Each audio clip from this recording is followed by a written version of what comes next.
Lin Xia abruptly sat up from his bed, a fine sheen of cold sweat glistening on his forehead, his face contorted in terror. Yet, he soon sensed something amiss. The frigidness and pain he had experienced before death seemed to have vanished, leaving no trace in his mind. Surrounding him was a comforting warmth. Had he arrived in paradise? He turned his gaze around, recognizing the familiar wallpaper, furniture, and computer. Isn't this my bedroom? Shouldn't I have perished at the hands of that wretched Bai Qian? Could it be that I have been reborn? Lin Xia raised his pale, slender hands, his eyes reflecting disbelief. It felt as though he had just awakened from an extraordinary dream. In this dream, the sun, for reasons unknown, had suddenly diminished its activity.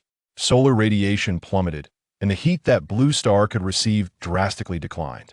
Overnight, Blue Star experienced a severe drop in temperature, blanketed in snow. In some regions, the snow accumulated to depths exceeding 10 meters. Within mere days, centuries of established civilization were utterly obliterated. Transportation came to a standstill, water and power were cut off, and resources became scarce. Humanity, besieged by the frigid climate, found itself stranded like isolated islands. As the extreme cold persisted and food dwindled, the desperate gazes of people inevitably turned towards their own kind. Though Lin Xia struggled to survive in this apocalyptic winter, he remained confined to his abode. Ultimately, he succumbed to an overestimation of human nature, becoming a mere footnote in the tragic tales of the end times. His demise was rooted in a painfully familiar narrative. Her name was Bai Qian, the girl he had pursued for a year. Throughout that time, he had been utterly devoted, while she had remained elusive, claiming to be slow to warm up and that feelings needed to be nurtured gradually. In this span, he had epitomized the role of a devoted admirer, even finding the apartment they lived in, paying the rent himself. He had supported her entire family, including her parents and her inept brother, single-handedly. As the apocalypse loomed, Bai Qian's family could no longer sustain themselves and ultimately turned the blade upon him. Witnessing her collapse, feeble and on the brink of death, stirred a flicker of compassion within him.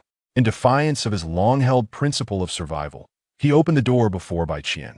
In that moment, he was met with a fatal blow from her brother, lurking in the blind spot of the peephole, the pain and cold piercing his mind like needles. In his dying moments, he vaguely overheard their exchange. With so much food at home, yet he only gives me this little. This scoundrel always thinks of himself. Her brother, trembling nearby, noticed Lin Xia clad in layers of thick clothing, his eyes brightening. This outfit looks good. It's not stained with blood. Let's not waste it. A single act of initiative led to the end of his life. Gradually, he succumbed to the torment of cold and pain, losing his final consciousness. Before death, a singular thought consumed him. He longed to see this family ground to dust, to ensure they would find no resting place. Seated on the bed, Lin Xia took a moment to regain his senses before reaching for his phone, which lay nearby. The screen illuminated the date, May 1st, 2050. In his recollection, the apocalypse was set to arrive on August 1st, 2050, leaving a full 3 months before the cataclysm would unfold. Lin Xia found it hard to believe he had truly been reborn. The memories of life during the apocalypse were hauntingly vivid. The despair and anguish he felt in his final moments were etched deeply in his mind. He hurried to the bathroom to splash some water on his face, hoping to clear his thoughts. The reflection in the mirror showed droplets of water on his skin, yet his strikingly handsome visage could not conceal the remnants of the gaunt and haggard figure he had once been during the end days. Those memories of the post-apocalypse do not feel like mere dreams. Each day's experiences are strikingly clear, especially the regret and despair I felt before my demise. The gaze reflected in the mirror was chillingly fierce, reminiscent of a predator ready to pounce. He took a deep breath, striving to quell the turbulent emotions within. In comparison to vengeance, there were more pressing matters to address. As for the Bai family, there would be ample time after the end to torment them, ensuring that their existence would be more agonizing than death itself. In 3 months, the temperature on Blue Star would plummet dramatically.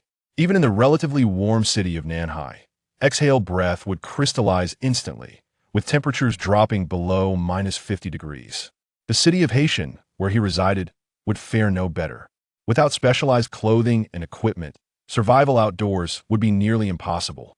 Reports indicated that the ice caps of the Arctic Circle were encroaching towards the more temperate regions. This impending event could mark the most brutal mass extinction in the history of Blue Star. Lin Xia took a sip from the faucet, the water possessing a faint metallic and earthy taste. Yet compared to the murky snow melt of the apocalypse, it was akin to ambrosia. Following the onset of the extreme cold, basic utilities such as water, electricity, and natural gas would cease to function within mere days. Survival would hinge solely on his own resourcefulness. Deprived of modern energy supplies, despair would envelop every soul facing the frigid temperatures outside. In such merciless conditions, life would become a luxury. Death by freezing, suicide, homicide. Tragedies would unfold daily, countless in number. Lin Xia felt an immense sense of gratitude for the second chance bestowed upon him by fate, allowing him to prepare in advance and ensuring that those who had tormented him in his previous life would pay a bloody price. There would be no shortage of methods to deal with them post-apocalypse. Even a single loaf of bread could draw countless desperate souls. His thoughts now turned to devising ways to torment them. The immediate priority was to prepare for the impending ice age in 3 months. Additionally, he needed to construct a safe haven, transforming it into a formidable fortress of war. In this life, all who sought to harm him would be made to reckon with the consequences. Chapter 2. Awakening of Powers. Lin Xia's parents had passed away years ago, leaving him with a high-rise apartment and 2 million in savings. While this sum was substantial, it fell short for adequately preparing supplies and constructing a safe haven for the impending apocalypse.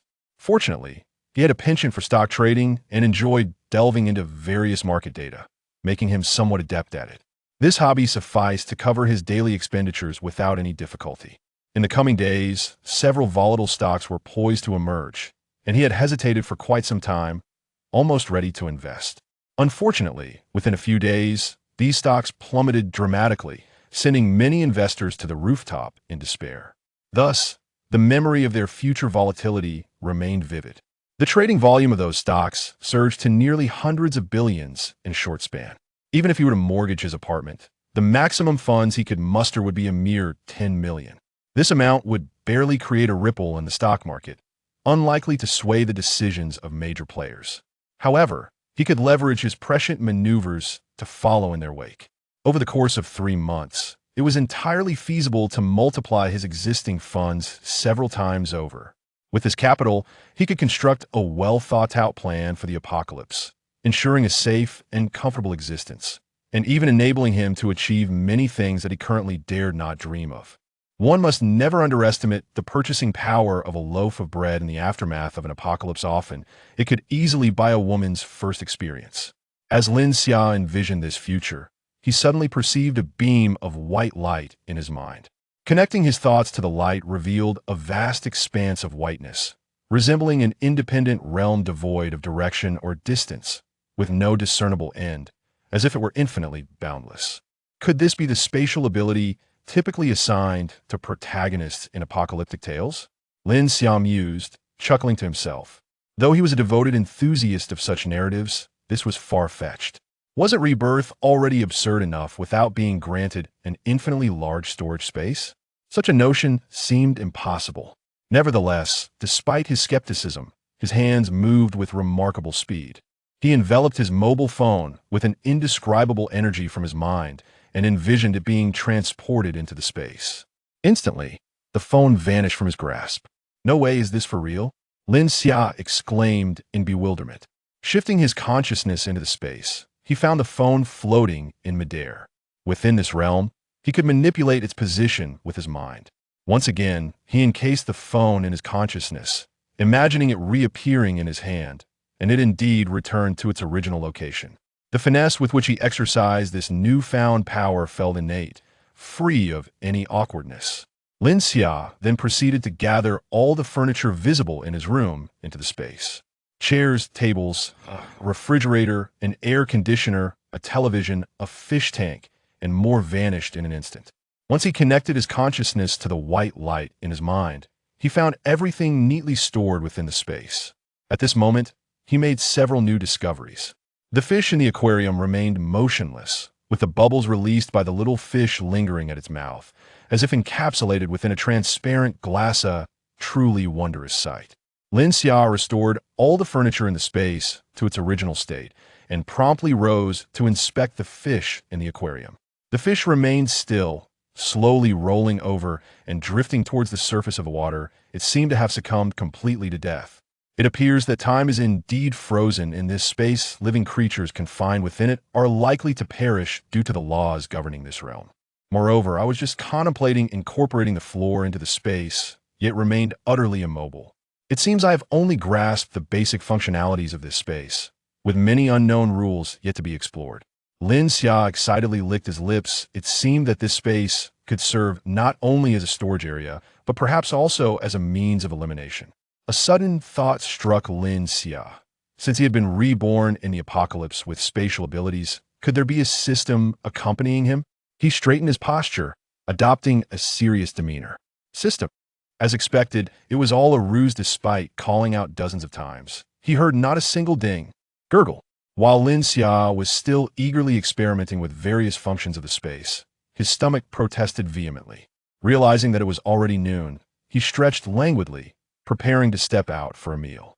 After enduring hardship in the apocalypse, feeling cold and hungry for so long, it was time to indulge and satisfy the belly that had suffered alongside him. Once the apocalypse struck, money would become worthless. Saving was utterly meaningless. Thus, it was imperative to seize the day. He entered the underground parking garage and retrieved his car. The streets were bustling with traffic and pedestrians, a scene of harmony and tranquility. Unfortunately, such a sight would not last long. In 3 months, the world would be frozen in extreme cold. Haitian City, a southern city that had never experienced such frigid temperatures, would see countless lives lost to the cold due to a severe lack of adequate clothing to withstand the harsh conditions of the impending apocalypse. As Lin Xia shook his head at the red light, he acknowledged that he could not save everyone. Merely preserving his own life would be a notable achievement. Yet, on the other hand, with an abundance of supplies and a secure shelter, rescuing a few charming sisters would certainly be within reach. After all, living alone was hardly fulfilling. Perhaps the responsibility of preserving humanity and safeguarding the flame of existence would fall upon his shoulders. As the green light illuminated, Lin Xia started the car, concealing the exuberant smile from his face and halting his fanciful musings. The most pressing matter now was to satiate his hunger. Everything else could wait for another day. Spotting a Michelin 3-star establishment by the roadside, he glanced at it and drove past. It was both expensive and unappetizing. He had money, but he was not foolish. With so many delectable Chinese dishes to enjoy, there was no need to squander money on something unpleasant. Eventually, after some time, he stopped at a newly opened luxurious Chinese restaurant, reputedly established by a national banquet chef, where the ingredients were said to be of exceptional quality. The culinary skills of a chef are beyond reproach. It is said that they are a family legacy, having originated from the Ming dynasty as imperial chefs. Regrettably, the elusive master chef seldom graces the kitchen, relying instead on his prods to elevate the reputation of this Chinese restaurant, attracting connoisseurs from all corners of the nation. In the past, I had only heard whispers of these tales, yet due to the exorbitant prices, I had never ventured inside. Determined to indulge in a genuine experience, I resolved to enjoy my lunch here today. Upon entering, I was immediately enveloped by an indescribable aura of opulence. Although I may not comprehend the true worth of the decor, it was evident that great care had been taken in its design. A subtle scent reminiscent of sandalwood wafted through the air, providing a sense of tranquility and ease. Truly, in this land where every inch is precious, the creation of such a lavish Chinese restaurant speaks volumes of its remarkable prowess. Chapter 3. The Noble Lady Chef. Good day, sir. Welcome. How may I assist you? A beautiful waitress clad in a moonlight-hued qipao approached Lin Xia with grace. The elegant garment clung to her figure, and though it was fastened high at the neckline, revealing not a hint of decolletage, the alluring curves of her silhouette were nonetheless accentuated by the qipao. Delicate, gossamer-like stockings enveloped her long, slender legs. Her face, imbued with a gentle and refined beauty, was adorned with meticulous makeup. From a moderate distance, a subtle, enchanting fragrance wafted through the air, captivating and elegant. Lin Xia could not help but feel a sense of futility regarding his past efforts. Even a mere waitress possessed a beauty and poise that far eclipsed Bai Qian. He reflected on how he had once been ensnared by Bai Qian's charms, as if under a spell. In a world brimming with admirable women, he had found himself languishing in servitude to her whims, a most regrettable plight. I've heard that you have a national banquet chef here. May I sample his culinary creations? Lin Xia remained focused on his objective. A meal was simply a meal. How exorbitantly costly could it truly be? In 3 months, currency would be rendered nearly worthless, and retaining it would serve no purpose. Yet, he was genuinely curious to experience the flavors of a meal once savored by emperors. Sir, to enjoy the dishes prepared by our esteemed chef, you must make a reservation a week in advance, and even then, availability is not guaranteed. Furthermore, the prices are exceedingly high. We recommend that you explore the offerings of our other chefs, whose culinary skills are sufficient to grace the kitchens of 5-star hotels. With both flavor and pricing quite commendable. The waitress was somewhat taken aback. This young man, though impeccably handsome, appeared rather ordinary in attire, raising doubts about his financial capacity. It was worth noting that when her lady, Miss Su Mayan, personally prepared a feast, the starting price was already in the realm of 100,000. And who cooks the best? That would undoubtedly be our Miss Su. However, to enjoy her creations, one must consider her schedule for the day, and the cost is quite steep. Unless there is a special request, I would still recommend you try the dishes prepared by our other chefs, which are also excellent choices. Lin Xia mused that since he had come this far, he ought to sample the finest offerings. Such reservations were often mere marketing tactics, with sufficient financial incentive. They could concoct various justifications to facilitate his desires. Please assist me in contacting her. I wish to ascertain if she has time today. I am determined to savor the finest fare you offer. Rest assured, finances are not a concern. Very well. Please hold for a moment while I communicate on your behalf. Noticing Lin Xia's striking appearance, which aligned with her lady's aesthetic, the waitress softened her demeanor. She conveyed the recent developments to Su Mayan. The necessity for a week's notice was indeed a fabrication. Whether or not Miss Su would deign to cook depended solely on her mood. Should her spirits be low, even a mayor or governor would find themselves unserved. At this moment, Su Mu Yin reclined languidly in a grand, rotating armchair, exuding an innate elegance and nobility. Her makeup was subtle yet captivating, and her demeanor was enchanting. Adorned in a silk, purple satin off-the-shoulder dress, delicately cinched with a slender belt that formed an adorable bow around her alabaster neck, the dress accentuated her figure, the matte satin fabric creating alluring waves of deep purple across her bosom. Her slender waist complemented the form-fitting gown beautifully, and the smooth fabric glided gracefully. Her long, well-proportioned legs were encased in glossy, ultra-thin white stockings, with 10 toes polished in a deep crimson hue peeking from beneath the low-heeled, purple rhinestone sandals. Casually resting on the table before her, shimmering enticingly in the sunlight. Each smile and frown seemed to transform her into a radiant, violet-hued fairy. Her elegant fingers glided over her phone, her alluring gaze filled with contemplation, a slight smile gracing her lips, revealing a charm that could captivate anyone. How fortunate you are.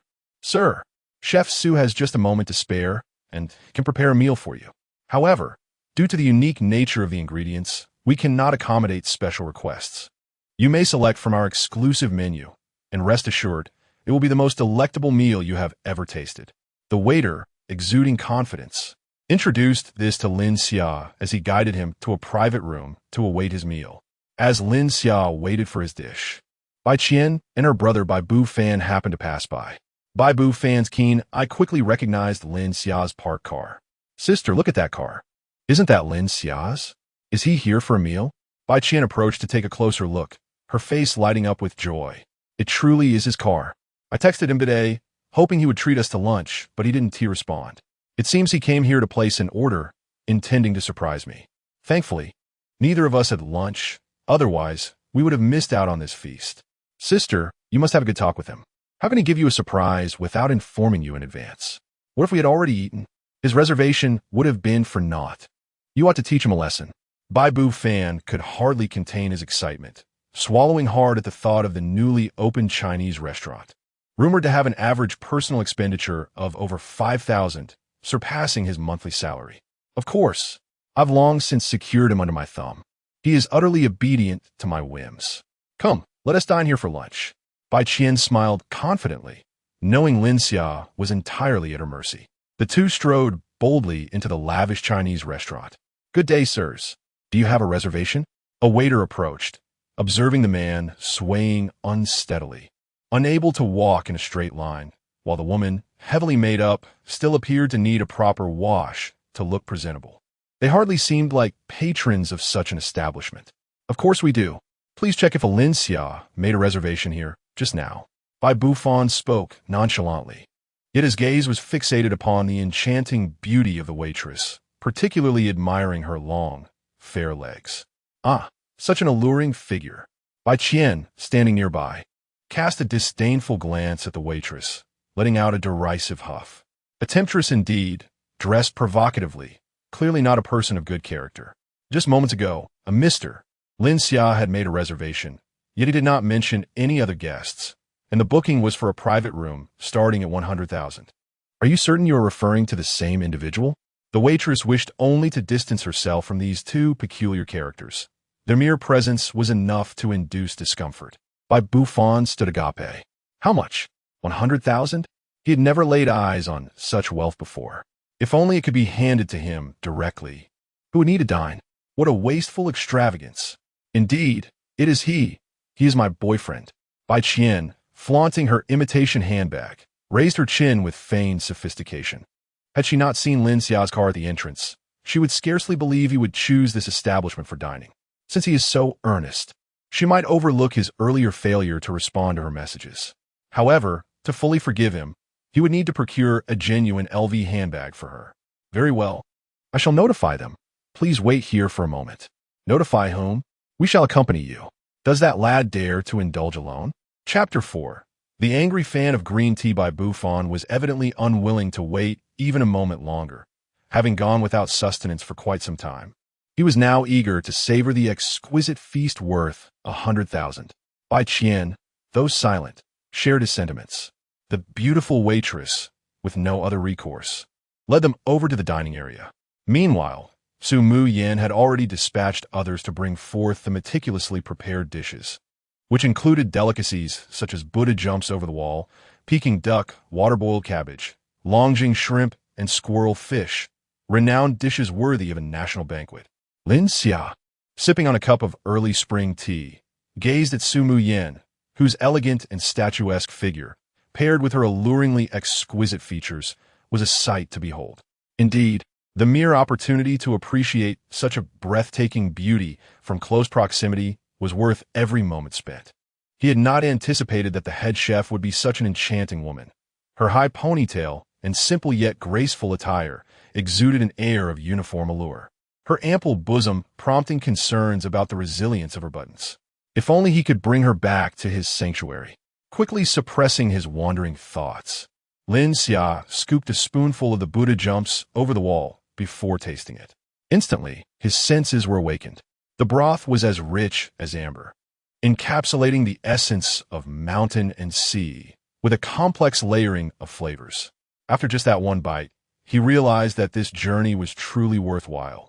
He had never before encountered such exquisite flavor. As he indulged in the other dishes, his eyes sparkled with delight, further solidifying his resolve to rescue Su Mu Yen in the post-apocalyptic world, to make her his personal chef, someone who could not only warm his bed but also his heart. Such a life would be utterly blissful. Just as Lin Xia was relishing the culinary delights and envisioning a bright future, a commotion erupted outside. Brother-in-law, why didn't you call us for dinner? We haven't eaten lunch yet. We're starving. Without waiting for the waitress to knock, Bai Bufan barged in, brazen and unrefined. Why did you start eating without us? How careless. How can I trust you with my sister? Upon entering, he immediately noticed Su Mu Yen, captivated by her enchanting figure and mesmerizing aura, nearly drooling at the sight. He had thought that the beauty in the Cheongsam was alluring enough, But this one left him utterly speechless. Could such a figure truly exist in reality? Who is this girl? Brother-in-law, introduce me. I don't have a girlfriend yet. And she seems quite suitable. You already have my sister. You'd better not stray. Bai Qian too was taken aback by Su Mu Yan's stunning appearance. Not only was her beauty enough to overshadow any star, but her exaggerated figure was equally impressive. Her long, slender legs suggested a height of at least 170 centimeters, and particularly, the generous fullness at her chest drew her gaze repeatedly, even as a woman. She couldn't fathom how someone could possess such allure. Yet, she felt confident in her own merits. After all, in her mind, they were equally matched. Though she might only be an A-cup, her purity and charm contrasted sharply with this woman, who seemed to embody the very essence of seduction. Feigning innocence, she asked Lin Xia, Xia, didn't we agree to have lunch together? Who is this woman? Is she your friend? My brother is still single. Why not introduce them? Lin Xia nearly retched upon hearing this. She quickly rinsed her mouth with tea, almost overwhelmed by the nauseating pretense in the woman's voice. It was hard to believe she had once been so blind to such a creature. Get lost. From now on, we have no connection, Lin Xia silently added, except for her desire for your demise. She could never forget how this family had treated her during the apocalypse. She and T yet devised a plan for how to torment them. And here they were, arriving at her doorstep. Bai Qian's expression darkened upon hearing this, and she dropped the facade. Lin Xia, did I give you a good face? Today, I've granted you the opportunity to invite me to lunch, so don't overstep. Otherwise, I can easily dismiss you. There are plenty of exceptional men who are eager to marry me. Have you been seduced by this vixen? Meanwhile, Su Mu Yan, who had been enjoying the spectacle, was astonished by the stark contrast of such a handsome boy being involved with such a wretched girlfriend, a beautiful flower growing amidst dung. Suddenly, the fire turned toward her. Having been immersed in elite circles all her life, she had never encountered such a shrew. Rage surged within her, and she raised her hand to deliver a resounding slap. Keep your mouth clean, you harpy. Mr. Lin may dine with whomever he chooses. It is not your place to speak. With that, she produced a handkerchief to wipe her long, delicate hands, having inflicted damage that was minimal yet deeply humiliating. Bai Qian clutched her stinging cheek, her eyes wide in disbelief that Su Mu Yan had dared to strike her. Stammering, she struggled to articulate her response. You. Bai Bufan, nearby, was displeased. How strong could someone mingling with Lin Xia possibly be? He suspected she was merely a woman of ill repute. Seizing the opportunity to take advantage of the situation, he had long coveted this alluring figure. How dare you, you filthy harlot? You hit my sister? I'll make you pay. He lunged forward, intent on grabbing her trembling bosom. However, Lin Xia had already positioned herself beside Su Mu Yan after the slap. Seeing Bai Bufan shamelessly attempting to take advantage, she refused to let him go first. With a swift kick, she sent him flying 3 meters away. The sound of crashing wood echoed as he collided with a carved wooden rack, shattering it to pieces. Bai Bufan lay amidst the debris, groaning while clutching his abdomen. Devoid of his earlier arrogance, Bai Qian shrieked, "The adulterous couple has joined forces to silence me. This is murder. Is no law left?" The waiter had already contacted security through the intercom, instructing them to apprehend the duo. Raising her phone, she barked, "Silence. I have recorded your actions in their entirety and reported both of you for instigating trouble, which has severely disrupted our normal business operations. We will pursue legal accountability for the economic damages and reputational harm you have caused. Prepare to face the consequences. Now, please leave." After saying this, I bowed slightly to Lin Xia. "I sincerely apologize for the unpleasant dining experience you have endured. Rest assured, we will manage the subsequent matters appropriately and provide you with compensation." As the server departed, the atmosphere fell silent once more. Lin Xia observed Su Mu Yan, who was still drying her hands, and curiously inquired, "Is there really putty powder?" Upon hearing this, Su Mu Yan couldn't help but chuckle, finding the question rather amusing. "You really have a unique perspective. Is that what you're focused on?" "I was merely jesting, though I do indeed find it unsightly. However, your kick was quite impressive. What is the story between you two? I was young and naive, easily manipulated before. Now that I've awakened to the truth, She is unhappy and has come to rekindle the old ATM machine, I suppose. Count the losses incurred today on my account. Had it not been for my two crazy companions, they wouldn't have followed me. Su Muyin blinked her enchanting eyes, her delicate hand resting on the snowy mountain. You have quite an entertaining way of speaking. Let us let this slide. It's merely a trifling amount. If you hadn't delivered that kick, I might have placed you on my blacklist. But with that heroic gesture, it stirred something within me. Consider today's meal on the house as a gesture of friendship. The next time you wish to visit, do contact me in advance, and I will personally prepare a meal for you, though you'll have to pay the full price then. She left a gilded business card on the table and sashayed out of the private room, her figure reminiscent of a ripe peach. Chapter 5. Preparations before the apocalypse. Lin Xia found herself undeniably stirred by her allure. This woman possessed an enchanting elegance, exuding a divine essence, coupled with remarkable culinary skills. She could easily secure a place on Lin Xia's list for salvaging humanity in the impending doom. Meanwhile, the misfortunes of the brother and sister duo were far less favorable, as the security personnel had been forcibly escorted to the nearest police station. With ample evidence at hand, it was evident that these two were merely seeking trouble. The adjudication was straightforward. If they wished to avoid detention, they had no choice but to accept the penalties and compensate the restaurant for its losses, totaling over 10,000. They beseeched for mercy, gathering funds after much effort, feeling a pang of heartache.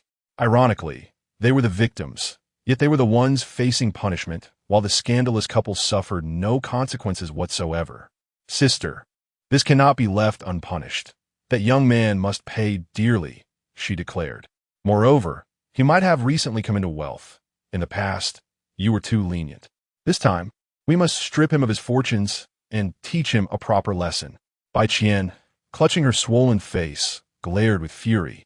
She had never endured such humiliation in her life, and she was determined to make Lin Xia suffer for it. Unperturbed by these matters after her feast, Lin Xia anticipated the family's distress come the apocalypse. Upon returning home, she retrieved a notebook and commenced drafting a detailed plan for the following 3 months. The construction of a safe house was of utmost importance. Even though she possessed supernatural abilities, they lacked insulation. Following a decrease in solar activity, the temperature in Pantheon City would plummet to -70 degrees, making the thermal performance of the safe house critical. Furthermore, shortly after the onset of the harsh winter, fundamental infrastructure such as electricity would collapse. Thus, heating must be independent, akin to a fireplace. Lin Xia diligently inscribed her thoughts on paper, gradually clarifying her ideas. Safety was the next concern. Although the frigid temperatures would significantly hinder human mobility, the risk of being schemed against by others remained. At this thought, her expression darkened. She would never forget the torment inflicted upon her in her previous life, nor would she overlook Bai Qian and those so-called neighbors. They would soon experience a fate worse than death. Calm down, remain composed. She exhaled deeply. The time for vengeance had not yet arrived. They could endure a little longer. Next on her agenda were various surveillance systems, alarms, and defensive mechanisms, alongside an arsenal of weaponry, all to construct a bastion that would instill despair in her neighbors, whether in offense or defense. As for the construction of the safe house, her current high-rise residence was unsuitable, given its limited potential for renovation. If someone were to damage the load-bearing walls below, it would pose significant challenges. Coincidentally, she had heard that a standalone villa within the community was up for sale. Once she profited from the stock market, it would be a prime consideration.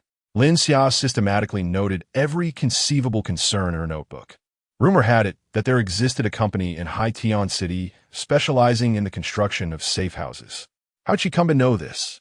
It is due to the recent extravagant investment by a billionaire who constructed an apocalyptic bunker in a desolate mountainous region, reportedly capable of withstanding nuclear blasts.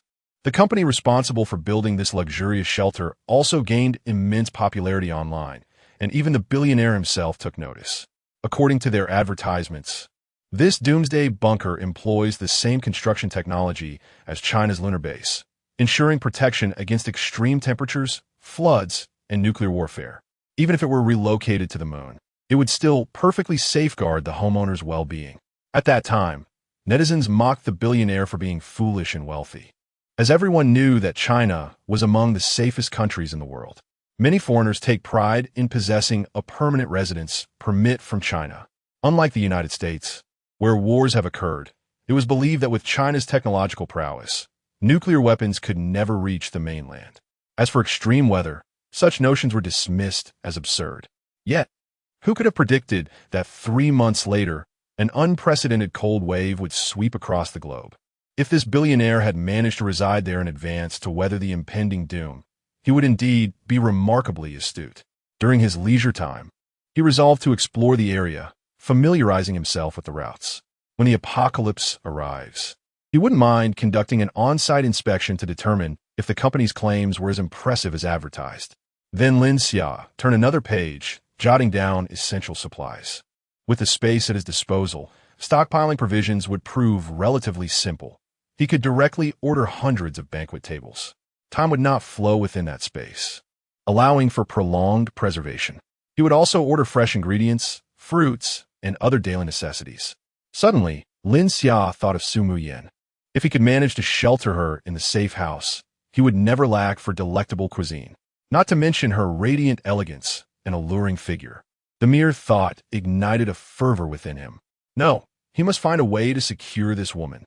However, it was imperative to ascertain whether she was trustworthy. Having been deceived by women in a past life, exercising caution was prudent. Otherwise, Lin Xia would prefer not to have this stunning beauty. In a world on the brink of collapse, beauty held little value. The foremost requirement for anyone residing in his safe house was to earn his approval. Next came the matter of weaponry. In a world where humanity could easily devolve, driven by survival and the quest for sustenance, conflicts could erupt at any moment. Without the means to defend oneself, humanity itself could become prey in the eyes of others. Close-range weapons were of limited utility, perhaps through special channels. One could procure simple equipment like crossbows for long-range defense. However, firearms were nearly impossible to find on the market, if it were not already 2050, when the United States had long since collapsed and states were embroiled in civil war. He could have legally acquired firearms in that territory, given his spatial abilities. Alas, the world was no longer as it was a decade ago. Today, apart from China, wars raged across the globe, and domestic flights would not even operate routes to other countries. Should one find themselves in flight over foreign lands, it is highly probable that an aircraft may precede them, closely followed by a Stinger missile. The acquisition of firearms will depend on circumstances. There are still 3 months remaining, and should the need arise, one might resort to utilizing spatial abilities to procure some weapons from shooting range. Even if the ammunition's charge is insufficient, it should suffice to deal with ordinary individuals. While firearms may be elusive, defensive gear, such as bulletproof vests, remains available in the market. Given the ongoing conflicts around the globe, advancements in ballistic equipment are continually emerging. It is prudent to prepare in advance to mitigate the risk of encountering hostile fire when venturing outside. Having faced death once, Lin Xia is resolutely determined to avoid a second encounter. In the aftermath of a frigid apocalypse, the world lies blanketed in snow, rendering transportation paralyzed and existing vehicles worthless. It would be wise to acquire sleds or hovercraft, transportation methods impervious to the icy desolation. Additionally, one should consider various minor yet invaluable items, such as navigation tools or drones, which may prove exceedingly useful in a cataclysmic scenario. Subsequently, a character for money was inscribed on paper, encircled emphatically. The paramount concern now is the pursuit of wealth. Chapter 6. Securing a loan. Lin Xia meticulously preserved the extensive Doomsday preparation plan he had drafted, spanning over a dozen pages. Subsequently, he accessed the stock trading application on his mobile device, recalling from memory a stock poised for a dramatic surge in the forthcoming days. Upon reviewing the latest market trends, it became evident that substantial capital had begun to position itself for the impending speculation of this stock. The data hinted at promising potential, yet the stock remained largely overlooked by the masses. The course of action was singular and clear: to go all in. Lin Xia allocated his available funds of 2 million towards this stock, fully aware that in a matter of days, it would soar against the odds. allowing large investors to withdraw their capital while reaping substantial gains from the unsuspecting retail investors. In his previous life, he had narrowly escaped a similar fate, leaving him with a vivid impression of this stock. He recalled the flurry of tragic news reports that followed its plummet, detailing the despair of individuals driven to suicide. With a slight shake of his head, Lin Xia recognized that his own 2 million would hardly make a ripple in the vast ocean of the stock market, remaining inconspicuous to larger investors. For the time being, he was content to follow along, gleaning whatever minor benefits he could. He was aware of several other stocks with similar potential. With the right strategy, multiplying his investments several-fold within the next 3 months was well within reach.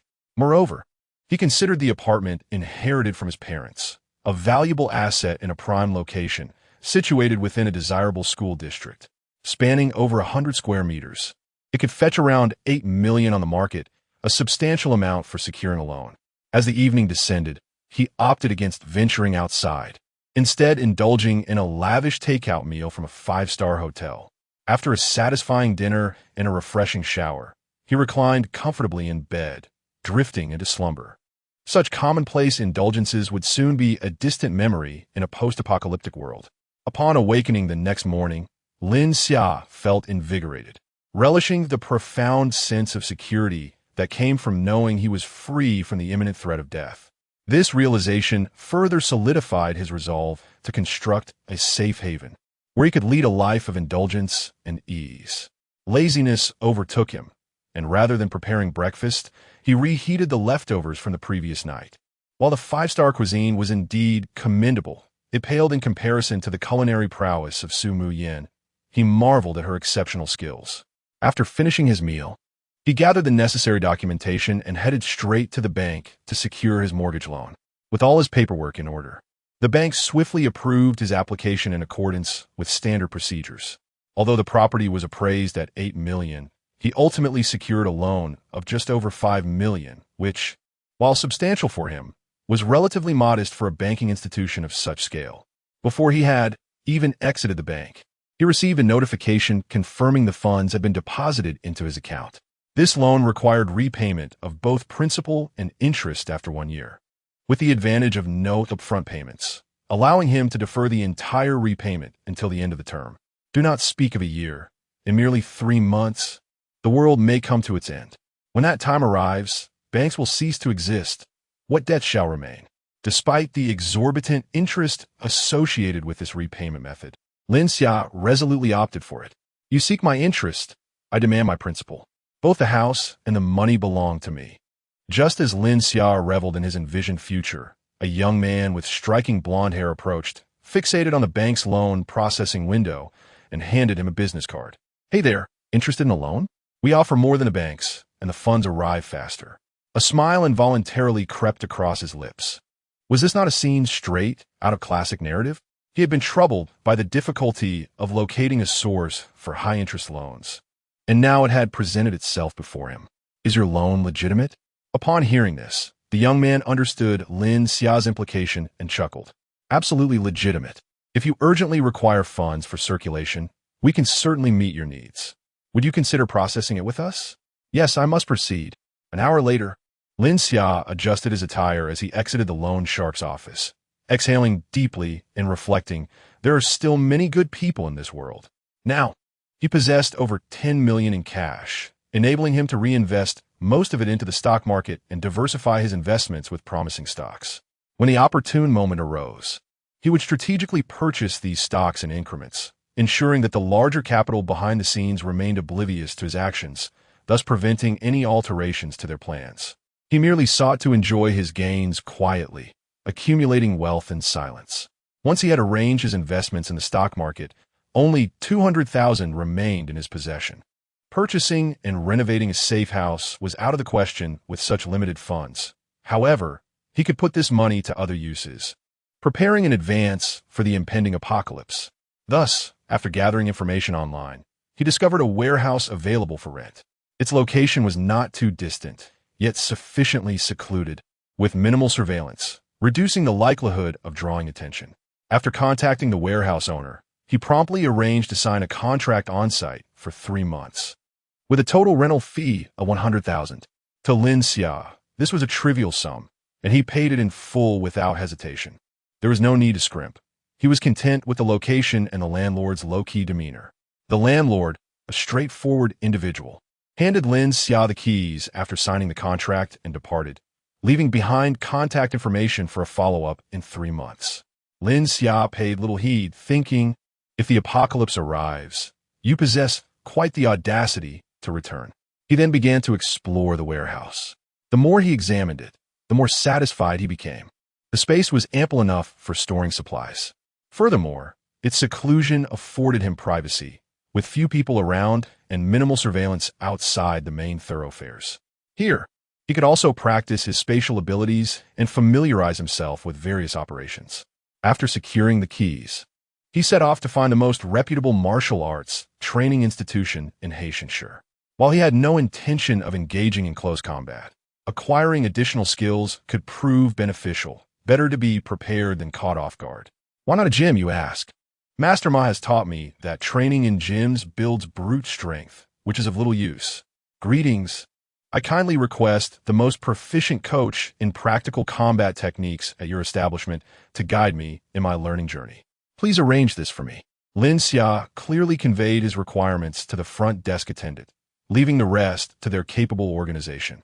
Upon reviewing the introduction of this training institution, it is evident that the level of instruction is quite impressive.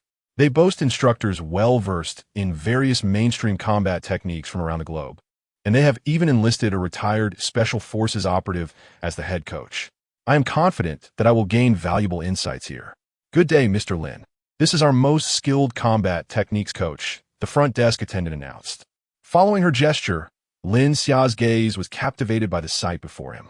Standing there was an extraordinarily stunning foreign beauty, tall and statuesque, scarcely shorter than himself, with an estimated height of at least 6 feet. Clad in a sports bra, her figure was strikingly voluptuous, accentuated by deep curves, her skin resembling the smoothness of fine porcelain. Her waist was delicately slender, showcasing prominent abdominal muscles that exuded strength. However, what truly commanded attention were her long, elegant legs, perfectly sculpted and reaching up to his waist. This was no mere coach. She was undoubtedly a supermodel. Chapter 7. The warrior Selena, are you certain this is a combat coach and not a supermodel strutting down the runway? The receptionist had anticipated his response and swiftly elaborated.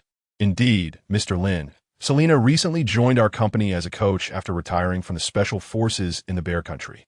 She's quite intrigued by the culture of Huagua, which motivated her to apply for this position. While she is undeniably stunning, she has garnered unanimous approval from our internal instructors for her exceptional one-on-one combat skills, making her the most suitable coach for your needs. Selena, understanding some Chinese, realized that Lin Xia had just complimented her. Thank you very much for your kind words. You are my first client, and I will strive to ensure your satisfaction. In our establishment, I have consistently been the champion in combat matches, even against male opponents who are no match for me. Lin Xia recognized that women inherently face disadvantages in confrontations with men. Thus, achieving victory against equally skilled male adversaries is no small feat, however. The aforementioned reasons were mere pretexts. The primary allure lay in her breathtaking beauty. Her stunning appearance and alluring physique made the prospect of learning combat from such a captivating woman far more enjoyable than from a group of ordinary men. As for martial prowess, he had no intention of achieving sainthood through physical means. A firearm and some supernatural abilities would suffice. Learning some self-defense techniques was merely a precaution. With these thoughts in mind, Lin Xia extended his hand and smiled, pleasure to cooperate. Selena, unshy, grasped his hand firmly. Pleasure to cooperate. Xia, have you truly never trained before? Your physical aptitude surpasses that of the average person, and your ability to learn is astonishing. Many techniques I barely demonstrated, yet you have mastered them completely. Lin Xia wiped the sweat from his brow, exhaling deeply. Indeed, his physical condition and learning capacity far exceeded those of his previous life. Perhaps the spatial abilities had altered his physique. However, he had underestimated this foreign beauty. Her physique was not the only remarkable aspect. Her professional expertise was equally impressive. The theories and techniques she taught were worlds apart from the so-called taekwondo. To put it differently, what she imparted was essentially lethal combat skills. What had initially drawn him was her physique, yet he had inadvertently stumbled upon a treasure. Your teaching is exceptionally professional. Many techniques have illuminated my understanding, allowing for such rapid progress. I will continue to learn from you. Lin Xia certainly intended to return, not solely for the visual delight. He could genuinely acquire numerous practical techniques from her, techniques that would require rigorous training to transform into instinctive responses. While these skills might seem irrelevant in times of peace, they could prove to be life-saving abilities when disaster strikes. Thus, acquiring more knowledge could only be advantageous. After a long day, Lin Xia returned to his residential complex. As the elevator doors were about to close, a beautiful woman clad in a flight attendant uniform squeezed inside. She appeared to have just finished her shift, her attire not fully changed. The vivid crimson flight attendant uniform is exquisitely tailored, seemingly fashioned for her lithe and graceful figure. With her hair styled in the quintessential flight attendant manner, elegantly pinned atop her head, her delicate features are accentuated by a subtle application of makeup. Yet, her ethereal charm and the picturesque beauty of her visage are in no way diminished by this understated look. Instead, they reveal an enchanting, refined gentility. Her legs, comparable to those of a Victoria's Secret angel, are captivatingly displayed beneath the snug skirt of her uniform, highlighting the alluring curves of her legs. The ultra-thin, transparent 10D, flesh-colored stockings cling perfectly to her legs, shimmering under the light and drawing the eye irresistibly. Lin Xia surveyed this renowned beauty of the neighborhood, particularly captivated by her long, proportionate legs, which spoke volumes to those who understood. This flight attendant, named Jiang Ruoxue, had only recently moved into the area, having been married for less than 6 months. By coincidence, she resided next door, making her his neighbor. In the early days of her marriage, it was not uncommon for men from other units to congregate near his floor's windows, hoping for a chance encounter with her to feast their eyes upon her beauty. Unfortunately, her choice of husband left much to be desired. It seemed her family had no habit of stockpiling supplies, and shortly after the onset of the apocalypse, they depleted their food reserves. Initially, they could exchange money for some necessities, but it wasn't long before water and electricity were cut off, and no one remained foolish enough to trade goods for cash. To everyone's astonishment, her husband, in a state of desperation, resorted to the vile practice of pimping. Offering her body in exchange for resources, one loaf of bread could procure a rendezvous with his wife. Eventually, it was rumored that he crossed paths with a local gang member, accompanied by a few thugs, who, after their encounter, refused to pay. Tragically, he was killed, and the beautiful flight attendant became the possession of this unscrupulous man. TSK. It appeared that the stunning flight attendant caught sight of Lin Xia's unabashed gaze reflected in the polished elevator walls, her eyes betraying disdain and contempt. She tugged at her skirt, attempting to conceal her allure, and with small, hurried steps, retreated to the opposite side of the elevator. Ding! The elevator swiftly reached its destination, and Lin Xia paid little heed to her actions. He hoped that even in the aftermath of the apocalypse, she would retain such haughty pride. He would not mind offering her assistance with her business when the time came. Upon returning home and opening his stock trading software, he was greeted by a sea of red, particularly noting the stock he had been eyeing, which had surged to its limit. It became increasingly evident from the day's trading data that significant capital had begun to position itself in the market. Indeed, everything unfolded as he had previously experienced. The aftermath of the apocalypse was not merely a figment of his imagination. The days ahead appeared much simpler. He would procure goods in bulk online and arrange for their delivery to his warehouse. Rice, flour, oil, daily necessities, and more would be gathered as comprehensively as his current financial capacity allowed, sparing him future troubles.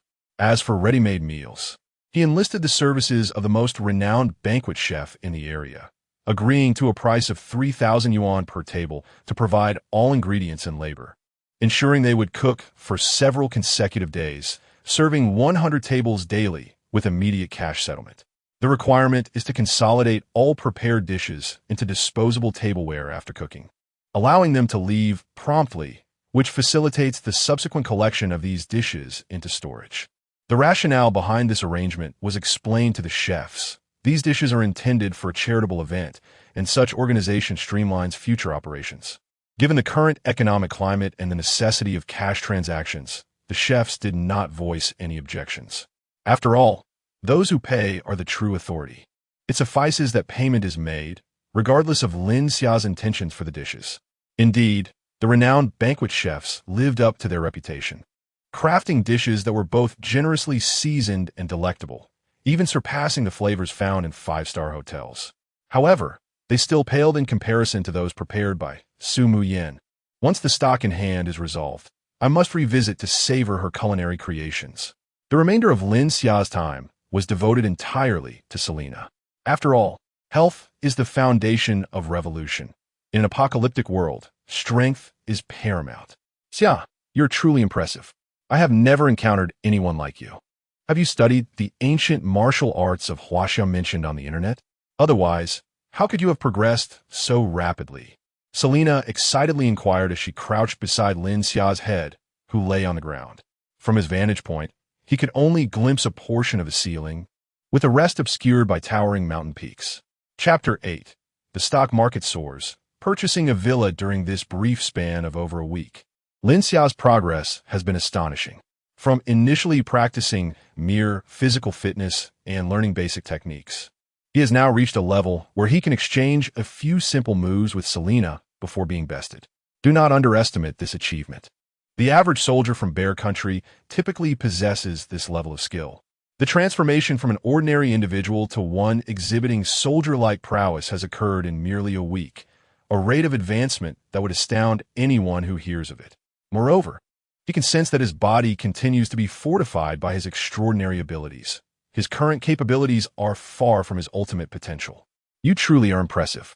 I am increasingly convinced you are an elite special forces operative rather than merely a Victoria's Secret model. I hardly had time to comprehend your movements before I found myself on the ground, Lin Xia remarked, admiration evident in his voice. Selena flashed a radiant smile, exuding confidence. Of course, I am the strongest. No one has yet managed to defeat me. As she spoke, she rose gracefully, extending her hand to help Lin Xia to his feet. I never engage romantically with anyone weaker than myself. At your current rate of progress, you might just become my first love. Lin Xia gazed at the stunning beauty before him, unable to suppress a swallow.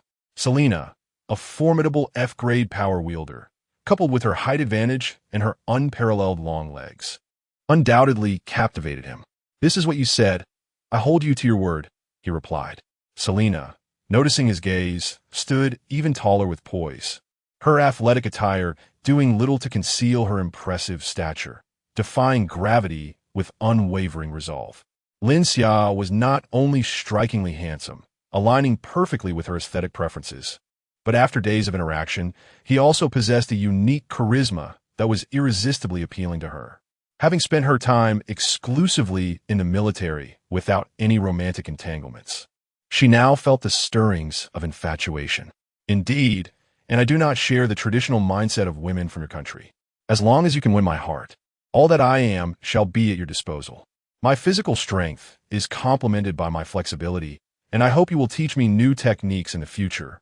She playfully tossed her golden locks, her angelic visage winking mischievously with her striking azure eyes.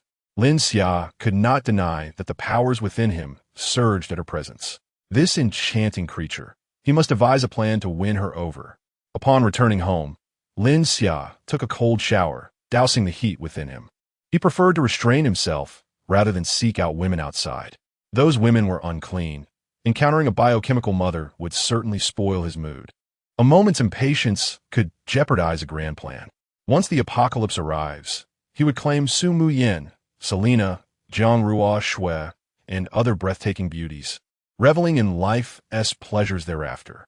Moreover, having witnessed their beauty, he found it increasingly difficult to regard ordinary women with any interest. Lin Xia opened the stock trading application on his phone, glancing at the time. The current stock market regulations differed significantly from those of previous years. allowing him to liquidate such a substantial amount of funds in a short period. Today marks the final day of fervor for this particular stock, with tomorrow heralding the commencement of capital harvesting. The value of stocks in his account has now surpassed 50 million yuan, having quintupled in just over a week.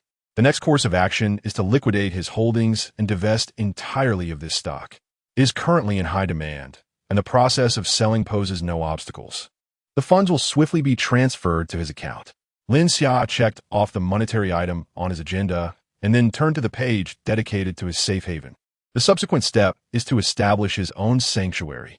Early the next morning, Lin Xia made his way to a real estate agency adjacent to his community to peruse the available property listings. As anticipated, the standalone villa within the community remained unsold. Despite the owner's urgent need for funds, the property was priced exorbitantly at 80 million yuan. Even with repeated price reductions, it remained a challenge to sell. Through the agency, Lin Xia connected with the owner, and the three parties, Lin Xia, the owner, and the agent, spent the day negotiating at the transaction center. Ultimately, they reached an agreement with a 2 million yuan down payment, with the remaining balance to be paid over 20 years, successfully securing the residence. The necessary paperwork was expedited and completed that very day. The owner received the funds to alleviate his immediate financial distress. The agent earned a substantial commission, and Lin Xia acquired the 80 million yuan property for a mere 2 million. A trifecta of success indeed. As for who incurred a loss, Lin Xia merely smiled in silence. Due to the substantial transaction amount, this event stirred considerable commotion within the community's owner group. Did you hear? The villa in our community has sold for an astronomical price. You're too late to the news. It's already gone viral. Apparently, someone from Building 8 suddenly came into wealth and directly purchased our community's villa. TSK, you two are out of the loop. I have a friend who works at that agency. His information is the most accurate. It said that this individual lost both parents, who left him a property. Recently, he mortgaged the house to invest in stocks. After a favorable market turn, he soared, which enabled him to buy that villa. Wow, is stock trading really that lucrative?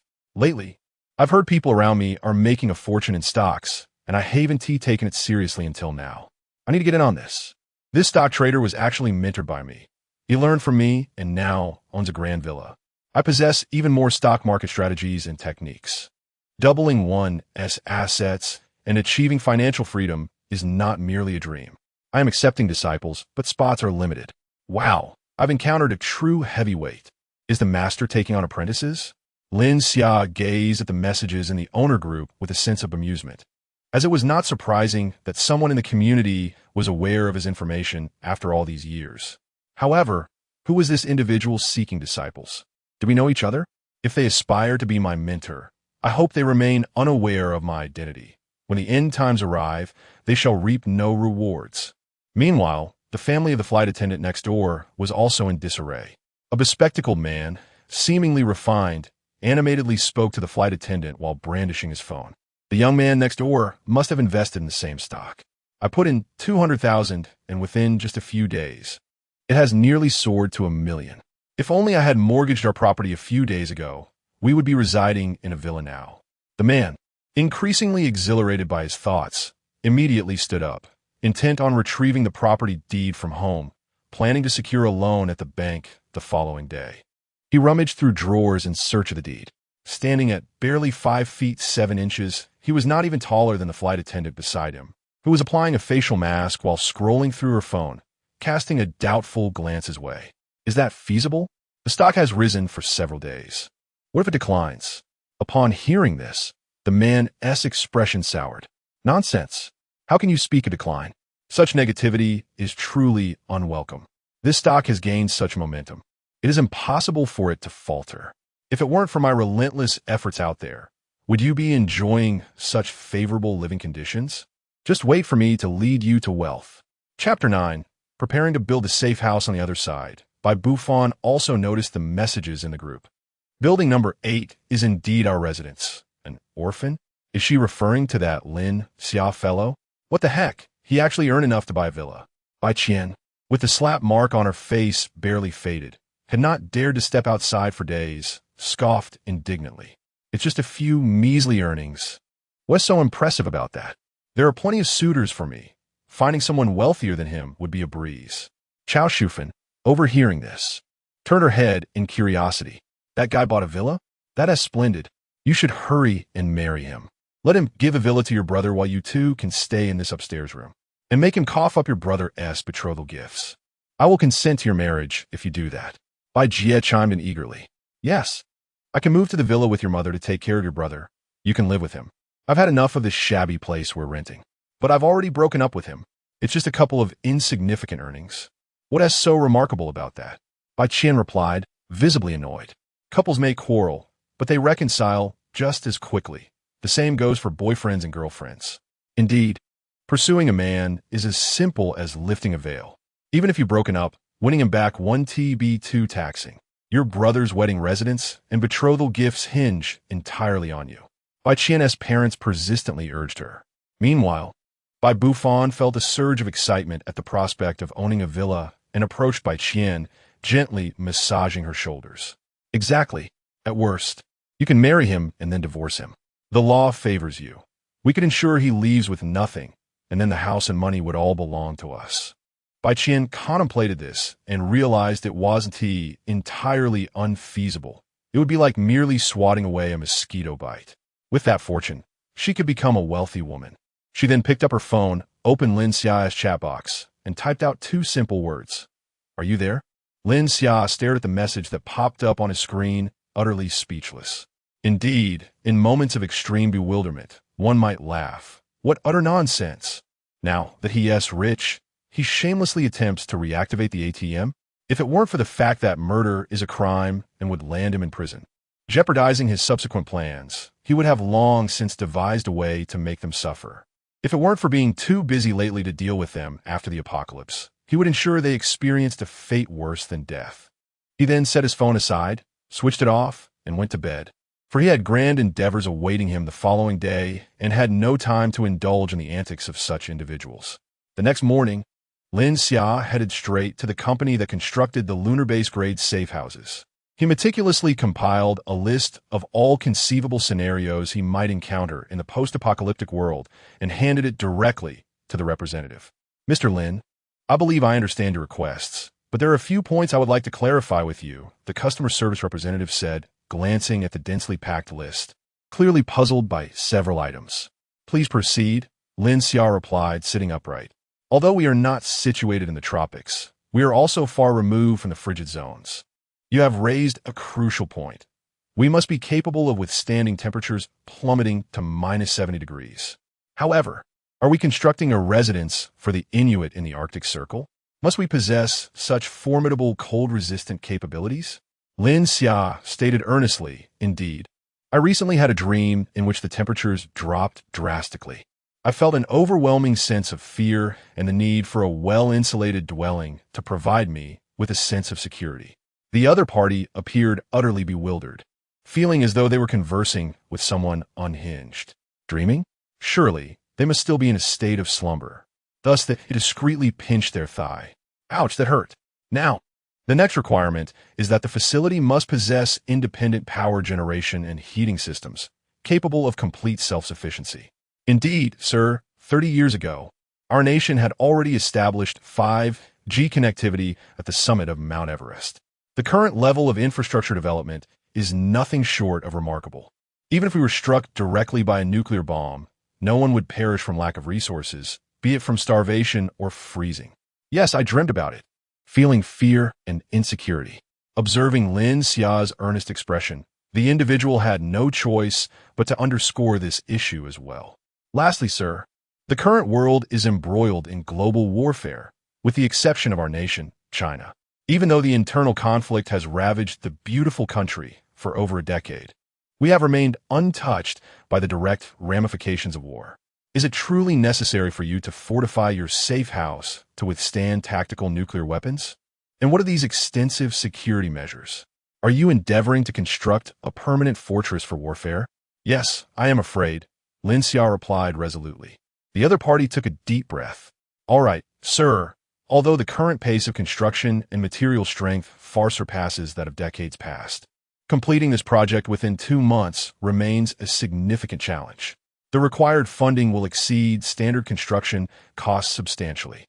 Is it imperative to finalize this project within such a brief time frame? Yes. Understood, sir. Please hold on while I liaise with the technical department to convey your requirements. Shortly, a quotation will be prepared based on your specifications. If you have no objections, we can proceed to contract signing. Lin Xia exhaled in relief. It seemed that these demands posed little issue for them.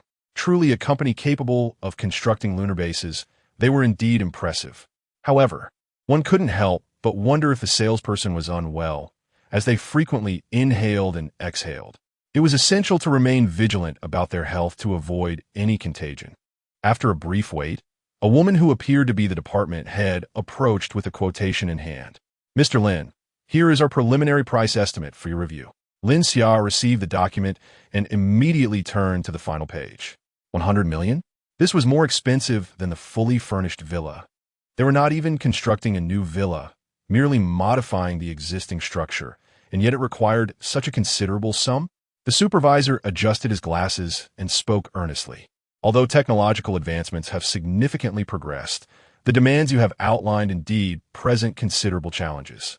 Were this 20 years ago, even with tenfold investment, fulfilling your current requirements would have been an impossibility. If you find the financial expectations excessive, we might consider some concessions regarding the timeline. Should the construction period extend to a year, the cost could be substantially reduced.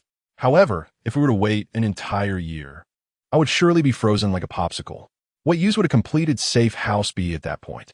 Would it merely serve as a tomb for me? Lin Xia perused the quotation and corresponding construction contract once more. The stipulations indicated a requirement for a 30 million advance payment as a deposit, with an additional 60 million due upon project completion, and the remaining 10 million could be settled after a year of residency. After some contemplation, Lin Xia determined that this payment structure was acceptable, provided she could earn the requisite 60 million within the next 2 months. The final 10 million would be inconsequential. Very well, I shall sign this contract, but you must guarantee timely completion. A delay of even a single day will incur a penalty of 10 million, which must be included in the contract. Upon hearing this, the supervisor smiled faintly, recognizing that the project was assured. He pondered the practical value of such an eccentric proposal, but as long as he could secure his commission, it mattered little. Rest assured, in all the projects our company undertakes, we have only ever completed ahead of schedule and never delayed. Your concerns are unwarranted. I can authorize the inclusion of this clause, and I wish us a successful collaboration. Lin Xia affixed her signature to the contract and ensured all necessary materials for the renovation were clearly communicated. Now, she simply awaited the 2 months to pass for the inspection. Chapter 10. Inventory of stockpiling progress. Lin Xia could not help but smile wryly. The 50 million she had just acquired was completely spent within 2 days, and she had even amassed a debt of 60 million. Such money seemed to vanish swiftly. However, as long as the safe house could be completed, every penny spent would be worthwhile. Once the apocalypse descended, this money would merely become paper and numbers, utterly useless. At present, exchanging it for essential supplies felt like a significant gain. Lin Xia could only console herself with this thought, and then return to the bank to refinance the recently purchased villa. This time, she did not encounter the blonde brother upon her exit, so she pulled out that little card. Good brother, I shall rely on you in this crucial moment. Soon after, Lin Xia emerged from the usury company, shaking her head in disbelief. The usury company was far too timid. They dared not lend her more money, approving only 1 million against her 80 million villa. Did they not understand that the greater the storm, the more valuable the fish? Lin Xia continued to invest the funds she had acquired into the stock market, knowing several stocks that promised guaranteed returns. 2 months was ample time for her to recover her losses. She glanced at the stock she had sold just a couple of days prior, realizing she had indeed sold at the peak. In less than 2 days, that stock had nearly halved in value. The big capitalist had profited handsomely, and she had reaped the benefits as well. This was akin to the strategy of Emperor Qin Shi Huang, where one could effortlessly secure victory. Time was slipping away. She would not have enough to visit Selena now, and it had been a while since she had seen Su Muyan. She genuinely missed her culinary skills. After making her choice, Lin Xia sent a message to make a reservation and promptly drove to the Chinese restaurant. The aromas were intoxicating. How did you create such flavors? Lin Xia sat at the table, ravenously devouring each dish as if she were a starving spirit, eagerly scooping food into her bowl. Before finishing one dish, she could barely wait to grab the next. Want to learn? Unfortunately, my family's culinary skills are passed down to daughters, not sons. Su Mu Yin sat elegantly at the table, clad in a deep purple gown that accentuated her curvaceous figure. Delicate, dark, purple high heels beautifully highlighted her fair, delicate feet. An exquisite star and moon necklace shimmered alluringly at her décolletage, while her earlobes, adorned with glistening earrings, sparkled like jade. Her deep purple hair was elegantly styled, and her noble visage, enhanced by alluring crimson lips, radiated a captivating charm. Propping her chin on her hand, an enchanting aura emanated from her, reminiscent of an elegant and noble dark night elf. Watching Lin Xia devour his meal, she smiled with amusement. It was not that she had never encountered handsome men before, but Lin Xia possessed a unique charm, genuine and unpretentious, which drew her in. Is there such a rule? What if there are no daughters in the next generation? Lin Xia was astonished. Was it not customary for inheritance to favor sons over daughters?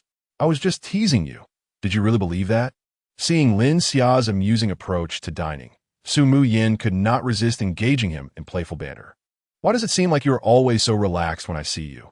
Unlike other chefs who appear so busy. Indeed, after dedicating so much time to mastering my craft and establishing such a grand restaurant, it was never my intention to merely serve others. Were it not for the intrigue I find in your character, you would never have crossed my path. Lin Xia gently caressed her round belly, unable to suppress a sigh of admiration. With Su Mu Yan's culinary prowess, gaining 50 pounds after marrying her would be quite reasonable. However, with a wife possessing such an enviable figure and regal demeanor, perhaps one might even slim down again after nights spent together. Thank you for the dinner. It is truly worthy of a national banquet chef. No need for thanks. The fee is 170,000 yuan. Would you prefer cash or card? Su Mu Yin playfully shook the POS machine beside her, revealing a beguiling smile, her eyes glinting with mischief. Lin Xia found himself compelled to pay by card. Who carries a POS machine, after all? This enchantress was clearly targeting him. When the apocalypse arrives, I must return here and whisk her away, ensuring not only that she cooks for me, but also accompanies me in post-dinner workouts. What are you laughing at? Spending money and grinning so lewdly. If one were unaware, they'd think you indulged in some inappropriate escapade. Leave now, and remember to inform me in advance next time you wish to visit. Su Mu Yin was well aware of her alluring figure. Even while bathing, she couldn't help but steal glances at herself, pondering who might benefit from her beauty in the future. Of course, her current demeanor was reserved solely for Lin Xia. Had any other man dared to behave so, she would have slapped him immediately. Possessing legs akin to a Victoria's Secret angel and the enchanting allure of an Eastern beauty, combined with an unquantifiable elegance, Su Mu Yin had faced numerous admirers throughout her life. Yet none had stirred her heart as Lin Xia did. I shall reluctantly place you on my list of candidates. Lost in her fantasies, Su Mu Yan's exquisite face flushed a delightful shade, radiating charm. Upon returning home that evening, Lin Xia finished a shower, retrieved a bottle of soda from the refrigerator, took a hearty swig, and reclined comfortably on the sofa. This beverage is truly delightful. I must stock up more. Far more refreshing than any 1982 law fight or Mao Dai. He then pulled out his notebook, meticulously assessing his current resources.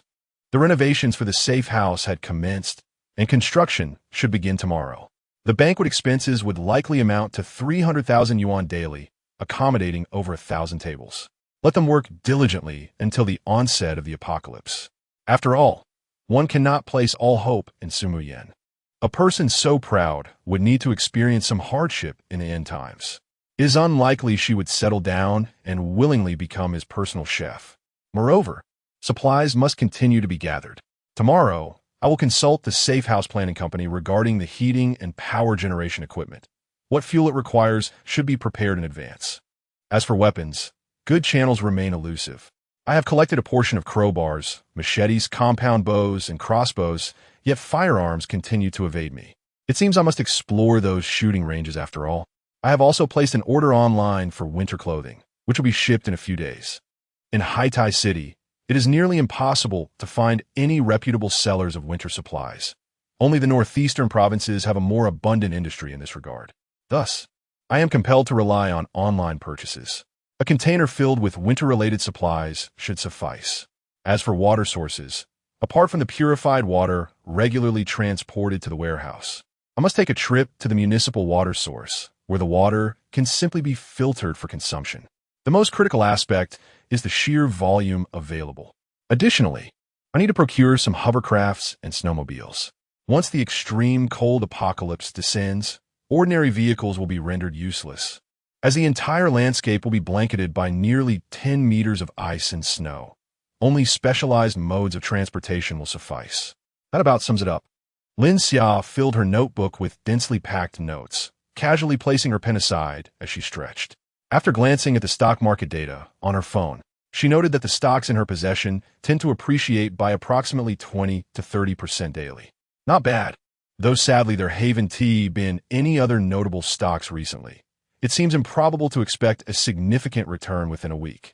Meanwhile, next door, the husband of the beautiful flight attendant was not so relaxed, his eyes bloodshot as he fixated intently on his phone. Chapter 11. The Shameless by Chien. How could this happen? I just invested the money from mortgaging my house into the stock market, and in less than 2 days, it has depreciated by half. The curve on my phone displays a steep decline, with the green loss figures approaching 5 million. No, that cannot be right. This is merely a technical adjustment, and it will surely rebound. Now is the perfect time to capitalize on the dip. If I invest a little more, I am certain of a turnaround. However, all my funds are already tied up in the market. If this continues, such a golden opportunity will slip through my fingers. He slowly swallowed, his hand retrieving a business card from his pocket.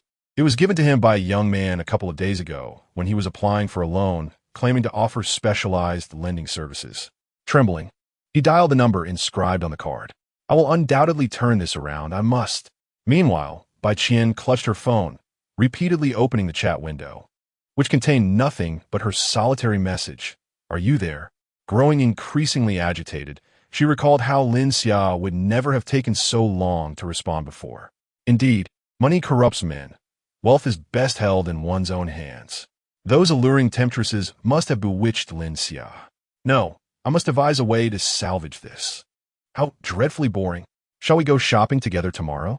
Lin Xia stared in disbelief at the pop-up message. Shopping together? Is it not merely a ploy to get me to pick up the tab? Foolish. He dismissed her and turned over in bed, waiting for the impending doom to unfold, leaving her to reap the consequences. The next day, at a specialized equipment store, Lin Xia navigated for quite some time before finally locating the place. It was far from the city center, and without deliberate searching, it would have been nearly impossible to find. Mr. Lin, just to confirm, this is the delivery address, correct?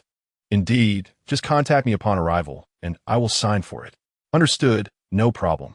Lin Xia ordered 5 hovercraft and 5 snowmobiles, along with various other equipment that might be useful in snowy conditions.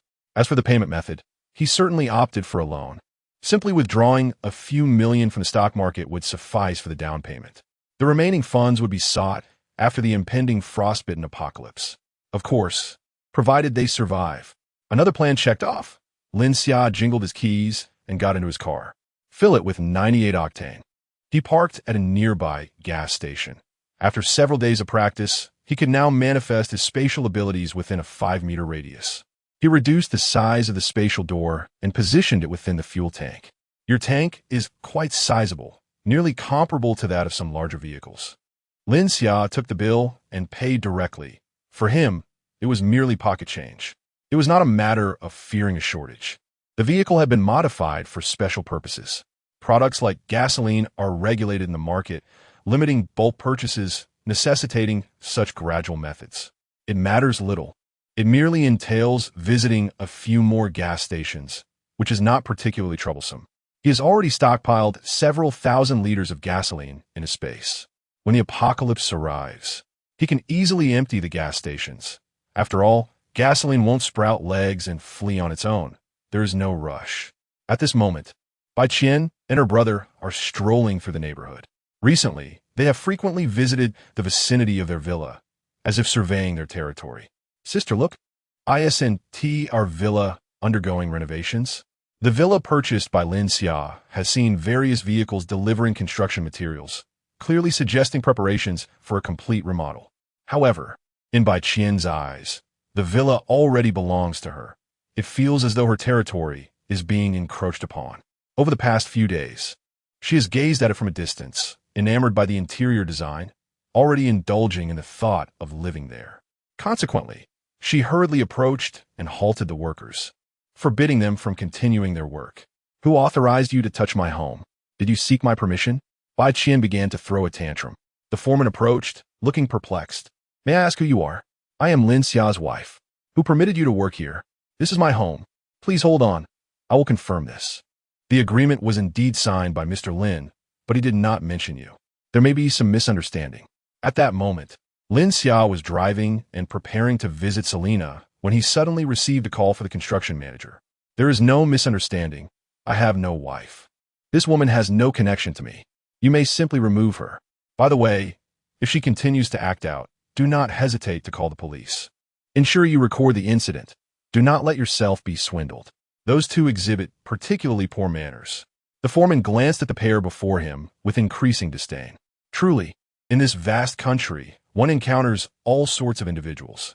10 minutes later, Lin Xia received a call from Bai Qian, her tone laced with impatience. Lin Xia, hurry and open the door.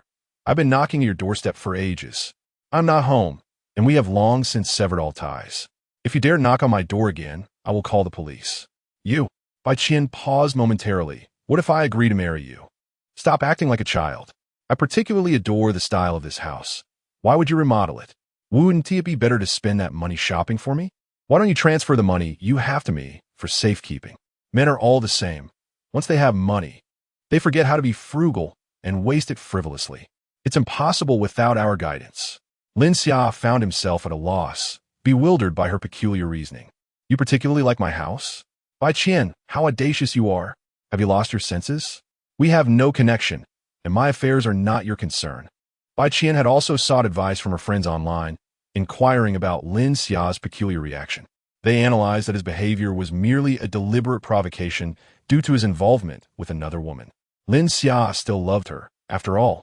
How could he bear to part ways with someone so beautiful, so understanding and considerate? As Bai Qian contemplated this, her tone softened. Lin Xia, I am aware that you intentionally sought the company of other women to provoke me, to instill a sense of urgency within me. I know you love me. I can agree to marry you. I can inform my parents tonight, as they no longer oppose our union. Shall we start anew? During your absence, I have thought of you every single day. Lin Xia, however, felt a wave of nausea wash over her, of visceral disgust. How repugnant. She could scarcely fathom how. In her previous life, she had been so blind as to find this person appealing.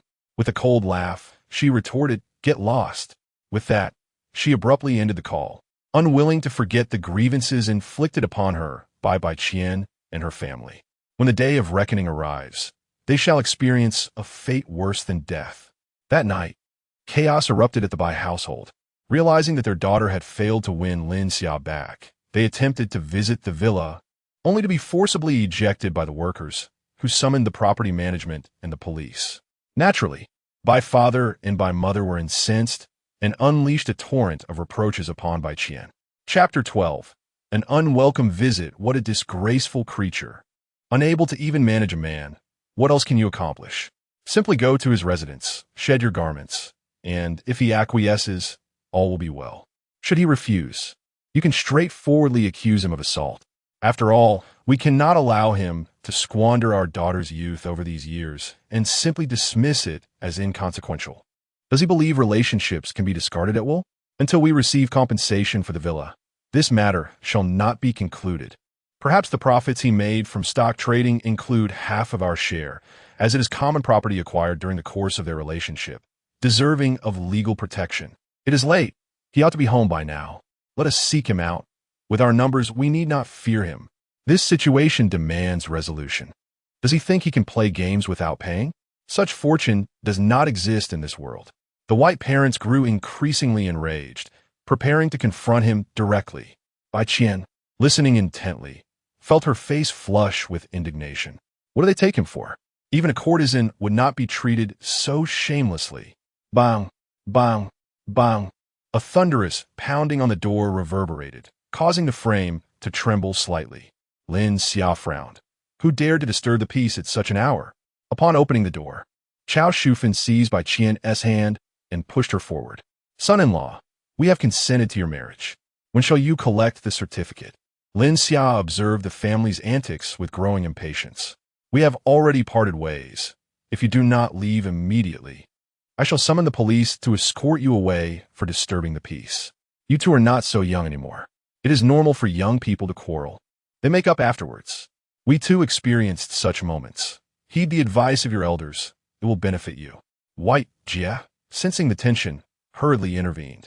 What are you even doing here? Who are you to lecture me? Leave at once. I do not wish to repeat myself. He attempted to shut the door, recognizing that it was not worth his anger, nor could he resort to violence against them. He wished to utter not a single word to them, fearing that he might lose control and act violently. White Buffon, upon hearing this, became infuriated, blocking the door with his hand, ready to retaliate. You got some nerve.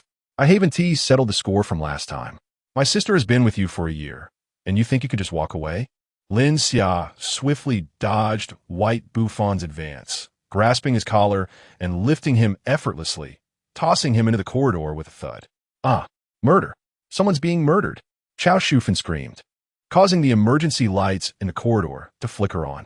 If you do not compensate us for the medical expenses and emotional damages, this matter is far from over. I have already called the police. White Jia threatened, clutching the phone. Lin Xia crossed her arms, observing the family in their frantic uproar. When the day of reckoning arrives, there will be ample time to torment you. For now, this is but a trifling matter, hardly worth interest.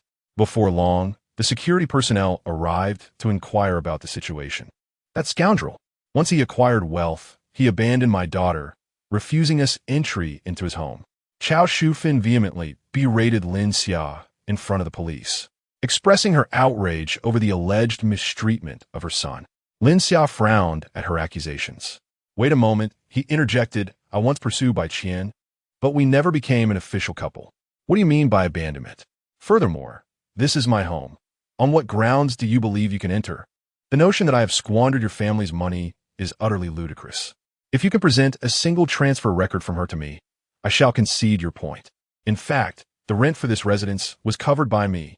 He scoffed at her final claim, stating, You disturbed my rest by banging on my door in the middle of the night and attempted to assault me. It would be a mere understatement to say that I should have retaliated. After understanding the situation, the police officers could only shake their heads in disbelief at the absurdity of this family. One officer checked on by Buffon for injuries, finding nothing amiss other than some dust on his clothing.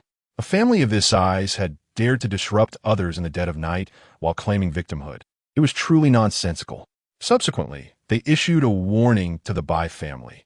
Please refrain from disturbing the peace of others. If there are any financial disputes, gather your evidence and take it to the appropriate authorities. As the officers departed, the Bai family grew increasingly dissatisfied. Did they truly believe the police could not address their grievances? Just wait. This matter is far from over. Chao Shufan continued to rant. Lin Xia, growing impatient, exited the room, his imposing figure emanating an air of intimidation. What do you intend to do? Do you want me to call the police back? Without further ado, Lin Xia delivered a punch that shattered a wall tile beside Chao Shufan, leaving a distinct impression of his fist in the center. This display of force rendered her speechless, collapsing to the ground in fear. The others, too, fell silent, contemplating the sheer power of his blow. Seeking medical compensation? Certainly, but I make no promises of leniency.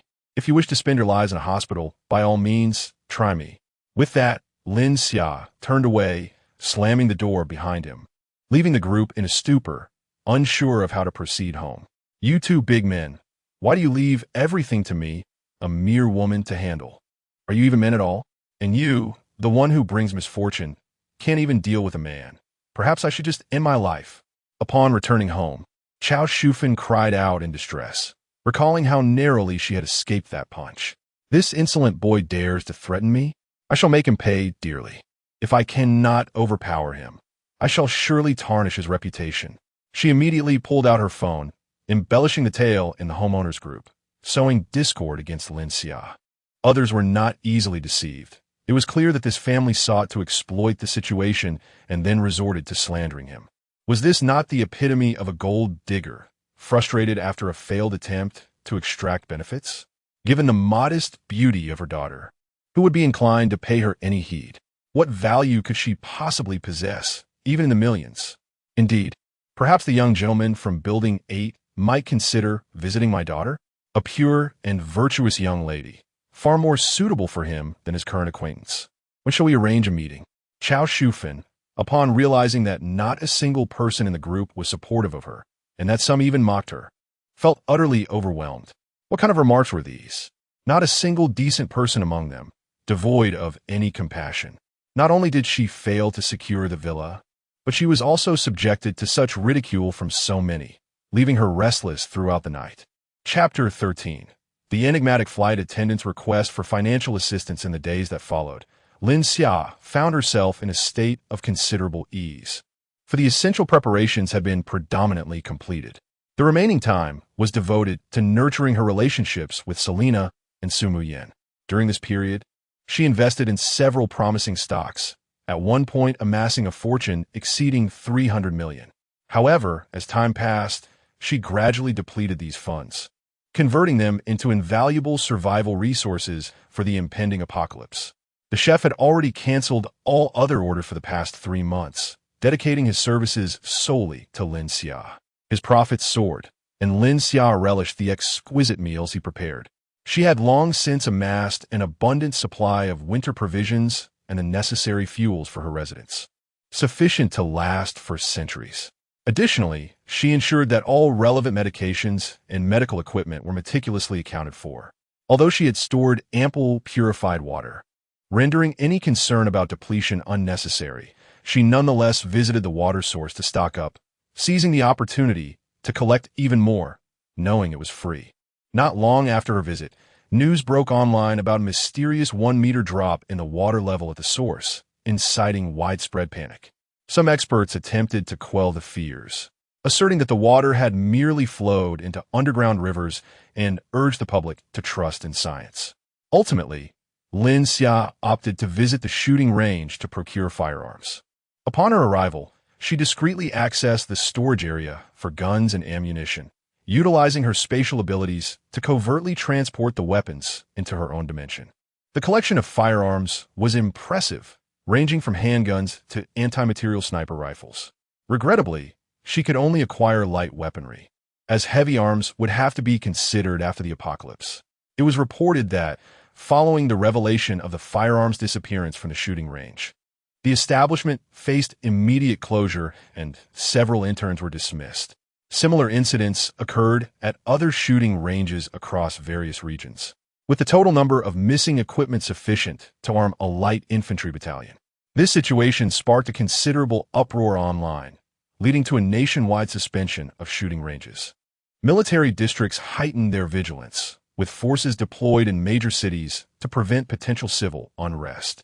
Despite the striking overlap between Lin Xia's movements and the locations of the stolen firearms, she always donned shorts and a short-sleeve shirt during her visits, leaving no room for suspicion.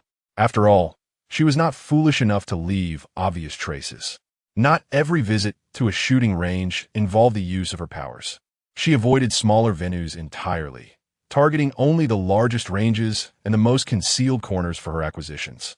Although she had drawn the attention of security personnel, the sheer volume of individuals frequenting these establishments made it impractical for thorough investigations.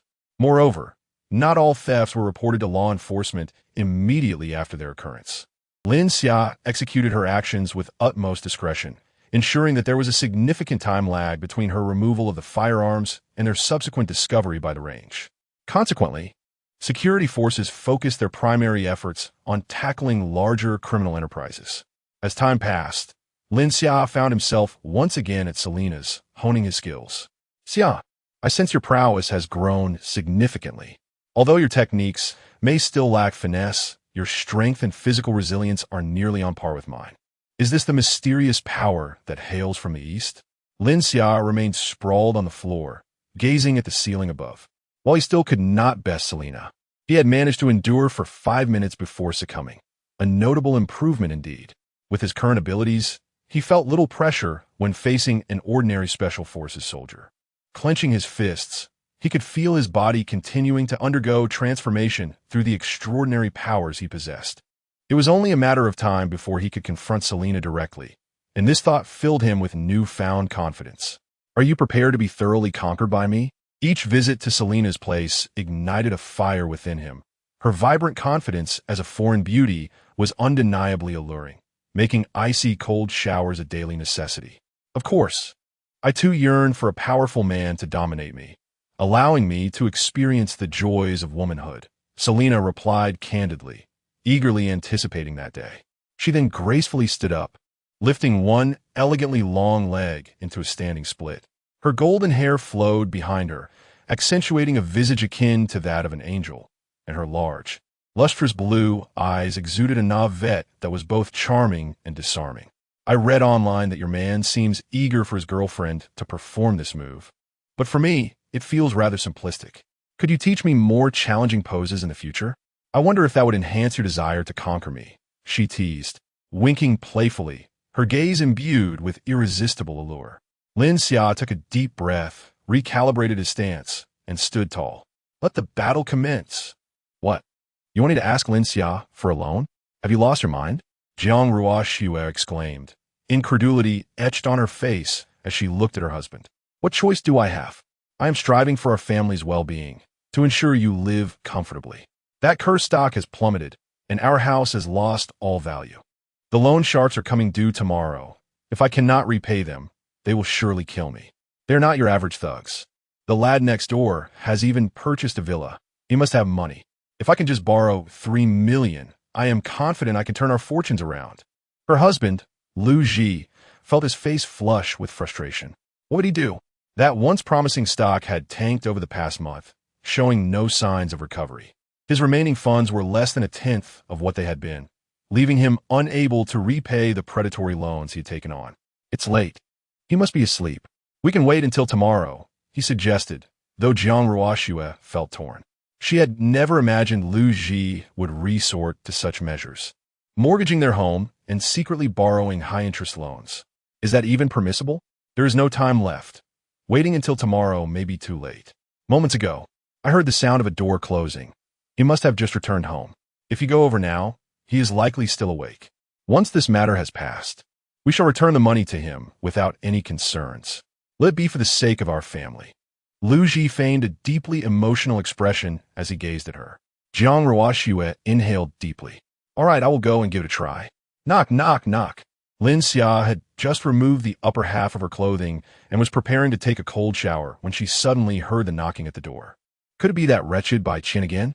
Was she truly seeking trouble? Fueled by irritation, she yanked open the door. What do you want? Oh, it's you?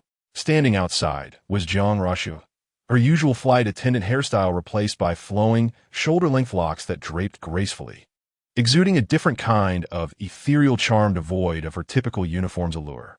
The moon-white slip dress she wore bore no excessive embellishments, yet its exquisitely tailored fit accentuated her tall, alluring figure perfectly.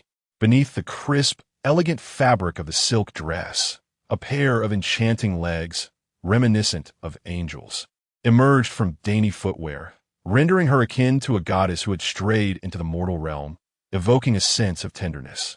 The delicate flush of her face bore an expression that seemed to linger on the brink of speech, akin to a flame, capable of igniting passion within an instant.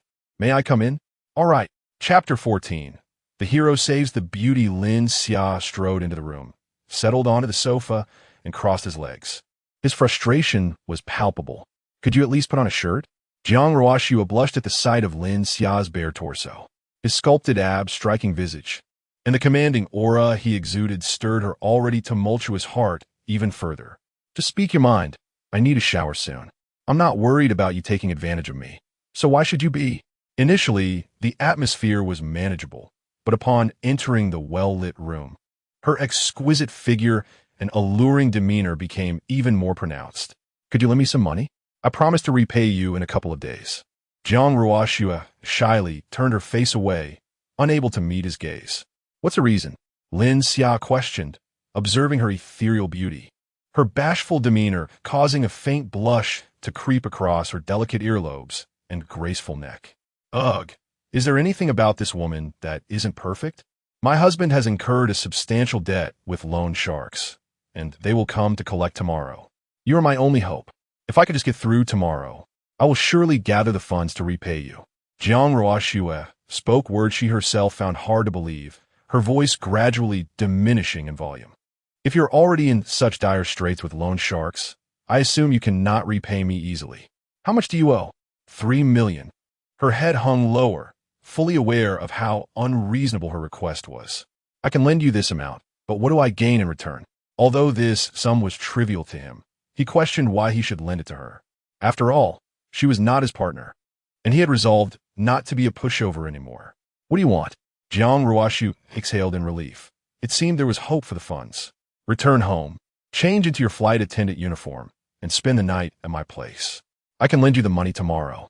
The thought of not having to endure a cold shower that night brought him a flicker of joy.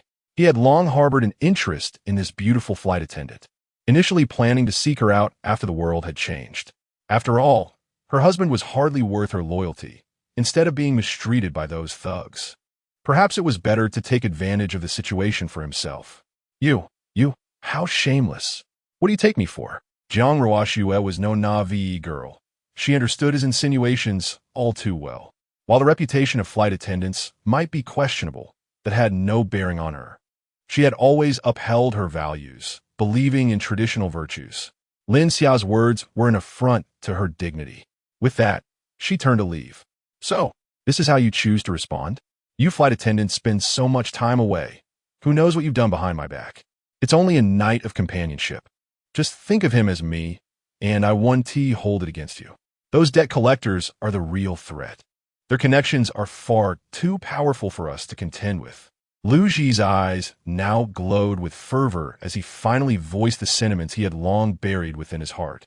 Jiang Ruoxue, with her alluring beauty and occupation as a flight attendant, was not beyond suspicion for any past indiscretions.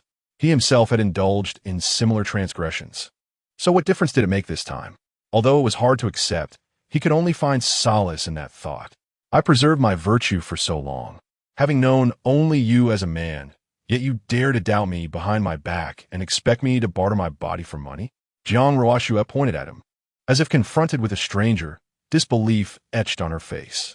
The memories of their initial encounter, his courteous demeanor, the meticulous affection he displayed during their courtship, and the sweet moments spent in each other's company had all been shrouded in the dust of forgetfulness.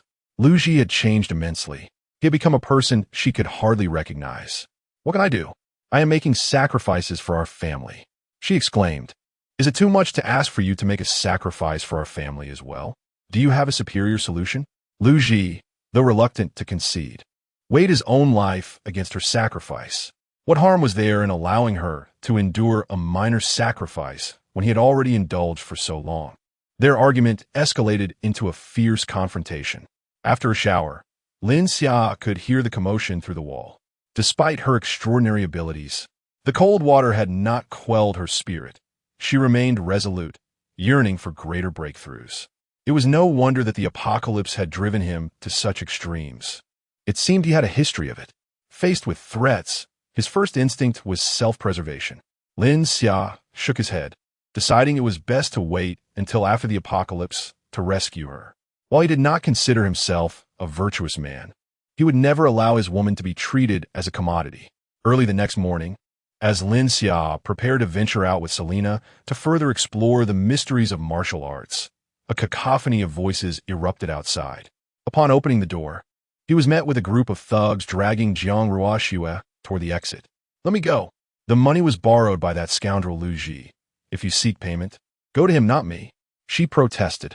"This is kidnapping. I will call the police." Jiang Ruoxue had just awakened from her slumber, disturbed by the ruckus at the door. only to discover that the debt collectors had come knocking. She had repeatedly attempted to contact Lu Ji, but her calls went unanswered.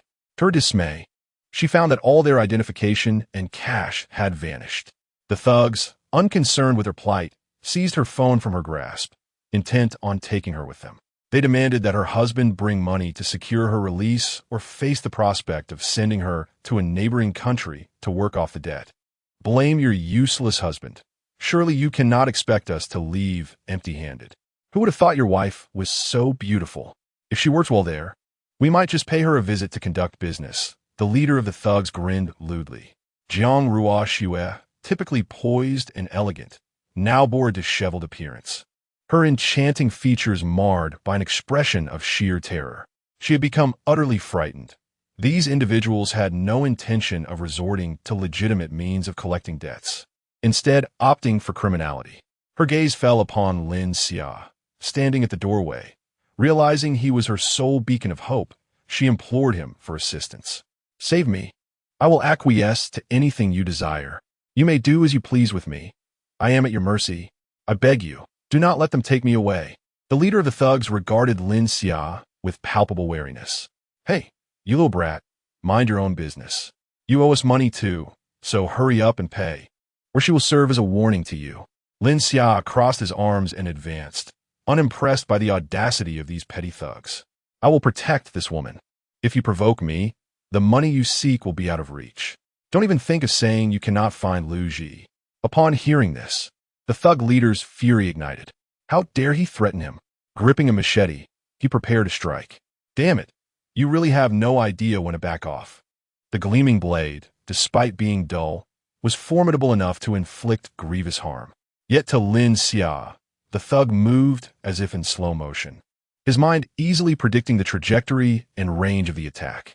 The teachings of Selena had proven remarkably effective. Ordinary individuals no longer stood a chance against him.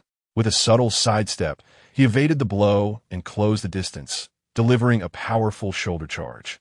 The arrogant thug was sent sprawling, crashing through a nearby fire door. "How dare you strike our leader? Everyone attack. Let us finish this brat." Lin Xia dismissed them entirely, executing a left kick followed by a right sweep, effortlessly incapacitating the remaining thugs.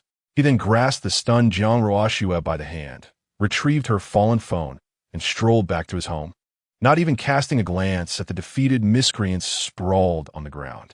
Chapter 15. Jiang Ruoxue's first-time boss. What shall we do now? One of the subordinates clumsily rose from the ground, hastily helping the fallen leader to his feet. "We must find another approach.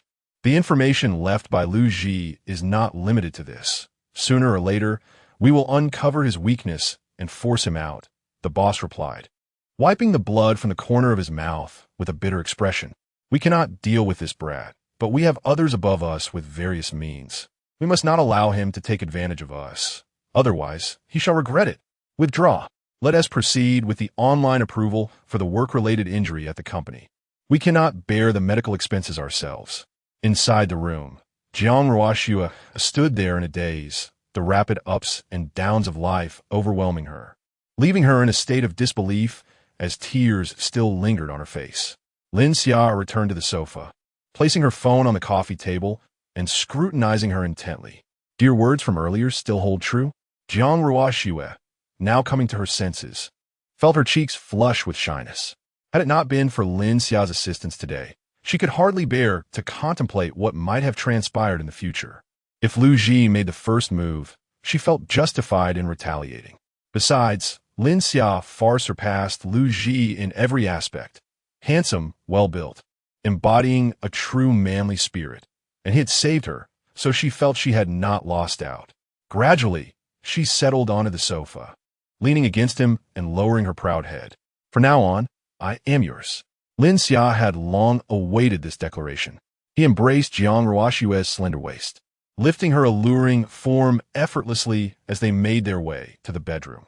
2 hours later, Lin Xia gazed at the crimson stains on the sheets, reflecting on the events. Initially, Jiang Ruoxue, who had surrendered to her fate, was startled into tears once more upon witnessing his extraordinary abilities, exclaiming that it was too overwhelming and fearing for her life, refusing to cooperate. Little did she know that her husband was of a modest size, often concluding their encounters in a mere minute, leaving her indifferent to pleasure. Her desires were modest. She was a traditional woman who believed that as long as they shared a life together, that was sufficient. Intimacy was of little concern.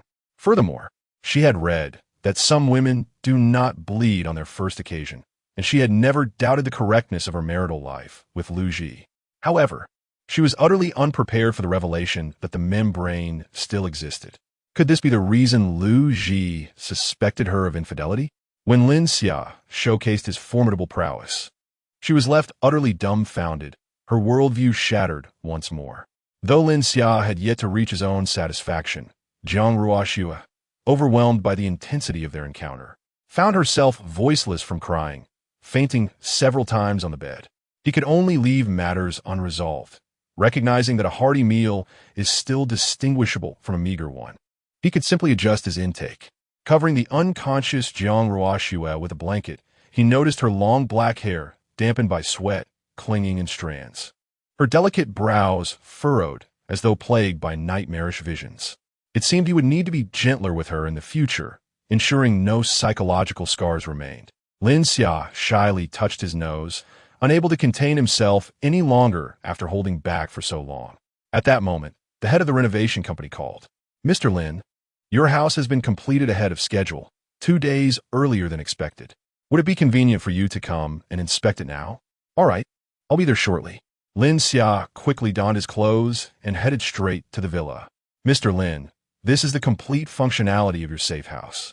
Your information has been set to the highest authority. There is also a manual included. Should any issues arise, please feel free to contact us." Lin Xia meticulously examined every corner of the safe house, asking the staff detailed questions about anything he did not understand. When it comes to matters of life and security, caution is never excessive. The more he looked, the more satisfied he became. Many aspects exceeded his expectations. Thus, he happily transferred the remaining balance. Just then, Lin Xiao's phone chimed again. Upon checking, it was a call from Jiang Ruoxue. "Honey, where have you been? I miss you." Her voice, sultry and enchanting, sent shivers down his spine. If not for her slightly hoarse throat, her voice would be even more alluring. He was well aware of its effects. During their earlier encounter, any sound she made could increase his fervor, making it impossible for him to stop. "I'm looking at our new home. I'll be back soon." "Okay, I'll wait for you." Lin Xia gazed at Jiang Ruoxue, still lying in bed, wincing in pain. His heart ached for her. "Are you feeling any better?" Jiang Ruoxue, wrapped in a blanket, playfully chided him. "What do you mean by better? I just got out of bed to drink some water, and my legs hurt so badly that I could hardly walk. It feels like they're not even mine." "You naughty one. You're the one who keeps exciting me. ISNT it because you're simply irresistible. I couldn't help myself. I promise to listen to you next time. By the way, our new home is ready. Would you like me to take you to see it?" Realizing he was at fault, Lin Xia quickly changed the subject. "Our home? Sure, take me to see it." Jiang Ruoxue exclaimed with excitement, but then the pain in her lower body reminded her of her condition, and she felt a pang of regret. "Unfortunately, I can't move right now. Let us wait a bit." "Wait for what? I'll carry you." Lin Xia picked up Jiang Ruoxue's scattered clothes from the floor, gently covered her with a blanket, and helped her dress piece by piece with tender care. He then found a coat from the wardrobe and draped it over her to shield her from the chill outside before lifting her into a princess carry. Making their way to their new home, Jiang Ruoxue buried her face in his embrace, expecting to move from one hell to another, but unexpectedly, this felt like paradise. She had never felt as happy as she did in that moment. Aside from her escapades in bed, Lin Xia was indeed the perfect partner. With the stunning flight attendant in his arms, Lin Xia joyfully headed toward the villa. Regrettably, fate does not always align with our desires. On the road, he encountered an individual who repulsed him, instantly extinguishing his good spirits. "Lin Xia, how could you act in such a manner? Just after our breakup, you seek solace in another woman. Do you not feel any remorse?" Bai Qian, who had just gone to retrieve a package, chanced upon Lin Xia embracing another woman. Anger surged within her. How dare he transition so seamlessly? What about her dreams of a villa and a wealthy life? "Leave. Do not dare to appear before me again." or I shall not hesitate to strike you. I have no reservations about hitting a woman. Bai Qian, recalling a previous encounter in the corridor, instinctively took a step back. Jiang Ruoxue, initially shy in Lin Xia's embrace, lifted her head. She had heard in the group chat that Lin Xia had an ex-girlfriend, and her curiosity about the woman was piqued. However, upon a glance, she felt somewhat disillusioned. Despite her efforts, the ex-S makeup barely reached a score of 70. Utterly incomparable to herself. In her eyes, she had never encountered anyone more beautiful than her own self. Even amidst a throng of stunning individuals in the airline industry, she regarded herself as the undisputed queen of beauty. Though she had never boasted about it, she took great pride in her looks. Descending from his embrace, Jiang Ruoxue wore an expression reminiscent of one nourished by love. An ex-girlfriend, you say?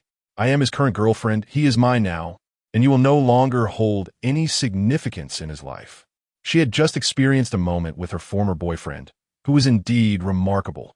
Those favored by affection often blossom with boundless courage, and she felt no trepidation before this woman. You adulterous pair. Bai Qian fled, unable to accept such an outcome. Everything had once belonged to her, the house, the wealth, the man. Yet now, all of it was severed from her grasp, and regret began to fester within her heart. Lin Xia pulled Jiang Ruoxue close, planting a tender kiss on her lips. Marvelous, what a relief. Jiang Ruoxue laughed in response, exuding charm and allure. Chapter 16. The final preparations before the apocalypse. Lin Xia guided Jiang Ruoxue through the safe house, exploring every nook and cranny. Jiang Ruoxue was utterly astounded by the opulent decor and unique design. This was her first encounter with such luxurious surroundings. It was so beautiful that she hardly knew where to gaze. Is this truly our home? However, there are so many rooms. I fear that just the two of us cannot occupy them all. Lin Xia felt a twinge of embarrassment. Just kidding. I would actually prefer if you found a few more people. I cannot bear this alone, having experienced the peaks and valleys of life. Jiang Ruoxue no longer wished to be shackled by mundane constraints. Even a legally bound partner could betray one. So what significance lies in overthinking? Living in the moment is what matters. Really? Lin Xia's face lit up with excitement. False, she exclaimed, attempting to pull the door open to leave. Lin Xia quickly rushed over and enveloped Jiang Ruoxue in a tight embrace. Do you remember our promise? There is still something I haven't completed. I haven't brought over my flight attendant uniform yet. Lin Xia, now calm, held her gently. You nearly frightened me to death just now. Rest assured, I will gradually get used to it. Later, her voice dwindled, becoming softer and lighter until her face flushed crimson. Burying her head in Lin Xia's embrace, her delicate fingers tracing circles on his chest, her enchanting profile radiating tenderness. As the days passed, only one day remained before the apocalypse. Lin Xia's space was already brimming with a plethora of supplies, valued at several hundred million. He had prepared everything he could, yet he remained somewhat concerned about Selena and Su Muyao. Selena was easy to deal with. She had come to Huagua alone and was free of ties here. After spending considerable time together, their relationship was on the verge of blossoming. Through diligent training, he had surpassed her in physical capability, though he still lagged in skill. While he could not yet defeat her, it was merely a matter of time. Inviting her over tonight would likely be met with acceptance. Su Muyao, however, posed a greater challenge. Although their bond had been steadily warming, it had only reached the level of good friends. Bringing her home alone would prove difficult. Moreover, her environment and upbringing were exceedingly refined. Even if he managed to bring her home, convincing her to willingly submit to him would not be an easy feat yet. Ignoring her would not ensure her survival in the impending frigid apocalypse. Hey, are you troubled by something? You've been unusually quiet today, unlike your usual self. Could it be that you wish to confess your feelings to me? Su Muyao teased with a smile, unable to resist poking fun at him. Lin Xia felt a whirlwind of confusion within, unsure of how to proceed. Finally, he gritted his teeth, resolved, and addressed Su Muyao. I have a gift I wish to present to you. It is rather amusing that after all this time, you have yet to present me with a single gift. This indeed reflects the proper attitude one should possess when pursuing a lady. Points for that. Su Mu Yin extended her long, slender legs adorned in alluring black stockings, gently swaying them, casting a captivating glow under the lights. Just a moment, the gift is in the car. I shall retrieve it. All right, I shall wait for you. Lin Xia pretended to return to the vehicle, but in reality, she extracted a warm garment and ammunition concealed within the confines of a couple of large, unmarked boxes that appeared utterly ordinary. It feels quite mysterious. I lack for nothing, and your sentiment alone suffices.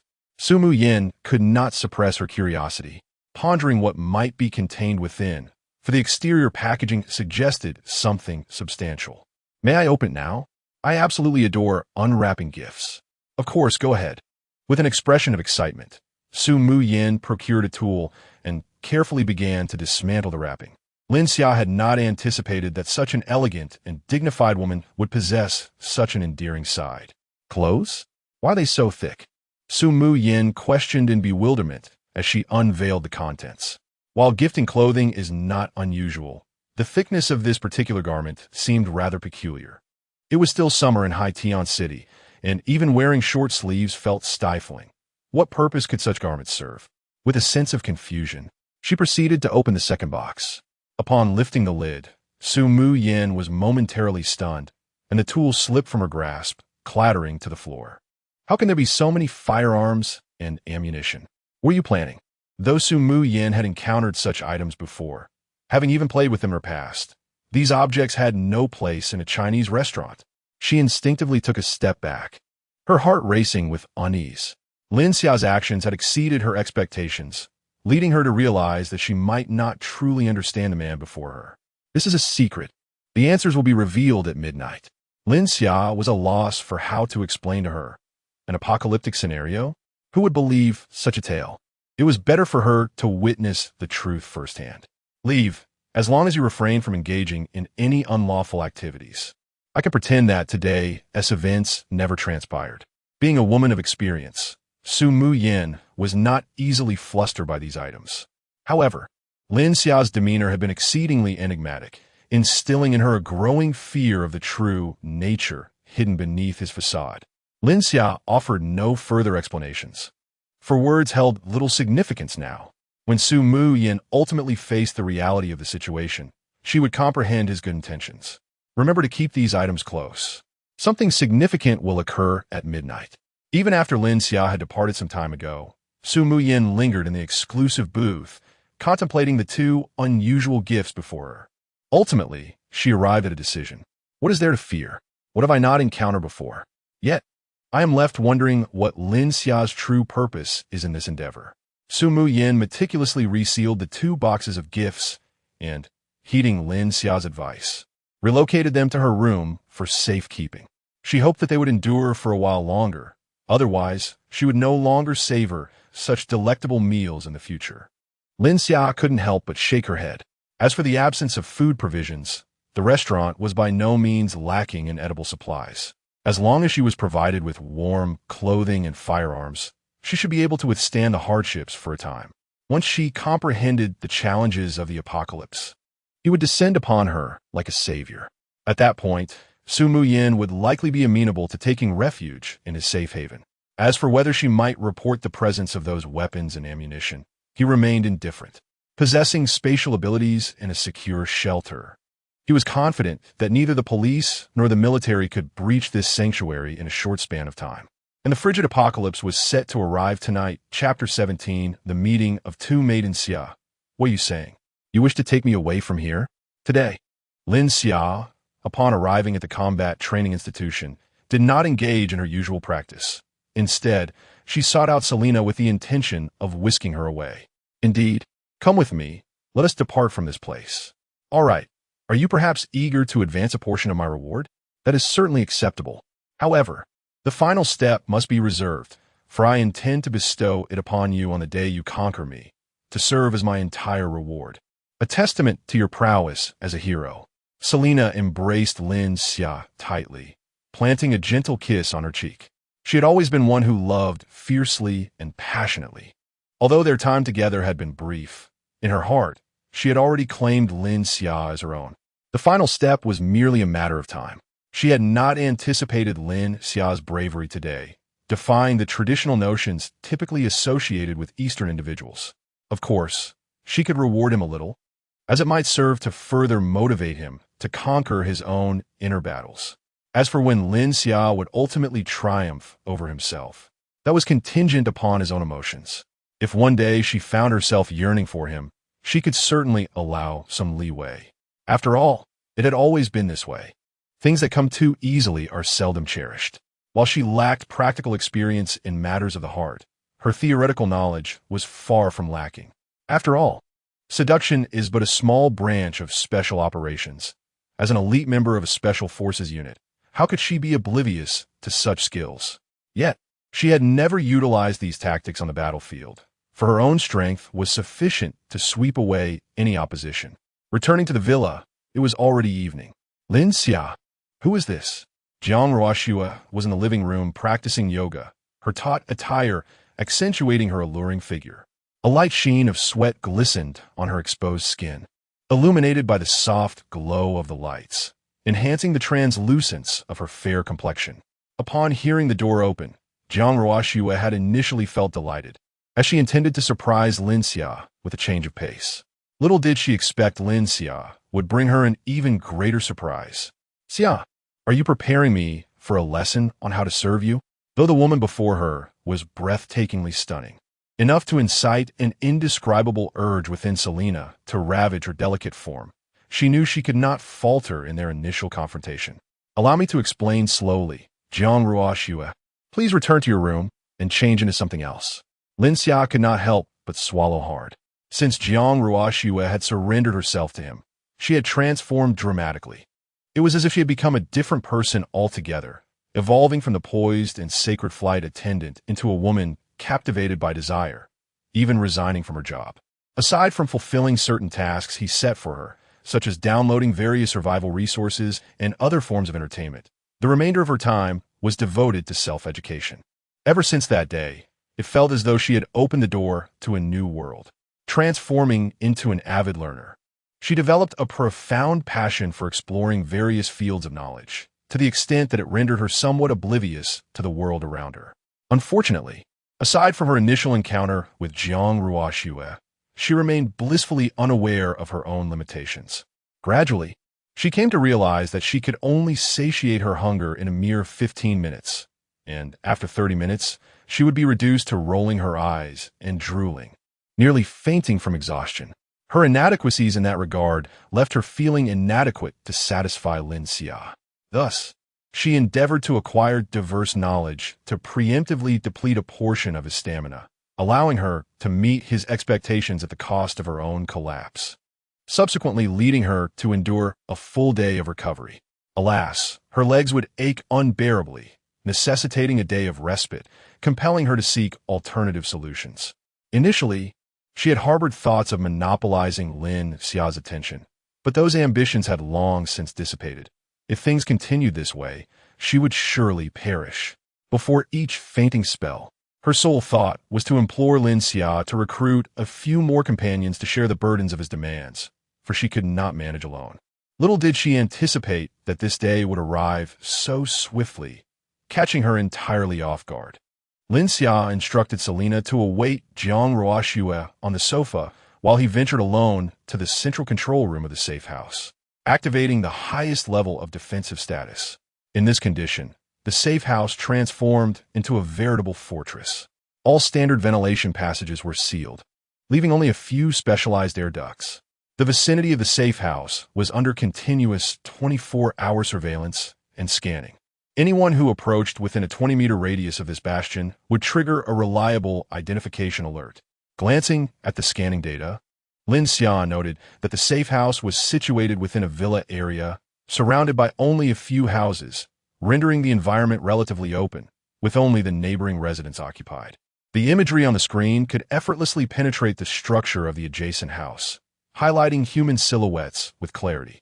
The data indicated that there were 3 individuals present next door. In his previous life, Lin Xia had met a tragic end due to Bai Qian's ambush right at his doorstep.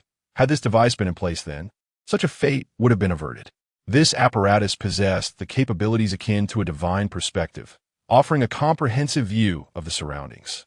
He then activated the independent survival system, enabling the safe house to operate autonomously, independent of existing infrastructure such as power grids or water pipelines. As long as fuel and supplies were sufficient, it could function indefinitely. A glance at the stored provisions revealed enough sustenance for a century without concern. At that moment, he recalled the lavish Doomsday bunker constructed by a wealthy individual, pondering the opulence of a safe haven that had consumed billions and hollowed out a small mountain. He had invested merely 100 million, yet the results surpassed his expectations significantly. Although he was aware of its location, there was no immediate need to risk an incursion, unless, of course, his family grew too large to accommodate. Subsequently, he adjusted the indoor temperature and humidity to the most conducive levels for human habitation. The safe house's artificial intelligence system would automatically regulate the set parameters, requiring no further intervention. After a series of operations and inspections, Lin Xia finally returned to the living room. She noticed Jiang Ruoxue whispering something to Selena while holding her hand, and chose to approach silently. Selena's delicate face flushed with a blend of fear and excitement. "What are you two whispering about behind my back? Why do you fall silent the moment I arrive?" Jiang Ruoxue embraced Selena, projecting the image of a close sisterhood. "I can't tell you. This is a secret among women. I've accepted this little sister, and you must never bully her." Observing the scene of two stunning beauties in each other's embrace, Lin Xia couldn't help but marvel at the camaraderie among girls. Indeed, a civilization enriched by beautiful friendships is a splendid one. Am I to bully you, the faucet spirit? It's merely a few instances of bedwetting. You mustn't label me as the faucet spirit. Jiang Ruoxue, too, felt a twinge of shyness, adding, "But I can't be entirely blamed. It's your fault, too. If you had turned the faucet a little gentler, it wouldn't have leaked so." Moreover, with Selena leading the charge in the future, little Lin Xia will be of no consequence. Jiang Ruoxue cast a provocative glance at Lin Xia, reminiscing about the days of solitary struggle that were both delightful and painful. With Selena's assistance, the burdens of the past could finally be alleviated. Chapter 18. Selena's choice. Lin Xia cast a dismissive glance at her, fully aware that her inability to remain immersed in Jiang Ruoxue's gentle embrace was solely due to her own inadequacies and fleeting endurance. While Jiang Ruoxue had managed to address her own issues of sustenance, Lin Xia felt far from achieving true contentment. "Summer, I will strive to learn from my sister in the future. There is still so much knowledge I have yet to grasp. I hope that one day, my sister and I can truly delight you."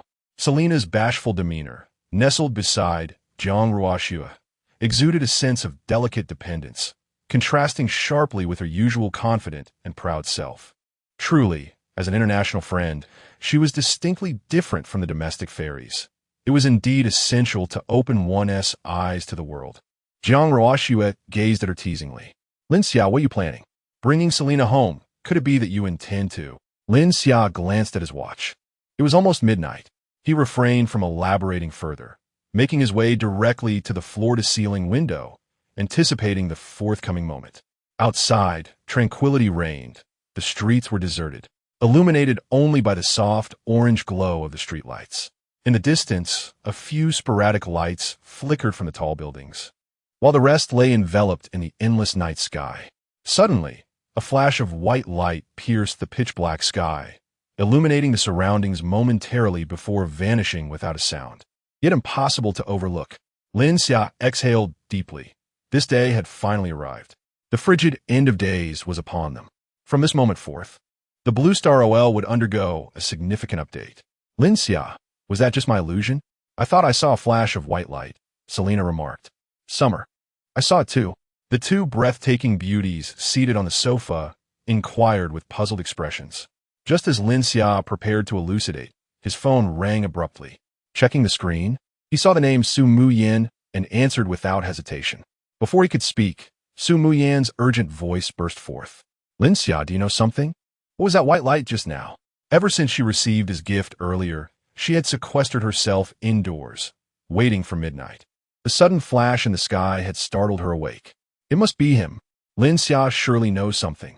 Open the window, and you shall find out." Lin Xia opened the window, while Jiang Ruoxue and Selena looked on in confusion, uncertain of his intentions. All right, and then? A gust of cold wind swept through, tousling Su Muyan's silky hair and clinging to her graceful figure in her delicate silk nightgown. At that moment, the wind took on a tangible form. Goosebumps erupted on her flawless skin, and her mind was consumed by a singular sensation. Cold. Exceedingly cold. This temperature was utterly unusual. In August, the nights in Haitian City could sometimes approach 30 degrees. The atmosphere outside now resembles an abrupt descent into a cold storage, chilling enough to induce shivers. At this moment, the world is poised to enter a new epoch, the era of extreme cold. Gather your supplies and safeguard yourself. Lin Xia uttered little more before abruptly disconnecting the call. He had already done more than enough. Were it not for her beauty and culinary prowess, he might not have even thought to remind her. How could one truly appreciate the value of life without personally experiencing despair? Su Muyan felt a sense of disorientation, struggling to believe Lin Xia's earlier words. Yet the biting wind outside served as a stark reminder that he was likely speaking the truth, particularly considering the winter garments and firearms he had provided her, each item a testament to the harsh reality ahead. Judging by the arsenal, this frigid epoch might prove to be far from gentle, perhaps even cruel.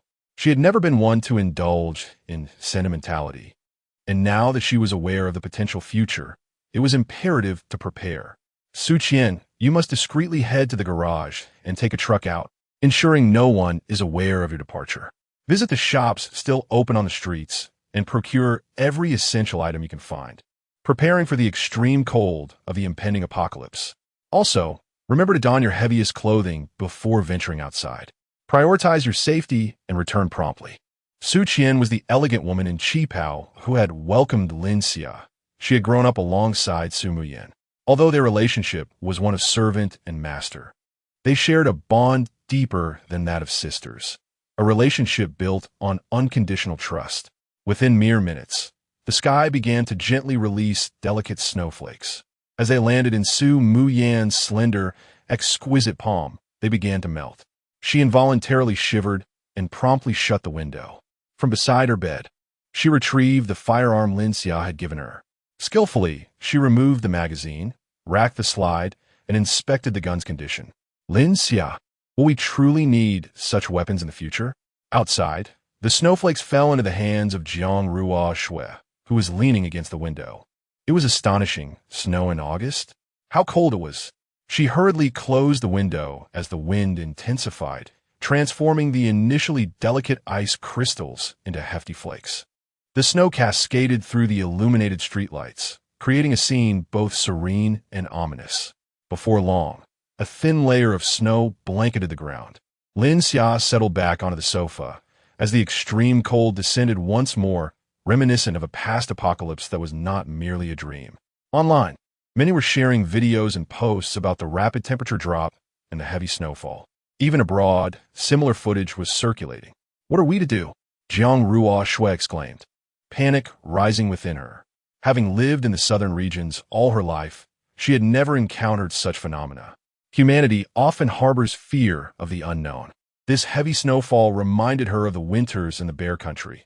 Those were the most arduous days of the year. But it's still August, and we are not far from the equator. Such weather should not be occurring. Selena was equally puzzled. As a distinguished special forces operative, her knowledge, while not the most advanced, was certainly comprehensive. Yet the current circumstances undeniably shattered her existing understanding. From any perspective, the reasons behind this phenomenon eluded explanation. Lin Xia was also at a loss regarding the origin of the extreme cold. In his previous life, he had only survived for a couple of months before meeting his demise. In that past existence, various experts had expressed their conjectures online, yet most were unreliable. The only certainty was that the current situation was merely the beginning, and the future promised even graver challenges. Until the day of his death, the outside world remained a frigid hell, showing no signs of relief. Lin Xia gazed at the flustered Jiang Ruoxue and could not help but offer reassurance. Rest assured, this house has just been renovated. It is more than capable of withstanding the cold. I have also prepared ample supplies. sufficient for us to last for over half a year. Selena regarded Lin Xia thoughtfully. Xia, do you know something? Is that why you brought me here today? Moreover, you do not appear to be unprepared for this snowfall. Jiang Ruoxue, too, cast a questioning look at Lin Xia. Having been frightened by the unfamiliar weather and desperately seeking some psychological comfort. Indeed, a friend informed me, through unusual means, that such an event would transpire today. So I'm not entirely ignorant of the situation. This extreme cold will persist for a long time, and societal order will inevitably collapse. Fortunately, I have made thorough preparations to withstand the impending disaster. My intention in bringing you here today is to protect you in the days to come. Of course, should you wish to leave now, I will not hinder your choice. So, Selena, what will your decision be? Chapter 19. Good morning. After such a lengthy acquaintance, Lin Xia found himself rather fond of this enchanting foreign beauty, yet he was reluctant to impose any choices upon her. Should she wish to depart? She could do so at any moment. However, should she regret her decision and wish to return, he regrettably did not offer that option. I want to remain here. Wherever Lin Xia is, I shall be. Although she did not need to inquire of Jiang Ruoxue, her stance was crystal clear. Jiang Ruoxue possessed a keen self-awareness. She was merely a delicately beautiful vase, nearly destroyed by the likes of that scoundrel Lu Ji. Facing a harsher future alone would be far too painful. Death will be more merciful. Moreover, after spending so much time together, she had already fallen in love with Lin Xia. Apart from a slight trepidation in one aspect, Lin Xia was impeccable in every other regard. She had also grown fond of this laid-back lifestyle, free from work and pressure, simply needing to cater to Lin Xia's needs. For a love-struck, ornamental woman like her, this place was nothing short of paradise. Xia, I just acknowledged my sister. How could I bear to leave here and allow you to torment her mercilessly? Since my arrival in Huagua, I had resolved to embark on a new chapter in life, and I eagerly anticipated the days to come with you. Furthermore, her earlier words had opened the door to a new world, igniting an eagerness within me to explore it. You must endeavor to conquer me. Shall I perhaps ease your efforts in the future? Selena fluttered her alluring eyes, her gaze brimming with temptation. Lin Xia could not help but grit his teeth. This woman was quite adept, seemingly unfazed by his demeanor, and had managed to turn the tables on him. The latent powers within him stirred restlessly, yearning to break free from their restraints. You're not leaving? How splendid! Jiang Ruoxue exclaimed, equally delighted. She could not bear the thought of Selena departing. Should the outside world become frozen, leaving Lin Xia with nothing to occupy himself and only the two of them at home, she would surely be tormented to death. Gulme, allow me to find you a room. There are plenty of vacant ones here. Just look at Lin Xia. He harbors no good intentions. Tonight, we sisters shall share a bed, ignoring that insufferable man. Jiang Ruoxue seized Selena and made to leave, casting a discreet glance back at Lin Xia. Shortly thereafter, a message from Jiang Ruoxue appeared on his phone. The room door isn't locked. Lin Xia couldn't help but chuckle. What did she take him for? He was hardly a ravenous beast in need of a woman to survive. Bored. Yet the thought of two stunning beauties sharing a bed just next door stirred the powers within him once more, prompting him to adjust his focus and scroll through his phone. Snow in August. What a tremendous injustice. The weather forecast indicated a balmy 24 degrees, yet outside it was frozen solid. He had been sleeping soundly only to be abruptly awakened by the chill. Upstairs, I have already prepared the winter comforter and air conditioning, yet the cold still keeps me awake. It is hardly surprising that you were roused by the chill. With such heavy snowfall, perhaps tomorrow will grant us a reprieve from work. I hope that with this deluge, we shall be spared the burdens of conflict. For war is a harrowing ordeal. I envy the citizens of Huagua, whose greatest concern seems to be merely whether or not they must report to work. Upon glancing at this post, I see it indeed originates from abroad. However, most individuals regard this calamity with indifference, treating it as a mere anomaly to jest about. Yet, the future will undoubtedly teach them the essence of humanity anew. Allow yourselves to relish this fleeting happiness, for soon it shall vanish into oblivion. Lin Xia set aside his phone, preparing for slumber. The room had been adjusted to the most suitable temperature, and the bedding was crafted from supremely soft materials, providing an unparalleled comfort. Truly, the premium quality of the linens he purchased enhances one's sense of bliss. Everything seemed perfectly arranged, yet an inexplicable void lingered, rendering him somewhat unsettled. Ah, yes, the warm and fragrant pillow lay in the adjacent room, and he could not embrace it for sleep. It felt indeed a bit unusual. Nevertheless, he ultimately closed his eyes. He could still sleep without a woman beside him. Nothing of great significance. In the early morning, Lin Xia was awakened by a warm, moist sensation. It felt as though he were immersed in a hot spring, gentle waters caressing every inch of his skin, lulling him into a state of blissful reluctance to awaken. As his muscles tightened, the exquisite sensation erupted in his mind like fireworks. The morning drowsiness vanished without a trace. Upon opening his eyes, he beheld Jiang Ruoxue sprawled on his bed, earnestly attempting to rouse him. From his vantage point, he could only see the crown of her head. Meanwhile, Selena sat beside them, attentively learning new knowledge from her newly acquainted sister. Her beautiful eyes sparkled with a mixture of fear and excitement towards the unfamiliar information. At that moment, Jiang Ruoxue lifted her rosy face, her tearful eyes gazing at him while her hair was tousled and her cheeks round and plump. She then swallowed a few times, successfully consuming her breakfast. "Xia, you are truly remarkable. It took my sister over half an hour to wake you. No wonder she was so eager to find a sister to assist her." Selena observed the entire demonstration, the magnitude of the knowledge and the duration of the teaching utterly shattering her preconceived notions about Asians. Even a man of her own country could not compare. This morning's unique educational experience, while exhilarating, also instilled a sense of fear within her. She feared she had perhaps overestimated herself regarding the abilities she currently possessed in comparison to this new knowledge. The process of absorbing such information would likely prove to be a painful endeavor. Thus, I assert, I do not feel jealousy at all. Your presence brings me joy. Otherwise, if I were to face this alone, I might very well be driven to despair. Jiang Ruoxue paused for a moment before gradually responding, though her voice seemed somewhat off, as if her throat were coated with something. Lin Xia sat up contentedly, embracing Jiang Ruoxue, who lay upon his bed. He kissed her fair, rosy cheeks and gently tidied the strands of hair clinging to her forehead due to perspiration. "Allow me to prepare breakfast today. You should freshen up in the bathroom. You've worked hard this morning." In a buoyant mood, Lin Xia hummed a tune as he made his way to the kitchen.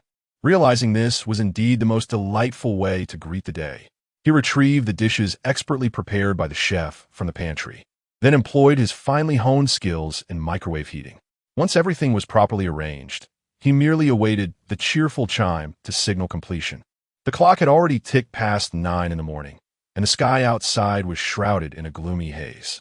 Thanks to the thoughtful design of the safe house, his view remained unaffected. A rough estimate suggested that the snow outside had accumulated to a depth of nearly 1 meter. From the scattered mounds visible in the snow, one could surmise that beneath lay tables or low shrubs. The heavy snowfall continued to drift down, showing no signs of abating. Clad in short sleeves and shorts, Lin Xia couldn't help but recall his previous life, shivering involuntarily. Despite the indoor temperature being a constant 24 degrees, he remembered that at this hour in his past existence, he had been awakened by the cold. The scene before him mirrored that of yesteryear, yet he found himself far more at ease now. Back then, the temperature in his room had plummeted below 10 degrees, and the thin summer quilt offered no warmth. Awakened by the chill, he had hurriedly unearthed his winter clothes from the depths of his wardrobe. He replaced the summer quilt with a thick comforter, yet even with the air conditioning running, the room remained uncomfortably cold. Chapter 20. The first day of the apocalypse before long. Lin Xia set the 8 dishes and a soup he had prepared onto the dining table, the steam rising and the aroma wafting, a feast for the senses. The 2 women emerged from the bathroom, their camaraderie akin to that of sisters. The intricacies of female friendship were beyond his comprehension. "Wow, such a lavish spread," Jiang Ruoxue exclaimed, unable to contain her awe at the bountiful feast laid before her. Though Selena remained silent, she was the first to take a seat at the table, her eyes sparkling with delight as she grasped her chopsticks, eagerly eyeing the delectable dishes. Yet, a hint of concern crept into Jiang Ruoxue's mind. Did Lin Xia have enough provisions? She had glimpsed the outside scenery that morning, and the snowfall was indeed excessive. Even if the snow ceased immediately, it would be quite some time before transportation could be restored. Perhaps we should conserve our appetite. After all, I haven't been very active at home. Lin Xia, however, harbored a different perspective. A warm abode, sumptuous meals, and the presence of two enchanting beauties. This was the essence of life. It was incomparable to his former existence. One was in hell, the other in paradise, if one did not indulge. How could the efforts and accumulations of the past be appreciated? Rest assured, I had anticipated all of this. The supplies were prepared in advance. So enjoy your meal without worry. He added with a playful tone. And who said you haven't been active? Your level of activity is quite commendable. Jiang Ruoshiwe's cheeks flushed with embarrassment. Driving you crazy, I'm ignoring you now, she retorted, taking her seat at the table and gazing at the array of dishes, all of which were her favorites, causing her mouth to water. A sweetness filled her heart. He truly cared for her and did not regard her as a mere plaything to be discarded. Her efforts that morning had not been in vain. She resolved to reward him after their meal. As Lin Xia turned on the television and joined her at the table, they began to savor the first meal since the onset of the apocalypse. The television, however, was devoid of any other programming. No matter the channel, the same images repeated. Even the Sixth Princess channel was no exception. All were broadcasting the unprecedented global snowfall and temperature drop. From the footage transmitted from various regions, it was evident that every province in Huagua was experiencing the same phenomenon, showing no signs of variance. Indeed, it mirrored the events of his previous life.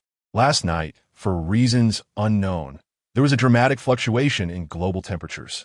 Across Huagua, temperatures plummeted by an average of 50 degrees Celsius and continued to decline. This situation resulted in immense snowfall nationwide, with some specific areas receiving up to 3 meters of snow in a single night. Meteorological agencies and scientists were investigating the cause of this unusual weather phenomenon. The nation had entered a state of wartime control, advising citizens to refrain from unnecessary outings. They urged the public not to panic, to dismiss rumors, and to believe that this snow disaster would soon pass. Lin Xia scoffed at the statements made in the news. In reality, this was the perfect opportunity for resource gathering. Although the temperatures are currently frigid and the snow is quite thick, it is not insurmountable. A meter of snow and temperatures plummeting to minus 20 or 30 degrees do not render movement entirely impossible. With determination, one can venture to the store to procure supplies, perhaps even igniting a flicker of hope for survival. In a few days, temperatures are predicted to plunge to around minus 70 degrees, with snow accumulation reaching 3 to 5 meters. At that juncture, true immobility may ensue. Otherwise, the neighbors would not place their hopes for survival upon one another. Will this chilling spell, as reported in the news, truly pass swiftly? Jiang Ruoshi, upon viewing the news, could not help but feel a twinge of anticipation.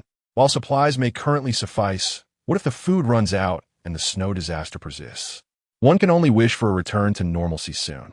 Lin Xia shook her head. It is not so simple. The current situation is merely a prelude. This snowfall is unlikely to cease within a week, and temperatures will further plummet. Oh, will it be that severe? Jiang Ruoshi lamented as she reluctantly set down the pan-fried meat she had just picked up. In that case, I shall eat sparingly. If that is the case, it would be even graver than the winters in the northernmost reaches of the Bear Country. Truly astonishing. The view outside momentarily transported Selena back to her homeland. It is hard to believe this is the southern part of Hua Country without this dwelling. The experience would surely be unbearable. Being with Lin Xia may very well be the most prudent decision of her life. Observing the two women's concern preventing them from continuing their meal, Lin Xia could not help but offer reassurance. I have stocked up sufficiently. We could sustain ourselves on these provisions for another 3 months without issue. Eat with peace of mind. The two women finally regained their vigor and resumed their meal. After dining, Lin Xia checked the energy consumption of the safe house, discovering that there was no loss even reaching 1%.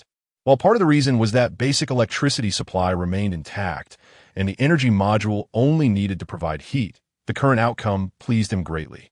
Subsequently, he activated the snow-clearing module of the safe house to remove the accumulated snow around, ensuring visibility was not obstructed. After completing these tasks, he reclined on the soft sofa, scrolling through his phone to explore various information online. The snowfall outside was quite heavy. Was anyone interested in a snowball fight?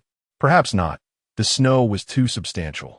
After struggling to push open the unit door, I could barely take 2 steps before the cold became unbearable. This temperature rivals that of the Northeast. How fortunate! I do not have to work today. I have already received notification from the company. Aside from the cold, there is little to complain about at home. I hope it continues to snow for several more days. Brothers, I am running low on food. Is anyone willing to accompany me to buy supplies? It will be good to have company on the way. I too have no food left. Let us gather in the basement and go together. Be cautious if you head out now. Prices outside may be exorbitant. Is anyone interested in going down to clear the snow? The snow continues to accumulate, making it increasingly difficult to clear. Where is the property management? Have they vanished? With such a substantial snowfall, they ought to be addressing it. Have the management fees been paid in vain? Chapter 21. The fashion show of 2 within the group. Various messages circulated, yet the overall atmosphere remained relatively harmonious. After all, it was merely the first day of the apocalypse. As the temperatures plummeted and the snow intensified, when the supply of water, electricity, and gas ceased altogether, their grotesque, true selves would inevitably be unveiled. Yet, what concern was this to him? No matter the circumstances, they would never be his rivals. The firepower at his command could annihilate the entire community, not to mention his possession of an even more enigmatic spatial ability. Outside, the wind howled and snow swirled, while inside, a warmth enveloped him. This was the life he desired. Lin Xia felt a twinge of impatience, frequently glancing towards Jiang Ruoxue's room. He wondered what those 2 women were up to, having retreated together after tidying up the dishes. They had mentioned surprising him, and he had been filled with anticipation. Yet nearly 2 hours had passed without a hint of activity. Suddenly, a soft thud echoed as the 2 exquisite women emerged from the room. Lin Xia's heart raced as he turned to look, and he was struck dumb by the sight before him. He sat motionless on the sofa, oblivious to the phone that slipped from his grasp and fell to the floor. Jiang Ruoxue, with a delicate flick of her fingers, brushed her hair aside and gazed at him with a playful charm. Her ethereal beauty radiated as she smiled, the fragrance of orchids wafting gently through the air. Her demeanor was refreshingly elegant, adorned in a long, pale green French dress that gracefully fell below her knees. Her fair, elongated neck was accentuated by her favorite pearl necklace, the lustrous orbs perfectly complementing her porcelain skin. The fitted dress exquisitely outlined her slender form, while beneath the hem, her fair legs were clad in sheer white stockings, reminiscent of translucent skin against the delicate snow-like texture. Under the soft glow of the lights, they shimmered enticingly. On her feet, she wore a pair of airy, mint green stiletto sandals crafted from transparent crystals, subtly infusing her otherworldly presence with a hint of allure, as if she were a captivating fairy lost among mortals. She glided gracefully toward Lin Xia, completing a slow turn that showcased her beauty in its entirety. The enchanting aroma enveloped him, rendering him utterly entranced. Taking a seat beside him on the sofa, she elegantly extended her breathtakingly long legs into his embrace, inviting him to admire and explore. The sandals, freshly unwrapped, bore no blemishes, their very existence meant not for walking, but for the delight of an appreciative gaze. Her delicate, pale pink toes, encased in sheer stockings, were neatly aligned within the transparent stiletto sandals, resembling lustrous pearls. Not overly ostentatious, yet they fully showcased the soft whiteness of her feet, with her toes exuding a perfect blend of charm. Lin Xia could not suppress a gulp as he beheld the exquisite leg in his arms, fair, slender, and straight, sufficient to ignite a man's imagination, a masterpiece in its own right. At that moment, a blush blossomed on Jiang Ruoxue's cheeks, her eyes shimmering like spring waters as she gazed at Lin Xia with a captivating allure. Meanwhile, Selena approached, clad in a delicate white crop top that could hardly contain her alluring figure, igniting fantasies beyond measure. The delineation of a clear abdominal contour and the alluring navel, accompanied by a fair and taut waist, is revealed in a simple yet sizzling ensemble. The lower half is adorned with effortlessly chic fringe hot pants, which are cut exceedingly short, exposing her long, slender legs in all their unadulterated glory, radiating an enchanting allure akin to a breathtaking siren that captivates Lin Xia's gaze. She gracefully pirouettes before him, presenting her exquisite form from every angle, before obediently settling on the opposite side of the sofa, extending her magnificent legs into his embrace. Complementing Jiang Ruoxue perfectly, she emanates a captivating aroma, bold and passionate, and paired with her enticing hourglass figure, she perpetually stimulates Lin Xia's senses, embodying the essence of a stunning beauty. Jiang Ruoxue and Selena have orchestrated a private fashion show just for him, showcasing their distinct charms in a manner that leaves Lin Xia momentarily at a loss as to where to direct his attention. Lin Xia, have you prepared any outfits suitable for Selena in advance? Her figure is exquisite, and many of my clothes would not fit her. With delicate arches, smooth skin, and elongated leg lines, these two pairs of lovely legs appear to be masterpieces sculpted by divine hands. Those legs, that silk. No, I indeed have not prepared Selena-esque attire. It was my oversight. Once the snow settles, I shall venture out to procure something fitting. Such splendid form deserves more than just these few garments. It is hardly sufficient. Not to mention, these stockings at home are far too few for what is required. I have clearly neglected this aspect. Perhaps I could transform the expansive basement into an oversized dressing room, a space to house all manner of my favorite outfits and uniforms, allowing them to don various ensembles for my viewing pleasure. Each day, a novel appearance. But would that not be somewhat perilous? Did you not mention that conditions outside would become increasingly dire, making movement arduous? Jiang Ruoxue felt a slight discomfort in her legs, as if something were pressing against her, and she instinctively shifted. Do not worry. I have already prepared the necessary equipment for our outdoor explorations. But let us set that aside for now, as we have more pressing matters at hand. Lin Xia reached out to caress the exquisite legs enveloped in sheer stockings. His fingers deftly glided along the fabric, the glossy material gently rubbing against his touch. Your legs appear weary and uncomfortable. Would you like me to give you a massage? Jiang Ruoxue, witnessing Lin Xia's increasingly audacious demeanor, felt her cheeks flush. After all, this was in public during daylight, and Selena was observing nearby. Yet, she did not resist Lin Xia's ministrations, silently enduring his massage on her legs and feet. Lin Xia continued his massage for an entire hour. During this time, Selena mentioned her own discomfort, expressing a desire for Lin Xia to assist her as well to alleviate the tension in her leg muscles. Eager to assist, Lin Xia joyfully offered a soothing massage to her friend. After an hour of this delightful endeavor, Lin Xia felt a refreshing sense of satisfaction that comes from helping others. Blushing, she cautiously made her way back to her room to tidy up, careful not to slip in her sandals. Meanwhile, Selena's eyes sparkled with newfound knowledge.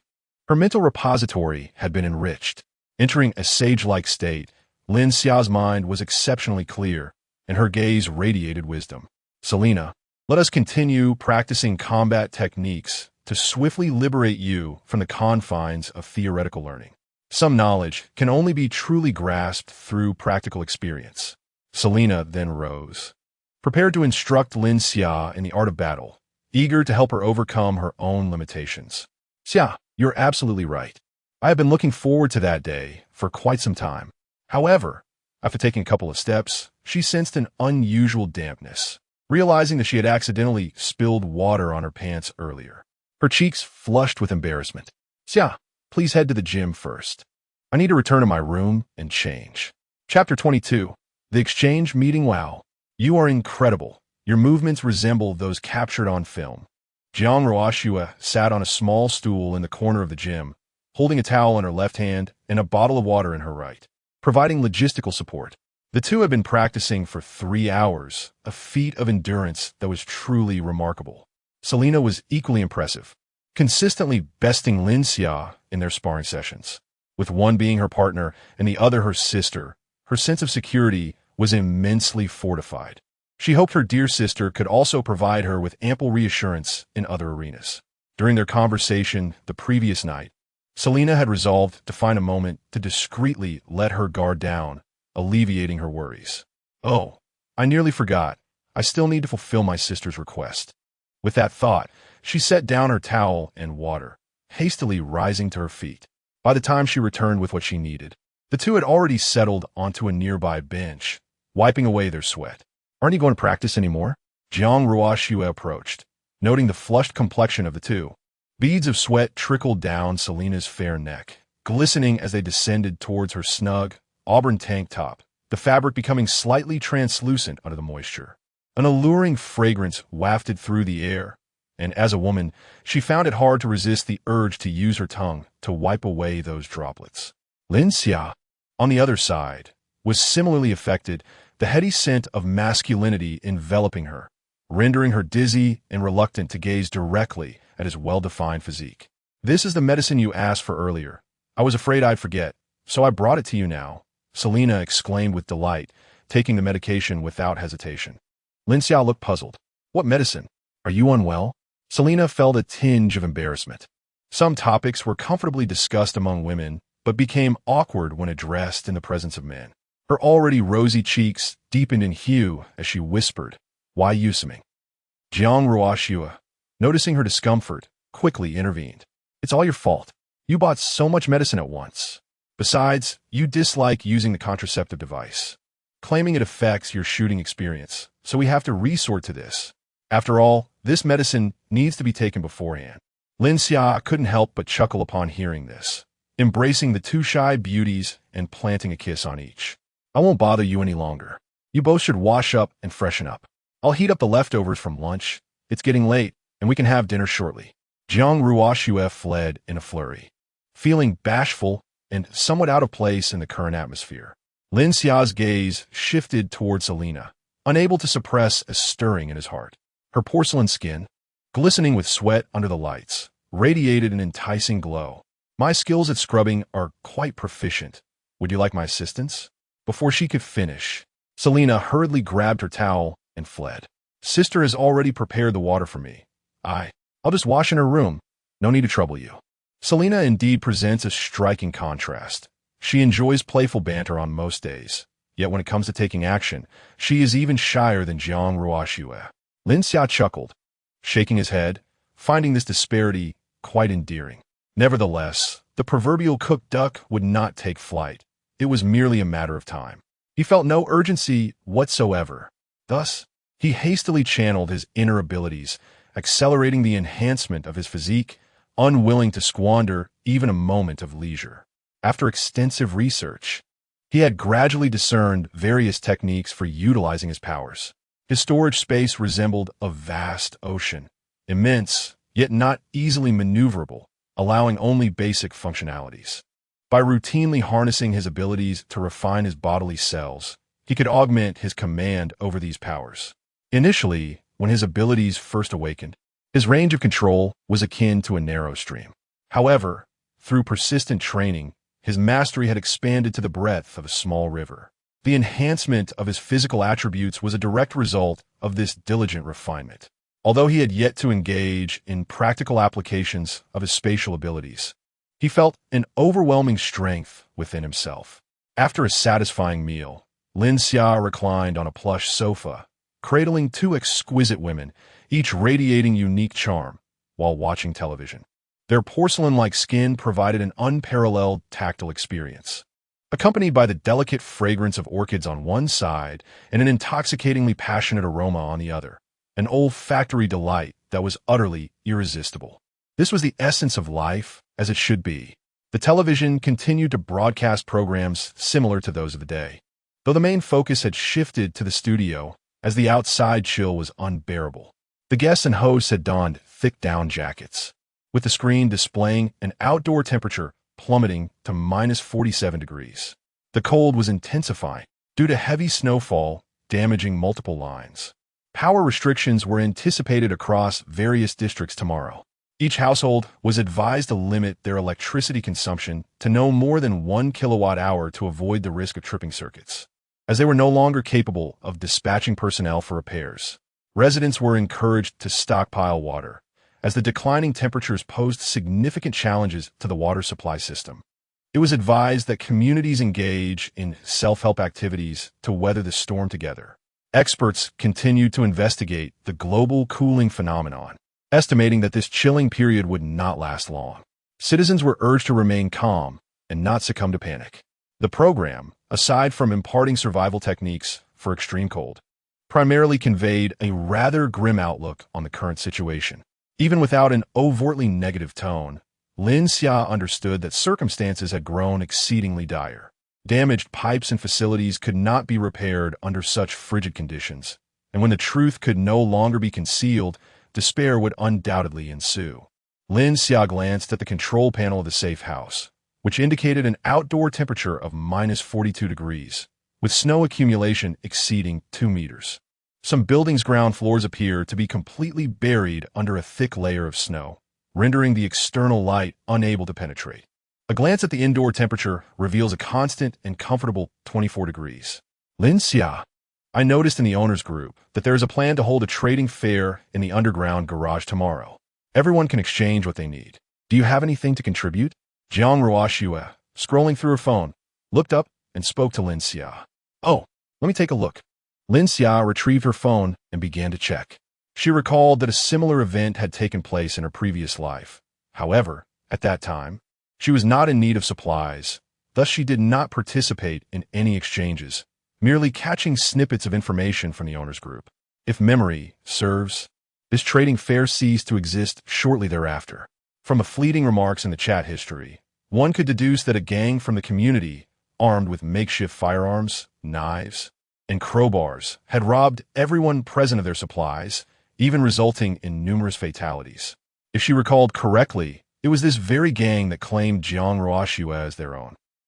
Chapter 23. By Qian's request for supplies, Lin Xia opened his phone, and the messages in the homeowners group had accumulated to over 5,000. He was too lazy to check them all one by one, and simply scrolled to the bottom to view the latest entry. An electric blanket, priced at 11,000 each. Those interested, please contact me for early reservations. Highest bidder wins. The exchange will take place tomorrow. Is this a money grab? 100 yuan can buy several of these items, and yet they are marked up by hundreds of times? This is a blatant disruption of market order.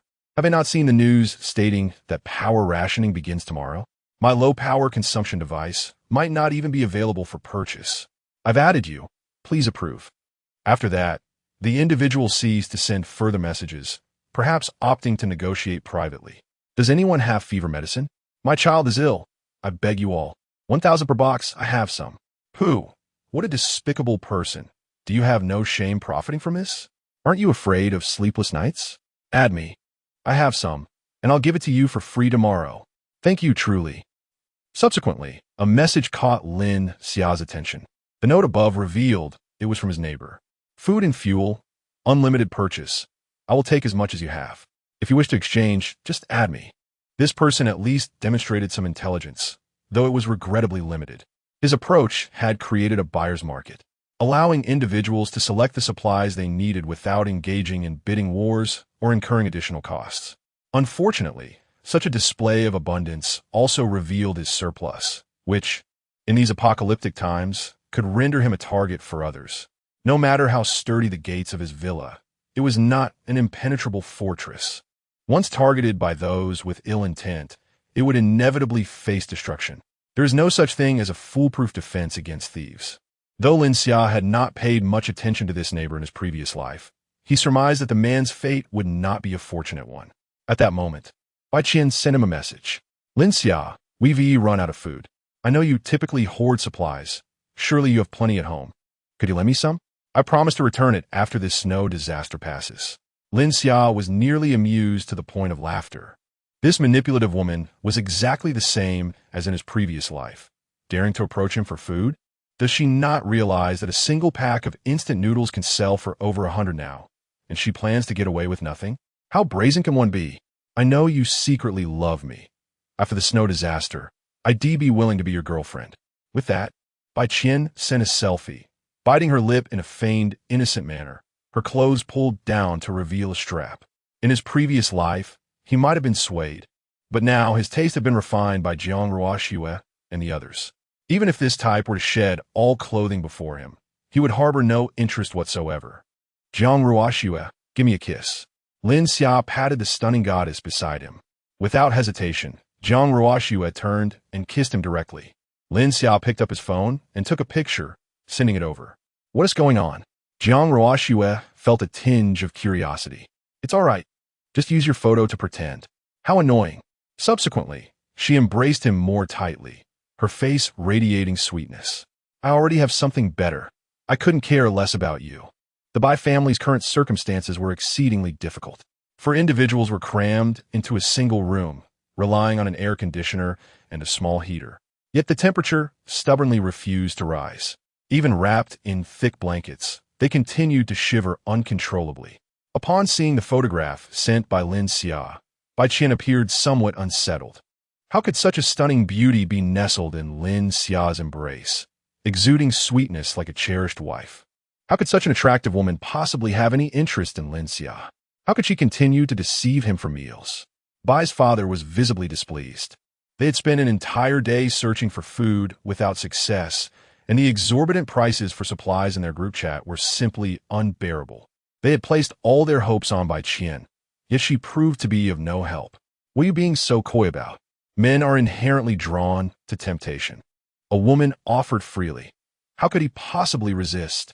If you send a few more revealing photos, I refuse to believe you wouldn't take the bait. What do you take me for? Bai Qian's tone was evidently sharp. In her family, sons were favored over daughters, and her feelings were disregarded. Were it not for her, they would still be crammed into that dilapidated house in the village. Sister, please stop arguing. Look at the photos. They're still wearing summer clothes. That house must be well insulated. It's not cold at all. Moreover, judging by the decor, it must be in a villa. They probably moved there not long ago. And there might even be some food left in that house. At tomorrow's exchange meeting, we can trade for some tools and then break into the lock of that house. You should learn more from your brother. We spent so much on your education, and you have achieved so little. You might as well be like your brother. Bai's mother chimed in, steering the conversation off course. Bai Qian resumed messaging Lin Xia. Are you staying in the villa? It looks so warm there. That woman clearly wouldn't care for anyone. Why not drive her away and let me come take care of you? Before Lin Xia could finish reading, he abruptly closed the chat window, disinterested in continuing the conversation. A brilliant idea had just struck him. Tomorrow would be the perfect opportunity to set a trap for them. Meanwhile, the wealthy family next door was also experiencing hardships. Although they were affluent, they rarely dined at home and had minimal food supplies. The only thing they stockpiled was an assortment of fine wines, which, while delightful, could not satiate hunger. Hence, their food reserves were quite scarce. Otherwise, they would not be publicly announcing their need for supplies in the group chat. In the household, aside from him, there were two others, his daughter, sweet and charming, a standout in the dance department and the belle of the entire art university, and the stepmother he had recently found for her, who was also her university professor. He had few hobbies, but his greatest joy lay in watching beautiful women dance. Though he has surpassed 50 and his health has long since deteriorated, he continues to change wives as casually as one might take a sip of water. Even this daughter of his was retained solely for her beauty and decent dancing skills. Otherwise, she would have been dispatched to an orphanage like her several siblings. Curiously, his current wife has a peculiar connection to his daughter. During a visit to her school, he encountered his daughter's teacher for the first time and was instantly smitten. Subsequently, through unscrupulous means, he coerced the teacher's family into surrendering her as his concubine. Although this new wife is only a few years older than his daughter, he remains indifferent. What are you staring at? Hurry and change into your dance attire. He barks. You two are nothing but my pampered canaries. Recognize your place. Without me, you would have perished from hunger long ago. The two girls, resigned to their fate, obediently changed their clothes, aware that their status in this household is hardly superior to that of servant. They are merely playthings for his amusement. The flimsy dance costumes provide no warmth, and they can only hope that dancing will warm their bodies. Yet they have barely eaten all day. How hungry they are. Chapter 24. The concerns of Su Mu Yin, the affluent gentleman, wrapped in a cozy blanket while sipping hot tea, found delight in the enchanting dance of the mother and daughter, relishing the moment. He silently calculated that once the impoverished souls dutifully surrendered their supplies to him the following day, such a life would persist. After a while, the performance concluded. "You two, hurry and warm the bed for me. Call me when it's cozy enough," he commanded. The two women, resigned, complied. "Teacher, when will these days come to an end?" Though they were nominally mother and daughter, their bond was more akin to that of teacher and student, now resembling sisters, both sharing the same tragic fate. Despite his previous indifference, at least he ensured they were fed and sheltered. However, with the onset of the bitter cold, he transformed into someone unrecognizable, treating them merely as playthings devoid of any affection. The teacher said little, simply embracing his so-called daughter tightly. "I will protect you, Lin Xia. I'm taking my dear sister to bed now. We want to lock the door tonight." Jiang Ruo Shui tossed a flirtatious glance at Lin Xia before turning to lead Selena away. Selena followed behind, her head bowed and cheeks flushed, saying little, seemingly acquiescing to the situation. Lin Xia, believing himself not to be a ravenous wolf of lust, felt no such desperation and intended to uphold his dignified image. Once back in bed, he could not help but fantasize about diving into Jiang Ruo Shui's warm, fragrant embrace, with a pillow on either side to indulge his whims. How comforting that would be. The smooth, fair skin and delicate curves, paired with a fragrance of orchid, would elicit sweet, alluring whispers with the slightest touch.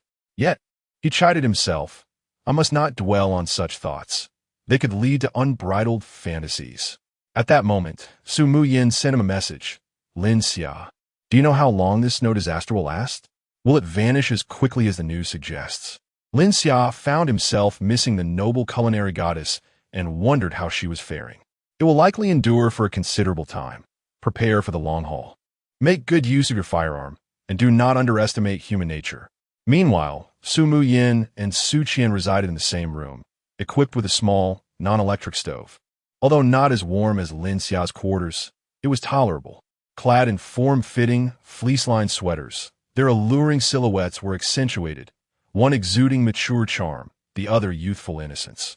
Su Mu Yin glanced at the firearm on the nightstand, feeling somewhat reassured. Without Lin Xia, she feared for their future. This is indeed troubling news. Though I do not know how you learned of it in advance, I still thank you. Su Qian cautiously relayed to Su Mu Yin about the recent events that had transpired downstairs. "Madam, it appears that the chefs downstairs are rather reluctant to permit me to take the food separately. They are deliberating on implementing a unified distribution management system, believing that this will enable everyone to endure the extreme cold for a longer duration." Although this Chinese restaurant was founded by Su Mu Yin, her only confidant is the one who has been by her side since childhood, Su Qian. The rest can only be considered as employees, drawn by their ancestral culinary skills and the generous remuneration offered here, lacking any semblance of trust. In light of the current extreme weather, it is quite likely that they may harbor ulterior motives. Fortunately, last night, Su Qian discreetly gathered a considerable amount of essential supplies. These provisions have filled one of the rooms here and can sustain the two of them for an extended period. At this moment, Su Mu Yin thought of Lin Xia. "If I were to encounter danger, would you come to my aid?" Just after sending the message, she quickly retracted it, feeling somewhat amused. What did I become so fragile? Contemplating reliance on others? Moreover, in such extreme natural conditions, how could he possibly come to assist? In less than 2 days, the snow outside has already reached a height of 2 meters, compounded by the rapidly falling temperatures, making it nearly impossible to move outside. Of course, I was just reminiscing about the dishes you prepared. They were truly delectable. Su Mu Yin glanced down at her own voluptuous figure, with a slender waist and long, graceful legs, unable to believe that such an enchanting body could be outdone by her own culinary creations. "Is there nothing else I miss besides food?" Unconsciously, Lin Xia recalled her alluring figure and her elegant, noble demeanor. Surely, there must be other fond memories. Saying this seems to suggest a hint of subtlety. He chuckled. Su Mu Yin also remembered how he had come here to dine, wanting to gaze at her, yet too bashful to stare, instead feigning a voracious appetite. What was there to fear? It was not as if she disliked his gaze. After all, she donned different beautiful outfits for him to see each time they met. Besides, she had never been in a romantic relationship before. If, in the future, you were to save my life, I would be willing to prepare meals for you for a lifetime. Su Muyan's cheeks flushed, and after much hesitation, she sent a message. It's a promise. Lin Xia replied without a moment's pause. Su Muyan gazed at the gun before her. If it could not ensure her safety, then what harm was there in entrusting herself to him? She too had once been a young girl in love, having dreamt of heroic rescues. Taking a deep breath, she tucked away those fanciful thoughts, her expression shifting to one of seriousness. Qin Qian, this gun shall be entrusted to you from now on. I will procure another. We must take turns sleeping, ensuring that one of us remains vigilant at all times to prevent any unforeseen incidents. Madam, is it truly necessary? They merely wish to establish a unified distribution of food, which does hold some merit, in my opinion. Do as I say. Very well, madam. Su Qian also became serious. In her heart, Su Muyan was her everything. Even if it meant sacrificing her own life, she would not hesitate for a moment. This was the ideology instilled in her since childhood. Although the young lady had always treated her well, never viewing her as a mere servant, but rather caring for her as a true sister, one must not overly idealize human nature. Su Muyan softly echoed Lin Xia's words. Lin Xia put down his phone. She was a member of the safe house he had designated early on. Otherwise, he would not have risked exposure to deliver supplies to her. He thought that when he ventured outside for exploration, he would check on her then, though he still felt a tinge of unease.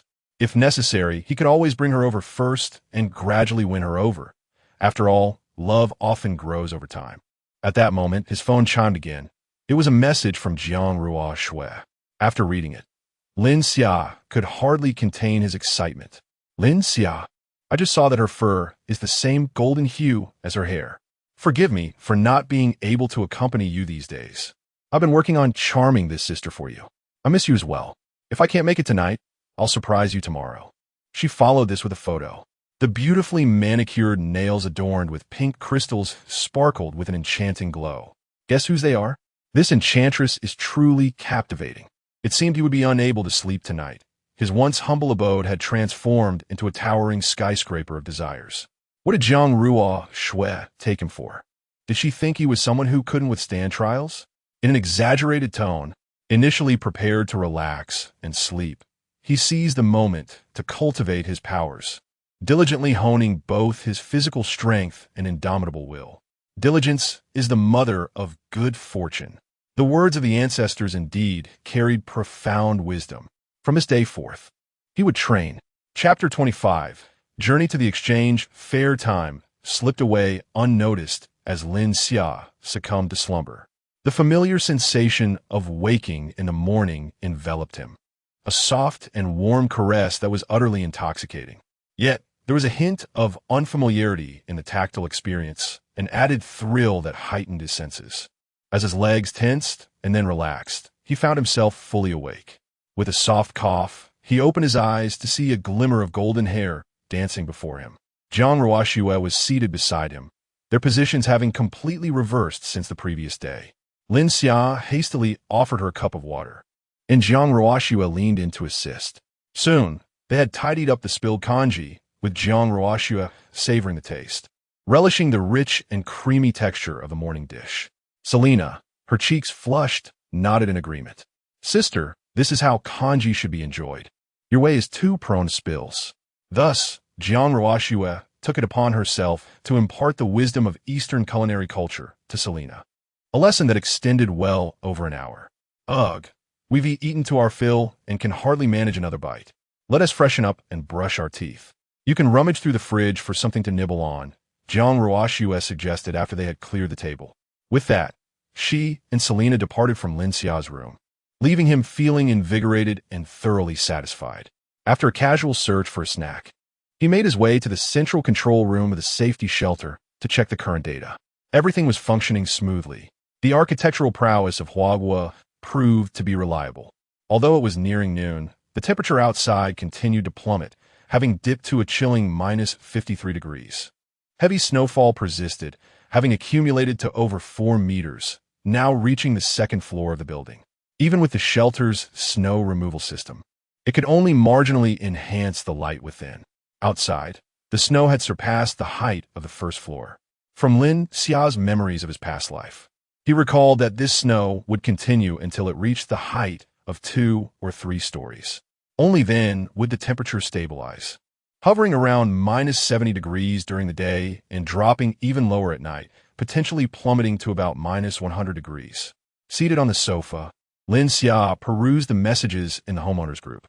The exchange fair they had discussed yesterday was already underway in the underground garage, and it was the perfect opportunity to venture outside and see what it was like. Once Jiang Ruoxue and Selena finished their preparations, they eagerly took their places beside him. "Do you both wish to join me for a stroll? The exchange fair? It seems rather dull at home. Let us go explore together." Selena nodded in agreement with Jiang Ruoxue's sentiment. Their thoughts aligned. "Very well. Wait a moment while I gather some gear," Lin Xia replied, rising to feign a search for winter attire. In truth, he slipped into an empty room, retrieving several thick garments from storage that would suit both ladies perfectly. "How did you manage to find such thick clothing?"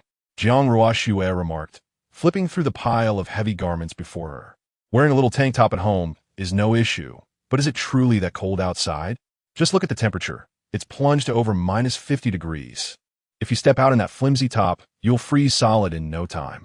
Jiang Ruoxue teased playfully, sticking out her tongue. "It's all your fault for spoiling me too much. We should change. Let's not dwell on me," she added, as she and Selena clutched the 2 large heaps of clothing and made their way to her room to change. Lin Xia, on the other hand, felt a tinge of regret, wishing to catch a glimpse of the 2 beauties changing outfits before his eyes. He, however, was less particular and began changing in the living room without a second thought. Thanks to the absence of makeup, the 2 girls did not keep Lin Xia waiting for long. The moment Jiang Ruoxue had donned her new attire, she was already beginning to complain. "It's so hot. We need to hurry up. I'm practically melting." After all, the outfit was designed for polar expeditions, and wearing it indoors at a balmy 24 degrees was indeed a torment. Lin Xia, feeling the heat himself, wasted no time and headed straight for the underground garage. As soon as they stepped outside, a gust of frigid air struck them, instantly sweeping away the warmth they had felt indoors. The beads of perspiration that had begun to form quickly retreated. They glanced at the digital display in the garage, which were at a chilling -32 degrees. While it was slightly warmer than outside, it was still far from comfortable. The garage lacked any heating source. Its relative warmth stemmed merely from being underground, where temperatures fell more slowly. "You had the foresight to dress appropriately. Had I come down in that tank top, I would surely be frozen stiff by now," Jiang Ruoxue said as she clung to one of Lin Xia's arms. "I feel as if I've returned to my homeland." "This temperature is so familiar," Selena chimed in, wrapping her arms around his other side. Unfortunately, the thickness of their clothing prevented Lin Xia from experiencing the delightful sensation of their touch, a stark contrast to the warmth of their earlier embrace in tank tops. Nevertheless, the sight of these 2 stunning beauties, each holding onto his arms, filled him with a profound sense of accomplishment. Although the garage was expansive, the cacophony from one direction made it clear where the exchange event was taking place. "Let's go check it out," he suggested. Before them lay a vast exchange event, bustling with pedestrians, well over 1,000 by estimation. Most attendees were bundled in multiple layers of thick clothing, still shivering from the cold, with some even wrapped in heavy blankets as they ventured out. A simple breath would release a cloud of vapor, crystallizing into tiny ice shards as it descended. The effectiveness of their current attire was becoming evident. They felt no chill at all, taking strides with a hint of warmth creeping in. The temperature had yet to approach the limits of what their clothing could endure. Lin Xia and the others approached, and they could hear countless voices haggling and calling out prices, creating an incredibly vibrant scene. From the snippets of their negotiations, one could infer that the prices of these goods had escalated to multiples of dozens or even hundreds. A simple bag of instant noodles could fetch more than 200. Chapter 26. Confronting the thugs, as the group perused an array of secondhand goods, despite some items appearing quite appealing. Lin Xia and his companions felt an overwhelming sense of discomfort and ultimately refrained from making any purchases. After meandering for much of the day, they finally discovered a few pieces of lingerie suitable for Selena's size. Given that she was a formidable F-class powerhouse, finding compatible attire proved exceedingly challenging. These garments were available only because someone had erroneously ordered the wrong size online. Due to the frigid weather, returns were not feasible, prompting the individual to attempt a trade at this location. Even so, Lin Xia ended up spending several thousand yuan on these items, truly a mark of unscrupulous merchants. However, as long as Selena was satisfied, it was worth it. Lin Xia also encouraged Jiang Ruoxue to select a few items of interest, as it would be unfair to show favoritism. Lin Xia, did you come specifically to find me? I knew you couldn't bear to let me go hungry. Bai Qian, wrapped in multiple layers of clothing and shivering, couldn't contain her excitement upon seeing Lin Xia and rushed forward. Yet, her expression shifted to one of discomfort upon noticing the two women by his side, despite their thick attire concealing their figures. The breathtaking beauty of both women was enough to leave her feeling utterly overshadowed. One exuded an ethereal grace, while the other, with her azure eyes and golden locks, possessed an exotic allure. In their presence, Bai Qian felt like she barely registered as even the most unremarkable of creatures. Lin Xia initially intended to ignore her, waiting for the opportune moment to exact vengeance on this family, as they were the direct perpetrators of his demise in a previous life. However, recalling the plan he had devised the previous night, he suppressed his emotions and patiently replied, "If you want something to eat, go buy it. Can't you see all the vendors outside? I've already told you, we have no relationship anymore. Do as you please, but do not bother me. I still need to retrieve some food from my old house, as the supplies in the villa are nearly depleted. Now, please move aside and do not obstruct my path." With an air of impatience, Lin Xia waved his hand and left with the two women. Bai Bufan quietly remarked to Bai Qian's sister, "That guy definitely has food in his place. I just acquired some tools from someone else, and tonight we'll clear out his home." Bai Qian, shedding her previously pitiful demeanor, glared at Lin Xia's retreating figure and said menacingly, "Since you were so heartless, do not blame me for being ruthless. I was considering leaving you a bit, but now that you treat me this way, I'll empty your home and let you starve." At that moment, a burly thug, cigarette in mouth and exuding an unsavory aura, approached Lin Xia. "Hey kid, nice clothes you've got there. Name your price. And as for the two lovely ladies accompanying you, let them cater to my needs tonight. Let us be friends, and I assure you, you won't suffer for it in the future." As Lin Xia stood surrounded by several other thugs wielding knives, crowbars, and baseball bats, a whistle echoed, tightening the noose around him. The once boisterous sounds of vendors fell to an unsettling hush. As the crowd turned their heads towards this direction, murmurs spread through the air. "Hey, look over there. Are they really going to fight?" Someone urged, "Quickly, let's distance ourselves. If Brother Dao has set his sights on that guy, it's all over for him today." This Brother Dao, originally named Chun Dao, was rumored to have risen to prominence alongside a powerful figure, exerting his influence in the area. Indeed, a friend once recounted that Brother Dao had been involved in numerous homicide cases, yet here he stood, seemingly unscathed, with his power only magnifying. Who would dare provoke him? If it weren't for the heavy snowfall, he could easily rally 100 men to surround them. Bai Qian and her brother looked on, their faces filled with delight upon seeing Lin Xia surrounded. "Let him who refused to provide us with food face this predicament now," they thought. This is what one calls poetic justice. Observing the scene before him, Lin Xia couldn't help but chuckle. Stealing clothes and women has come to this? He pointed at himself incredulously. "Are you speaking to me?" At this moment, Chun Dao exhibited visible impatience. It was rare for anyone to speak to him in such a manner. Even in someone else's home, with their husband watching, no one dared to oppose him. Having ruled this territory for so long, he had never encountered someone so audacious. Raising his long knife, he pointed it at Lin Xia, exclaiming, "Have you lost your mind? Stop prattling in my presence and strip that outfit off him. And you all, be careful not to harm these two beauties. You know I detest waste." With a lewd grin, he revealed his intentions. His underlings, filled with excitement, admired their leader's frugality, vowing to follow Brother Dao to the ends of the earth. Jiang Ruoxue, witnessing such a scene for the first time, trembled in fear, while Selena's expression was the complete opposite, her eyes gleaming with anticipation. Lin Xia gently patted the two, urging them to release their grip on his arms. Selena, go protect Jiang Ruoxue. I can handle these foes myself. Despite her trembling, Jiang Ruoxue was determined not to hinder Lin Xia or expose him to danger. No, it would be better for Selena to assist you. With so many armed individuals, you cannot face them alone. What if you get hurt? I will find a way to escape.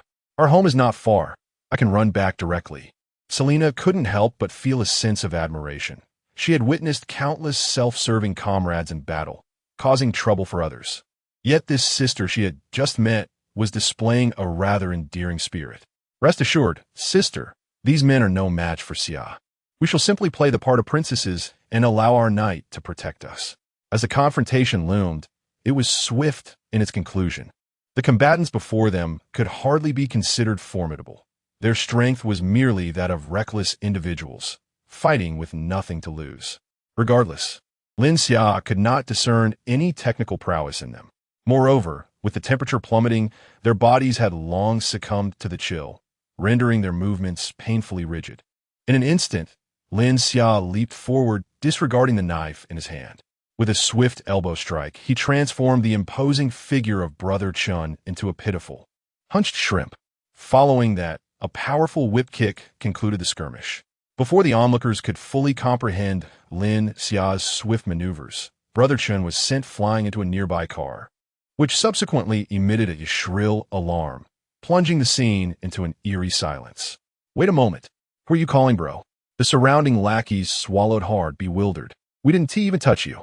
Lin Xia moved with lightning speed, delivering elbow strikes to each of Brother Chen's minions, leaving several more hunched figures sprawled on the ground. At that moment, Jiang Ruoxue's beautiful eyes sparkled with admiration. How captivating! Her man was truly magnificent. Chapter 27. Setting a trap, everyone was taken aback by the scene before them. Brother Dao was being mercilessly beaten by an unknown young man. Whispers of astonishment floated through the air. This was Brother Dao. How could he be so easily subdued? He lay on the ground, seemingly dazed, still unable to regain his composure. Even when Longu had clashed with Brother Dao over territory years ago, he could only hold his own within the confines of the furniture market. Who was this audacious young man, a vassal of some powerful figure, exhibiting such ferocity? Oh no, my car's been damaged. The door is dented. Will my insurance cover this? At this moment, Chun Dao slowly began to recover, his expression shifting to one of malevolence as he glared at Lin Xia, his tone dripping with malice. Which path do you tread, you little brat? Do you have any idea who I am connected to? I possess 1,000 ways to make your life a living hell. What good is your strength? You must understand that the world is not merely about fighting. It is about interpersonal relationships and social intricacies. Before he could finish, Lin Xia approached him. The imposing shadow of Lin Xia enveloped the prostrate Chun Dao. What are you going to do? Chun Dao stammered, a hint of fear creeping into his voice. He had merely intended to issue a hollow threat. Yet this young man was advancing toward him. Lin Xia glanced at Chun Dao's exposed hand. Interpersonal relationships, you say? He lifted his foot and stomped down with ferocity. Ah! Chun Dao screamed in agony, his cries resembling that of slaughtered pig. Do you dare look at me with that kind of gaze? Are you threatening me? How terrifying! Lin Xia ground Chun Dao's hand beneath his foot, a form of retribution for Jiang Ruoxue from his previous life. With every ounce of pain surging through him, Brother Dao felt as though his hands were being crushed, cold sweat pouring from his brow. The pain was far worse than the earlier blows he had received. He quickly bowed his head in submission, pleading, I was wrong. I won't dare again. Had it not been for the fear of frightening Jiang Ruoxue with murder, Lin Xia would have already dealt a fatal blow. He could not comprehend why certain films and dramas often allowed villains to escape unscathed. Even if one could not slay them on the spot, collecting some interest was certainly warranted. He was resolute in not emulating such foolish narratives.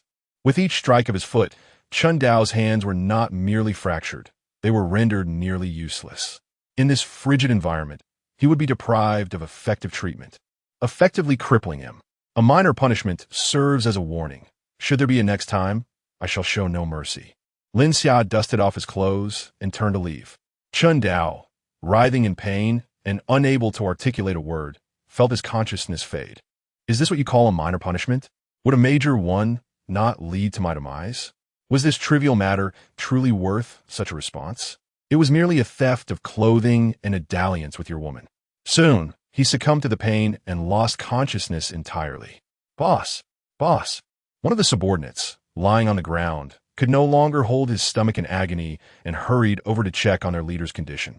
The two girls once again joyfully linked arms with Lin Xia, while those around them instinctively parted to create a path, wary of provoking this formidable individual. It was only after Lin Xia had walked some distance away that the atmosphere began to liven up once more. Who is this lad? Is there truly such a fierce character in our neighborhood?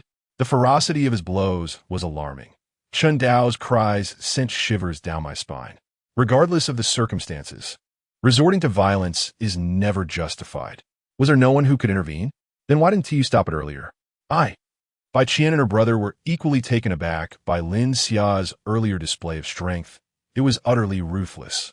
It turned out he had merely held back, creating a large dent in the wall without inflicting any real harm. Bai Bufan felt a twinge of fear. Sister, should we still go and pry into his house? This lad is far too fierce. Bai Qian gritted her teeth. Yes, but we must be discreet, careful not to be recognized. The elevator has surveillance. We'll take the emergency exit. He doesn't even live around here, so if we remain undetected, he will never know who pilfered the supplies from his home. If we cannot acquire these resources, we won't last long. The supplies outside are exorbitantly priced and simply unaffordable. Let us consider these supplies as compensation for my lost youth. That wretched scoundrel, Lin Xia. Meanwhile, the mother and daughter next door had witnessed the entire episode of Lin Xia ruthlessly beating Chun Dao, and they couldn't help but express their astonishment. Teacher, that man is our new neighbor. Isn't? I believe I saw him not long ago. Yes, that is him. I also spotted him when I took out the trash. Teacher, the two girls in his arms are stunningly beautiful, and they seem so blissful when they smile. Unlike that despicable man, who merely sees us as tools for his amusement. He lounges at home, while we two women are left to haul supplies outside. It's truly cold, hungry, and exhausting. Enough complaining. I'll help you carry more in a bit. You bought quite a bit today. Hopefully, he'll share some with us at noon. The mother and daughter adjusted their hats to obscure their striking features. Earlier that morning, they had witnessed numerous instances of the strong bullying the weak, making beauty feel more like a burden in such times. Lin Xia, what brings you back here? Is there still some supplies left to collect? Jiang Ruoshu gazed at Lin Xia's return with curiosity. There are some supplies here, but they are not meant for us. Rather, they are to be mixed into the food for those with malicious intent.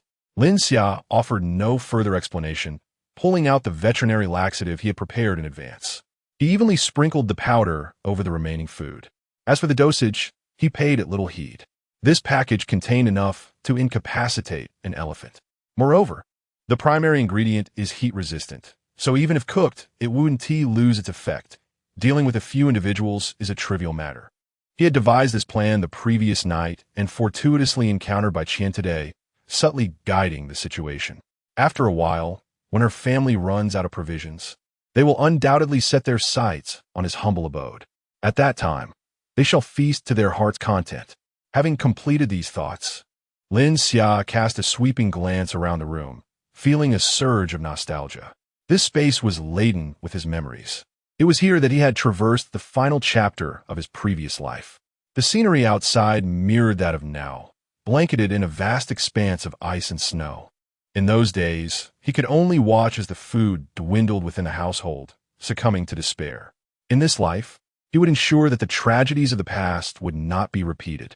Perceiving Lin Xia's somber mood, Jiang Ruoxue sought to console him in her own way, for she adored this man deeply. Lin Xia, how about we visit my home later? There are still many things that haven't been properly organized. It will be a perfect opportunity to sort through and see if there are any clothes suitable for Selena. And your favorite uniforms, stockings, and high heels. We could wear them and indulge in some of the activities you cherish. Lin Xia enveloped Jiang Ruoxue in a warm embrace, planting a gentle kiss on her cheek. Let us go. Now that you've mentioned it, I'm no longer tired. I must choose some favorites. Of course, you are my man, and I shall ensure your comfort and delight. Jiang Ruoxua beamed with joy, relishing the happiness of her beloved while finding her own delight in the process. Chapter 28. Lu Seek's help. Jiang Ruoxua's home appeared much the same as when she had departed. She had been residing with Lin Xia ever since, rarely returning here. However, upon her return, she was enveloped by a sense of disconnection, as if she had traversed a great distance. A true home is defined by the presence of one's beloved, and this place had long ceased to be hers. Come, let's enter and browse together, Jiang Ruoxua suggested. Shaking off her melancholic thoughts, she now led a joyful life, surrounded by her cherished partner and delightful sister. What more could she desire? As for uniforms, the few sets of flight attendant attire had already been taken away. The office lady style could be cobbled together, albeit with difficulty. The sports bra she found was quite loose. It should fit her sister. Regrettably, she possessed only a size D, while her sister SF was rather extravagant, making it challenging to find suitable pieces for her. There were still several unopened pairs of stockings, though those at the villa were nearly depleted. Her sister could no longer wear pantyhose and was limited to knee-highs and garter stockings. Her sister's long legs were simply astonishing. Jiang Ruoxua had thought her own height of 1.61 meters was remarkable, only to discover her sister surpassed her, the height difference manifesting in her sister's striking legs. Ah, such an exceptional model-like figure. Lin Xia will undoubtedly be captivated, she mused. Oh, and high heels. Lin Xia had quite peculiar tastes, particularly enjoying when she donned high heels during their playful moments. Many pairs had already suffered breakage at the villa. He even delighted in pouring milk into them, relishing the sound of the splashing as it overflowed. Yet what could she do? One must pamper their beloved. Lin Xia grew increasingly embarrassed, finding their conversation, so candid among women, quite overwhelming. Have they truly shared everything? He thought, feeling like an outsider as they bared their souls. Selena, with her earnest and eager demeanor, nodded attentively, leaving Lin Xia feeling somewhat uneasy. The grand image he had cultivated in Serena's mind had likely vanished completely after their first night together. Why are you just standing there? Offer some opinions. Otherwise, if you end up disliking it, the discomfort will be yours alone, Jiang Ruoxua teased. Observing Lin Xia's bashful stance, he seemed to be wrestling with his own thoughts, almost as if wishing to dismantle himself on the bed. It's all quite good. My summary is rather precise, Lin Xia stammered, rubbing his hands together awkwardly. Don't be deceived by his innocent demeanor, dear sister. Once on the bed, he transforms into a beast, relentless until you are utterly disoriented. Jiang Ruoxua warned playfully. I cannot handle him alone. I shall rely on you, my dear sister, for assistance. Jiang Ruoxua linked arms with Selena, embodying the spirit of close friends. Unfortunately, the thickness of their clothing rendered their closeness devoid of any allure.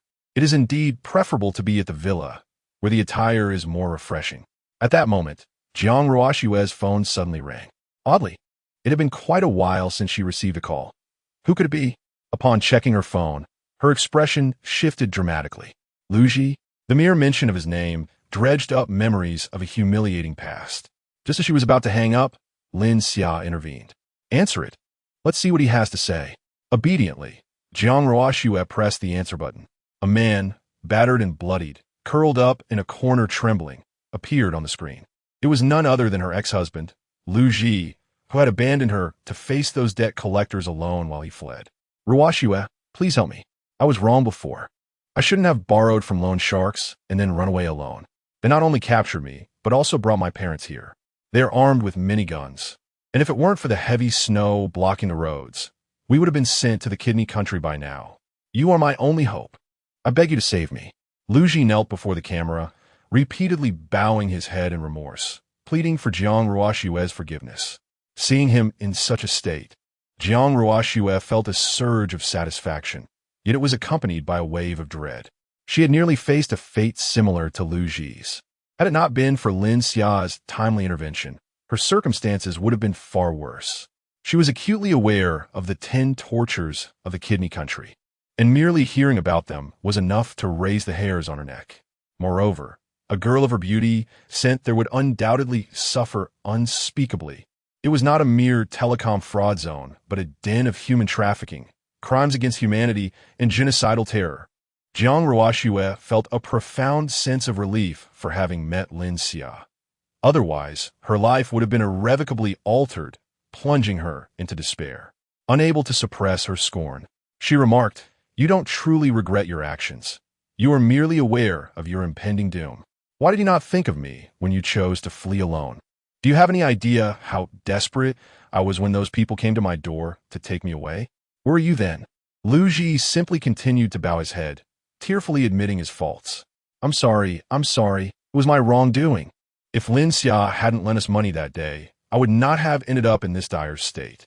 Lin Xia had only a vague understanding of the inhumane deeds Lu Ji had committed, which had utterly destroyed Jiang Ruoxue. Now, with a clearer picture of Lu Ji's actions, she realized that calling him a beast would be an insult to beasts themselves. "How dare you blame me for the sins you have wrought? Was it I who urged you to borrow from loan sharks? Was it I who compelled you to sneak away in the dead of night?" Lin Xia, unable to contain her anger at how Lu Ji had treated her precious friend, appeared in their video call to confront the scoundrel face to face. "I did this for our family. If both of us were captured, there would be no hope left. I had no choice." "Wait, who are you? How dare you be in my home?" Over there, Liuji also realized that this voice does not belong to his wife. You are Lin Xia, you wretched harlot. In the end, you sought him out. That day, pretending to be so virtuous, if you had accompanied him for just one night, we wouldn't be in this predicament now. You vile creature, may you meet a tragic end. Jiang Ruoxue had no intention of tolerating this scoundrel. How dare he insult Lin Xia? Do you have any right to dictate who I am with? Since the day you fled alone, our relationship has been one of bitter enemies. Lin Xia is stronger, more handsome, and far more of a man than you. What right do you have to speak? Not only am I with him, but I also find joy in our home. Our bedroom, our bed, beneath our wedding photo. He becomes particularly excited each time. By the way, there is something you might not have anticipated. On the first time we were together, I unexpectedly bled. The sheets were stained crimson, and Lin Xia was overjoyed. You, a mere cripple, are utterly unworthy of possessing me.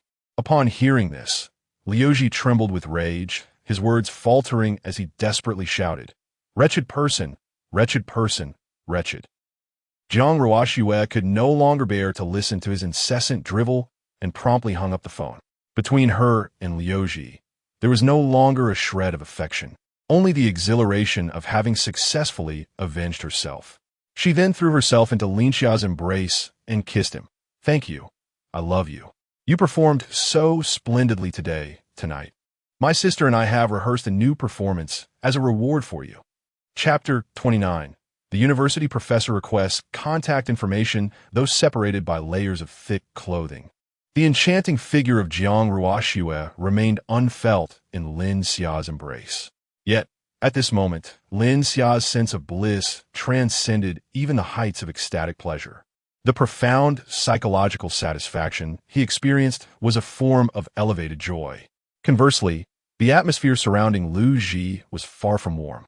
The influential force behind the loan company was, in fact, a local warlord from the Yaozi nation. The leader of this gang of thugs, brandishing a rifle, pressed the barrel against Lu Ji's forehead. "Silence. You're too noisy." Lu Ji immediately ceased his frantic tirade, donning a sycophantic smile as he fervently promoted his wife. "Boss, this is my wife. I'm not deceiving you. Isn't she exceptionally beautiful? Moreover, she is a flight attendant. That person next to her, is he Lin Xia? Yes, that is him. He borrowed money from us too. Please, go capture him as well. It's perfect timing as he is with my wife. You can accomplish two objectives at once." Lu Ji continued his obsequiousness. "But our agreement was for you to bring her to me, and then I would spare your life. Now you want me to go capture him? Are you a tad impatient with living?" Lu Ji was suddenly struck with fear, cold sweat pouring down his face as his eyes darted around. An idea struck him. Right. That young man spent 80 million on a villa and invested several million more in renovations. The place is not only spacious, but also extensively insulated. Surely warm enough for you and your brothers to reside comfortably. I can feign an escape, trick my wife into opening the door, and then you can enter unimpeded. The villa and my wife will be yours. Just spare my life. I'll serve you faithfully, without complaint. The warlord leader pondered, considering the villa. It indeed seemed appealing. With the power outage, the company was unbearably cold, and lingering there would be unsustainable. Moreover, there was that exquisite flight attendant. Ever since he laid eyes on her, his desires had become difficult to suppress. He had never encountered such beauty before. He was determined to possess her as his private plaything. Your information is somewhat intriguing. However, while a death sentence may be averted, the punishment for your life cannot be escaped. The rifle slowly descended from Lu Ji's forehead, traversing his eyes, mouth, neck, and chest, ultimately resting at his left hand. Lu Ji trembled uncontrollably, yet dared not move before the warlord. Then, with a thunderous bang, the bullet pierced through Lu Ji's left hand. Blood pooled on the ground, forming a conspicuous crater. Ah! A scream akin to that of a slaughtered pig erupted from Lu Ji's lips.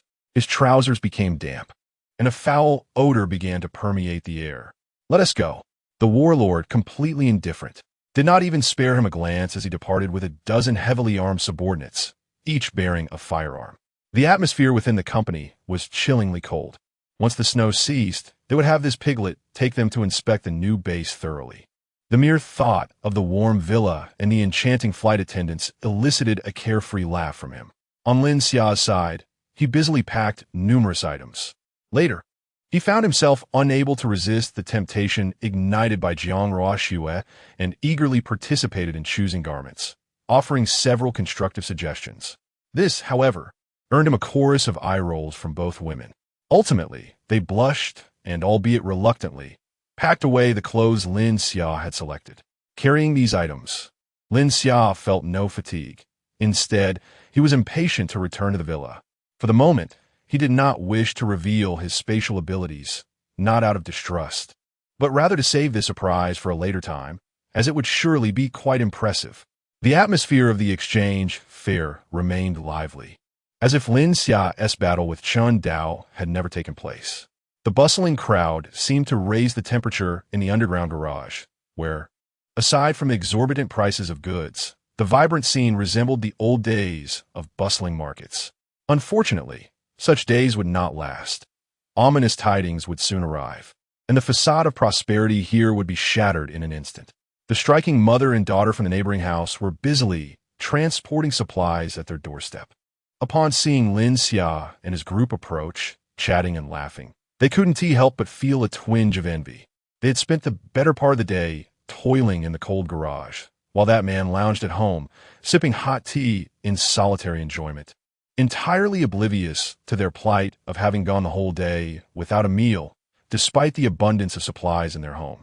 Not even a morsel of bread offered to them. This harmonious scene with the neighbors starkly contrasted with their own circumstances.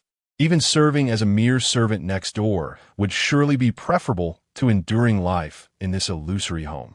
That man truly did not regard them as human beings. The innocent girl, engaged in moving supplies, harbored a deep yearning in her gaze. The mature and insightful university professor, gritting her teeth, resolved within her heart that this could not continue. While her own suffering was bearable, her students' lives should not end as mere playthings. Gathering her courage, she approached them. "Hello, I am your neighbor, residing next door. May I have a contact number?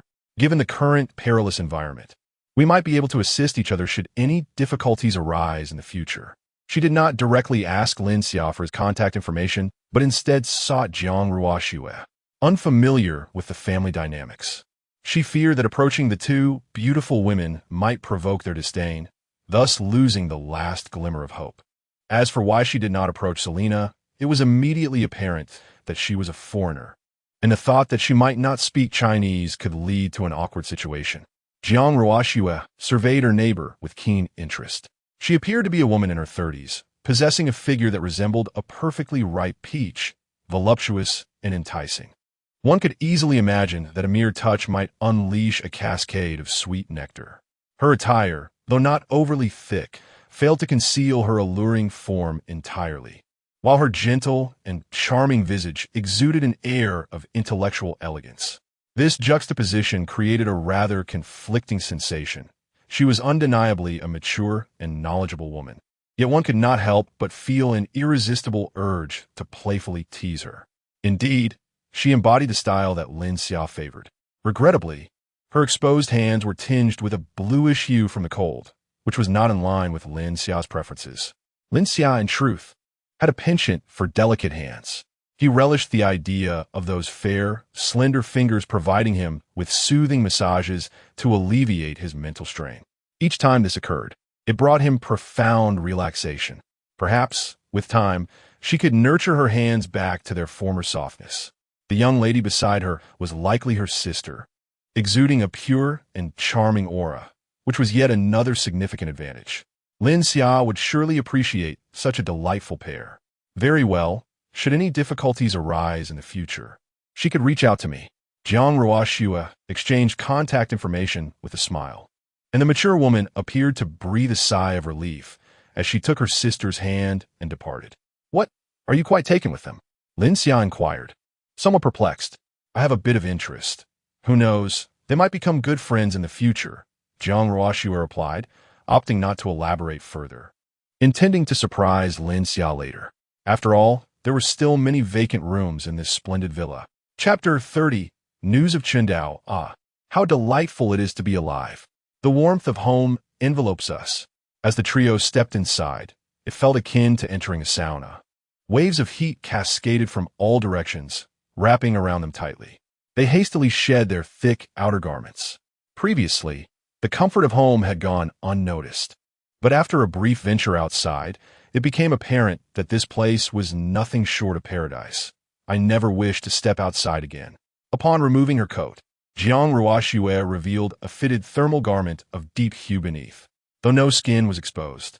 The alluring curves of her bosom paired with her slender waist exuded a unique temptation. The essence of a seductive housewife was palpable. Selena, unable to resist, nodded in agreement. Having shed her own coat, her figure was even more striking than Jiang Ruoxue's, embodying the notion that one mountain surpasses another. Though I hail from the Bear Nation, I possess no fondness for this frigid weather. Otherwise, I would not have fled to Huagua upon my retirement. Indeed, choosing to be with Xia was the wisest decision, granting me not only a partner, but also the privilege of knowing such a wonderful sister. Lin Xia stood silently to the side, merely admiring the scenery. The two of them possessed an allure that was almost ascetic in nature. It seemed as though they revealed nothing yet hinted at everything. Jiang Ruoxue cast a glance at Lin Xia, who appeared entranced, and felt a surge of joy within her. Lin Xia's current demeanor served as the highest compliment to her beauty and figure. With a playful tug on Selena, Jiang Ruoxue stole a glance at Lin Xia, her smile betraying her delight. "Look at you, acting as though you've never seen anything like this. I've unlocked everything for you, yet you still wear that love-struck expression. My sister and I will change our clothes. Will you two be training again soon?" Lin Xia checked the time. It was only 2 in the afternoon, and with nothing pressing to do, a bit of practice could be beneficial. "All right then, but please don't wear that despondent expression. The real surprise awaits you tonight. Don't you wish for us, your dear sisters, to share a blanket sooner?" Jiang Ruoxue had discerned that Lin Xia's earlier clothing arrangements had stirred something within her. Now, she desired it, but feigned shyness. Regrettably, she felt ill-equipped to manage the situation alone, and Selena remained hesitant. She truly did not wish to fight this battle single-handedly. Lin Xia was utterly unyielding. She would have to contemplate alternative strategies. After all, her man deserved to be cherished properly. It was not a matter of her being incapable of conquest. Loudly, the duo next door, with their commendable looks and figures, seemed to be living rather modestly. If the future truly unfolded as Lin Xia had described, perhaps. Lin Xia grasped the underlying implication of Jiang Ruoxue's words and felt a surge of excitement. She did not mind the idea of sisterly companionship. Thus, she swiftly shed her heavy winter attire and donned the clothing intended for their upcoming workout. The transformation was impressively swift, taking less than 3 minutes. "I shall await you at the gym. Remember, learning is akin to rowing upstream. If one does not advance, one regresses." It was not that she yearned for them to share a blanket prematurely. The two women exchanged a knowing smile. Lin Xia was truly easy to understand. Quite adorable indeed. Meanwhile, the neighboring mother and daughter savored their first piece of bread for the day, though it was cold and hard. It symbolized a glimmer of hope for survival. The wealthy man, however, had locked away the storeroom of supplies, with the key hidden in a safe whose code only he knew. "You two are merely my pets," he declared. "Remember, only by pleasing me will you earn your meals." "Ha ha. Go clean up," he ordered. "I wish to sleep a little longer. This newly purchased electric blanket is delightfully comfortable." Tears welled in the women's eyes, yet they refrained from speaking further. They had grown accustomed to such a life. Outside, they were pristine campus beauties, university professors, but here, they were merely playthings of the man before them. In the biting cold, his harsh demeanor was even less veiled. They hoped for the swift conclusion of this calamity, yearning to return to a relatively normal existence. At that moment, the university professor received a message from the beautiful neighbor next door. Interested in a chat? Meanwhile, Chun Dao, who had fainted from pain in the garage, was carried back home by his subordinates. Upon arrival, he was jolted awake by the pain. No matter how he dialed 120, 119, or 110, the automated voice informed him that no one was available to answer. His hands must surely be fractured. If he did not receive timely medical attention, they would be rendered useless. He feared that even if he wished to fight back in the future, he would require others' assistance. After much hesitation, he dialed the number of his benefactor. "Boss, I've been beaten and my hand is broken. If I don't get help, I might lose its function. Can you contact someone to assist me?" Despite the brevity of his plea, the pain rendered his words slurred, taking considerable time to articulate. At this moment, "No one can save you. You must rely on yourself," came the deep, authoritative voice from the other end of the line, unhurried yet firm. "What? Even you, boss?" Chun Dao could not suppress his shock. Was the snowstorm truly this severe? His boss was a significant figure. Otherwise, he would not dare to act with such impunity. The lives he held in his hands numbered not in mere counts, but in dozens. Yet, with a mere word from his superior, all evidence of his wrongdoings could vanish, leaving him unscathed. Indeed, were it not for my unique circumstances, my situation might be no different from yours. This disaster arrived without warning. Your survival depends solely on your own abilities. Here is a piece of advice. This calamity will not cease anytime soon, so prepare yourself mentally. Tomorrow may bring unforeseen developments. You must manage as best as you can. Remember, one cannot stand firm without being ruthless. Reflect on how we have arrived at this position. With that, the call ended. At that moment, Chun Dao could no longer afford to dwell on his pain. He began to ponder the profound implications of his boss's words. The more I ponder, the more I feel an unsettling chill. The information conveyed in these few sentences is utterly terrifying, causing me to involuntarily swallow hard. Thus, I instructed my subordinates to retrieve several handguns concealed within my safe. I summoned all the brothers still residing in this community to convene immediately, as I intended to address them. Chun Dao's gaze flickered with a menacing light, inducing a sense of dread, as if he were contemplating something truly horrific. Time swiftly passed, ushering in dusk. The sky outside remained shrouded in a gray haze, with snowflakes silently descending, seemingly destined never to cease. The outdoor temperature plummeted to a staggering -63 degrees Celsius, though the rate of descent had slowed somewhat compared to the previous days. The outside world had become a veritable no-man's land. While some might attempt to navigate the hallways or the underground garage, none dared to venture into the snow-covered expanse. With 5 meters of accumulated snow and the extreme cold, without specialized cold weather gear, lingering outside for even a brief moment could result in a fatal freeze. Yet, such circumstances were far from Lin Xia's consideration. His safe haven maintained a constant 24 degrees, stocked with an abundance of food and supplies. And he was accompanied by 2 stunningly beautiful women. Life, indeed, felt as solitary as falling snow. Regrettably, his earlier plan to assist Selena with her bath after training had failed. Jiang Ruoshue's skeptical gaze had pierced his sincere heart. How could he possibly be the kind of person to take advantage of Selena while she bathed? Such a notion was utterly impossible. He was entirely indifferent to the evening's entertainment prepared by the 2 women. After his bath, he dutifully began to prepare dinner, aiming to minimize time wasted during the meal. He selected dishes that the three of them enjoyed: crystal pork knuckles, squirrel fish, sweet and sour tenderloin, braised pork, and preserved vegetable pork belly. The dining table was filled to the brim, and an enticing aroma wafted through the air. The two women emerged from their rooms, though dressed in a rather ordinary fashion. Lin Xia's hopeful expression was met with a tinge of disappointment. Such a change in his demeanor did not escape Jiang Ruoxue's notice. A sly smile crept onto her lips. "Fool, why the rush? After dinner, I will show you the performance." Lin Xia was momentarily taken aback. Was his eagerness so glaringly obvious? He prided himself on being an upright individual, completely unaffected by superficial allure. Chapter 31.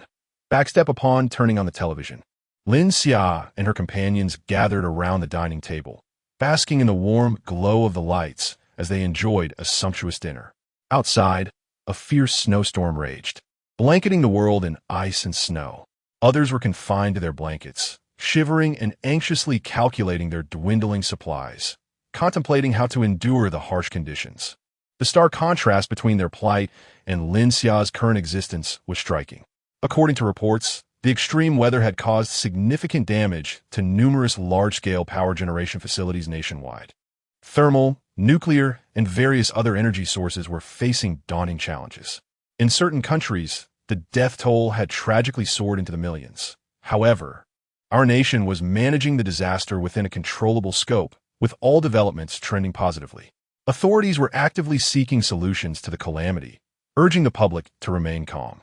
The news continued to present a facade of optimism, yet fragments of reports hinted at a less than favorable reality. The severity of this frigid weather had surpassed everyone's expectations. The current situation could not be resolved solely by human effort. Humanity felt diminutive in the face of such extreme conditions. Online, further information regarding the disaster was scarce, with the comment section overwhelmingly filled with expressions of faith in our country. History, it seemed, was following the trajectory of the previous era, and Lin Xia, like a mere butterfly, had not altered the course of this catastrophe. After a satisfying meal, Lin Xia reclined on the sofa, the television looping the earlier news. She scrolled through her phone, engaging in light conversation with Su Muyin, and observed the amusing exchanges in the Owner S group chat, patiently awaiting Jiang Ruoxue and her companion to don their gear. Could the wealthy resident of the villa area return my belongings? I no longer wish to purchase them. Lin Xia mused. The folly of this individual was evident. They merely sought to capitalize on the inflated prices that had surged since daytime, regretting their decision and yearning for additional profit. This young man had seized the opportunity to earn over $1 million today, significantly shortening his struggle for wealth. Yet he remained unsatisfied. I possess a more strategic foresight. I refrain from trading today, and tomorrow I shall earn even more than he. She offered her inventory to anyone interested. In such dire times, the thoughts of amassing wealth seemed absurd. One ought to selflessly contribute for the benefit of women, who would express their gratitude once the disaster had subsided. And how shall we express our thanks? With mere words of gratitude? They laughed. Version T0's comments in this environment only served to elicit laughter, as the group chat was filled with a buoyant atmosphere. Before long, Jiang Ruoxue and Selena emerged. Finally dressed, Lin Xia gazed at them, momentarily struck speechless, her eyes fixated on the two. There was no resisting their current attire. Both donned pristine schoolgirl JK outfits, their figures accentuated in a way that transformed their clothing. Selena's buttons were stretched perilously, as if a mere touch would cause them to burst. The pleated skirts added to their innocent allure, leaving only the words pure desire to encapsulate their appearance. However, what struck Lin Xia the most were the contrasting pairs of long legs adorned in black and white stockings. Jiang Ruoxue's angelic legs were clad in sheer black silk, while Selena, resembling a supermodel, showcased her enviable long legs in luminous white stockings. These exquisite legs, enhanced by their delicate hosiery, effortlessly captivated Lin Xia's attention. Observing Lin Xia, who sat dazed on the sofa, the two women were immensely satisfied. Clearly, this program had made a stellar choice, already garnering a positive response right from the outset. Why are you still sitting there in a daze? It's not like you haven't seen this before. Hurry and lie back on the sofa. We'll give you a massage to help you unwind, they urged. Lin Xia, at a loss for where to direct his gaze, found himself ensnared in a tantalizing interplay of innocence and seduction. This breathtaking spectacle felt like a divine blessing. Unable to resist, he licked his lips and, with a slightly hoarse voice filled with anticipation, inquired, Is this the kind of massage I was imagining? Before they could respond, he had already shed his clothing and reclined on the sofa, determined to transform the experience into precisely that kind of massage. Lin Xia's eagerness was unmistakable, and his current demeanor silently acknowledged the allure of the two women. Thus, they positioned themselves above him, their artful, elongated legs pressing against Lin Xia's bare back. He felt a silky, soft sensation glide across his spine, nearly lifting his spirit from his body. Pure bliss. Indeed, this was the massage he had envisioned, prompting a delighted chuckle. He thoroughly enjoyed this program. The two women gently kneaded the tension from his back, the smooth, dense fabric of their stockings creating a delightful friction against his skin, producing an enchanting rustling sound. It was an exquisite fusion of tactile and auditory pleasure, providing both physiological and psychological relief that was profoundly satisfying. This delightful sensation penetrated to his very core, far surpassing any so-called high-tech massage devices available on the market. However, as the massage continued, Lin Xia began to discern the drawbacks of this method. Although the sofa beneath him was soft, it still lacked a certain comfort. I think the front side has been sufficiently attended to. Could I perhaps flip over for a massage on the back? He softly suggested, offering his valuable input. Of course. And there's a surprise awaiting you. The two women giggled mischievously. Lin Xia wasted no time in flipping over, and little Lin Xia stirred with newfound joy. The two women were taken aback by the grandeur of the architectural marvel before them. Beside it, one could only feel their own insignificance. This structure was not one that could be conquered by a single individual. Calling it the eighth wonder of the world would not be an exaggeration. Even Selena, who was well-versed with extensive theoretical knowledge, felt her long, white-stockinged legs tremble, her heart filled with trepidation at the thought of challenging such a magnificent edifice. Lin Xia, eyes closed, waited for what felt like an eternity, yet he did not experience the earlier sensations, leaving him somewhat puzzled. When he finally opened his eyes, he couldn't help but find humor in the sight of the two women, who appeared startled. They had previously exuded confidence in their ability to handle him, yet now, confronted with the challenge, they began to tremble. In truth, when it came to this matter, Lin Xia held a far more authoritative voice. Xia Lin is someone he has watched grow up, and their relationship is so close that they are like two peas in a pod. Whenever there is any change in him, Lin Xia is the most concerned. Although he had previously shown remarkable growth, it was nowhere near the astonishing level he has now reached. This transformation began after he acquired his extraordinary abilities, which comprehensively enhance his physical form, thus making Xia Lin's secondary development understandable. Nevertheless, the current state is already sufficient. It is time for him to explore other applications of his powers. Chapter 32.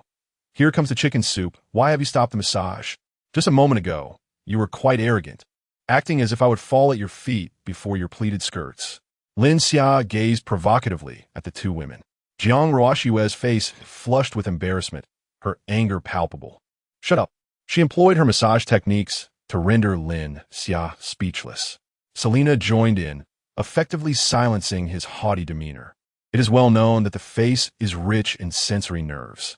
Lin Xia closed his eyes, surrendering to the sensations, choosing silence. With his eyes shut, alluring fragrances wafted into his nostrils, a captivating floral scent that seemed capable of crystallizing enchanting dreams, intoxicating and entrancing. Unwilling to concede, Jiang Ruoxue prepared her counterattack. Do you know? The pair of sisters next door are actually mother and daughter. One is the pure and adorable school goddess, while the other is a sophisticated and alluring university instructor. Both are trained dancers. Their flexibility is extraordinary. Some moves even Selena cannot replicate. Moreover, the man in their household treats them rather poorly. If the future unfolds as you suggest, they're destined for a tragic fate. So, shall we rescue them? Invite them over for a meal at our place. Selena and I both agree that you should save them from their plight. Furthermore, there is something that might excite you. Their first experiences are still untouched. Isn't that a delightful surprise? Jiang Ruoxue continued her massage. Lin Xia could only emit muffled sounds, entirely unable to discern her words. However, his joy and excitement were evident in other ways. Jiang Ruoxue smiled confidently, maintaining her grip, shifting her focus to massage other areas of Lin Xia. This session lasted for 2 hours. Meanwhile, Bai Qian's family stealthily approached the house where Lin Xia had previously resided under the cover of night. "Dad, can these tools really unlock the door?" Bai Bufan asked curiously, watching Bai Jie carefully tapping at the door with his tools. "Of course. Back in the day, when your uncles and I worked in various neighborhoods, this was routine. If it weren't for the fear of making too much noise and alerting the neighbors, I could have opened this ordinary lock in minutes. Enough chatter. Hurry up. This damned weather is colder at night than during the day. I'm nearly frozen." Gao Sufen Shaiva, her teeth chattering incessantly. "Don't rush me. I'm almost done. If that kid hadn't become so formidable and beaten Qingdao like that, would I need to be so cautious? If the neighbors discover we are breaking into his house, that kid would surely kill us." Chao Shufen recalled that punch from that day and dared not speak further, pivoting her ire towards Bai Qian instead. "It is entirely your fault, you money-losing liability. Were it not for you, we would have long since moved into a grand villa." Although Bai Qian felt a surge of indignation within, she dared not voice her thoughts, for her status within the family was currently the lowest. At last it is pried open. With a crisp sound, the door swung ajar. "How desolate it is inside. This fellow surely hasn't deceived us. He must have already moved the food away." Bai Bufan cast a critical gaze around the vacant abode, unable to suppress his sarcasm. Bai Qian, however, dashed straight to the kitchen. Though she had previously only waited patiently for meals during her visits to Lin Xia's home, never having washed a dish, she at least knew where Lin Xia habitually stored his provisions. Indeed, within a cupboard, she discovered recently unwrapped rice and flour, enough to sustain them for quite some time if rationed carefully. The refrigerator also held a good number of items he had not taken. Chao Shufen unearthed a frozen, fresh yellow chicken from the fridge, and her spirits lifted considerably. "We haven't eaten all day. This chicken is perfect for a hearty meal. I am quite adept at making chicken soup." Bai Jie took Bai Bufan along as they rummaged through the various rooms, but found nothing of value. Bai Bufan could not help but voice his discontent. "This guy has cleaned out the place far too thoroughly. It resembles a bare shell of a home. Nothing remains." Bai Jie reassured him, "At least there is food. This is sufficient for us for a while. If we were to purchase these provisions at the daytime exchange, we would need at least 100,000 to procure them, and tomorrow they would likely be even more expensive." With their spoils of the evening in hand, Bai Qian and her family stealthily returned to their room along the staircase. Unbeknownst to them, all this food had been intentionally left behind by Lin Xia, who had even returned earlier in the day to add some extra provisions. It was all orchestrated for this very moment. The Bai family sat neatly at the dining table, awaiting the final dish that Chao Shufen would bring forth, feeling a wave of emotion wash over them. They had endured so much. The scarcity of food had left them in dire straits. Tonight, they braved the biting cold to gather provisions, their hearts filled with trepidation, fearing Lin Xia might suddenly appear behind them, ready to deliver a fatal blow. Fortunately, the outcome was favorable. The aroma of the food on the table made it all feel worthwhile. At last, Chao Shufen emerged from the kitchen with the chicken soup. Here comes the chicken soup. This soup is exceedingly precious. Everyone should drink it while it's hot." Bai Jie eagerly ladled a generous spoonful into his bowl and took a hearty sip, exclaiming, "Your mother's chicken soup skills are truly unparalleled. Neither too salty nor too bland. The flavor is absolutely exquisite. You all should hurry and have some. It won't taste as good once it cools down." The group, having gone a day without food, eagerly drank the chicken soup and savored the meal. In that moment, they felt truly alive, reflecting on the hardships they had endured in recent days. How delightful it is to drink soup. Yet at that moment, as Bai Jie fervently devoured his meal, he suddenly sensed something amiss. His stomach was in turmoil, as if a release was impending. He paid no mind, having encountered such gambles countless times in life, never once failing. This occasion would undoubtedly prove no different. It was merely a trifling matter, of that he was certain. Thus, he gently lifted one side, striving to prevent any gas from escaping and causing vibrations, the sound of which might disrupt the other's meal. Initially, everything unfolded as White Jia had anticipated, yet gradually, he sensed something was amiss. At that moment, he realized he had lost the bet. Soon, he was overwhelmed, utterly unable to contain it. What on earth is that foul odor? Father, do you smell it? Bai Buffon grimaced, turning to White Jia, inquiring if he too detected the stench. At that moment, White Jia's face turned ashen, unable to maintain his composure any longer. Without even a moment to grab some tissue, he limped towards the restroom. Infidèle, hurry and fetch me some paper. White Jia was in disbelief. Father, it's you. Chapter 33. The great blackout, the unpleasant odor emanating from Bai Jia had thoroughly diminished the appetite of the others at the dining table. Just as Bai Buffon received the paper and approached the restroom door, a sudden wave of familiarity washed over his mind, prompting him to urgently knock. Dad, let me in. I can hardly hold on. Go away. There's only one spot here, and I just got in. Figure out yourself. Feeling the warmth creeping into his trousers, Bai Buffon had no choice but to venture into the corridor to find a solution. Shortly thereafter, the women of the Bai family followed suit, compelled to seek refuge in the hallway. An overwhelming sensation of pain, cold, and foulness enveloped them, rendering their existence almost unbearable. They deeply regretted their decision to pilfer food from Lin Xia's residence. As time gradually progressed to the third day following the apocalypse, Lin Xia recognized that today marked a significant turning point, as a monumental event had transpired on this very date in her previous life. The power supply system, which had endured for so long, finally succumbed to total collapse under the extreme cold. This was swiftly followed by a cascade of repercussions. Water supply, gas, internet, and other essential infrastructures came to a standstill. This sudden catastrophe was beyond human control. The blackout signified that humanity within these concrete tombs was irrevocably trapped. Perhaps some affluent individuals might find ways to preserve their own well-being, as they understood all too well how long these infrastructures could endure and the consequences of the frigid conditions. Yet, ordinary people in this dystopian reality were undoubtedly the forsaken ones. The mindset of the populace began to shift. This calamity would likely not resolve in the near future, and food and resources would become vital for their survival. The ability to continue existing now relied solely on their own efforts. Anyone could become either prey or predator, and the law of the dark jungle would soon unfold. Lin Xia, have you seen the owners group chat? It seems everyone is discussing the blackout.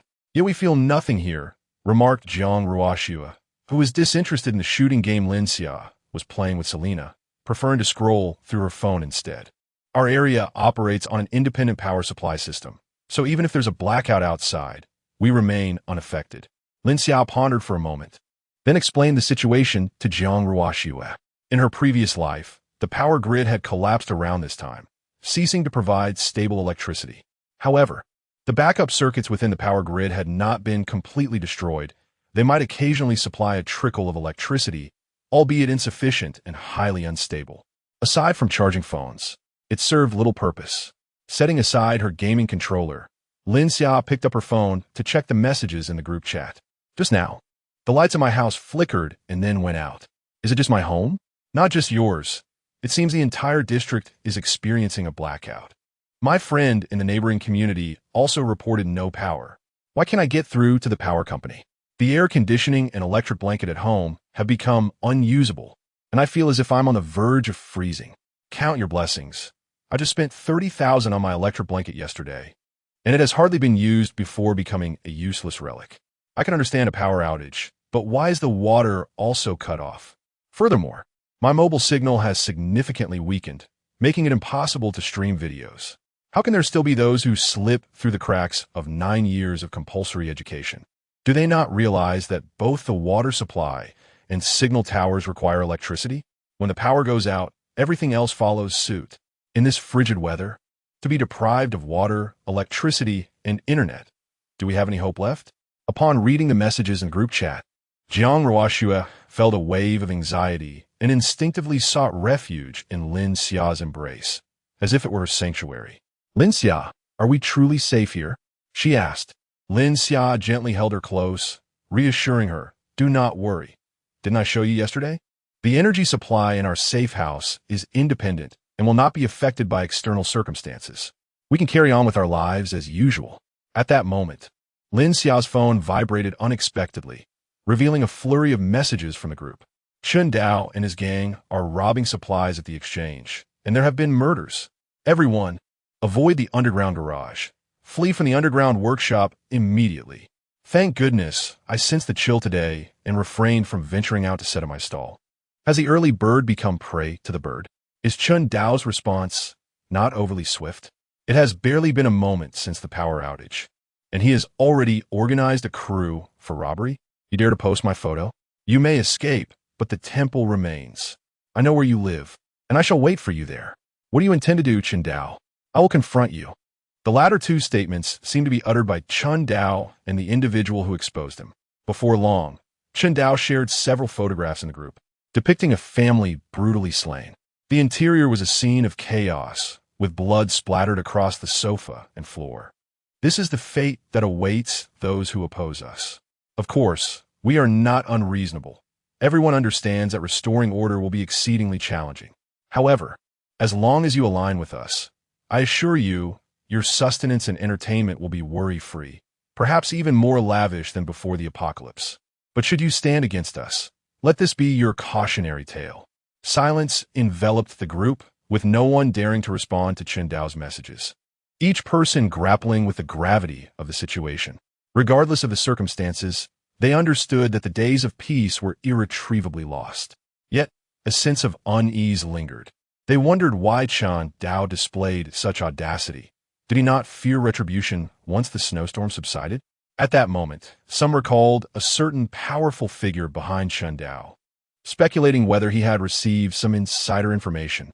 In an instant, apprehension swept through the crowd. Chapter 34. The Capital Alliance Boss. We now have around 100 men. Should we seek out that fellow from yesterday and exact revenge? Chen Dao winced as he looked at his hands, now tightly wrapped in bandages, still throbbing with pain. Yesterday, he had only managed to have a few of his subordinates with medical knowledge tend to his wounds. Whether these hands would ever regain their full functionality remained an unsettling uncertainty. Chen Dao had never endured such humiliation in this neighborhood. He would not permit such an audacious individual to exist. This grudge must be avenged. Does anyone know where that brat lives? Once we breach his lair, I'll ensure that his two lovely companions are the first to face the consequences. Boss, I know. That guy is the one who bought a villa recently. His two beauties are simply irresistible. I've never seen such stunning women. One of Chen Dao's younger subordinates exclaimed, his face brimming with excitement. He was among those beaten yesterday. The allure of those two women was overwhelming. You had the audacity to strike me yesterday. Today, I shall repay that debt in front of you. Other subordinates couldn't help but feel envious. Don't worry, everyone will have their share when the time comes. Upon hearing this, the morale of the men surged. Long live the boss! Long live the boss! Having navigated the underworld for many years, Chen Dao understood the importance of loyalty, and the leader of the Black Beast Mercenary Corps had always been his role model. It was this principle that kept his subordinates united, allowing his influence to grow, ultimately connecting him with a significant figure. Chen Dao began to envision that perhaps this calamity could serve as a catalyst for furthering his power, even transforming that once supportive figure into one of his subordinates, repaying the humiliation he had suffered tenfold. Let us go. Meanwhile, Lin Xia, blissfully enjoying the fruits offered by two beautiful companions in a safe house, remained oblivious to Chen Dao's plans. Even if he were aware, he would hardly be concerned. Seeking revenge would require breaching the defenses of his safe haven first. Besides, he was no longer the coward he once was. He possessed ample strength and means now. Individuals like Chen Dao, driven by ambition, were abundant in his past life. This disaster would inevitably stir the malevolence within one's heart. Chun Dao would neither be the first nor the last. At that moment, his phone emitted a flurry of notification sounds. Lin Xia glanced at the screen and discovered he had been added to a new group. The group owner was none other than the wealthy individual living next door. With time to spare, he decided to see what they were discussing. The group consisted of around 50 to 60 members, a modest number compared to the nearly 10,000 residents of the entire neighborhood. Once the group was adequately populated, the owner began to speak. I trust you all have seen the photos circulating in the community group. Chun Dao and his crew have gone mad. They commenced their ruthless spree of murder and rampant looting, even seeking to recruit more individuals into their organization to broaden their ranks. Fear began to permeate the group. As one person voiced their trepidation, "Indeed, the family that was slain resides not far from my home. I can hear their wails even from a building away." The photographs circulating in the group are genuine.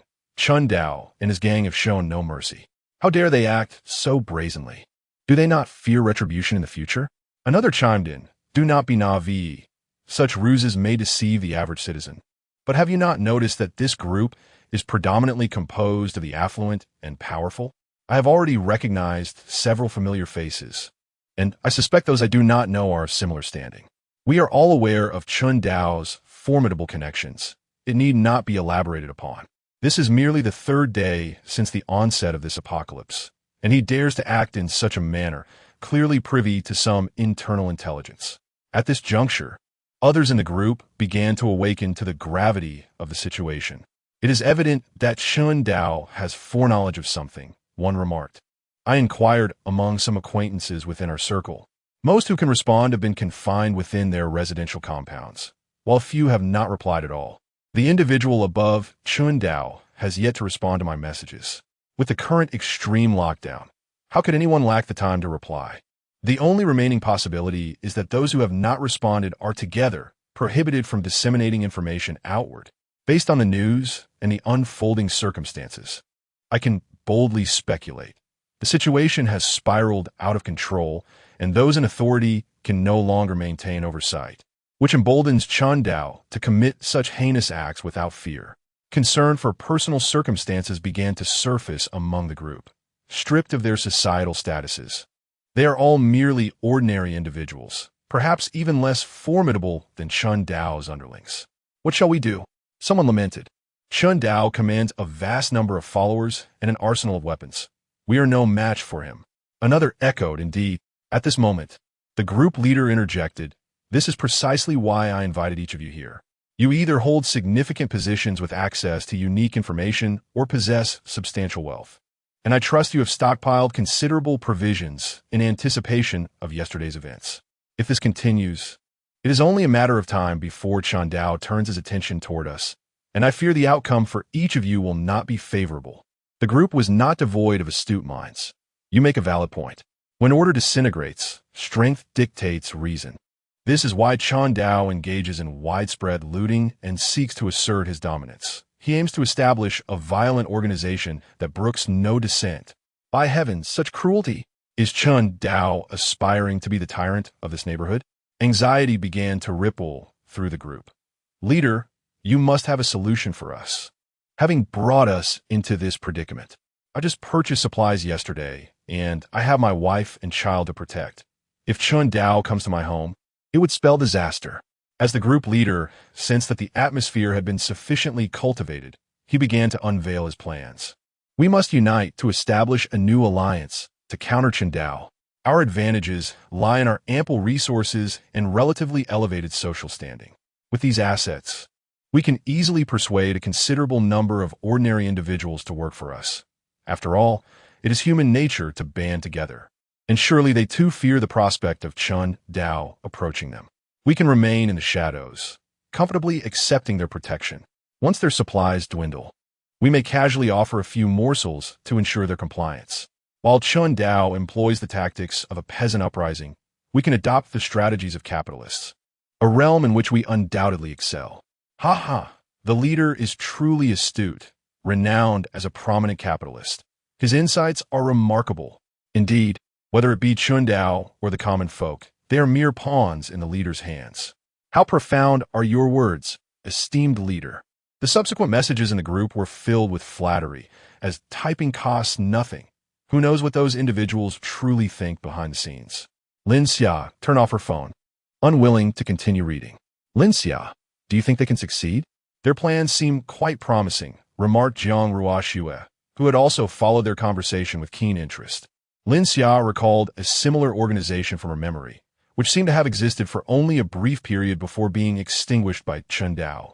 Were it not for her purchasing a villa in this lifetime, she doubted they would have extended an invitation to her. They are but a scattered bunch, incapable of achieving anything substantial. Their words may sound appealing now, but when confronted by Chen Dao, they would surrender faster than anyone else. It is akin to the European Union decades ago. When the great nation was slapped in the face, did they dare to utter a word? They could only engage in clandestine maneuvers, ultimately capitulating more swiftly than anyone else. Selena nodded in agreement, well versed in that historical episode, as it was documented in her country's textbooks. Decades ago, when conflict erupted at the doorstep of the European Union, they dared not resist. In the end, during the division of spoils, they found themselves relegated to the children's table.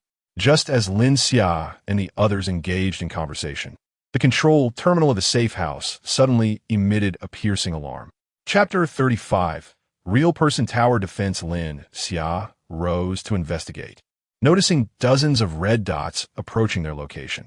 By accessing the surveillance cameras in the vicinity, it became evident that it was Chen Dao and his group who were drawing near. What should we do, Lin Xia? There are so many of them, and they've just committed murder. Can our safe house withstand this? Jiang Ruoxue expressed her concern, having never encountered such a large group armed and seeking trouble. Just yesterday, the mere presence of less than 10 thugs at the exchange had frightened her considerably. Now, the number was at least 5 or 6 times that. Moreover, she had seen the gruesome images of Chen Dao's group torturing others. Merely gazing at them sent chills down her spine.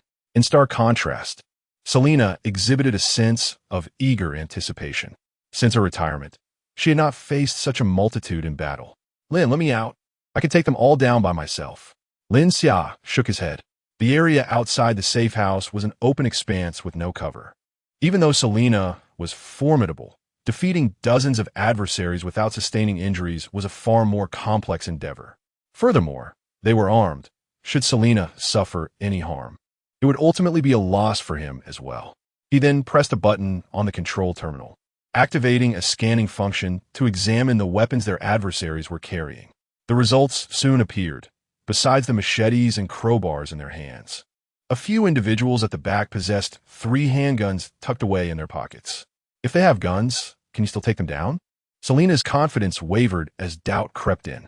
If they haven't undergone special training, they shouldn't be my match. Jiang Ruoxue, upon hearing about the firearms, grew even more terrified. Lin Xia had anticipated such a scenario before constructing the safe house. He possessed numerous strategies to easily subdue the assailants before him. Turning, he entered a nearby room and retrieved 3 crossbows along with 100 arrows. After organizing the weapons, he stepped back out and distributed them to the 2 women. Colme, let us engage in a real person tower defense. Boss, the house ahead is that brat's residence. One of the underlings pointed towards the building before Chen Dao. The group then circled the safe house, searching for a weakness to penetrate Lin Xia's abode. However, after a thorough examination, they found no vulnerabilities. Not only could they not enter, but they couldn't even figure out how to open the outer iron gate. Damn it, I refuse to believe there exists a door as impenetrable as this. Chen Dao commanded, smash it, break this door down. After a cacophony of banging, the door merely lost a few flecks of paint, with no other changes whatsoever. Boss, this might be a new alloy. We'll need professional cutting tools to breach it. Where the hell am I supposed to find tools for you? Chen Dao retorted angrily. Get over there and smash it. Had it not been for my injured hand, I would have certainly slapped him a few times. If I had the proper tools, would I still need to engage in this futile conversation? Damn it. Where did that crossbow bolt come from? It hurts, it's excruciating. A young brother clutched his arm and hurriedly retreated, while the others ceased their efforts to break down the door and scattered. The bolt had pierced through the young man's arm, and his clothing quickly became soaked with blood, which streamed down his arm, forming a vivid trail on the ground. Lin Xia and the others had long been poised at the firing port, ready to launch their attack. Remember, do not kill, merely injure. Once there are enough wounded, let us see how Chun Dao manages to recruit new followers. Selena, your skills are commendable. Keep a close watch on those armed individuals in the back. If they dare to draw their weapons, shoot them down without mercy. Although this firing port has been specially designed, preventing any harm to those inside from external gunfire, it is prudent to remain cautious. Jiang Ruoxue, I entrust the first arrow to you. Remember to breathe naturally, align your aim with the target, and release the shot at the end of your exhale. Lin Xia guided Jiang Ruoxue on how to use the crossbow. Jiang Ruoxue diligently adjusted her stance, aligning her aim with the target. Just as her breath neared its conclusion, she pulled the trigger. Alas, she missed. She had intended to hit the individual beside him, but instead struck him directly. Feeling a twinge of embarrassment, Jiang Ruoxue realized that after her adjustments, she had still misfired, only managing to hit the person's arm. Had they not been so numerous and tightly packed, the arrow would have surely missed entirely. Lin Xia, however, was unfazed. The purpose was to let her practice. As long as she dared to release that arrow, it was a success. It appeared that Jiang Ruoxue was doing quite well, showing no signs of undue compassion. In moments like these, softness of heart would only lead to one's own detriment. Next, everyone was free to shoot, engaging them in a spirited manner.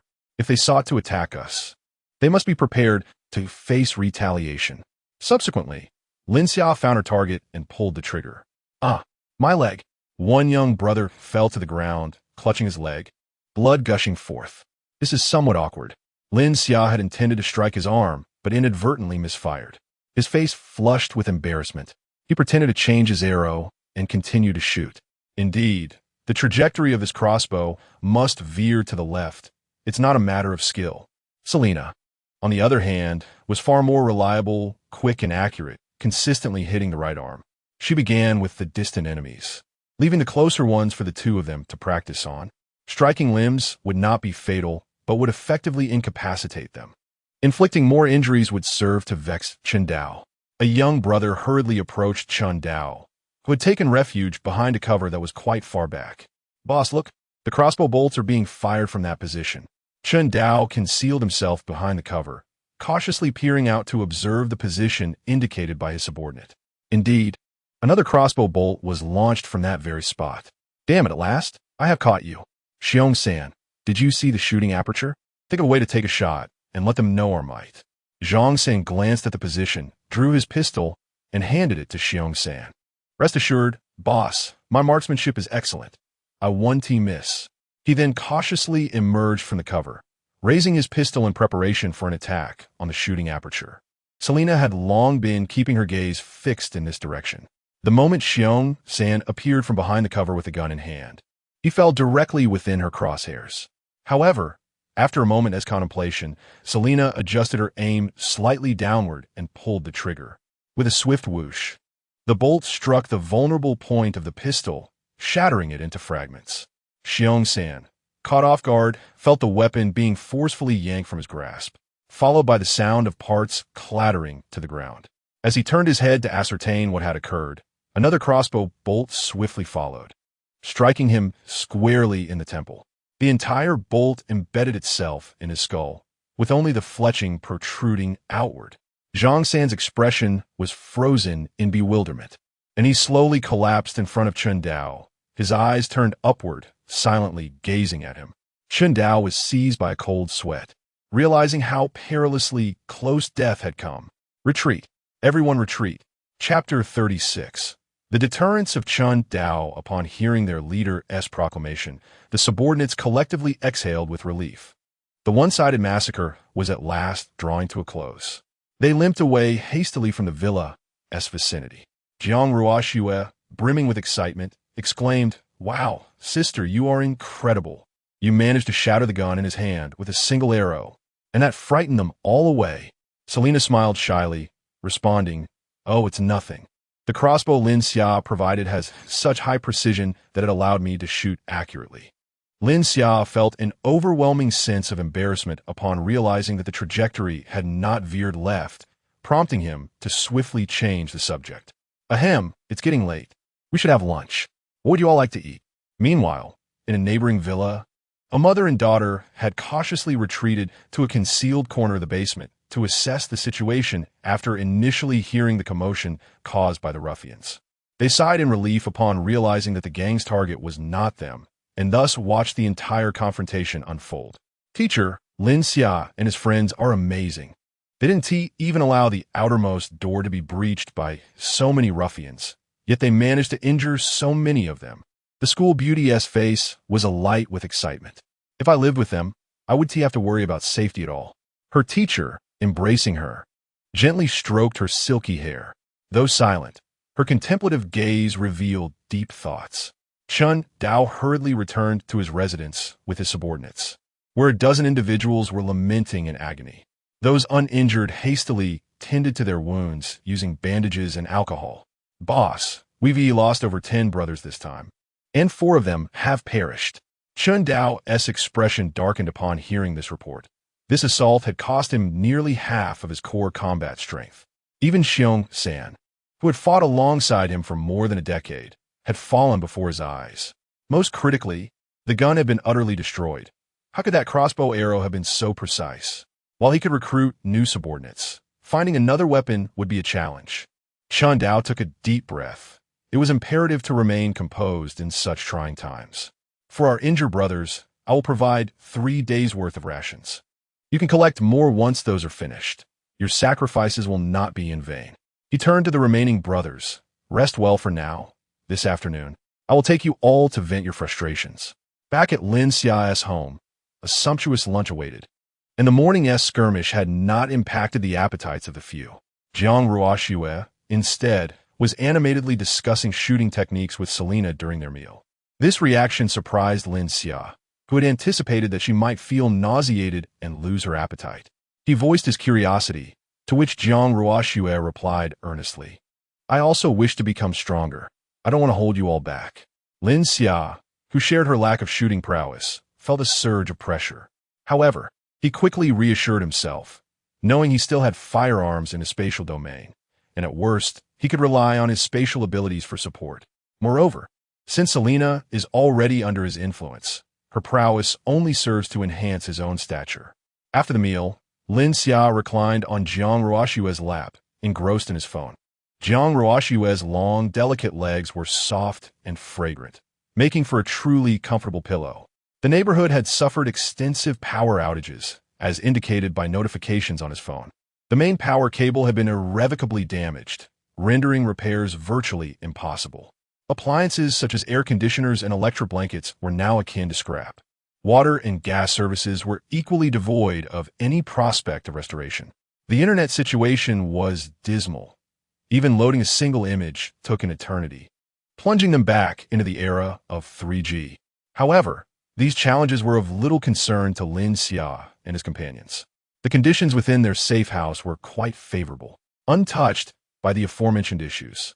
His home boasted a dedicated satellite internet connection, impervious to the damage inflicted on the nearby ground stations. At that moment, a message in the group chat captured his attention. The individuals messaging had learned to conceal their identities, fearful of being discovered by Chun Dao, who is currently engaged in indiscriminate murder within building number 5. Is there no one to intervene? If this continues, it will inevitably escalate and affect others. The members of the group expressed their support vocally. Chun Dao's actions were truly excessive. Indeed, I have already reported to the authorities. They will surely face consequences. While the group's members vehemently criticized Chun Dao's behavior, none dared confront him directly. Moreover, those voicing their support, like the initial poster, had also hidden their personal information. Lin Xia recollected that Chun Dao's gang seemed to be acting with greater swiftness than in his previous life. Back then, after robbing the supplies from the exchange meeting, they had remained quiet for several days before embarking on a spree of rampant theft and slaughter akin to today's events. He surmised that perhaps Chun Dao's earlier setbacks had spurred him to seek alternative means to placate his subordinates. It was likely that Chun Dao had also seen the group discussions and seized the opportunity to promote himself. I am Chun Dao, or you may call me Master Dao. If anyone seeks revenge, I welcome you to my home. If you prefer not to avenge, consider joining us as my brothers, freeing yourselves from the constant anxiety of each day. I can also guide you in pursuing those desires you've long harbored yet dared not act upon. Ha ha! The group fell silent, none daring to continue the conversation in the face of Chun Dao's proclamation. Shortly thereafter, Lin Xia found himself added to a new group. He couldn't help but feel bemused. What skills did these people possess beyond forming groups? They dared not confront Chun Dao directly, merely whispering behind his back. Had he not been inclined to seek amusement, he could have eliminated Chun Dao and his gang that very morning. Within this new group, messages began to flood in once again. Chun Dao and his followers have become excessively brazen.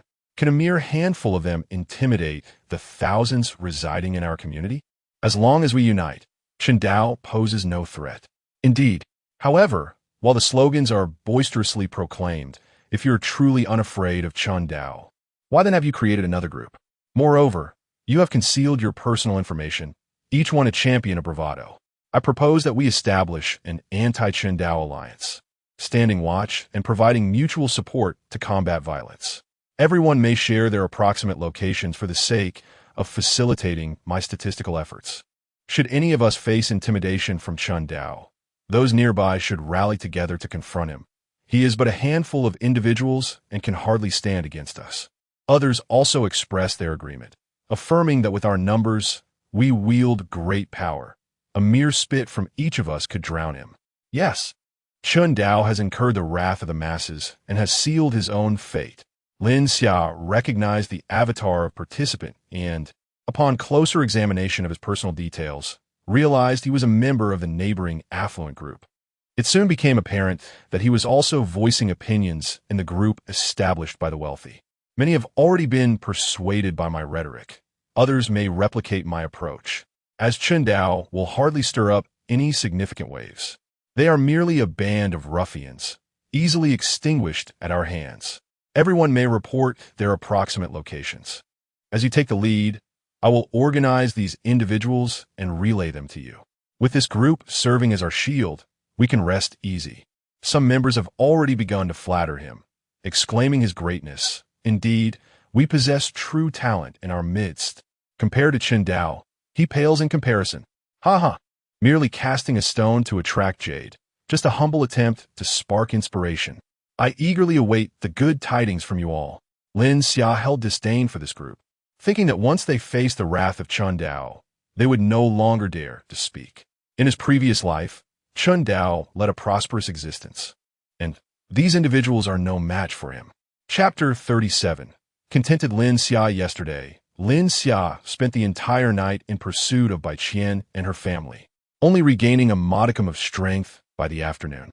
The potency of the laxative was truly overwhelming. It was evident that the young scoundrel had deliberately tainted their food with some foul substance, and they must hold him accountable for this transgression. Bai Buffon lay weak and feeble upon the bed, the loss of power rendering the room even colder. Bai Jie scoffed disdainfully. How do you propose we confront him? Shall we claim we broke into his home, stole his food, and subsequently suffered from poisoning? Besides, he is unafraid of Chun Dao. Do you think you can handle him? At that moment, Chao Shufan also wore a furrowed brow, her stomach still aching. What are we to do? Our household has no food left. Chun Dao has disrupted the exchange meeting, making it nearly impossible to procure more provisions. Are we to starve to death?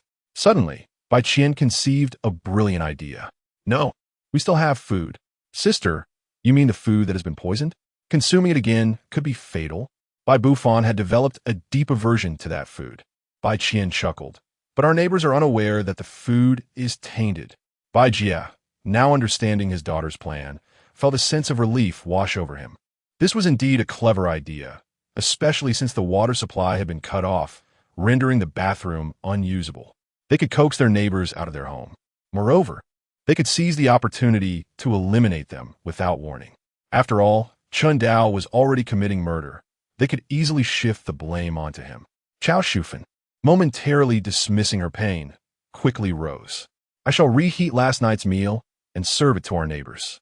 They will undoubtedly consume it, unwilling to let it grow cold. The others exchanged sly smiles, gathering makeshift weapons. Once their neighbors fell into their trap, they would act swiftly. They had been on the brink of starvation for nearly 2 days, and the desperation for food was palpable. Everything unfolded according to their plan, even more smoothly than anticipated. There was but one household residing on their floor. The other rooms were vacant. They had never paid much attention to the circumstances of their neighbors. When a laxative finally drove the neighbors out of their home, they discovered that only 2 elderly individuals remained. In a moment of grim calculation, the 2 seniors hardly made a sound before being ruthlessly dispatched by Qian and her family. Bai Bufan wore an arrogant expression, seemingly indifferent to the fact that he had just taken the lives of 2 elderly people. Had I known it was merely those 2 old folks next door, I could have stormed in without hesitation. Chao Shufan rummaged through the neighbor's food supplies, her face tinged with regret. Alas, they have very little left. It seems that 1 tea lasts us long. Bai Jie remained unfazed. What is there to fear? With this method at our disposal, will we ever lack for food again? Their desires swelled to a frenzied extent, rendering the act of murder inconsequential in their eyes. It is no wonder that this family managed to survive for such an extended period in their previous life. A week gradually passed, and in Lin Xia's vicinity, the sparse population fostered an atmosphere of tranquility.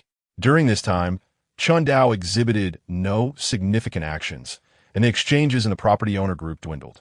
The community now found itself enveloped in an eerie silence.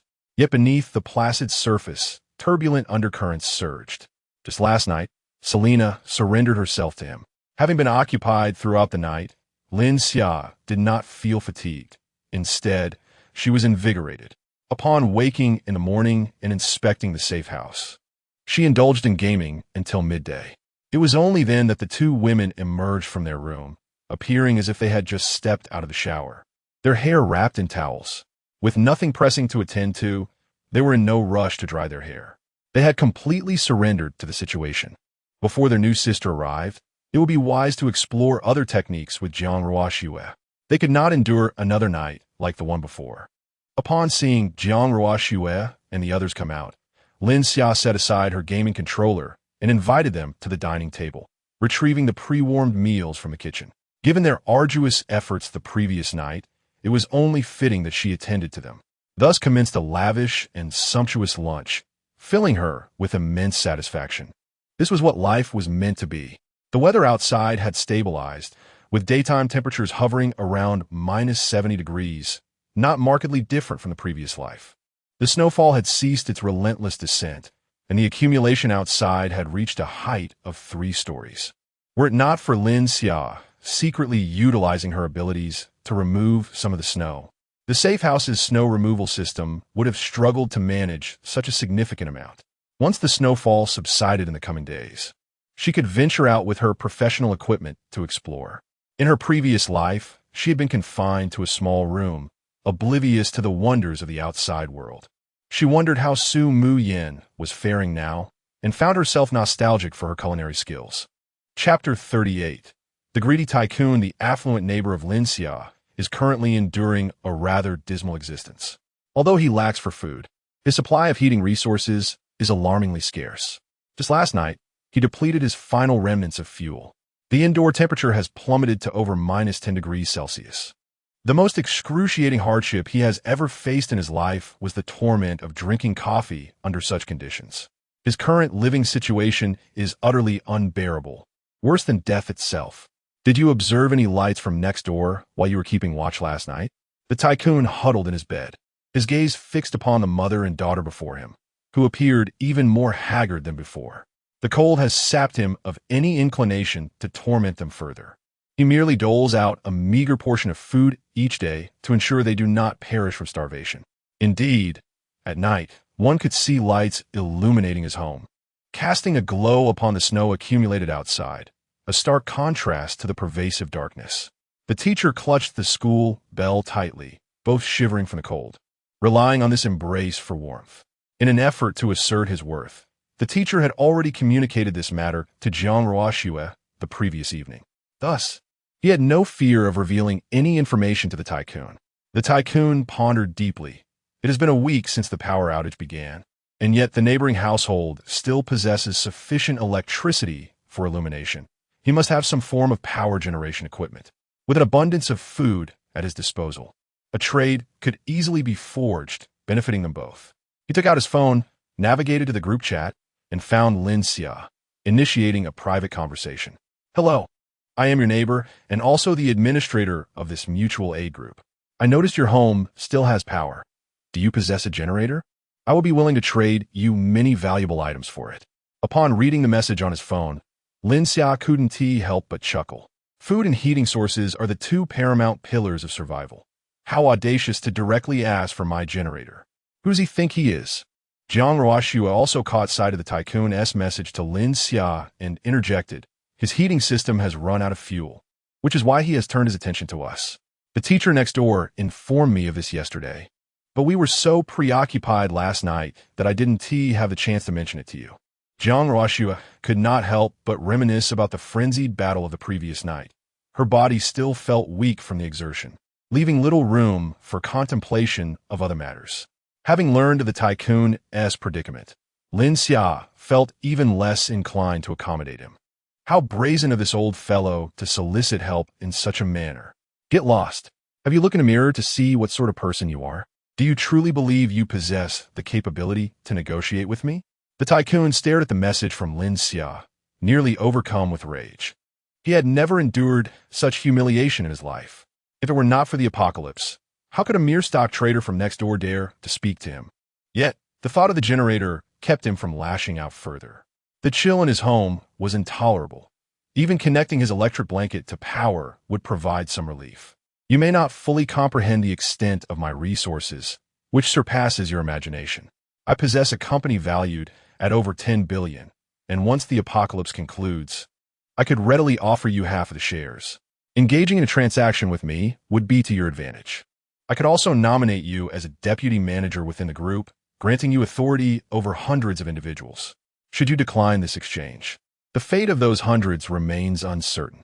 To demonstrate my sincerity, allow me to showcase my food reserves. What price would suffice to acquire your power-generating equipment? Go ahead and make an offer." Lin Xia chuckled upon reading his words. Was this fellow attempting intimidation and allure? Were it not for my lack of ambition, this community would have long been under the Lin surname. He, indeed, embodies the greatest malevolent force here, yet he is currently engrossed in his own comforts, too lethargic to act. As he opened the images, he found them even more amusing.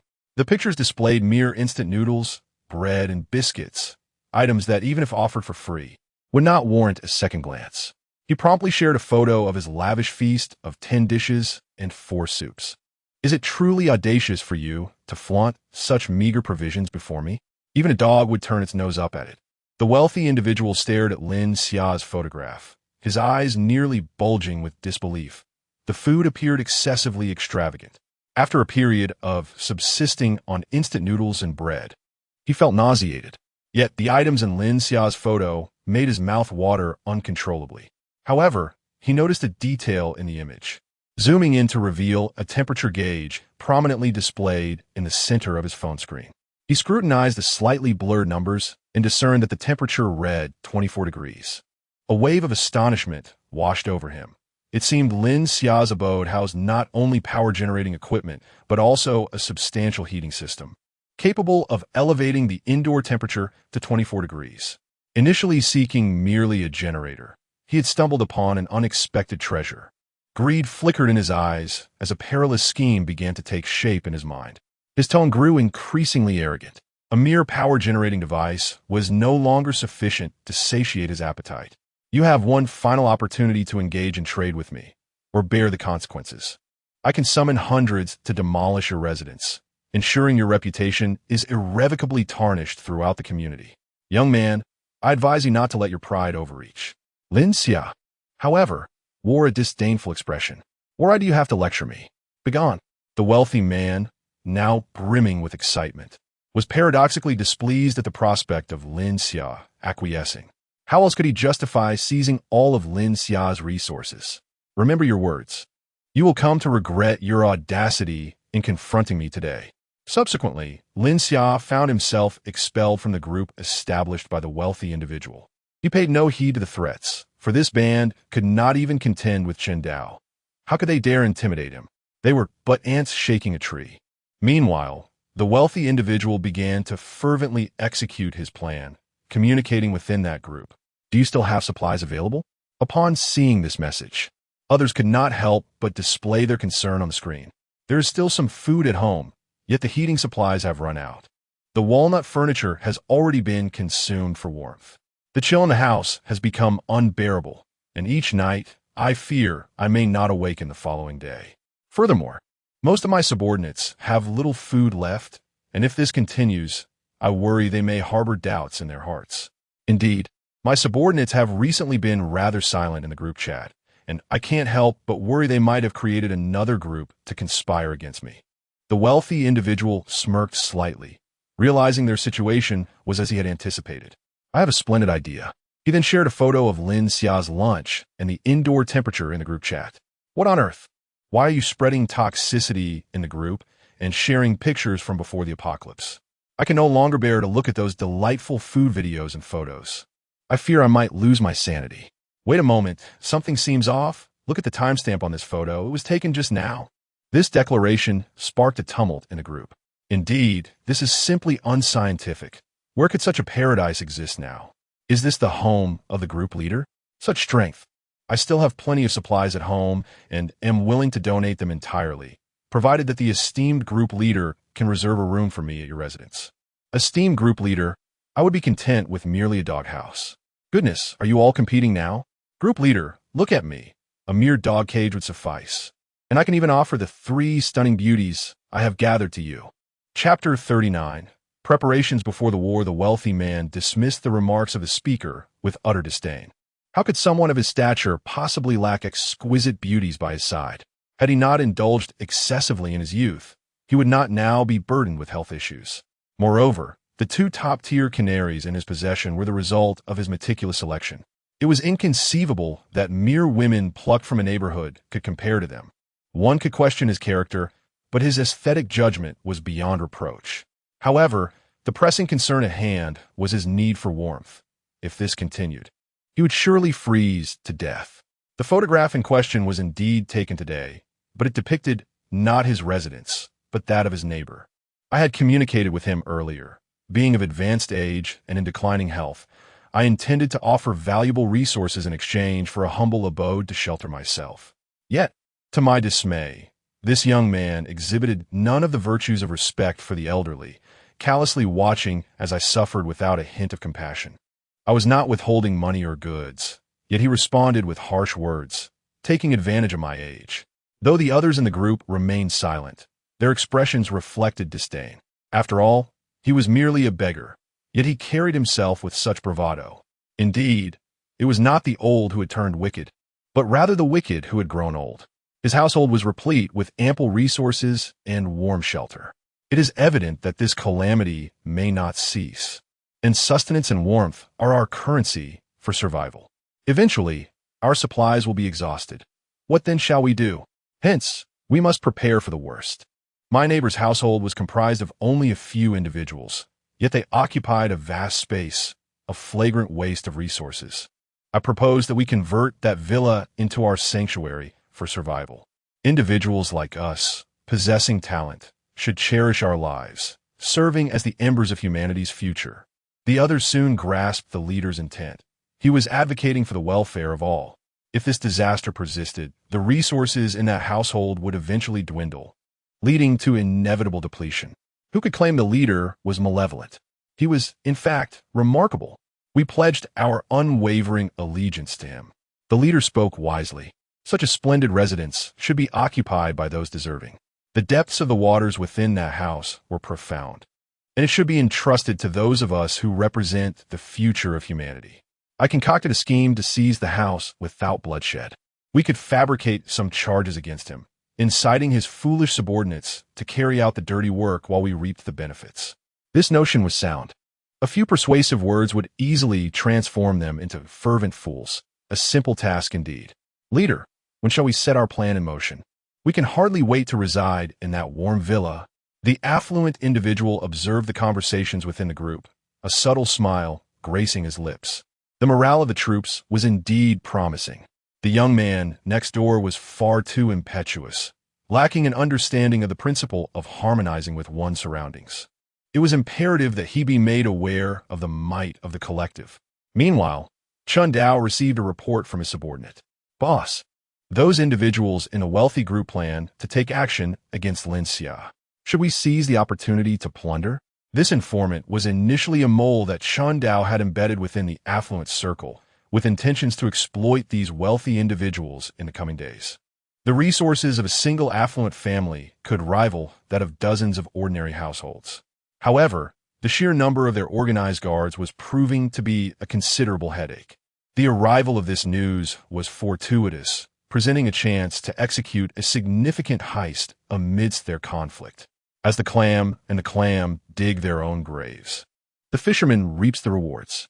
If these wealthy individuals were victorious, Lin Xia's residence and their resources would become his. Conversely, if they were to falter, with Lin Xia assisting in their violent endeavors, seizing resources would be all the easier. Regardless, it was a win-win situation, merely a matter of degree. Chun Dao could not suppress his laughter, for this was indeed the best news he had received in quite some time. Inwardly, he vowed Lin Xia, "We shall settle our old and new grievances together." He instructed the team leaders to assemble within 10 minutes for a meeting.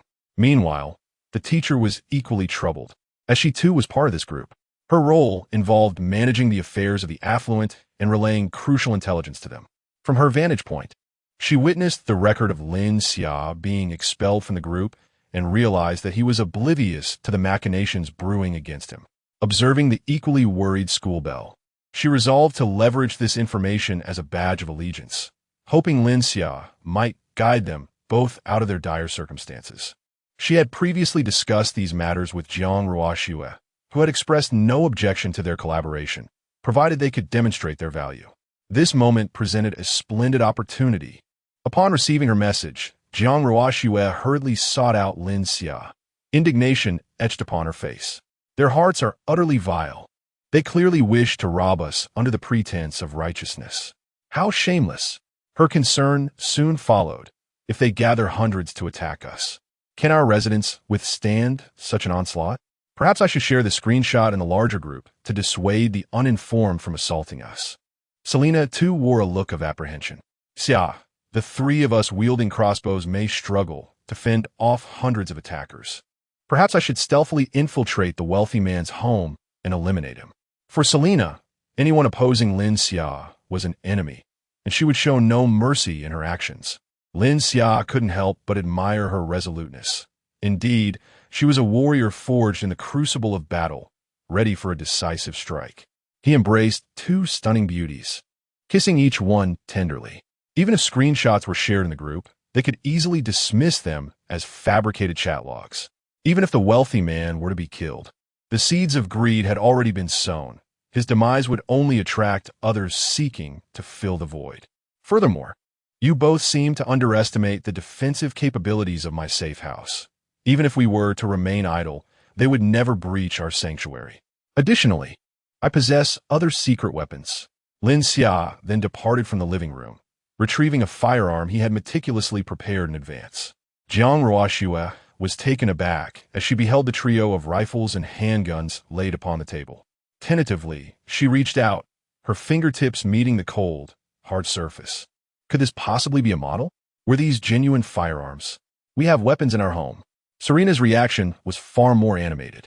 Her face lit up with excitement as she picked up one of the rifles from the table, expertly examining its various components. This rifle, manufactured in 2043 in Huagua, boasts exceptional performance. It consistently ranks first in the global firearms hierarchy and was my favorite weapon during my time in the military. With this rifle in hand, as long as ammunition is plentiful, I fear no adversary. As Serena handled the weapon, her demeanor radiated confidence and pride, truly befitting of an elite special forces operative. Yet, it was unfortunate that she had appeared quite timid when using another firearm the previous night, failing to fully impress Lin Xia. Chapter 40. The stirring of emotions early the next morning, it became evident that some individuals had begun to incite unrest within the homeowners group. Did you know? While we are enduring hunger and cold, there are those who secretly indulge in comfort. What burdened progress is this? It is merely others who are ensuring our lives remain tranquil. Goodness, how splendidly they live. I find myself envious.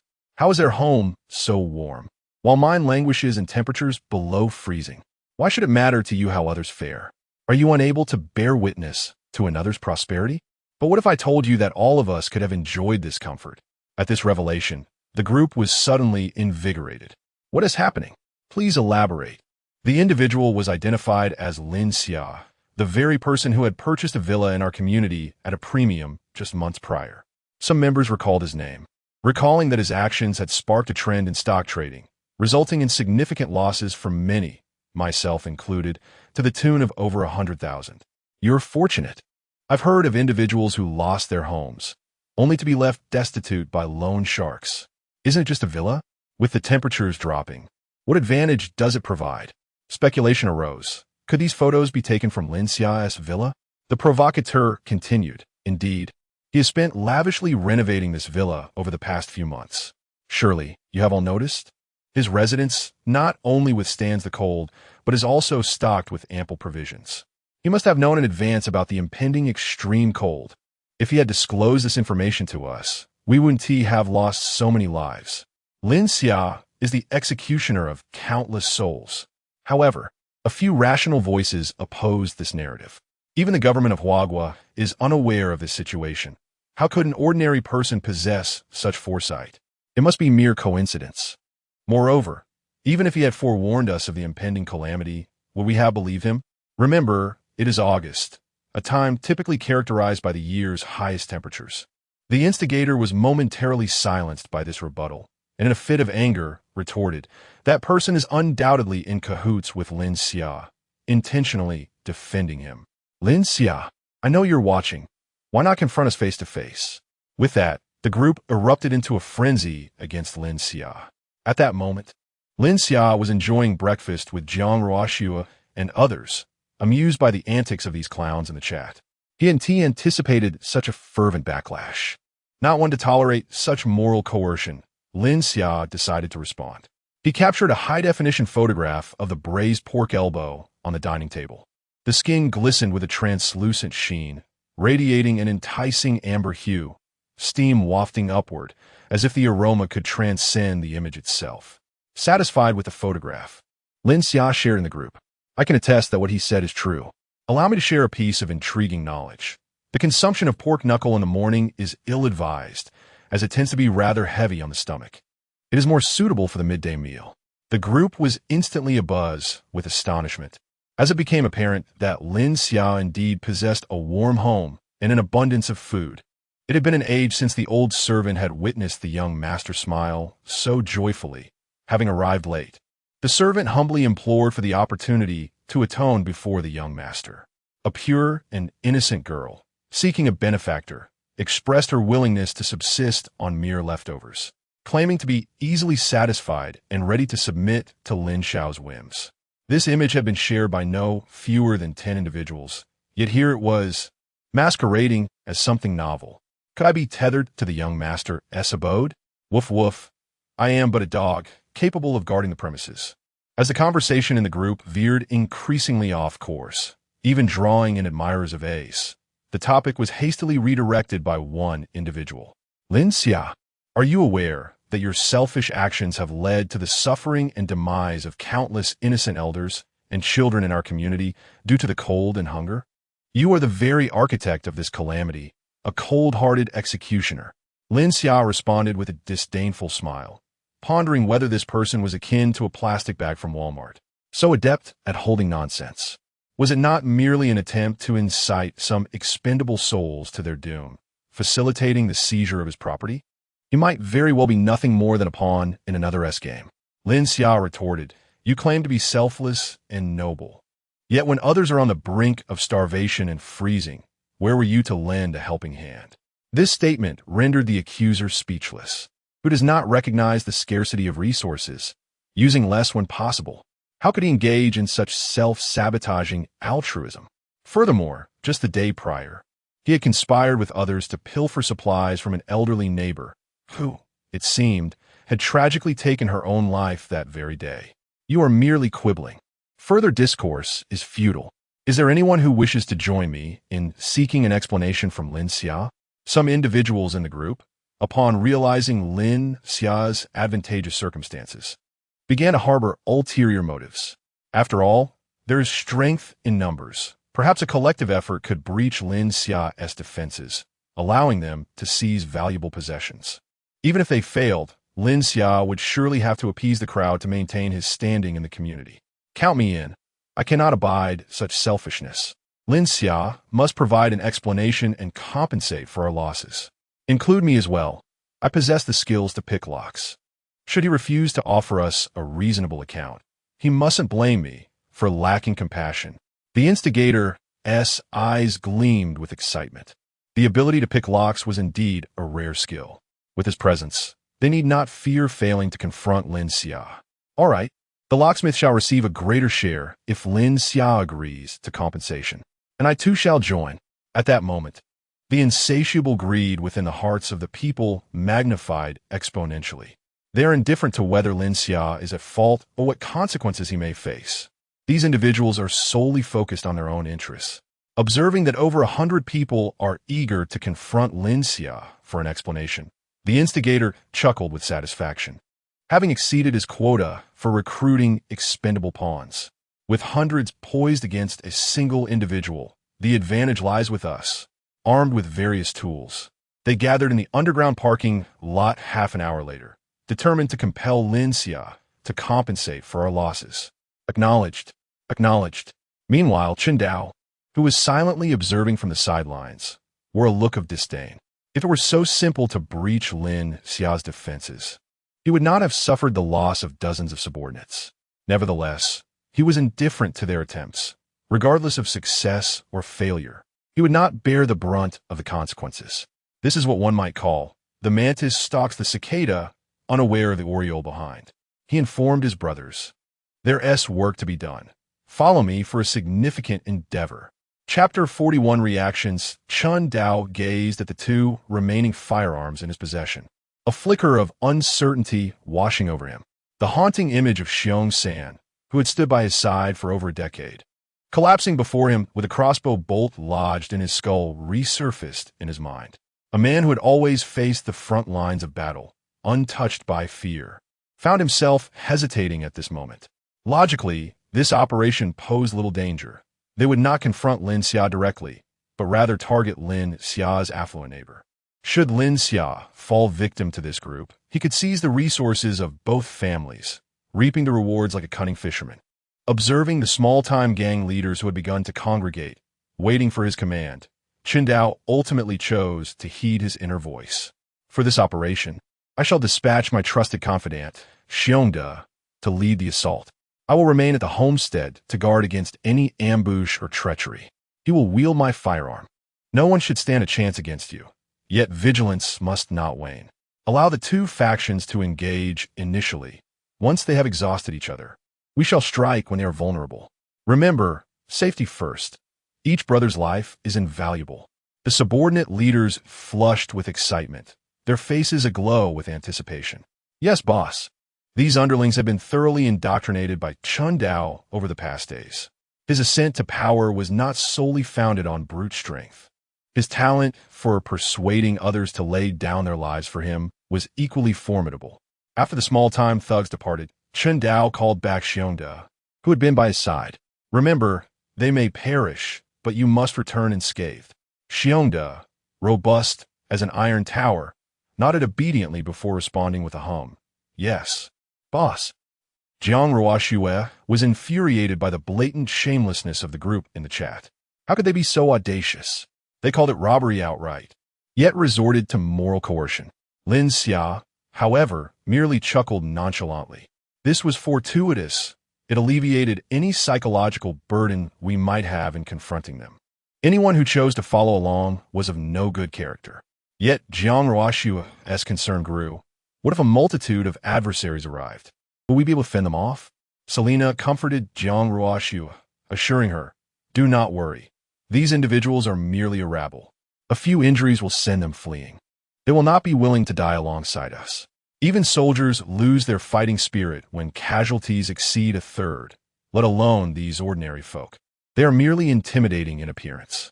Of course, this does not apply to soldiers of Huagua. Those with faith are truly formidable." At that moment, the central control monitor displayed a multitude of red dots encroaching upon their position, over 100 individuals, with countless more dots continuing to emerge.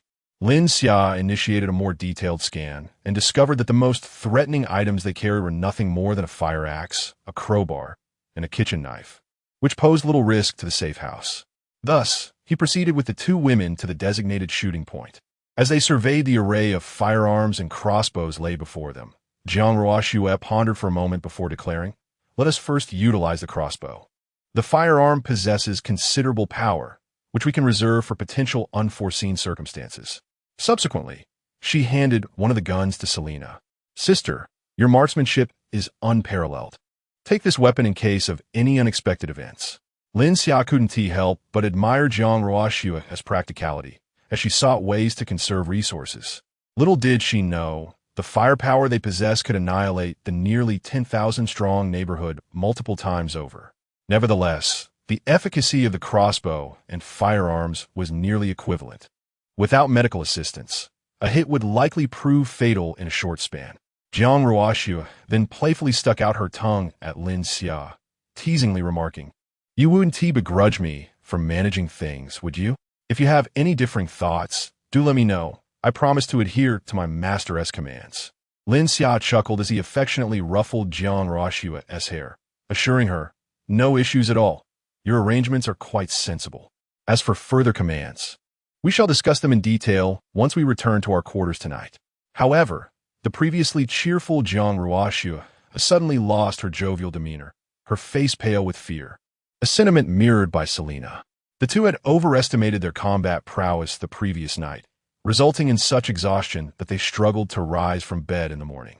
Even now, they had yet to fully recover, their thighs trembling intermittently. Just then, an idea struck Jiang Ruoxiu, recalling an important matter that might alleviate their predicament. "Lin Xia, I noticed that mother and daughter duo next door seem quite capable. They were the ones who provided us with this intelligence. What if we invited them over to assist with some household chores? It could save us considerable effort. We could simply offer them a meal in return." This suggestion left Lin Xia taken aback. "Won't you both feel jealous? It seems like you're pushing me away." If the two of them moved in, his time spent with them would likely diminish. As soon as he mentioned this, Jiang Ruoxiu's complexion grew even paler. Even Selena, who possessed exceptional physical prowess, recoiled at the memory of their dismal defeat the night before, hastily responding, "Xia, you needn't worry about that. This plan has been mutually agreed upon by the two of us. You are far too strong. We are simply unable to keep up. It is better to have more people at home. We're not greedy, and just having kanji once or twice a day would suffice." Their generosity left Lin Xia feeling somewhat embarrassed. It was all due to the enhancement of their abilities. It seemed necessary to explore whether their powers had additional functions. Perhaps there was a way to channel that energy outward, aiding them in entering the realm of the empowered. However, on another note, it might not be met with significant opposition if he were to invite Su Mu Yin over as well. Meanwhile, the group of neighbors outside, who were intent on taking advantage of Lin Xia, had arrived at the outermost protective door of the safe house. "This cold is utterly unbearable. I have even donned my wife's clothing and bundled myself in 8 layers, yet I still feel frigid. It has barely been half an hour since I left home, and my feet seem to have lost all sensation from the bitter cold.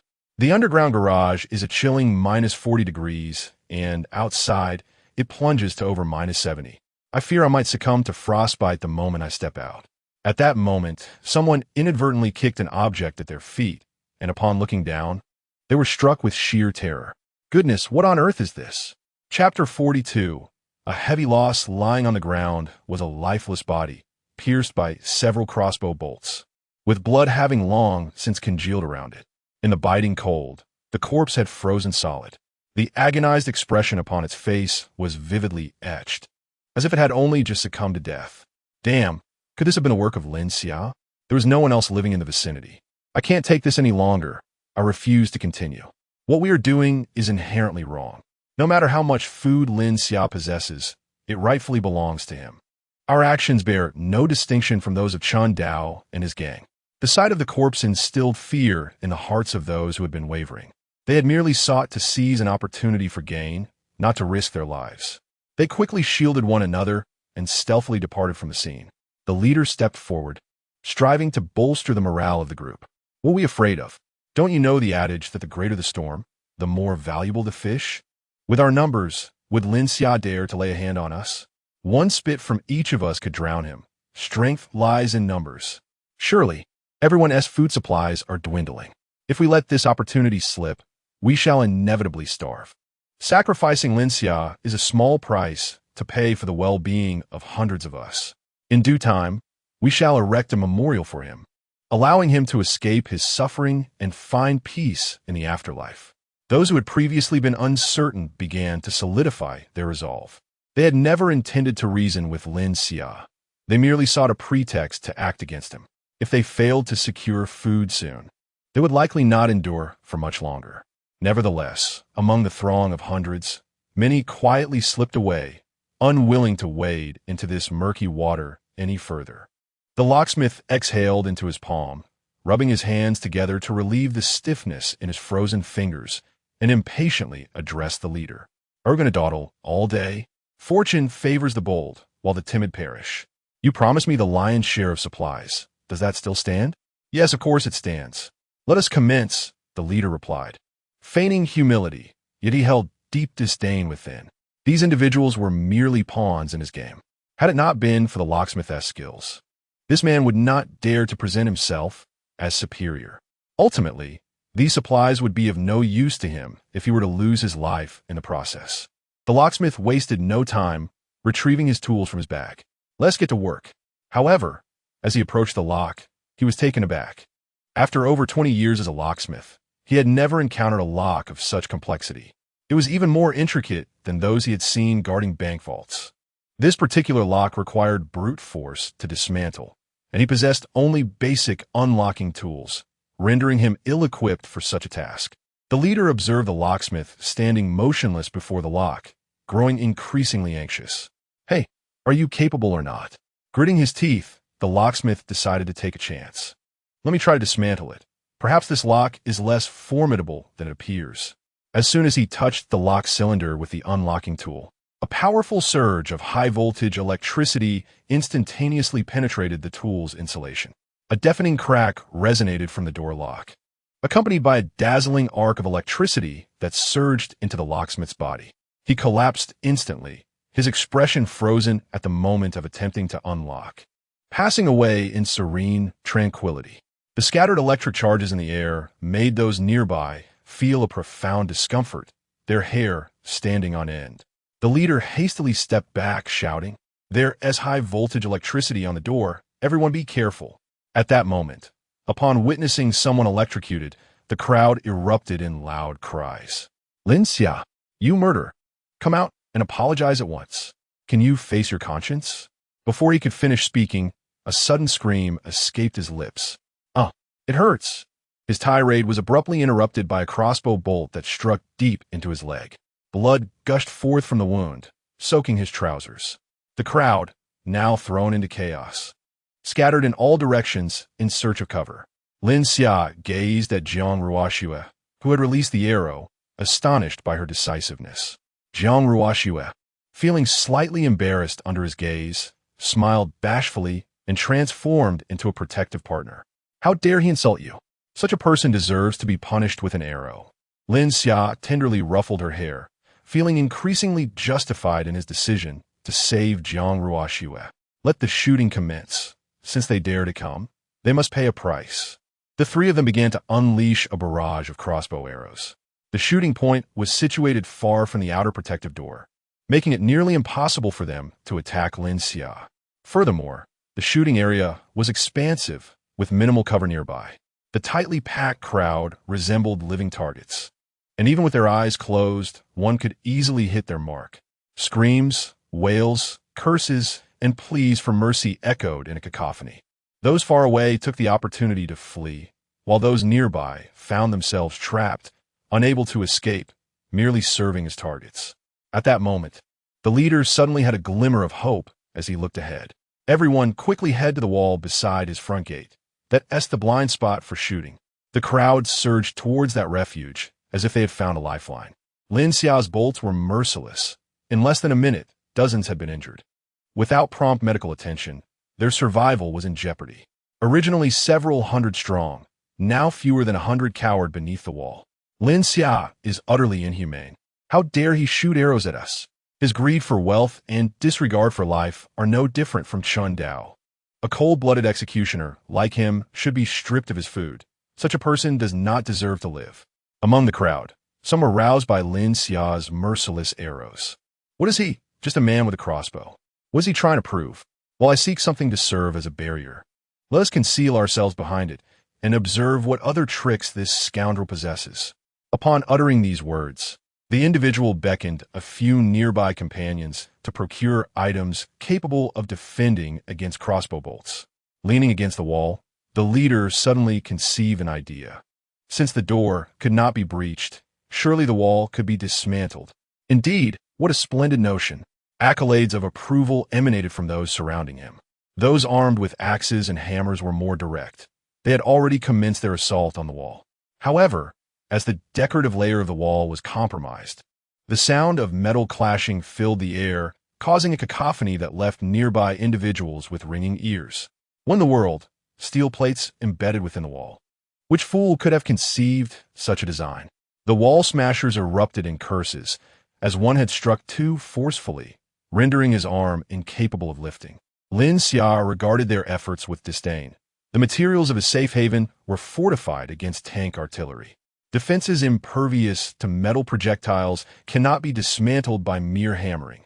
Lin Xia, concealed behind the wall, heard Jiang Ruoxue express her concern. What shall we do now that they are demolishing the wall? Lin Xia merely smiled. My sanctuary possesses an abundance of offensive capabilities. Observe closely, for they are ensnaring themselves in their own trap. You two keep watch here while I activate the next mechanism. Chapter 43. A frantic escape the door had arrived, and the leader chuckled at the sight of the young man, reveling in his apparent arrogance. With the fire door in place, the crossbow arrows posed no threat to them. Come, a few of you follow me. I refuse to believe this door has no weaknesses, he proclaimed. Meanwhile, others continued to batter the wall, convinced that such a large structure could not be entirely composed of steel. Surrounded by door panels, the leader drew closer to the protective door, seeking a method to breach it. As the crossbow bolts failed to penetrate the fire door before them, he mockingly taunted, "Foolish Lin Xia, let us see how you contend with us now. Just wait to meet your demise. Someone like you deserves to rot in hell. Once we breach this door, we shall relish in tormenting you and avenging our injured brothers." Jiang Ruoxue, clutching her crossbow, felt a surge of urgency. With the door panels shielding their adversaries, her arrows were rendered ineffective. On the other side, Selena wasted no time, swiftly switching to a firearm. Listening intently to discern the direction of the man berating Lin Xia, she aimed her sights at a position behind the door panel and pulled the trigger. With a faint crack, a subtle flame flickered from the gun's muzzle as a bullet soared forth. The leader clutched his arm, where the bullet had pierced, collapsing to the ground in agony. Blood gushed from the entry and exit wounds, and he struggled to stem the flow with his other hand. Lin Xia has a gun. Retreat, Jiang Ruoxue exclaimed, her eyes wide with astonishment at Selena's audacity. Selena responded with a shy smile. Xia is my man. No one shall harm him. At that moment, Lin Xia had moved to another shooting position, where anyone near the wall fell within his range. However, he had no intention of drawing his gun. Such an approach was far too inefficient. Instead, he turned to operate a mechanism beside him.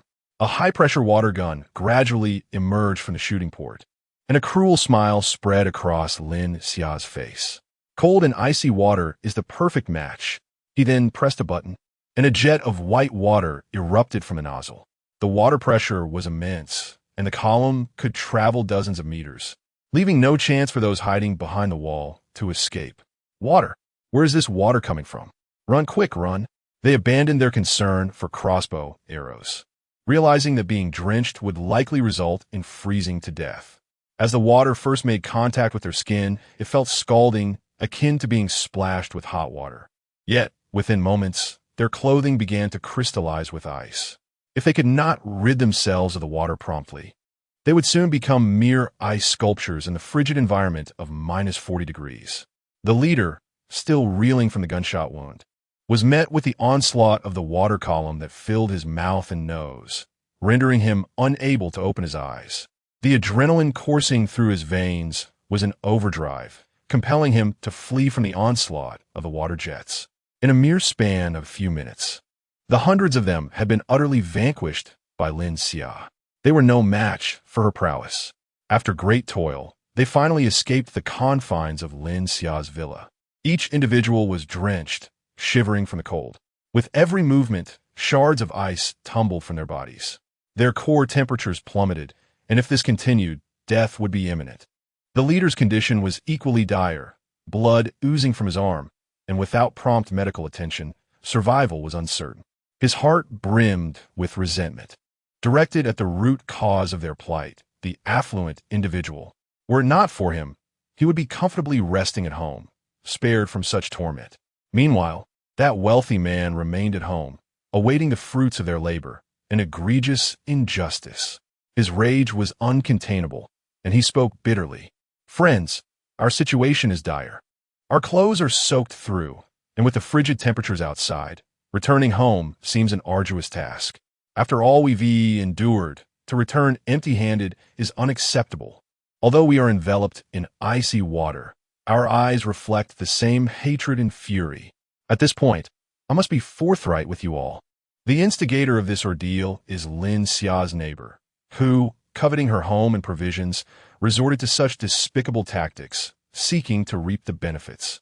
Given this, let us seize his residence and share the bounty." His supplies could fill an entire room.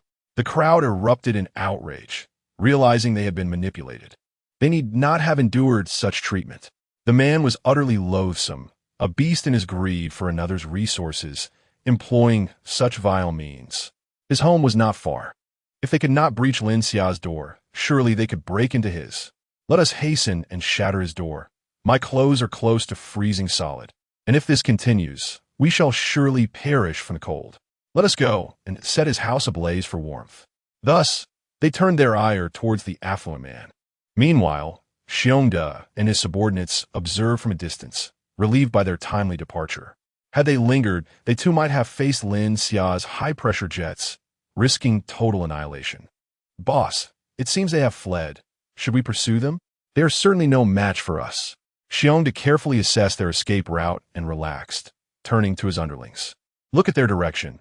They're not fleeing, but rather intent on robbing that wealthy man's home. Their actions conveniently spare us the trouble, allowing us to reap the benefits effortlessly. Our leader is truly wise." A loyal subordinate beside him eagerly lavishes praise, hoping that when the spoils are divided, the leader will generously allocate a larger share to him. Chapter 44. A mother's and daughter's prayer. The wealthy man gazed anxiously at the crowd outside, who were relentlessly battering the door. Panic had overtaken him. His residence was not fortified like Lin Xia's. The solid wooden door could not withstand much longer, and he hastily sought assistance in the group he had created. However, at that moment, no promise he made could entice anyone to respond. Some individuals had even quietly exited the chat. The casualties inflicted upon Lin Xia's family had been too severe. His actions were now laid bare in the owner-s group, and he had incurred the wrath of the masses. Who would dare to assist him now? Their reputations had also become irrevocably tarnished, and even they were as vulnerable as clay idols crossing a river. The teacher, sensing the peril outside, quickly took the school beauty to a discreet storage room within the villa. After securing the door with a lock, the two huddled together in the darkness, trembling in fear. They could scarcely imagine the brutal methods that would be employed against them should the intruders breach the room. The teacher frantically pulled out her phone to send a distress message to Jiang Ruoxua, her last glimmer of hope.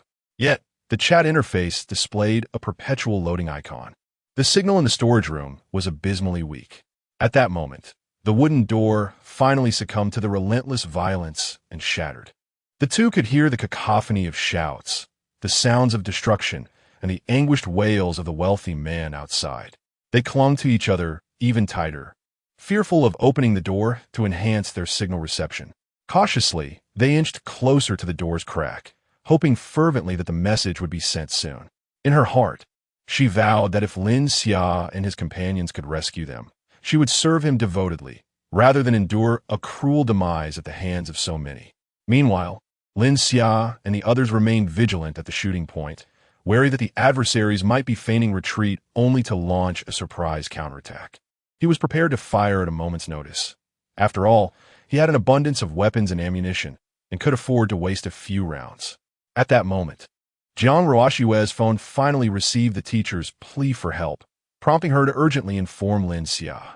It appeared that the crowd had turned their aggression towards the wealthy man, leaving the mother and daughter in grave danger. "We must devise a plan to save them. They are destined to be my sisters," she exclaimed. Upon hearing this, Lin Xia recognized the urgency of the situation. After Jiang Ruoxue's persistent persuasion, he felt compassion for the two women and wished to assist them. Yet, he hesitated, uncertain whether their intentions were genuine or merely a facade. The psychological scars from Bai Qian's betrayal in his past loomed large. And had Jiang Ruoxue and her companion not undergone such extensive scrutiny, he would not have been inclined to trust them as he did now. Time is of the essence. Any further delay could lead to dire consequences for the mother and daughter. Should such a tragedy unfold, Lin Xia would find it unbearable. The winter clothing is in the living room. We must depart swiftly. In these apocalyptic times, survival is a shared endeavor, and any life we can save is a victory. Observing Lin Xia's pretentious demeanor, Jiang Ruoxue refrained from exposing him, as he was all too transparent. Suddenly, a sense of unease crept in. Halfway through donning their garments, they noticed on the surveillance monitor in the living room a multitude of crimson dots converging towards the wealthy man's residence. The video feed from nearby cameras suggested it was likely Chun Dao and his gang. Exercising caution, Lin Xia initiated a more detailed scanning procedure. The results confirmed his suspicions. One individual was armed with a firearm. He magnified the image and projected it onto the large screen in the living room. Lin Xia weighed the decision of whether to venture outside.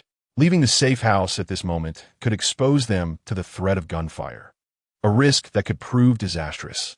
Sensing Lin Xia's hesitation, Selena confidently assured him, "Rest assured, I will keep a close watch on that individual and prevent him from taking action." Lin Xia gritted his teeth. He could not remain a turtle, retreating into the safety of the shell forever. In such a world, they would inevitably confront perilous situations, and he could not afford to stagnate. Moreover, with his spatial abilities, he could erect a portal before the assailant fired, rendering the bullets powerless against them. The portal, being transparent and existing in a higher dimension, would remain undetected by ordinary individuals. Yet, a twinge of unease lingered in Lin Xia's heart. He retrieved 3 bulletproof vests from his spatial realm, ensuring their safety. Preparedness is paramount. Safety comes first. In my heart, you are far more valuable than all of them combined. Remember, do not allow yourselves to be harmed. The two women were deeply touched by Lin Xia's sentiment. They had not realized their significance in his eyes. Silently, they accepted the bulletproof vest from him, understanding one another without words. When Xiongda and his companions arrived at the wealthy man's residence, chaos reigned. They had torn down the curtains to dry off their bodies and attempted to ignite the Hainan Wangwali with furniture for warmth. The lifeless body of the wealthy man lay sprawled on the living room floor, his eyes wide open in death. His expensive garments had been stripped away. At that moment, the only words that came to Xiongda's mind were bandits. To swiftly subdue the ruffians, Xiongda fired a shot into the ceiling. The deafening gunshot drew the attention of everyone present. However, instead of fear, the faces of the intruders lit up with the exhilaration of wolves spotting their prey. They are clad in cotton garments, just when we were distressed over our lack of clothing. Do these individuals intend to seize our spoils? What use is a firearm to them, with but a few bullets in reserve? We have just clawed our way back from the brink of death. We fear not even demise, so why should we tremble before your mere stick? Xiongda surveyed the ragtag assembly before him, wielding crowbars, axes, and benches, slowly advancing towards them. This cannot be right. We cannot allow this motley crew to overwhelm us with their bravado. Brothers, charge forth. Annihilate these detestable bandits. Kill. Who fears whom? By heavens, we shall eradicate you. All provisions here are ours. Thus commenced a brutal melee, akin to a dog-eat-dog scenario. Although Chan Dao and his associates were outnumbered, they boasted superior equipment. Most wielded sharpened blades, clad in thick cotton attire, ready to await their adversaries. Conversely, while the opposing side had the advantage in numbers, their condition was far from optimal. Following their assault on Lin Xia's safe house, they had suffered severe fatigue. Now, they battled in sub-zero temperatures, exposed and vulnerable. Were it not for sheer willpower, their ability to move would be in jeopardy. Xiongda's group, indifferent to the plight of their foes, knew that many among them might not survive the day.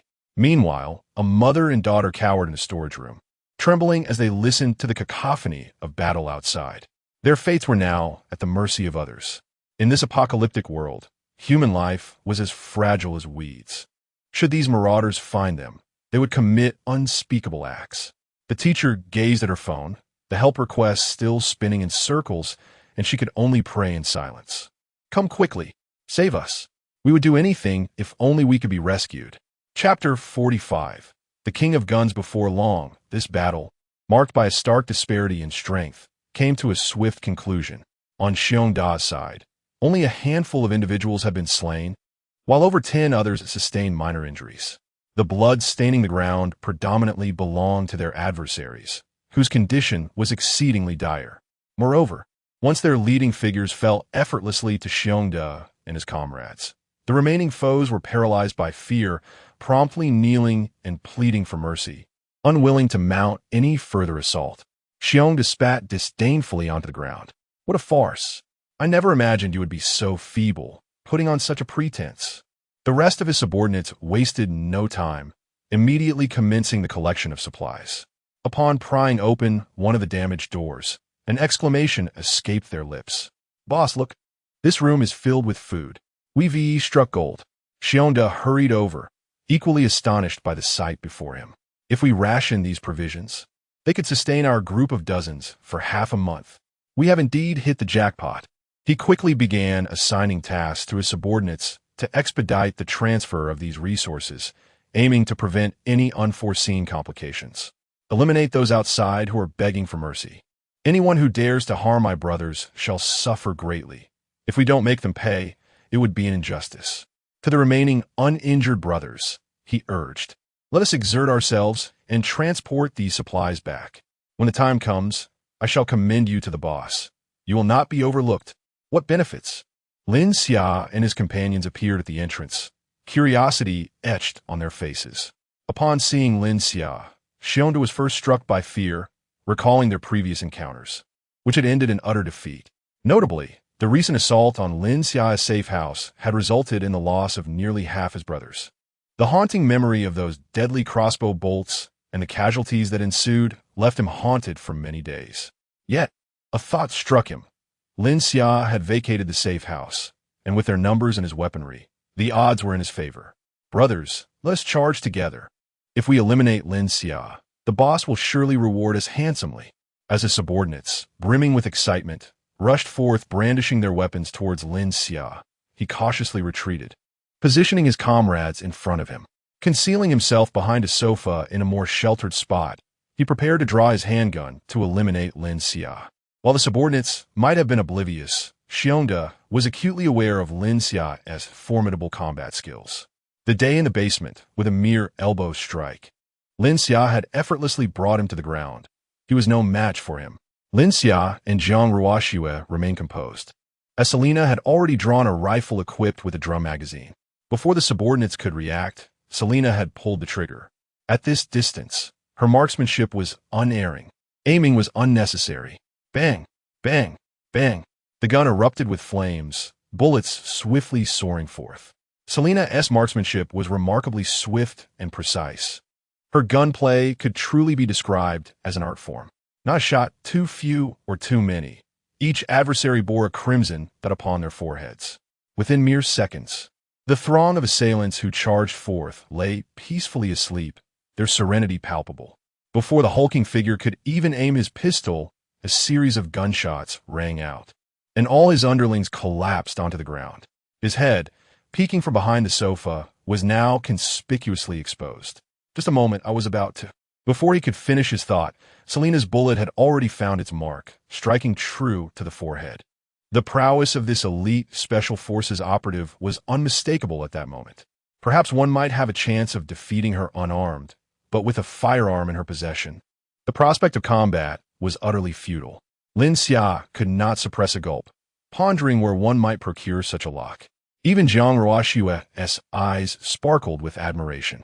"Sister, I wish to learn this. Quickly, teach me." It was evident that beneath her composed exterior lay a hidden ferocity, leaving Lin Xia somewhat abashed. The current Jiang Ruoshue bore no resemblance to the ethereal, graceful maiden she typically presented at home. Those who had knelt in supplication now appeared utterly dazed. What folly had possessed them to attempt to seize Lin Xia's supplies? The very group that had been flaunting their bravado mere moments ago had been annihilated in the blink of an eye. How could such formidable individuals exist within their neighborhood? "Please, sir, spare us," they implored. "We were in the wrong. We should never have dared to oppose you. We were simply too hungry, with aged parents and young children relying on us. We had no choice." Seeing that Lin Xia and his companions remained unresponsive, they began slapping their own faces in desperation, weeping for mercy. "We are sorry. We were wrong. Please forgive us." Lin Xia approached the hulking figure, retrieving the pistol that had fallen to the ground.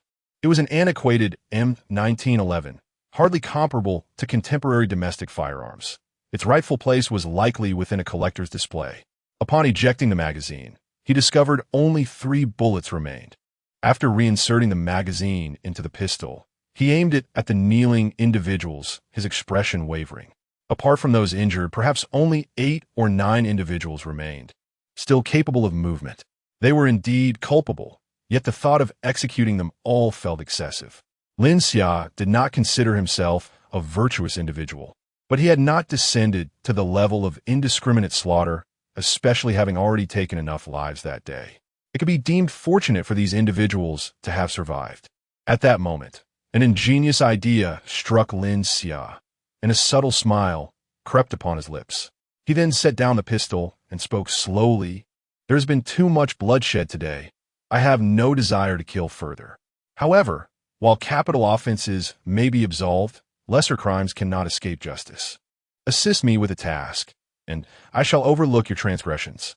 Quickly, find some clothing to wear. Your nakedness is quite bothersome."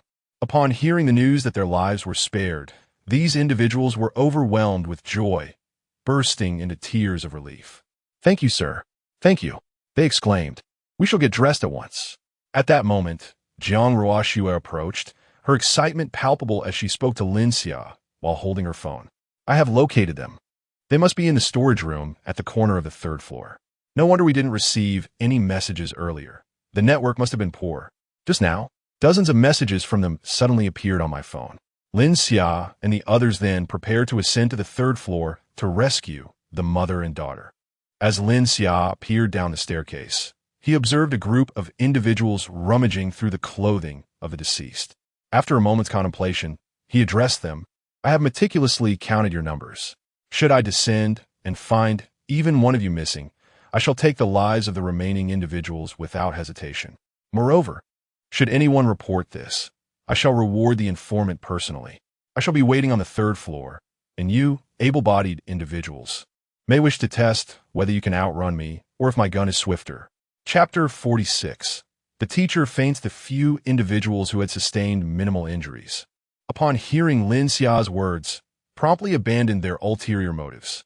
Initially, they had contemplated seizing the opportunity to stealthily escape with food while Lin Xia and her companions were absent. However, under the current circumstances, how could they possibly flee?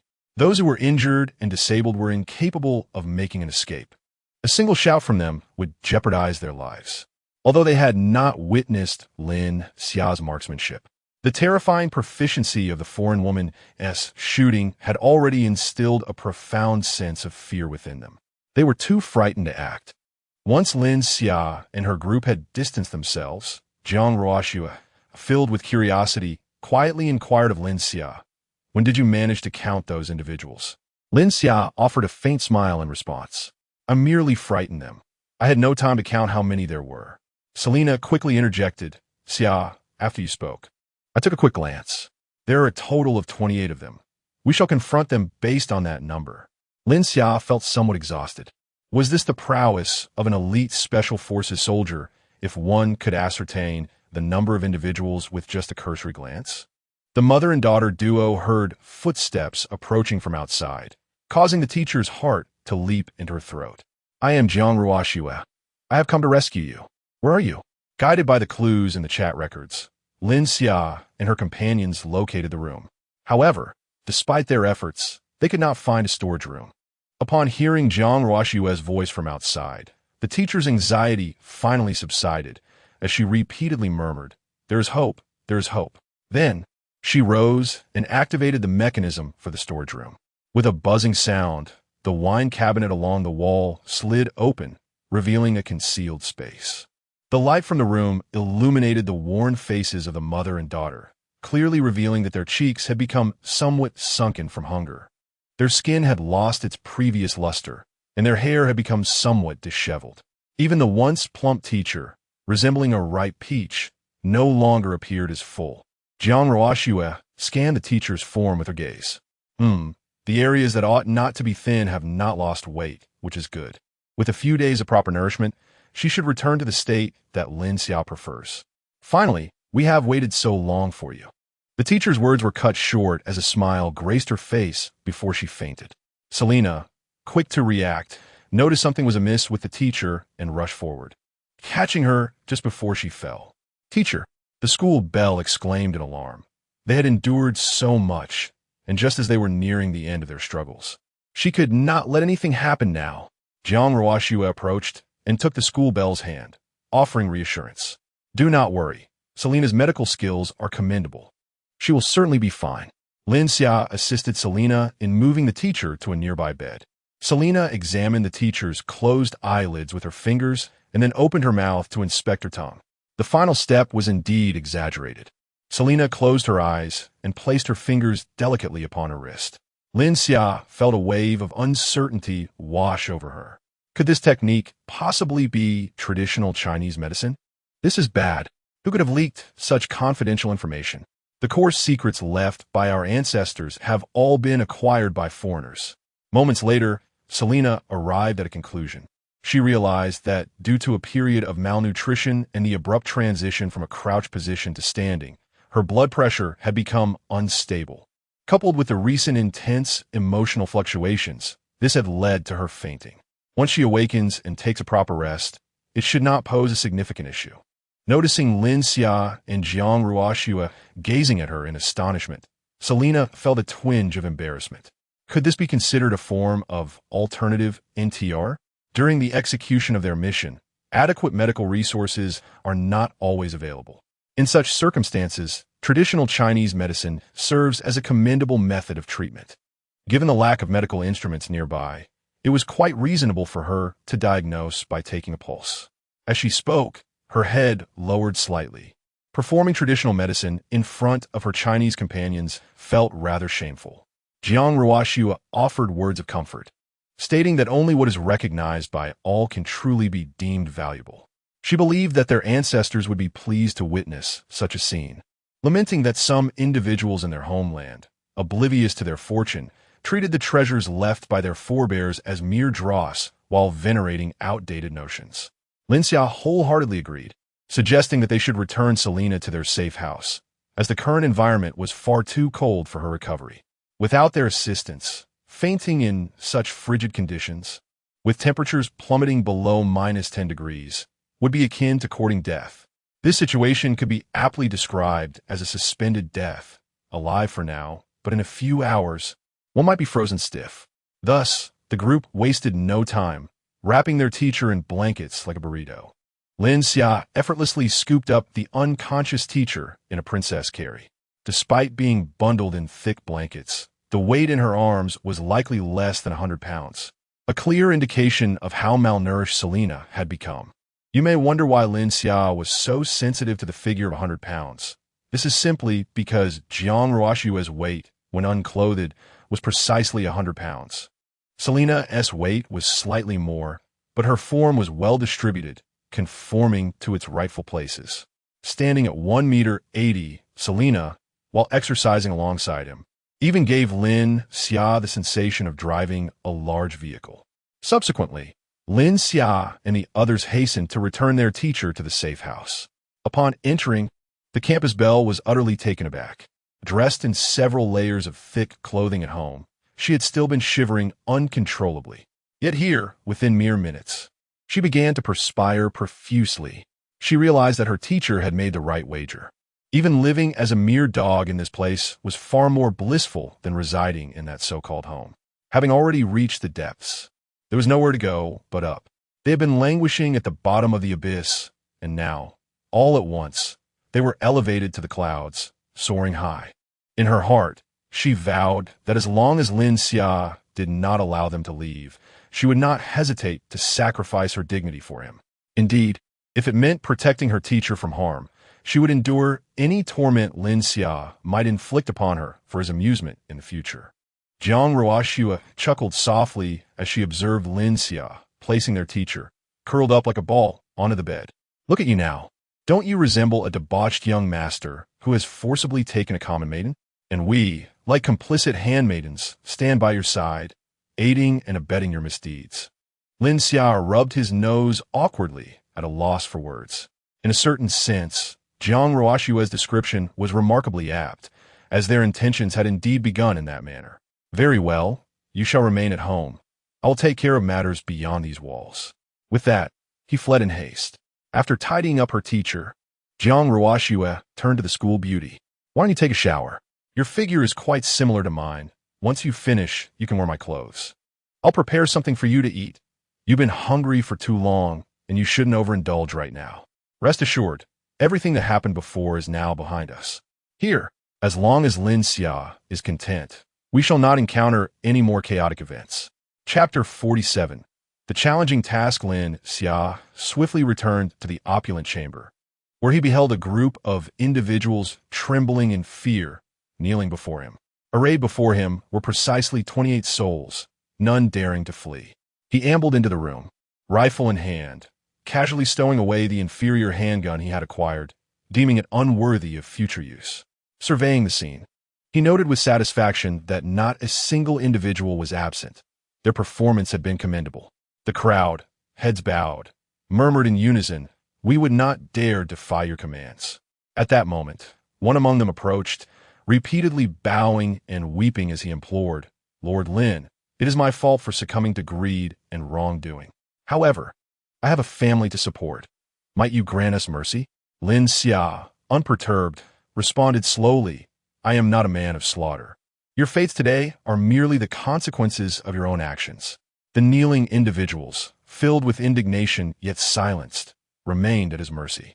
You may not be a killer, yet the foreign beauty by your side shows no hesitation in taking lives. She dispatched dozens without a second thought, even without changing her magazine. Those who were injured have received their due punishment. Thus, our grievances are settled. Each of you shall receive 10 bags of bread or instant noodles and may return home. Lin Xia surmised that the wounded, in such dire circumstances, might not endure for long. Their survival now lay in the hands of fate, and he had little inclination to dwell on their plight. He resolved to allow them to feast before their impending demise. Overcome with joy, the injured individuals wept as they bowed deeply.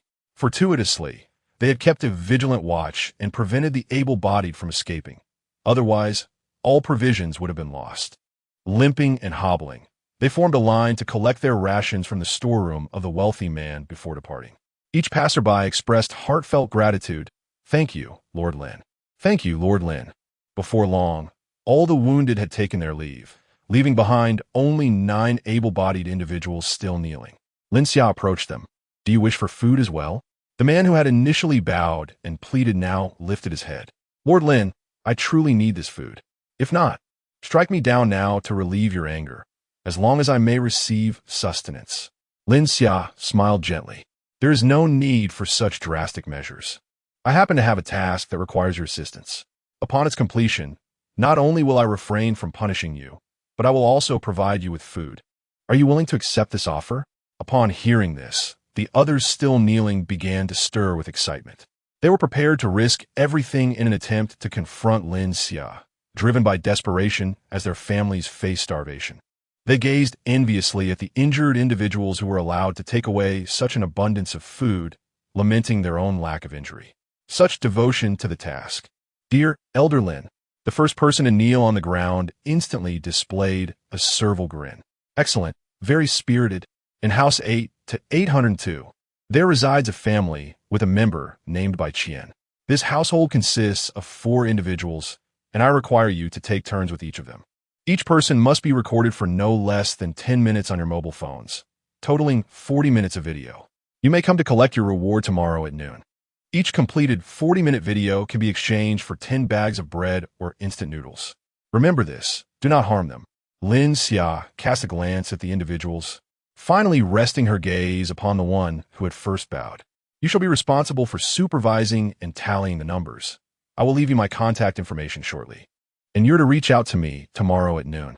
If your video is even a minute short, all rewards for you will be forfeited.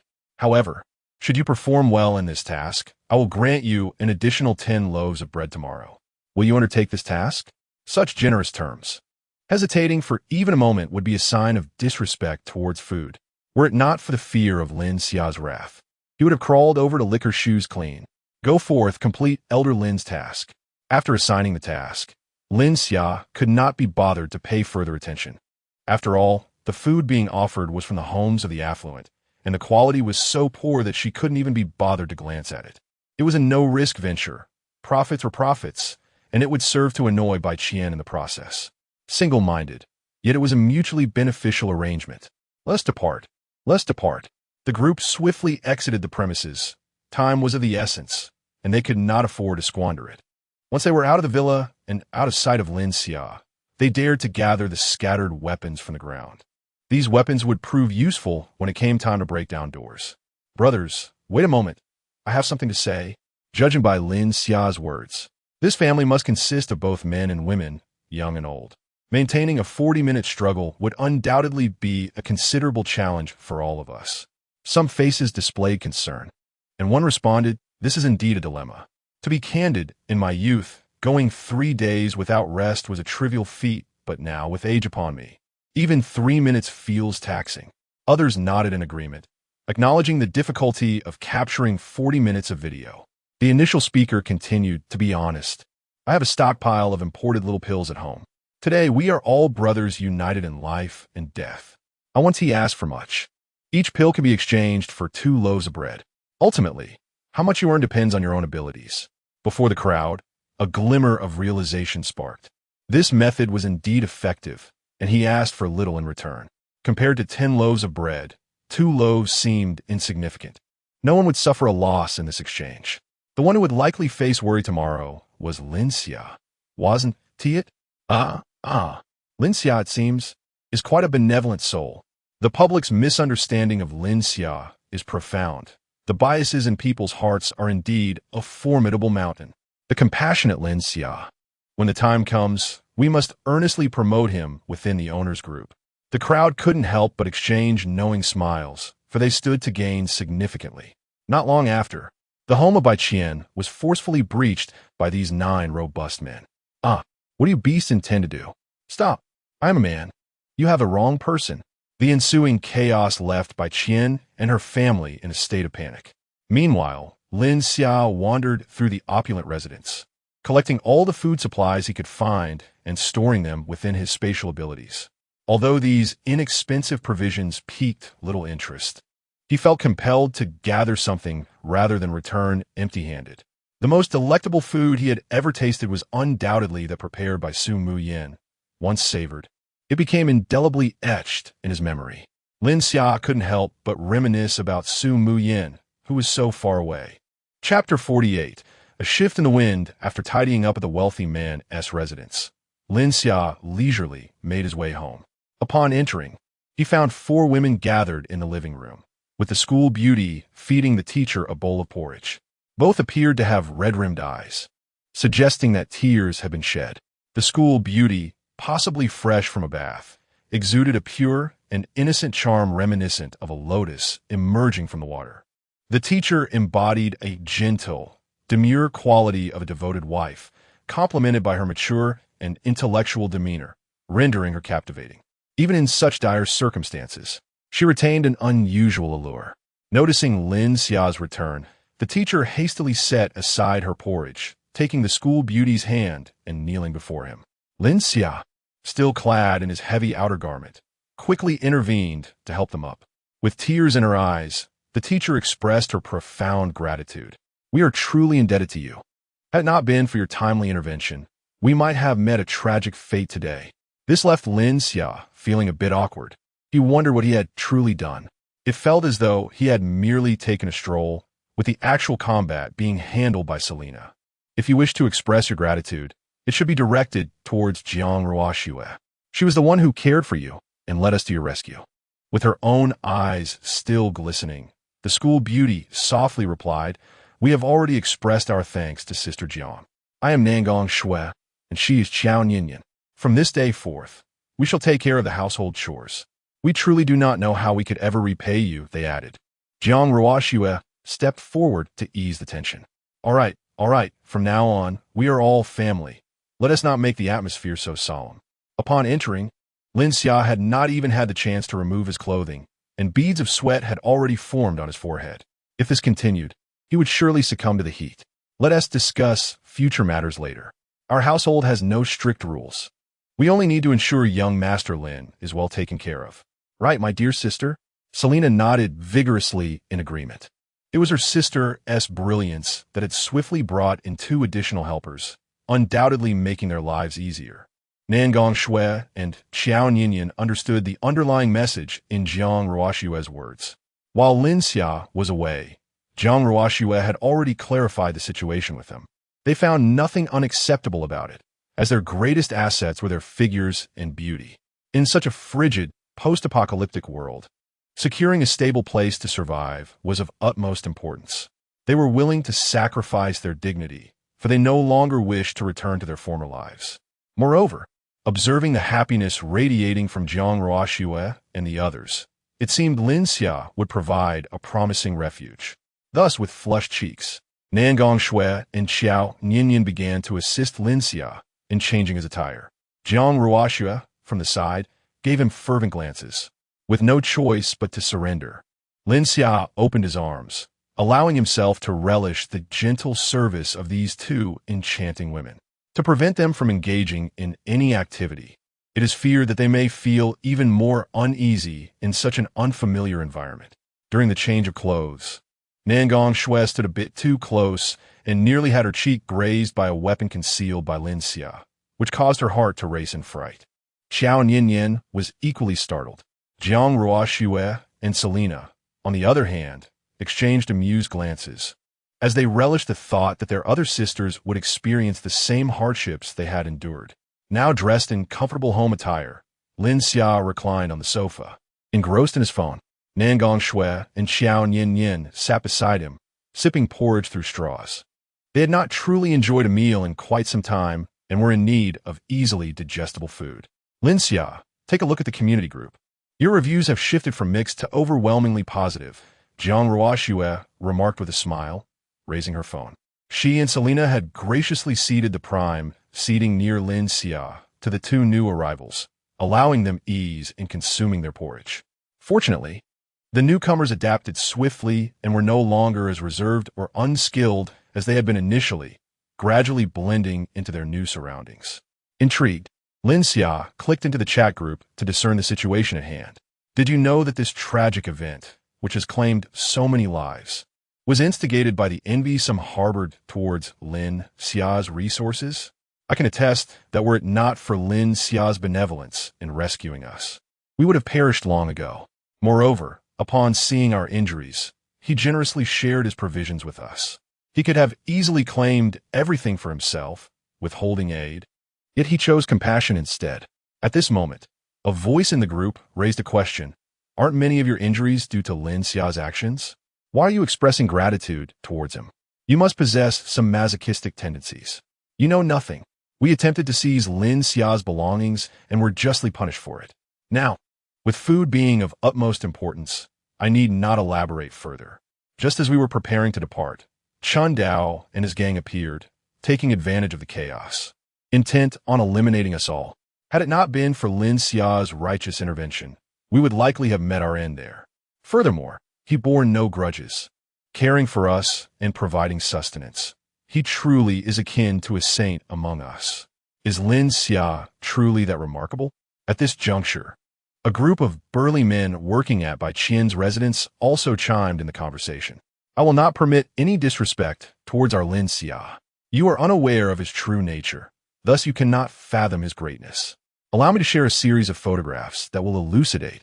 These images nearly induced nausea in some viewers. This cannot be human bones. Such barbaric acts are unfathomable. Despite their vociferous condemnation, the private actions of these individuals remained shrouded in secrecy. In such extreme circumstances, every individual undergoes transformation. To ensure their survival, they're capable of committing unspeakable acts. However, if such matters were to be laid bare, they would undoubtedly incur the contempt of all. The robust man continued to speak. This is the benevolent act that Lord Lin has entrusted us with. He will not spare any evildoer. Let us, through this righteous endeavor, atone for our past transgressions. Lord Lin is akin to the legendary figures of Di Renjia, Bao Zheng, and Hai Rui in our midst. Oh, venerable master! Next, the fervent admirers will take center stage. Lord Lin, when shall I have the honor of serving you? I can hardly contain my eagerness. A pure-hearted lady requests permission to warm Lord Lin's bed. Please grant your approval, dear Lord. Once again, an image from the internet. I recall you previously masquerading as an innocent girl clad in black stockings, did I not? A mere change of guise cannot disguise you from my recognition. Woof woof. I beseech my master to take me in. A morsel of food will suffice. Chapter 49. Su Muyan's predicament at this moment. Lin Xia's friend requests surged to a staggering 99. Without hesitation, he declined them all with a single click, subsequently configuring his account to prohibit any further friend requests. The audacity of these individuals was truly ugh. Suddenly, Lin Xia found himself ensnared by an inexplicable force for several agonizing seconds. Phew, these people are simply unbearable. Nangong Shui and Qiao Nian had just taken a hearty sip of kanji, only to inadvertently choke. They were now kneeling on the sofa, coughing incessantly. Lin Xia hurriedly patted their backs to aid their digestion. Jiang Ruo Shui nudged Selena's arm. Look, doesn't it remind you of your own beginnings? Consuming kanji may appear simple, but it requires a certain finesse. One must not be hasty, for haste makes waste. Selena also observed that the scene before her mirrored her own initial experiences. Perhaps this was the essence of tradition. She then retrieved 2 glasses of water from the table for the 2 girls. Do not rush. Take your time eating. There is plenty of food at home, and no one is competing with you. Drink some water. The kanji may have been cooked too thickly. Eating in such a hurried manner will surely lead to choking. The 2 girls eagerly accepted the glasses of water from Selena and drank deeply. Their earlier impatience while consuming the kanji had caused them to choke, and the thick mixture had lodged in their throats, reddening their faces. It was only after drinking that they managed to clear their throats, taking several deep breaths to recover. Lin Xia felt a bit embarrassed as he adjusted his trousers. Nan Gong Shui, standing beside Lin Xia, spoke respectfully. Young master, it is still early, and we have eaten quite a bit, restoring some of our strength. Allow us to assist you in collecting the spoils from the wealthy individuals. It would be unfortunate if someone were to sneak in and steal. Lin Xia waved his hand dismissively. There is no need to call me young master. You may address me as Lin Xia, just as Jiang Ruo Shui and the others do. Here, we are all equals, so such formalities are unnecessary. I have already organized the food and supplies over there. You need not assist further. Your task now is to remain at home and focus on recuperating. Jiang Ruo Shui then came over and wrapped her arm around Lin Xia, allowing him to experience a gentle warmth. She turned to the mother and daughter duo and said, despite his current demeanor of righteousness, if you were to observe him in other settings, you would discover that the name Lin Xia is known by numerous different titles. I shall teach you each one in due time. She continued to elaborate. Lin Xia, what they refer to as spoils, are actually the garments they are wearing. Surely, you have not organized those yet, have you? They cannot perpetually wear my clothes. Their own collection is quite ample. Moreover, there are many outfits that you adore, and we can all wear them together for you to see. Upon hearing this, Lin Xia instantly perked up, straightening his back with newfound vigor. He was so preoccupied with picking up trash that he forgot such an important matter. Come, let us go together. There is strength in numbers. Jiang Ruoxue chuckled softly, noting that Lin Xia was still the same as ever, a bit of a fool. No need. We discussed these matters before you arrived. Let's handle it. Besides, we have a plethora of private conversations to share with the two sisters. You can leave the safety concerns to Selena. Just help her find 2 sets of winter clothing for them. Your role is to be the perfect house husband, waiting patiently for our return home. At this moment, Lin Xia felt a tinge of disappointment at not being able to see those precious treasures immediately. However, one could also say it was an opportunity to cultivate a sense of anticipation. All right, I have a large assistive cart in the second basement. You can use that to move things. It will save you effort. With that, he stood up and pretended to search for winter attire in the room. In reality, he secretly retrieved suitable winter clothing for them from his spatial storage. He then used his spatial abilities to connect to the second basement and deployed the prepared assistive cart there. Such an important task warranted equipping them adequately. Looking at the 4 women dressed in winter clothing, Lin Xia handed the gun to Selena. Be extremely cautious. Safety comes first. Selena received the firearm and saluted. Yes, Commander. I assure you the mission will be accomplished. She then shot Lin Xia a flirtatious glance. Unable to suppress his laughter, Lin Xia noted her playful role-playing. He hoped she could maintain this demeanor when in his room later that night. Subsequently, Lin Xia retrieved the dinner from his spatial storage, placed it in the kitchen to warm, and returned to the living room. He projected the images from the control panel, including scans and surveillance, onto the large screen in the living room. In the event of any unforeseen circumstances, he would be able to rush to their aid without delay. These were his treasures. He would be heartbroken if they were harmed in any way. Meanwhile, Chen Dao had been sitting silently in his room for quite some time, not uttering a word. The 2 recent operations related to Lin Xia had resulted in significant losses for him. Particularly this time, he felt a mix of heartbreak and relief, torn between joy and sorrow. Fortunately, he had chosen not to go. None of his associates had returned alive. Had he accompanied them, he would likely be preparing for reincarnation by now. After much contemplation, he finally instructed his subordinates, from now on, designate the area surrounding Lin Xia as a no-go zone. Unless I give the order, no one is to venture there and disturb him. We will expand our territory in the opposite direction. If we cannot provoke him, we can at least avoid him. Yes, boss. His subordinate exhaled in relief. Causing trouble for Lin Xia? They would need considerable audacity to attempt that. Recently, Su Mu Yin had also been experiencing difficult days. Although food was not scarce, the fuel for heating had nearly run out. Their current days are no longer as tranquil as they were at the beginning. Recently, the group of chefs downstairs has frequently come under the pretext of delivering food, ostensibly to investigate their situation. However, they have not consumed a single morsel of the food presented to them. It has all been discarded. They would rather gnaw on cold bread than risk eating what these individuals have offered. Who knows what they might have tainted the food with? Lin Xiao's words have remained etched in their minds. Do not underestimate the darker facets of human nature. 2 stunning beauties, with an abundance of supplies in their room, are bound to attract the covetous gazes of many. If it were not for the gun Lin Xia had provided, which deterred the chefs attempting to force their way in yesterday, they might have faced dire consequences. Miss, should we contact Lin Xia to come and retrieve us? Though they currently have ample food, their fuel is on the verge of depletion, and their water supply is dwindling. With no balcony available, even melting snow for drinking water is not an option. Moreover, there are countless eyes below, watching them intently. The worry etched on Su Qian's face has lingered since yesterday, a day that truly terrified her. had it not been for her mistress's decisive action in firing the gun to repel those who sought to intrude. The aftermath would be unimaginable. Chapter 50. The miserable chefs in the once noble and graceful eyes of Su Mu Yin. Fatigue was now unmistakably evident. The relentless pressure of recent days had inflicted unimaginable torment upon her spirit. Aside from her brief moments of respite during nightly conversations with Lin Xia, her nerves remained perpetually taut. The harsh environment, unpalatable food, and the malevolence surrounding her had taken a toll. Throughout this tumultuous period, she had leveraged every connection she possessed within the realms of business, politics, and the military. Yet, they were either trapped within their confines, rendered powerless, or had vanished without a trace, their messages going unanswered as if they had evaporated into thin air.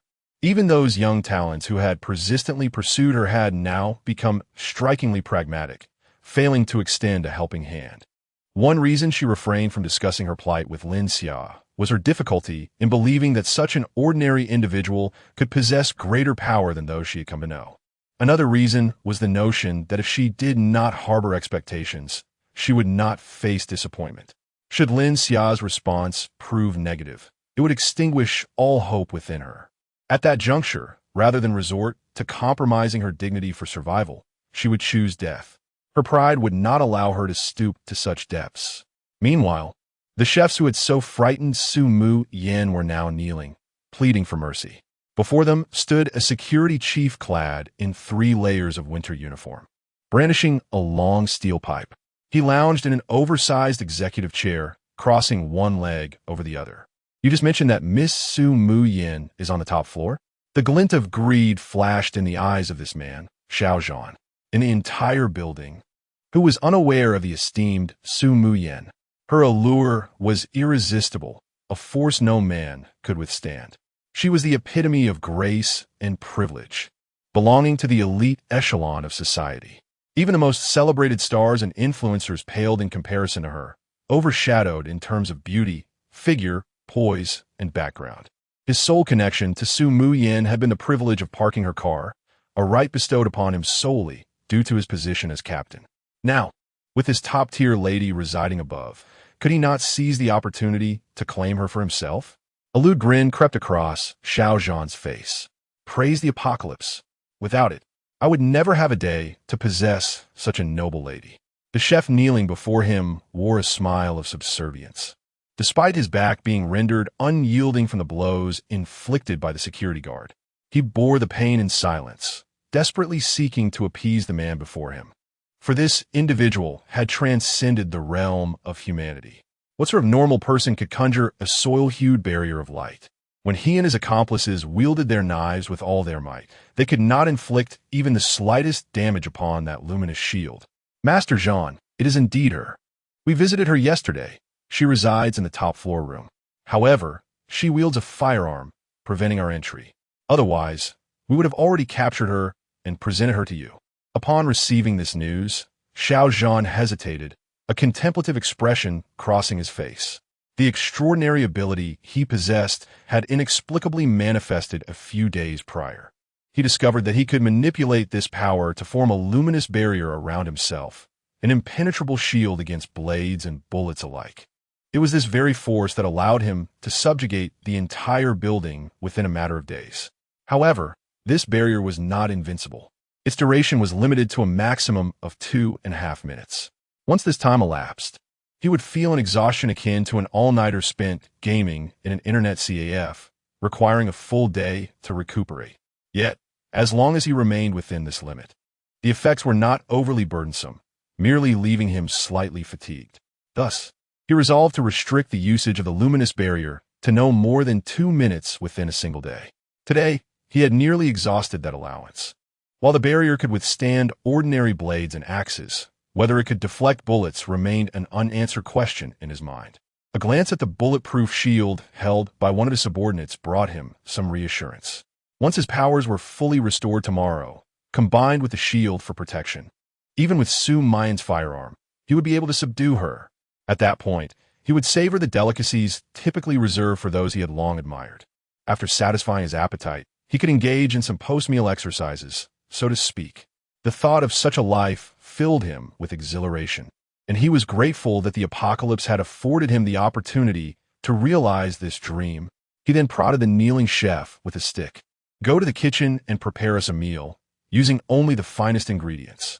Should you fail to satisfy us, your existence will no longer be necessary.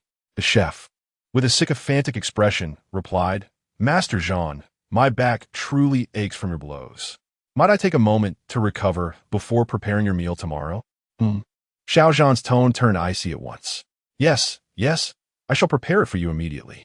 The chef gritted his teeth, using the nearby table for support. His face contorted in distress as he rose. The man before him was utterly terrifying.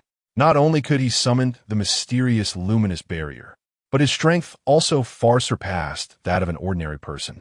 Had his clothing not been sufficiently thick, he might never have stood again after that strike. Watching the chef tremble as he entered the kitchen, Xiao Zhan exchanged a knowing glance with his subordinate. You stay in the kitchen and keep a close watch on him. Do not allow him to pull any tricks. Once the meal is prepared, ensure he takes a bite before serving it. Understood, Brother Jean. The subordinate replied with a serious demeanor, his face alight with anticipation. The kitchen is indeed a delightful place, considerably warmer than the living room outside.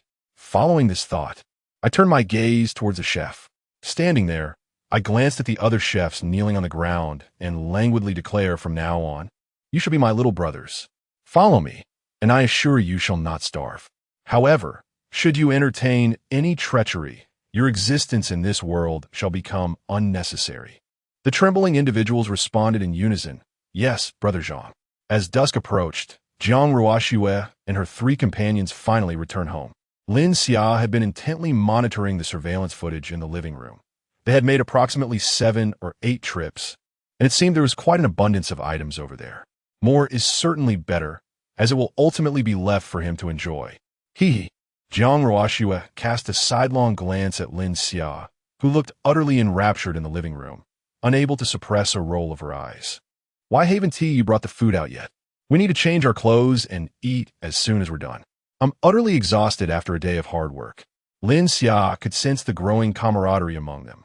The initial awkwardness had dissipated, though she was unaware of the conversations they had shared.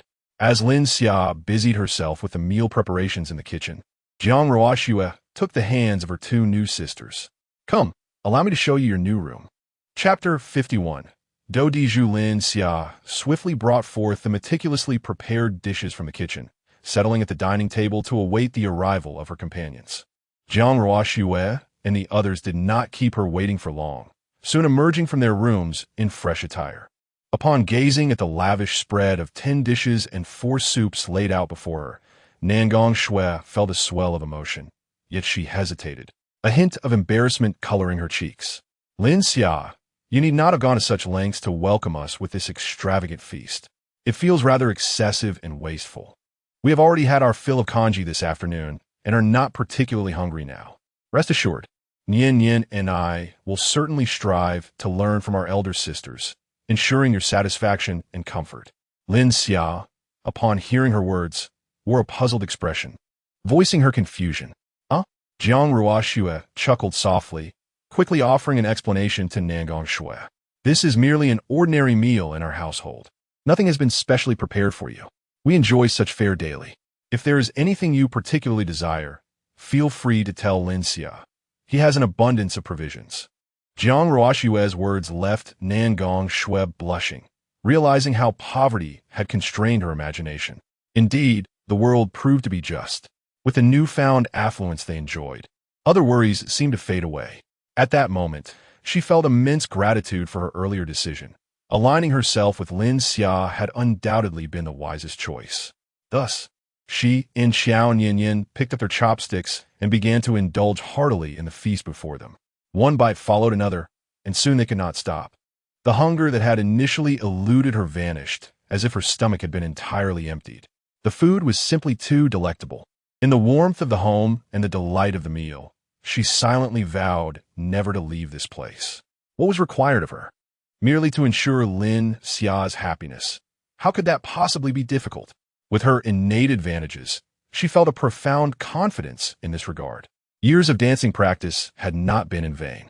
Moreover, As Xiao Nianyan's nominal mother, she was well equipped for the task. Little Lin Xia would be easily won over. Meanwhile, Jiang Ruoxue and the others had finished their meals and watched as the two new sisters continued to feast, unhurried. Lin Xia, Jiang Ruoxue began, her beautiful eyes sparkling with charm. We have acquired far too many clothes. There is no space left in the house. I would like to convert the second basement into our exclusive dressing room, if that is permissible. Without a moment's hesitation, Lin Xia replied, of course. That is no problem at all. The 4 basements will belong to you from now on. You may do as you wish. Her thoughts aligned seamlessly with Lin Xia's. Then, beneath the table, she gently brushed her exquisite, angelic leg against Lin Xia's calf, causing him to startle. I knew you would respond this way. If we dress so beautifully, won't it ultimately benefit you? Once we have everything organized, we shall grant you the privilege to explore thoroughly. At that time, you may select our attire and activities. Just then, Lin Xia felt a similar sensation on her other leg. Turning her head, she noticed Selena was also winking at her. Nangong Shui sensed an unusual atmosphere at the dining table and gently nudged Xiao Nianyan. We are satiated. Please allow us to handle the dishes and cutlery. You may go and rest. She then turned to Jiang Ruoxue. All the belongings in the basement are ours. Nianyan and I'll tidy up shortly. Jiang Ruoxue smiled gently, appreciating her new sister's thoughtfulness. Once the two of them had recuperated, she would certainly impart more knowledge to them. Subsequently, she and Selena took Lin Xia to their room. Lin Xia, our bangs have grown a bit long. Would you kindly assist us in trimming them? It took Lin Xia a moment to comprehend Jiang Ruoxue's request, but she soon sprang up in excitement. Jiang Ruoxue is so skilled. Let us go. Trimming bangs is a delicate craft, and it requires finesse to achieve a pleasing appearance. Fortunately, I excel in this area and will ensure you both look splendid. Xiao Nianyan, somewhat perplexed, inquired, Teacher, is trimming bangs truly that challenging? Nangong Shui, clearly aware of the implications of their earlier conversation, felt her fair complexion flush with embarrassment. Indeed, cutting bangs can be quite tricky. One misstep can lead to an unsightly result. We should let Lin Xia assist us with it later. Xiao Nianyan nodded, albeit with some innocence. Given the extreme cold outside, the barbershops were unlikely to remain open. Her bangs had also grown long, so perhaps tomorrow they could all persuade Lin Xia to help with the trim. Due to the overwhelming quantity of clothes in the basement, the two of them worked until past 10 in the evening and had only managed to sort through less than a third. Upon returning to the living room, Nangong Shui and Xiao Nianyan heard the lively sounds of a card game emanating from Lin Xia's room. It seemed that after trimming their bangs, the three of them found the atmosphere too dull and decided to engage in a game. Without the encumbrance of their bangs, they could surely enjoy the game more fully. The sounds of cards slapping onto the table and their jubilant exclamations echoed through the air. It was not that Jiang Ruoxue intentionally sought to isolate them. They had discussed these matters while transporting clothes earlier that afternoon. Playing do di zhu is both physically and mentally taxing. Given their current frail condition, the two of them could not endure such an intense game. They needed a few more days to regain their strength. Once they were back to their optimal state, Jiang Ruoxue would personally teach them some strategies for do di zhu. After all, with Lin Xia frequently drawing the landlord card, how could they, as farmers, hope to defeat her without unity? Jiang Ruoxue and Selena had never won against Lin Xia, the landlord, so they eagerly anticipated the participation of Nangong Shui and Xiao Nianyan. With these new forces at our disposal, there is little doubt we can shatter Lin Xia's unbroken winning streak. As Xiao Nianyan listened to the joyous sounds of their playful camaraderie, a longing expression graced her features. Teacher, we must ensure we consume ample food in the coming days to swiftly restore our vitality. Lin Xia's card skills are formidable. I can discern from the sounds that our two elder sisters are not faring well. Did Jiang Jie just call out and then fall silent, utterly defeated by Lin Xia? If only Sei Jie remains as the sole farmer on the field, winning this round seems a daunting task. However, can we, as two novices, truly assist our elder sisters? Xiao Nianyan analyzed the situation with keen insight, yet her countenance betrayed a sense of pessimism regarding the battlefield's dynamics. Nevertheless, her eyes sparkled with excitement, revealing her genuine interest in the game. Nan Gongshui affectionately ruffled her hair. Fear not, for both of us hail from a background in dance. We possess an inherent advantage. No matter how adept Lin Xia may be at Do Di Zhu, she cannot possibly contend against the four of us. We shall engage her in a war of attrition. Her stamina will falter under such prolonged, intense combat. Moreover, we have a secret weapon that will surely leave Lin Xia astounded. A confident smile illuminated Nan Gongshui's face, as she mused that one need not have experienced everything to understand its dynamics. Though she had never played Do Di Zhu, she had watched her share of instructional videos. With such a splendid lineup of four, it was audacious of Lin Xia to imagine she could single-handedly take on all four of them. Even as beginners, defeat seemed implausible. She had never envisioned her debut in Do Di Zhu unfolding in such a manner, and her heart raced with exhilaration. Finally, she had the opportunity to engage in a game she had longed to play for years. To embark on this journey with such an advantageous position, she could hardly fathom a scenario where they might lose. 4 against 1. The advantage is undeniably ours. Chapter 52. The Mysterious Substance. All right, enough with the envy. Let us swiftly return to our quarters for some much-needed rest. We must strive to restore our health promptly, so we can join everyone in their games soon. As Qiao Nianyan wrapped her arms around Nan Gongshui's slender waist, she spoke without hesitation. Of course, I wish to sleep alongside my teacher, Nan Gongshui replied, her beautiful eyes curving into a crescent shape, exuding an aura of pure innocence. This was the essence of her youth, unburdened by fear and filled with boundless aspirations for the future. In her heart, Nan Gongshui resolved to express her gratitude to Lin Xia for saving their lives and leading them out of despair. However, words fell inadequate. She vowed to demonstrate her appreciation through actions, ensuring that Lin Xia would find immense satisfaction in his decision to rescue them. At 1 o'clock in the morning, Lin Xia gazed at the two slumbering figures in his room, a wave of contentment washing over him.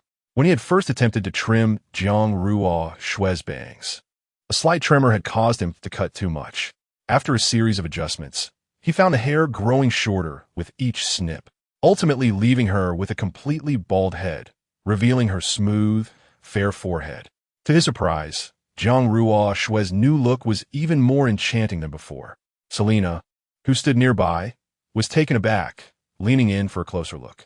Overwhelmed by her admiration, she could not resist planting a kiss on Jiang Ruo Shui's forehead, rendering the latter's cheeks a lovely shade of crimson. Witnessing Selena's fondness, Lin Xia felt an immense joy. It was a validation of his skills. Thus, he decided to give Selena a matching hairstyle as well. After cutting the bangs, the overall impression was indeed transformed. During their game of Do Di Zhu that evening, everyone appeared to be more animated and joyful than ever before. The only unfortunate incident occurred when Jiang Ruo Shui accidentally spilled water from her cup, soaking the bed sheets. Despite her clumsiness, Lin Xia had wisely replaced his mattress with a waterproof one after previous mishaps. Consequently, even with the sheets damp, a simple change would suffice, ensuring their night's rest remained undisturbed. Once Lin Xia tidied the chaotic battlefield of the room, he approached the two ladies and gently kissed their serene, exquisite faces as they slept soundly. Carefully, he lifted the blanket and nestled himself in the center of the bed. Fortunately, the bed was spacious enough that even 10 people would not feel cramped. As Lin Xia settled in, 2 alluring bodies instinctively curled up beside him, treating him as a mere pillow. Although the room was shrouded in darkness, he could still detect the unique fragrances emanating from the two, accompanied by the soothing rhythm of their breaths, akin to a gentle massage for his mind. Yet, despite the tranquility surrounding him, his latent powers, which had only just begun to stabilize, now stirred with excitement, yearning for the thrill of the next battle and eager to release the pent-up energy within. Though the two women remained ensconced in slumber, they seemed to subconsciously sense Lin Xia's unusual state, instinctively using their hands to suppress his restless abilities. Lin Xia took a deep breath, finding a modicum of comfort in this arrangement, yet sleep eluded him in his current state of heightened awareness. With no other recourse, he resolved to continue channeling his abilities to strengthen his physique. Amidst the clarity that followed the recent skirmish, a bold hypothesis dawned upon him. If his abilities could indeed alter his body, could he not concentrate this energy to enhance a specific organ? The substances produced by this organ would then inherently possess the unique energy of his abilities, which he could subsequently bestow upon Jiang Ruoxue and the others. Even if it did not awaken their powers, it would undoubtedly bolster their health. With resolve, he commenced this endeavor, fully aware that the energy within his spatial realm was as boundless as the ocean. Utilizing a fraction of it for experimentation posed no objection. However, as the experiment progressed, Lin Xia soon realized the naivety of his assumption. His endeavor proved feasible. He could sense the newly secreted substances within him undergoing distinct transformations. The energy density of these substances was remarkably high, far surpassing that of other regions of his body. Yet, the efficacy of converting his abilities into these mysterious substances was dismally low. During this transformation, he found it necessary to operate his powers at maximum capacity. Despite the infinite energy at his disposal, his mental fortitude could not sustain such prolonged exertion. After merely half an hour of relentless operation, he was utterly fatigued. This marked the first occasion since acquiring his abilities that he experienced such profound exhaustion, prompting a moment of reflection. Was this the sensation of mental depletion? It was certainly far more potent than any sleeping aid. In his mental and physical exhaustion, Lin Xia closed his eyes and soon drifted into slumber. Unbeknownst to him, there existed a stark contrast. For an ordinary individual awakening their abilities, being able to utilize them for 2 minutes would already be considered a remarkable talent. As the night passed, at 9 o'clock in the morning, Lin Xia was roused once more by that soft, moist sensation. His mind and body felt akin to a computer that had just been switched on, with currents coursing through every corner of his being, unleashing waves of refreshing sensations. Before his brain could fully acclimate, he heard Jiang Ruoxue gulping audibly. Selena promptly offered her a glass of water, having nearly choked. Only then did Lin Xia realize the state of his body. Indeed, the dense, mysterious substances he had labored for half an hour to produce the previous night had been entirely consumed by Jiang Ruoxue. In a flurry, he sat up, drew closer to her, and anxiously inquired, "How could you have drunk all of this? How does your body feel? Do you experience any discomfort?" Chapter 53. Cleansing the muscles and marrow. Jiang Ruoxue rolled her eyes at him. "It's not my first time indulging, so what's the fuss? Should I just regurgitate some to share with you?" Selena burst into laughter at the playful banter between the two. Lin Xia found himself at a loss for words. "That's not what I meant. I was asking if you noticed anything different." Jiang Ruoxue looked puzzled. What could possibly be different? After a moment of contemplation, she smacked her lips, reflecting on the porridge. It seemed thicker than usual, with an even more delightful flavor, imbued with a hint of unique sweetness. Suddenly, Selena exclaimed, having noticed a change in Jiang Ruoxue's body. "Sister, look at your arm." Jiang Ruoxue, bewildered by their animated reactions, raised her arm, only to be startled into a scream. "Ah, what is happening? Why is so much oil oozing from my skin?" Her once pristine and delicate skin began to exude a slick oil. Beneath it, dark specks emerged slowly from her pores. Lin Xia grasped her arm, inspecting closely, as an unpleasant odor wafted from her skin. At that moment, Lin Xia formed a bold hypothesis. Could this be the legendary cleansing of muscles and marrow? Is the effect of such substances truly this dramatic? Realizing this, he reassured her, "Don't worry. This should be beneficial for your body. Just take a shower and cleanse away the impurities." Trusting Lin Xia, Jiang Ruoxue gradually calmed down, no longer in a state of panic. From Lin Xia's demeanor, it was clear he knew something. The reactions her body was experiencing likely posed no significant threat. She quickly grabbed a towel and hurried into the bathroom, unable to face an imperfect version of herself before Lin Xia. Selena, filled with concern, followed closely behind. Lin Xia, feeling a twinge of guilt, pondered, "It shouldn't be this intense, right? My reactions weren't nearly as exaggerated when I first acquired my powers." Lin Xia may have overlooked an important detail. His body had undergone a gradual transformation due to prolonged exposure to his abilities, hence the changes were less pronounced. In contrast, Jiang Ruoxue had directly absorbed such a high-density energy substance that it naturally provoked a vigorous response in her body. After dressing, Lin Xia stepped out of the room and saw Nangong Shui mopping the floor. As she bent over, a perfectly rounded curve revealed itself, her neatly tied ponytail cascading gracefully over her ample bosom, exuding an aura of poised elegance. Lin Xia adjusted his trousers and settled onto the sofa, the remnants of his morning ire still lingering. Were it not for the consideration of her fragile state, which had yet to fully recover, he would undoubtedly have succumbed to the temptation of enforcing discipline right there in the living room. Who could withstand such a lure? Nangong Shui, having heard Lin Xia's voice, set down the mop and approached him with a demeanor that was both respectful and composed. Lin Xia, I rose a bit too early. Noticing you both were still asleep, I thought I might prepare some meals in advance and tend to the household chores. Lin Xia smiled gently. There is no need for such formality. Please treat this place as your own home. Moreover, there is little to worry about here. Just press that button over there, and an automated cleaning robot will assist with the tidying. By the way, where is Qiao Yin? As if summoned, Qiao Yin emerged from the kitchen, exuding an air of innocence in her pristine JK uniform, her hair styled in playful twin ponytails. Her large, expressive eyes sparkled as she donned white knee-high socks and fluffy rabbit slippers, embodying the essence of a pure and beautiful young girl. I was tidying up in the kitchen. What is the matter?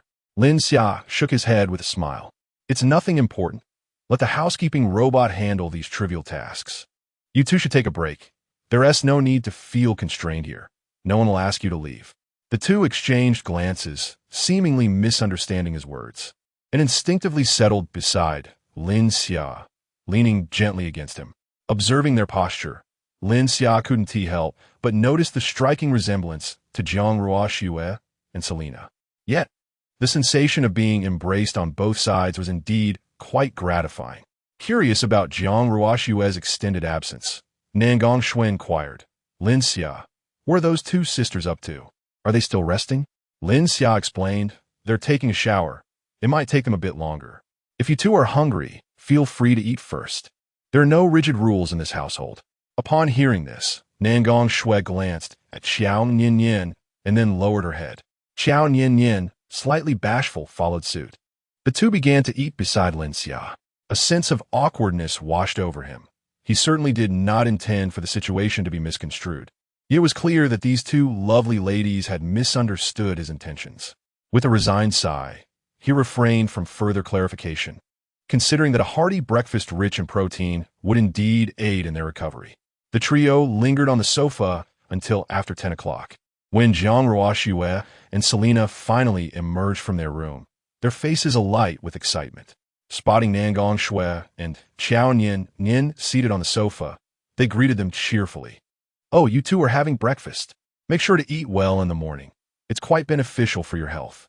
Nangong Shui and Qiao Yin responded with muffled sounds, their mouths full, making it difficult for them to articulate their replies. All right, you two take your time eating. There is no need to rush. No one is competing with you. After courteously greeting the two ladies, I eagerly began to share with Lin Xia the remarkable events that had just transpired. Lin Xia, what on earth are those substances this morning? After consuming them, I experienced such a profound transformation. After my shower, I noticed that the faint scars that once marred my skin had entirely vanished, and my complexion has become remarkably smooth and refined. Moreover, I feel so much lighter. It's as if the world has grown more vibrant than ever before. How astonishing! Selena, too, wore an expression of curiosity, for she had witnessed Jiang Ruoxue's transformation with her own eyes. She had previously consumed those substances as well, but never had she experienced such a pronounced reaction as today. It is worth noting that her own scars and hidden injuries far exceed those of Jiang Ruoxue. In this regard, she harbored a sense of insecurity. As a woman from Bear Country, her beauty has a fleeting nature. Despite her current allure, in just a few years, her skin will inevitably become coarse, and her pores will enlarge. Maintaining her figure as enticing as it is now will prove challenging. Thus, her desire to understand the nature of the substances Jiang Ruoxue had prepared this morning and the reason for their remarkable efficacy intensified. Chapter 54. The unique efficacy of mysterious substances. Lin Xia touched her nose, uncertain of how to explain the matter to them. How should I articulate this? These substances were actually part of an experiment I conducted while you were asleep. Within me resides a certain energy, and last night, I devised a method to see if I could transfer some of this energy to you. This energy is immensely beneficial for the body. The reason my physical prowess has caught up to Selena's in such a short span is thanks to this energy. After completing the experiment last night, I collapsed from exhaustion.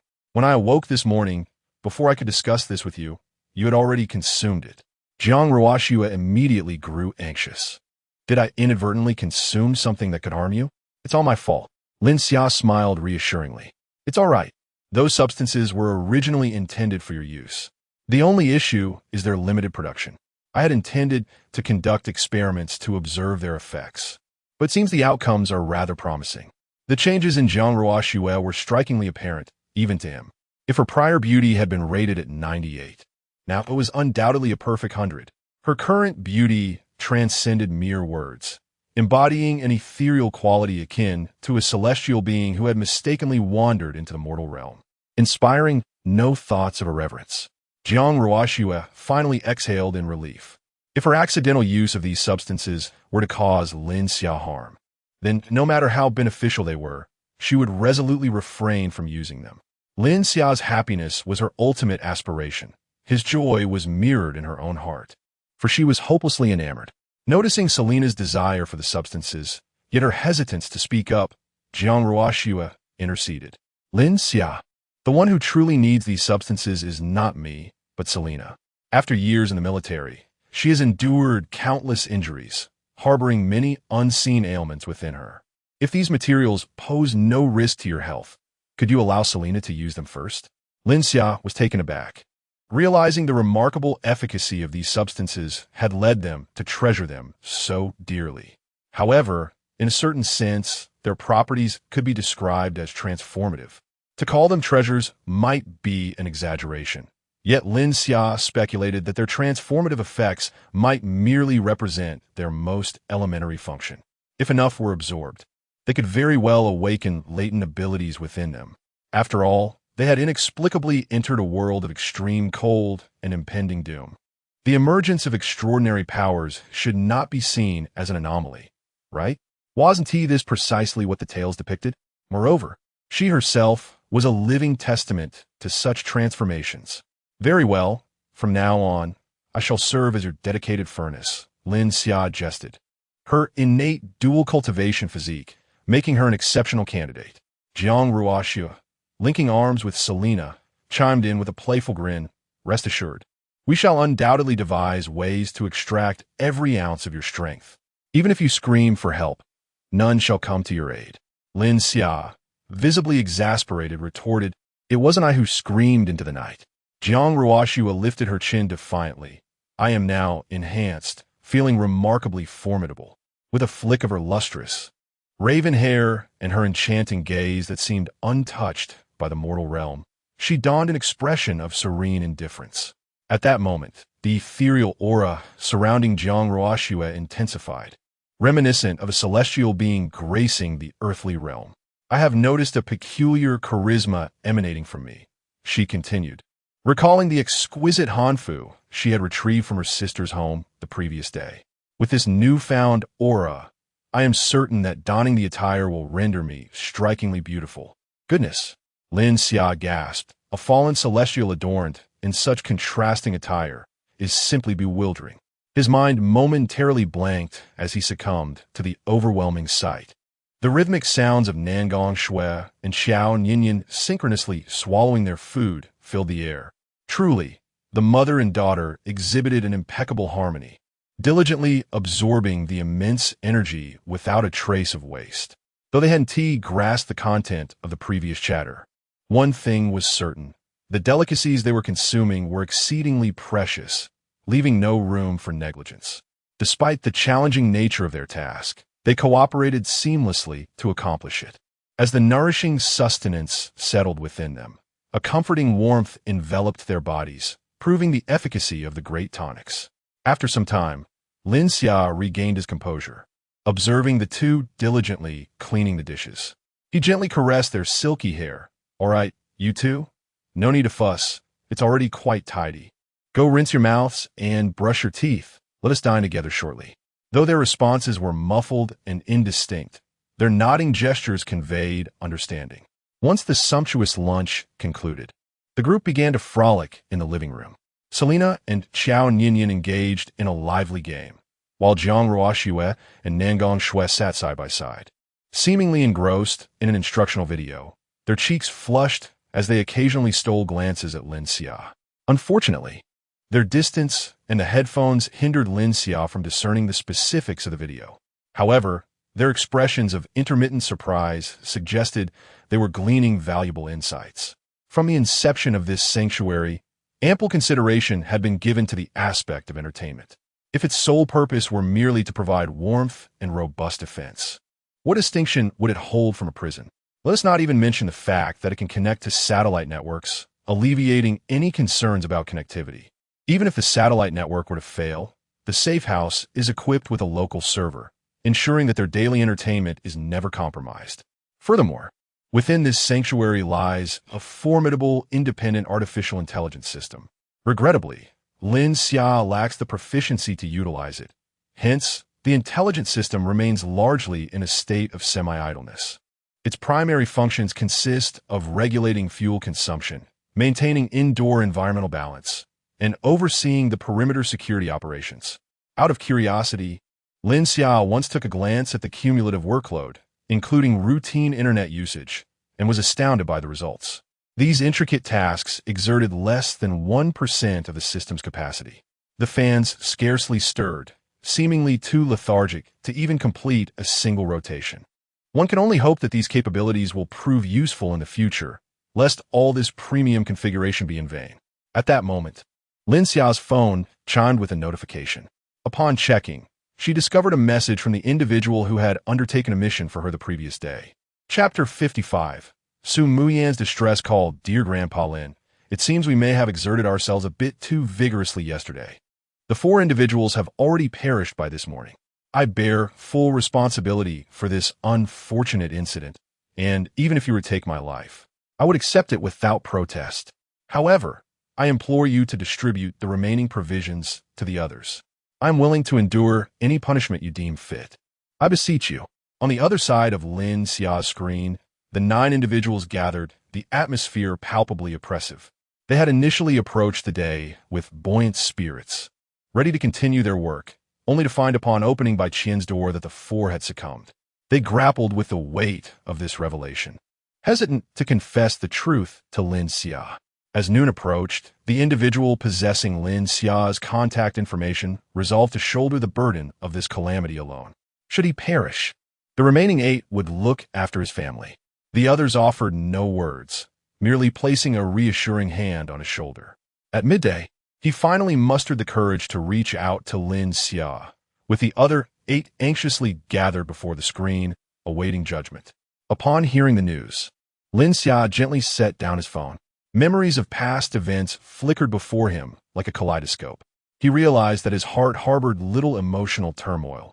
Instead, a profound tranquility enveloped him. In the early days of his rebirth, it was the animosity towards Bai Qian's family and the looming dread of an impending cataclysm that sustained him. Yet, through his interactions with Jiang Ruoxue and the others, that bitterness had gradually dissipated. He found himself almost forgetting the existence of Bai Qian. Observing the carefree demeanor of Jiang Ruoxue and the others, he recognized that such a life was what he had longed for. It was time to let go of the past and embark on a new chapter.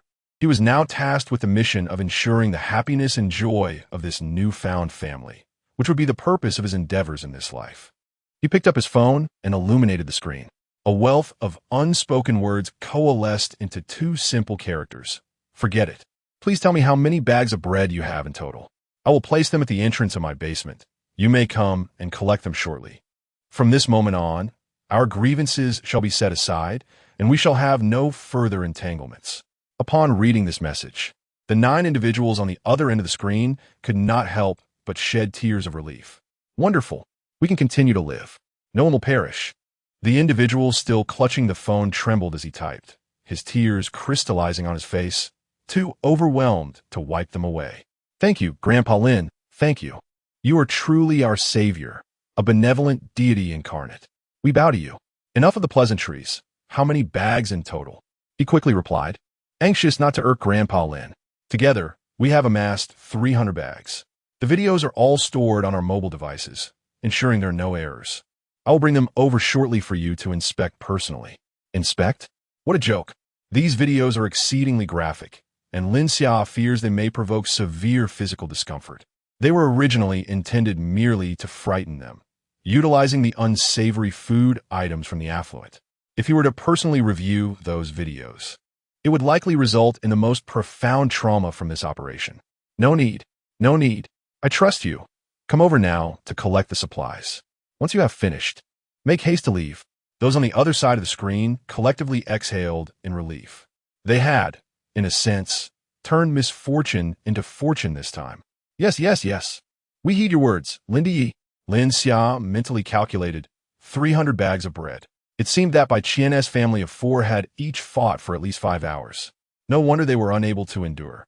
However, these 9 individuals were rather reckless. Had they taken something? Just as Lin Xia was lost in thought, his phone began to vibrate violently. The caller ID displayed Su Muyan. Curiosity piqued. He wondered why she was calling at such a moment. He answered, hello. Instead of the familiar voice of Su Muyan, the line was filled with the sound of gunfire, followed by a piercing scream. What do you beasts intend to do to our young lady? Release us at once. Then came the raucous laughter of men. What else would they do but engage in activities that men relish? Rest assured, you won't escape either. You and your young lady will share in the experience. Ha ha ha. At that moment, Su Muyan's wretched cry pierced through. Lin Xia sprang to his feet, anxiety etched across his face. Something terrible must have happened to Su Muyan. Hello, hello, hello. The once lively home fell suddenly silent. The 4 women turned their gazes toward the anxious Lin Xia. After a brief moment, Lin Xia set down the phone. The other end was now devoid of sound. Jiang Ruo Shui cautiously inquired, is there a problem? Lin Xia's mind was in disarray, but one thing was certain. He must not allow harm to befall Su Muyan. She was not only his dear friend, but also the girlfriend he had long envisioned. He hurried toward the pile of winter clothing in the corner of the living room, speaking without turning back. I must step out now. Please do not accompany me. The journey may hold some dangers. Jiang Ruo Shui had spent enough time with Lin Xia to notice his unusual seriousness. Something urgent must have transpired. She exchanged a glance with Selena. It is too perilous for you to go alone. Let Selena accompany you. We are of little assistance to you, and our presence may only impede your progress. Lin Xia gazed at the 4 women surrounding him, each wearing a mask of concern. They tread carefully, hesitant to voice their thoughts for fear of intruding. Without uttering a word, Selena silently stepped to his side and donned her cold weather gear. Though she said nothing, her actions conveyed an abundance of meaning. Chapter 56. Departure. At this moment, Lin Xia's heart suddenly found tranquility. He was no longer alone. He was surrounded by many who loved and cared for him. After calming his emotions, he reassured them, do not worry. I am quite capable. This mission poses no danger to me. However, Jiang Ruo and the others were not convinced by his facade of ease, knowing full well how flustered he had been moments ago. Yet, in an effort to ease Lin Xia's concerns, they feigned understanding. With Selena accompanying Lin Xia, it should be fine, right?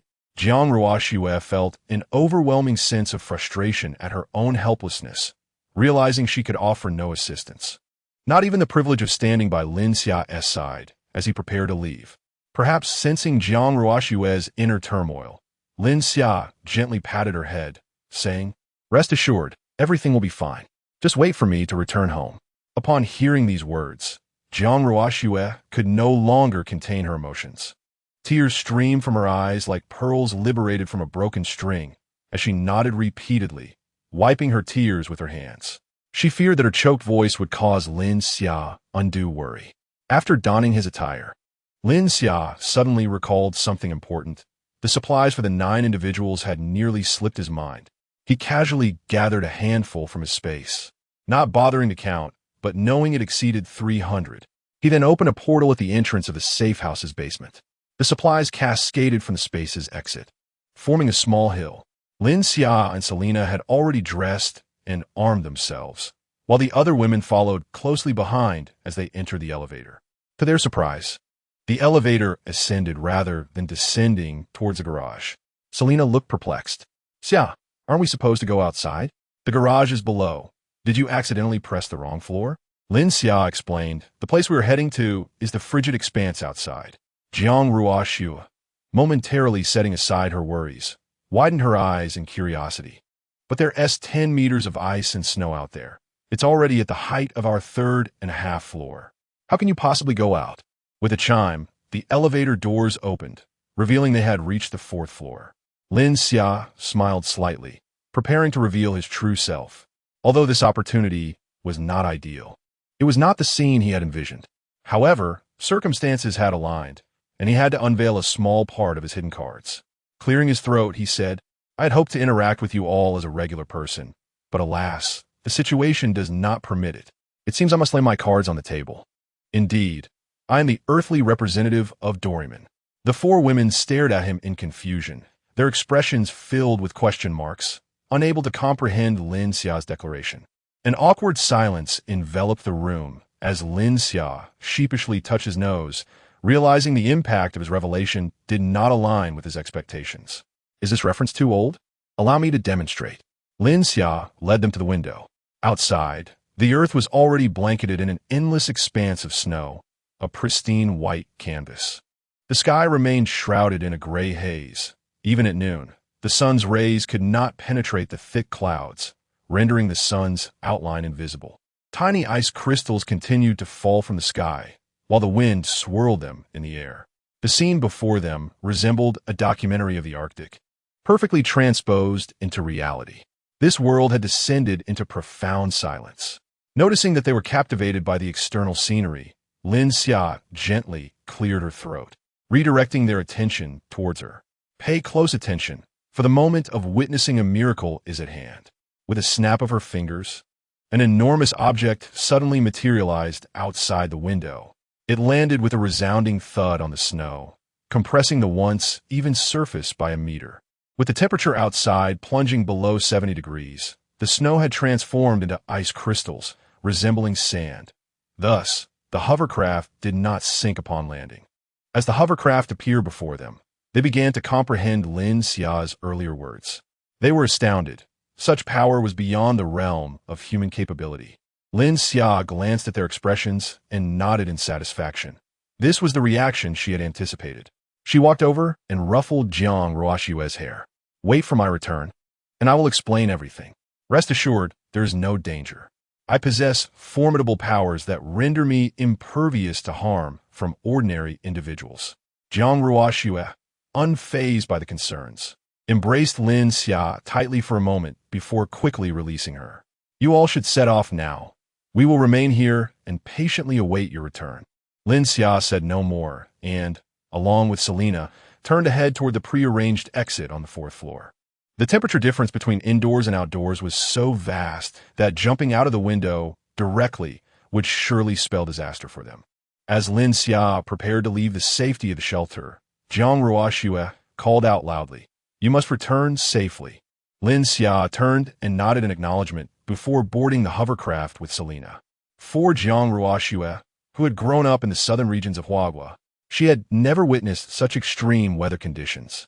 She could not fathom how humans could survive in such an environment, which only heightened her anxiety at the thought of Lin Xia venturing out alone.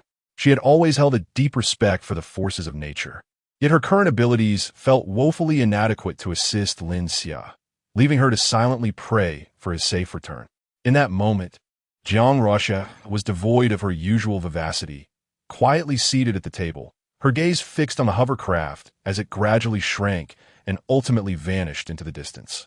Nangong Shui and Xiao Nian sat beside her, offering silent companionship, for they understood that Lin Xia was the cornerstone of their home. Only with him present could they feel at ease. The 3 of them sat here, awaiting Lin Xia's safe return home. Chapter 57. Su Muyan's encounter with danger at noon on the rooftop of a Chinese restaurant. Su Muyan and her companion were partaking in their lunch when suddenly they were startled by a cacophony of footsteps and voices emanating from outside. Hastily, they set aside their half-eaten bread, grasped their firearms, and swiftly maneuvered behind the makeshift cover they had constructed, aiming their weapons at the entrance. In a matter of moments, a thunderous crash reverberated through the door, causing the nearby walls to tremble. A vase perched precariously on a shelf began to inch toward the edge, quaking with each impact, until it shattered upon hitting the ground. Observing the door becoming increasingly deformed, their grips on the guns tightened with anxiety. With a resounding thud, a cloud of dust billowed forth, and the reinforced door, unable to withstand the assault, was forcibly breached. Without hesitation, Su Muyan and her companions squeezed the triggers, unleashing a barrage of bullets.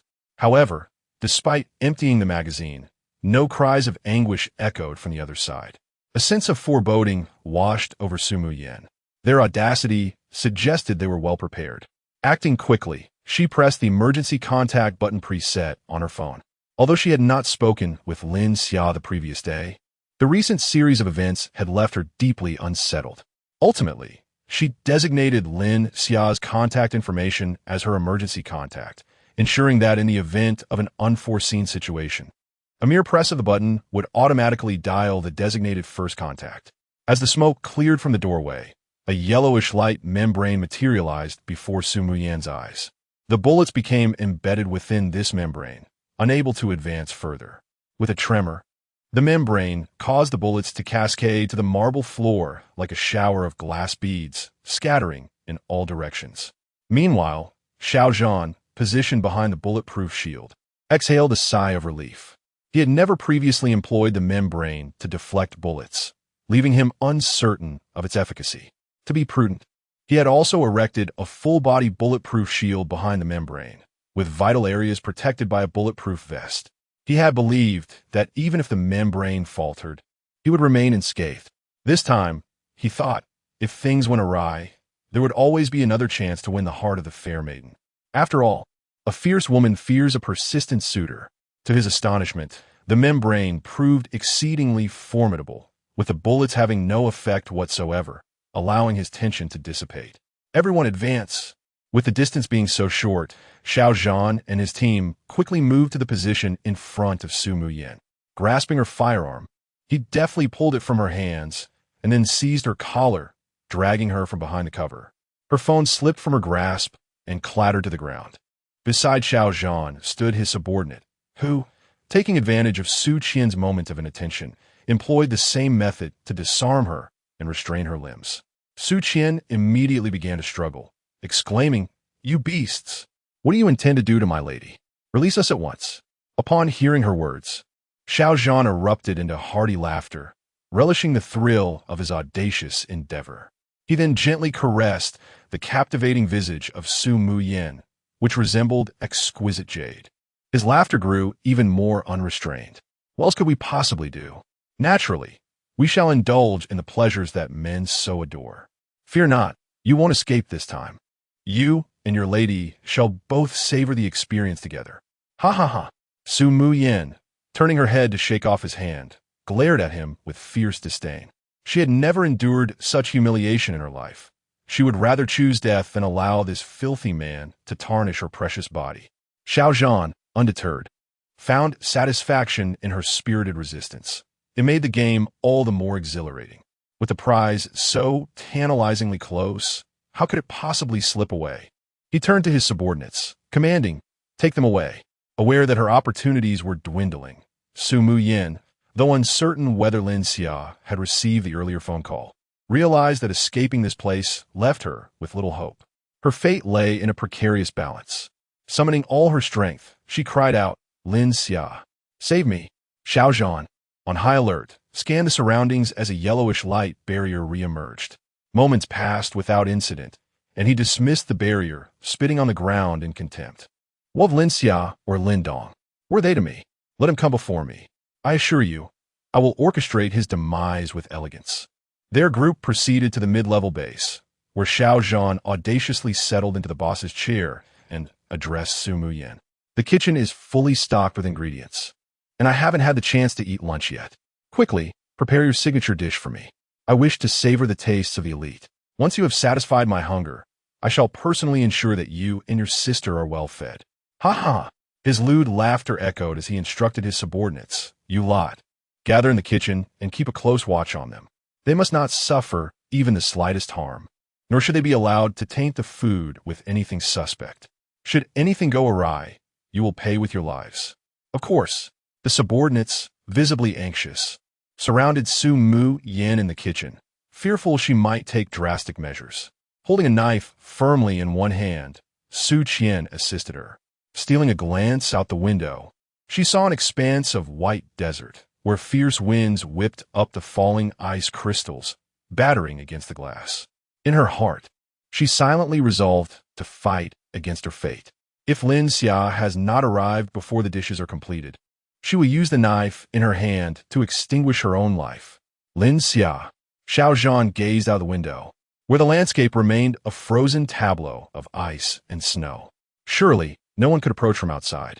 He then turned to inquire of the newly accepted subordinate. Is there anyone named Lin Xia here? The young man pondered carefully before replying obsequiously, in response to your esteemed words. We have no one by the name of Lin Xia here. It must be that woman attempting to frighten you. Upon hearing this, Xiao Zhan felt a wave of relief. How could his fortress, as impenetrable as gold soup, ever be breached? He closed his eyes, gradually recovering the mental energy he had just expended. 2.5 minutes of the protective light barrier had already consumed 1 minute. If he were to deplete the remaining time, his mental fortitude would surely falter, and he might very well faint on the spot. Subsequently, he envisioned the two women reclining on his bed, involuntarily swallowing hard. There was still a fierce battle ahead. He must replenish his energy. When the time came, he was determined to engage in a thorough and exhilarating clash. Chapter 58. Speculations on abilities as the scene shifted. Lin Xia and Selena settled into the hovercraft. Seizing the moment while the vessel was still warm from its emergence from the void, Lin Xia promptly pressed the ignition button. Although the sales representative had assured him that the hovercraft could navigate freely within the polar regions, the external temperature now plunged even lower than that of the Arctic. To err on the side of caution, he initiated the engine immediately, preventing the craft from succumbing to the biting cold. He refused to allow this audacious venture to be tainted, perhaps a manifestation of that damned competitive spirit intrinsic to manhood. Fortunately, the hovercraft started without a hitch, and the display lit up. After manually setting the course, the vessel would autonomously follow the programmed route, requiring no further intervention. A glance at the navigation information revealed a total distance of 7 kilometers, with an estimated arrival time of 10 minutes. 10 minutes should suffice to rescue Su Yen, though he wondered what predicament she might be facing. Seeing that Lin Xia had ceased his operations and the hovercraft sped away from the neighborhood as planned, Selena finally unleashed the barrage of questions that had been brewing within her. Xia, how did you manage that? How could you summon such a large hovercraft out of thin air? In response, Lin Xia elucidated, having no intention of concealing the truth. The circumstances they had previously encountered had not warranted the use of his extraordinary abilities. This power has been mine for 3 months now. When we first met, weren't you curious about my rapid progress? You even suspected I had trained in the ancient martial arts of Xia country. In truth, my physical enhancement is merely a passive consequence of this ability. My true power lies in my command of space, allowing me to store objects within a defined area. This explains why our household supplies never seem to deplete. Upon hearing his explanation, Selena's face lit up with excitement. Although she had not voiced her feelings, the day Lin Xia had defeated her had left her with a profound sense of defeat. While losing to her partner was not shameful, Lin Xia's swift triumph suggested that her previous efforts had been in vain. For someone like her, this realization had brewed a quiet frustration. This was why she had played so fiercely against him that night. She sought to reclaim her dignity through alternative means, only to find herself defeated more decisively. With anticipation, Selena pressed on with her inquiries. Can I also possess this power? Lin Xia pondered the events of the day, feeling uncertain. Well, it's hard to say. Selena, her anxiety palpable retorted, if it can be done, then it can be done. What do you mean by hard to say? Her words seemed to carry an unspoken force. Lin Xia awkwardly rubbed his nose, feeling slightly embarrassed. It should have been impossible, but he had conducted an experiment that very morning. The substances had a remarkable effect on Jiang Ruoxue. As for whether they could grant her extraordinary abilities, that remained uncertain. Selena wore a look of astonishment. So those substances were generated through your powers? Lin Xia nodded. Indeed. After you both fell asleep last night, I exhausted my abilities to test whether my hypothesis could materialize. I wanted to observe if the substances produced with the aid of my powers possessed any unique properties. My reasoning was that if my abilities could enhance my body, they should also be capable of augmenting the functionality of certain organs individually. However, to my surprise, before I could mention this in the morning, Jiang Ruoxue consumed all of them. Upon hearing this, Selena displayed a look of regret. She realized that not only had she missed the opportunity for a thorough rejuvenation and elimination of hidden injuries that morning, but she had also forfeited a chance to acquire powers and continue growing stronger. Had I known, I wouldn't have hesitated. I had a share in that labor. When will your abilities recover so you can produce more substances? Lin Xia pondered thoughtfully. If my powers are completely depleted, I fall into a deep slumber. By morning, I felt that my abilities had nearly replenished. If there are no pressing matters during the day, I can expend some of my powers to generate these substances. After you all go to sleep, I can devise a way to produce more. Upon hearing Lin Xia's response, Selena felt a bit embarrassed. She sensed that she had become a ruthless capitalist, relentlessly exploiting Lin Xia. You do sound somewhat like a dairy cow, she teased. But rest assured, we will ensure that you comfortably and joyfully produce fresh milk. Observing Selena's inexplicable enthusiasm, Lin Xia had a premonition that his future days would be filled with joy. He had sensed this very feeling the previous night. He was indeed the epitome of a dual cultivation body. There was no denying that this ability was extraordinarily powerful. Even if it could not trigger extraordinary powers, its capacity for rejuvenation was enough to drive women wild. As he approached his goal, Lin Xia gradually adopted a serious demeanor. From the moment the call ended to his arrival here, barely 20 minutes had passed. Although he was unsure of Su Muyan's precise location, he was aware of the position of her luxurious suite on the top floor. Let us check that location first. We should be able to find some clues. Lin Xia turned to Selena. We can discuss those matters later. Let us go in and save the person. At that moment, Selena set aside her fanciful thoughts and began to inspect her gear. Underestimating the battlefield was a grave mistake. She had finally grasped her future and could not afford to falter here. Chapter 59. The bear-like rescue. Lin Xia docked the hovercraft beside the window of the towering building and disembarked with Selena. Approaching a grand floor-to-ceiling window, he gently tapped the edge of the glass with the handle of his firearm. In an instant, the entire pane shattered, cascading to the ground. In the frigid environment of -70 degrees, even specially tempered glass succumbed to fragility.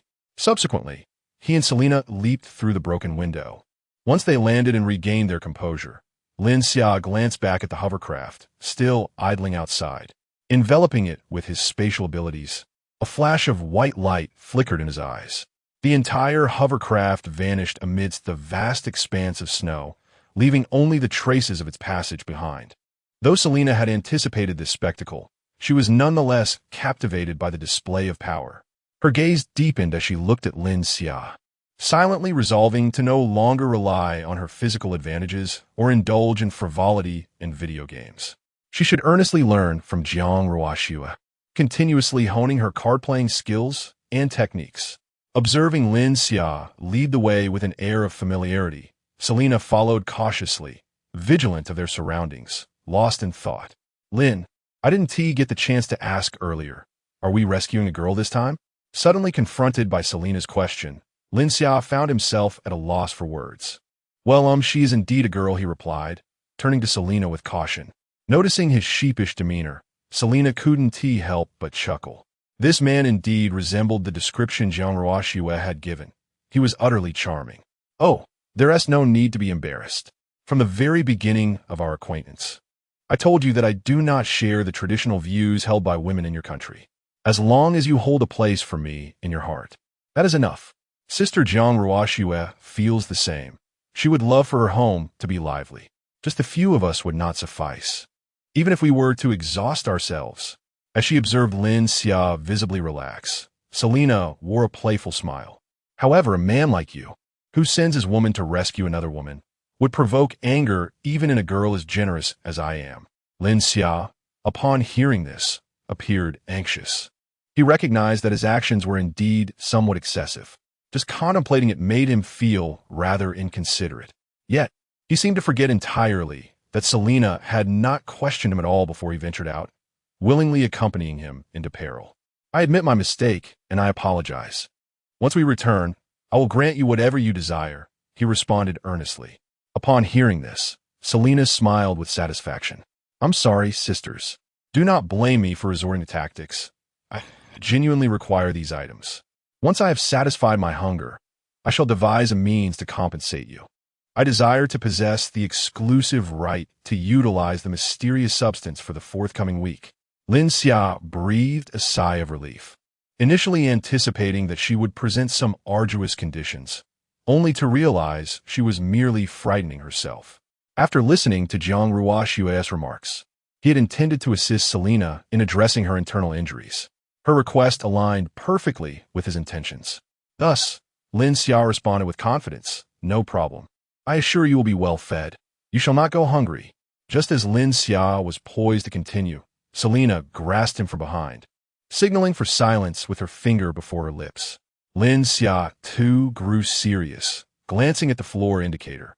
Oddly, they had only just reached the middle level, still a distance away from Su Muyan. Selena cautiously peered out from the doorway, surveying the corridor. She noticed two individuals armed and seemingly guarding a door. After assessing the situation, she relayed her observations to Lin Xia. Upon hearing her, he pondered, "Selena, what do you think?" Selena blinked, "Given our time constraints, we must adopt the swiftest resolution. We shall charge out and capture those two. Then I will employ certain interrogation methods to compel them to speak." Lin Xia, filled with doubt, responded, "Such a brutal approach seems ill-suited for special operations. Is this truly feasible? Shouldn't we employ the subtlety depicted in films, using various tools and carefully disguising ourselves to ultimately extract the hostages?" Selena rolled her eyes. "I am an elite special forces operative, and you are an extraordinary ability wielder. This is not an assassination of a tyrannical leader. Do we require such measures? For these mere guards, must we conceal our prowess? Allow me to demonstrate what a bear-style rescue entails." With that, she gripped her rifle and assumed a combat stance.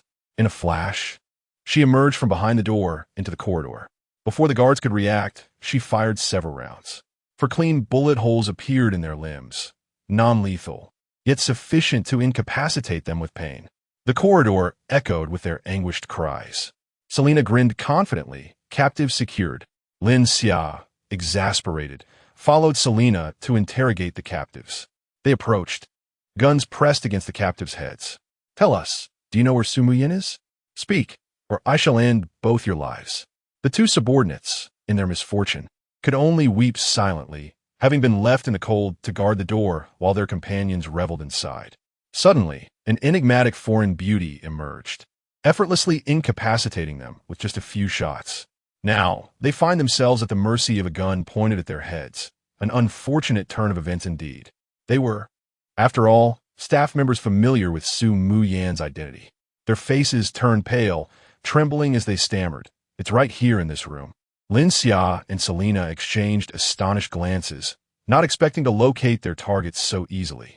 Before they could utter another word, the heavy door creaked open, revealing a nonchalant figure emerging from within. "What is all this ruckus? Don't you know the boss is trying to sleep? If it weren't for the soundproofing in his room, I'd surely have to deal with you too." Before he could finish, Selena had already aimed her gun at his forehead. With a resounding bang, the wall behind him was splattered with red and white. She then kicked the door open. Now that they were aware of the target's location, there was no need for further hesitation. The sooner they concluded this, the sooner they could return home and indulge in joyful moments together. The two henchmen, lying on the ground, were so stunned by the foreign beauty that they momentarily forgot their physical pain. Following Selena into the room, Lin Xia noticed the dazed expressions on the faces of the two men at the entrance. Without hesitation, he delivered a fatal shot to each of their heads. Even with their limbs punctured by bullets, they would not utter a sound. Such individuals, even if healed, would merely drool. It was far kinder to grant them a swift end, sparing them further suffering. Chapter 60. Gunfight. Upon hearing the gunfire outside, everyone present became alert. Xiaozhan, who had been with his eyes closed, suddenly opened them, a foreboding feeling surging within him. He instructed his subordinates to prepare their bulletproof shields and cautiously exited the lounge where he was situated. In the hall of the room, over 20 individuals had already gathered, encircling Lin Xia and Selena at the doorway. A few quick-witted ones even held bulletproof shields in front of them. Lin Xia and Selena remained unfazed by the scene, choosing to wait for their encirclers to close in, thus allowing for a swift and decisive push against them. However, they were not without their own preparations. In accordance with their battle plan, Lin Xia had already opened the entrance to his transparent space, ensuring that no object could approach either of them. Soon, the inner door swung open, and Xiaozhan emerged fully armed. He parted the crowd and approached Lin Xia, scrutinizing him from head to toe before disdainfully remarking, "Brother, you look rather unfamiliar. Do you dare to cause a ruckus here with just those two sticks you wield? Have you become quite impatient with life?" Since discovering that his light membrane could deflect bullets, Xiaozhan's arrogance had swelled. He then glanced towards Lin Xia and was momentarily taken aback by Selena's beauty, a stunning foreign woman. Her charm rivaled that of Su Muyan, each possessing their own distinct allure, one with grace and the other with an impressive figure. A glimmer of greed flickered in his eyes as he turned back to Lin Xia, his tone softening. "Of course, little brother. If you would be so kind as to part with this lovely lady by your side, I could pretend today events never occurred, and in this territory, I could provide protection for you. You could play however you wish." Lin Xia found it beneath him to engage in conversation with him. He was not worthy of it. "Where is Su Muyan?" Xiaozhan pondered for a moment. "She is already my trophy.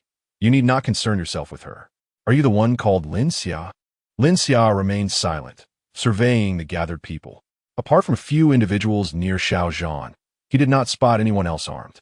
"Is this all of you?" Xiaozhan's expression grew even more contemptuous. The audacity of this Lin Xia was astonishing. Two individuals daring to come here to demand a person was nothing short of self-destructive folly. In the kitchen, Su Muyan, who had been preparing food, finally exhaled in relief upon hearing the commotion outside. Since the gunfire erupted at the door, she had been intently listening to the sounds beyond. At last, she heard Lin Xia's voice, and her eyes moistened with emotion. He truly came. He really came to rescue her. She could scarcely comprehend the complexity of feelings swelling within her heart. Gripping the kitchen knife tightly, she cast a quick glance around her surroundings. Upon noticing that a few of the henchmen who had been fixated on her had momentarily diverted their attention, Su Muyan gritted her teeth and resolved herself. Should Lin Xia manage to rescue her, she would dedicate her life to him. If he failed, then they would perish together. Taking a deep breath, she flexed her frozen fingers, her eyes glinting with cold determination as she pivoted. The blade of the kitchen knife, sharp and angled with precision, sliced through the throats of several men. They scarcely felt the pain before warm blood gushed forth, following the crimson line etched across their necks. The blood sprayed onto Su Muyan and Su Qian, drenching them in a vivid scarlet. Only then did the assailants realize their peril. Clutching their necks in a futile attempt to staunch the flow, they were powerless to prevent the two women from escaping their encirclement, reduced to muffled sounds. For their tracheas had been severed by the very knife that had brought their demise. In the living room stood Lin Xia, and upon seeing him, Su Muyan was momentarily rendered speechless with emotion. Summoning all her strength, she hoarsely cried out, "Lin Xia, be careful. There is a protective barrier in front of him that can deflect bullets." Instantly, all eyes turned toward her. Lin Xia and Selena exchanged knowing glances and nodded. They then moved in opposite directions, opening fire on their adversaries. They left the space directly in front of them unguarded. For Lin Xia had already devised a battle plan with Selena. he would conjure a spatial gate to shield against any incoming attacks, allowing them to eliminate the lesser foes without concern.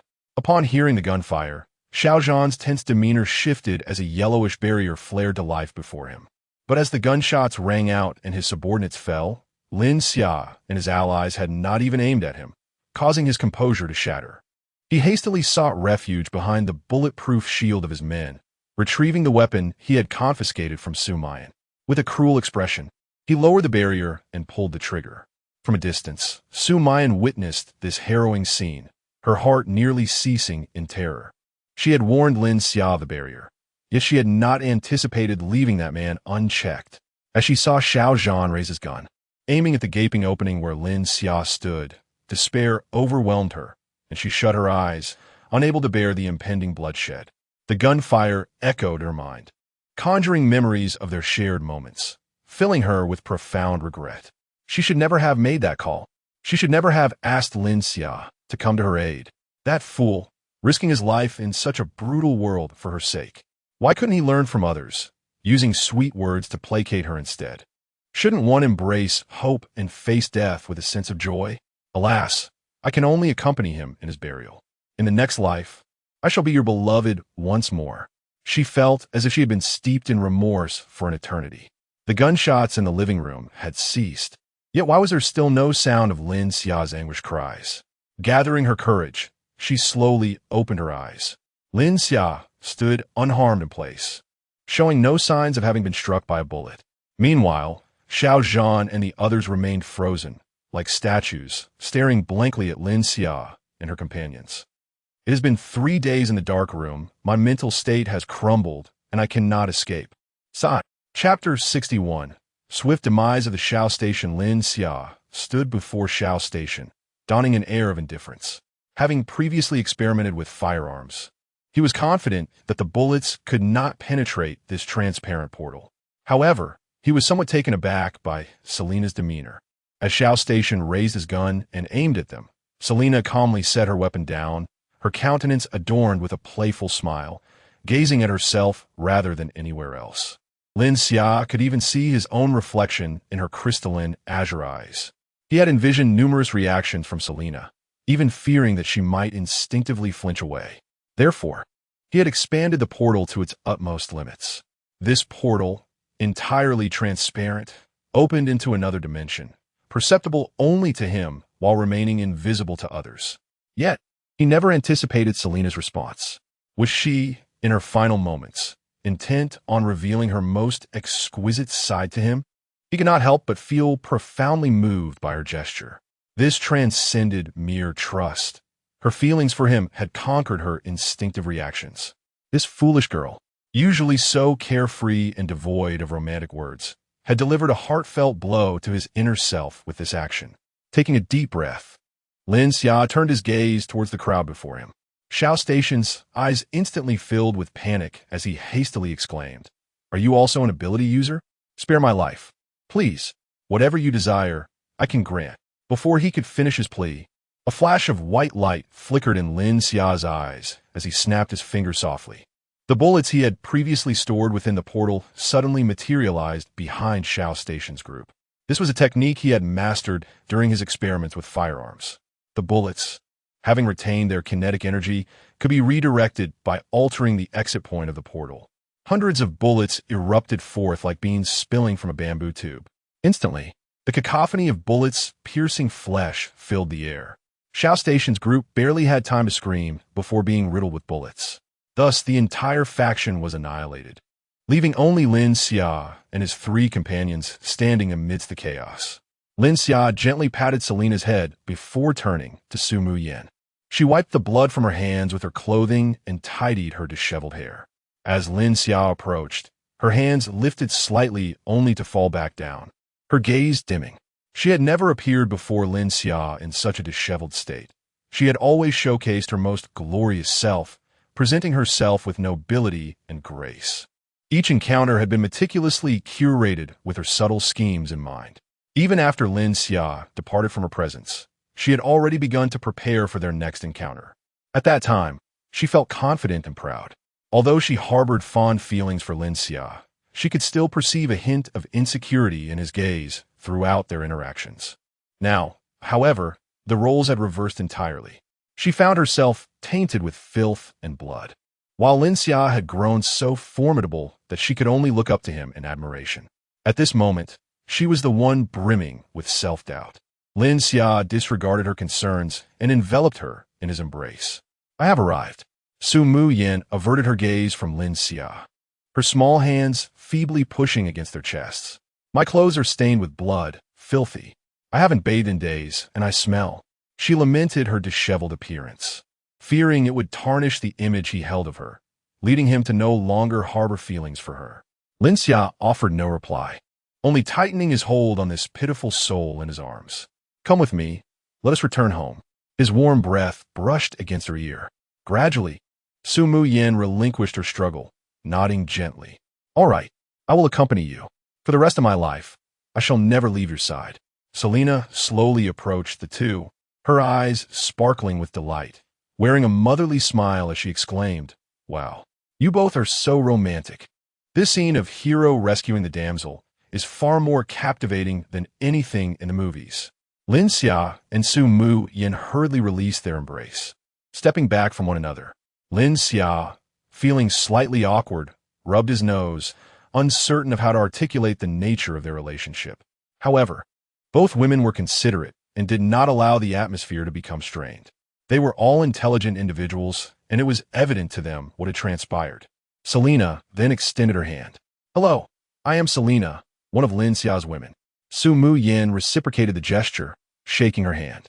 "Greetings, Su Mu Yin. And I also wish to be one of his women. Is that acceptable, sister?" "Of course. Welcome to the fold." Seeing Su Mu Yan's understanding nature, Selena no longer held any grievances against her and embraced her warmly. Were it not for her, Lin Xia would not have faced such peril to rescue her under such dire circumstances. Yet, Selena understood that had she been the one in danger, Lin Xia would have undoubtedly braved any risk to save her. Now, it was Lin Xia's turn to be astonished. The sight of these two women suddenly forming a bond left him at a loss for expression. Upon witnessing Lin Xia's dazed demeanor, they could not help but burst into laughter. Both women were exceedingly clever, having reached an unspoken understanding during their previous conversation. Their amiable demeanor was merely a way to spare Lin Xia's feelings. After all, nothing mattered more than Lin Xia's happiness. Lin Xia, filled with confusion, turned to Su Mu Yin and inquired, "Do you not mind my other relationships?" Selena's behavior was understandable, but it was rather surprising for Lin Xia to see someone as exceptional as Su Mu Yin accepting it. Su Mu Yin chuckled softly and explained, "For individuals of our caliber, having multiple wives is quite commonplace. Most people, once married, lead separate lives. Compared to them, Lin Xia, you are simply adorably innocent." With that, she playfully pulled over the fidgeting Su Qian. "Look, this is our mutual maid." This left Su Qian utterly embarrassed, her cheeks flushed crimson. Tears glistened in her eyes as she cast a pitiful glance at Su Mu Yin. However, Su Mu Yin was not swayed. She turned Su Qian's body to face Lin Xia. "Do not feign helplessness in front of me. If you must, save it for your new husband. I will need your assistance to carry on when I am weary." Selena chimed in with enthusiasm. "A buy one get one free? How splendid. Sister, you have no idea how extraordinary Lin Xia's abilities are. We can hardly keep up. At home, he is nothing short of a force of nature." Lin Xia, feeling the awkwardness rise, swiftly distanced himself.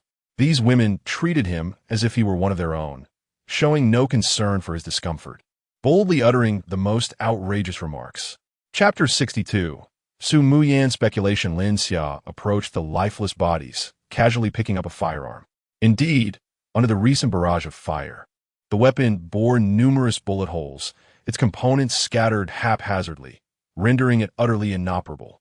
After surveying the area, Lin Xia discerned that there was nothing of value left to collect.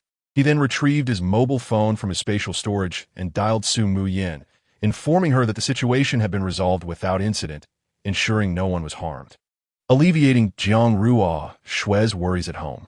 Upon hanging up, Jiang Ruo Shue exhaled a sigh of relief. This past hour had been the most tumultuous she had experienced in months. However, the mother-daughter duo beside her was far from calm, gazing in astonishment at Jiang Rua Shui. "Sister, look before you." Jiang Rua Shui noticed that the water in the nearby cup had vanished, coalescing into a tranquil sphere, gently floating before her. As she reached out to touch the orb, she sensed an inexplicable connection between them, as if she possessed the ability to control it.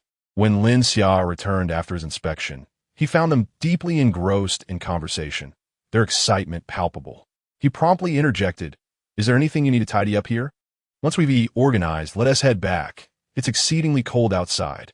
Only then did Su Muyin and the others cease their animated chatter, the thrill of their miraculous survival still evident. "There are some of my clothes on the top floor. Let us quickly gather our things and leave," Su Muyin declared. They then made their way to her room on the upper level. The space was in disarray, littered with signs of destruction. Su Muyin had accumulated a modest stockpile of food, now seemingly vanished, likely pilfered by the subordinates of Xiaozhan. She hurried to a locked room, and upon opening the door, she breathed a sigh of relief. It remained untouched. This room served as her walk-in closet, sprawling across 200 square meters, brimming with an array of exquisite garments and an assortment of jewelry and cosmetics. These were her clandestine assets. Not only could they help her forge alliances with Lin Xia's other companions, but they also had the potential to amplify her allure, securing Lin Xia's affections. Alas, she lamented her tardiness, viewing these possessions as her subtle stratagem. She rummaged through her treasures, recalling the years of careful collection.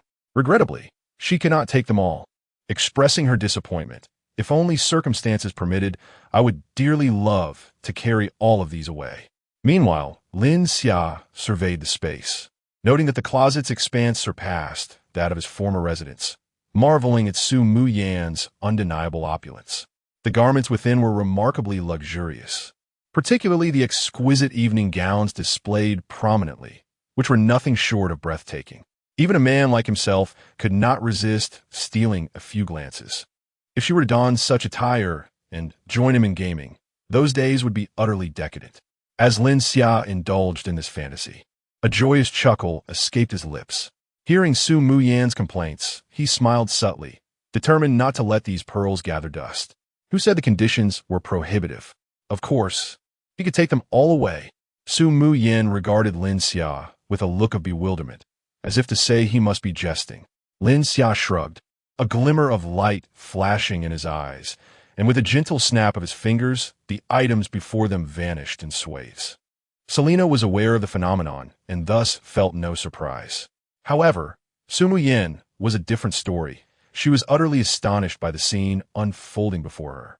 Approaching a large clothing rack, she reached out her hands, groping the air for something, yet found nothing, as if these items had evaporated into thin air. Turning back, her face was a canvas of shock as she looked at Lin Xia. "Where have his clothes gone? Did you employ some sort of sleight of hand?"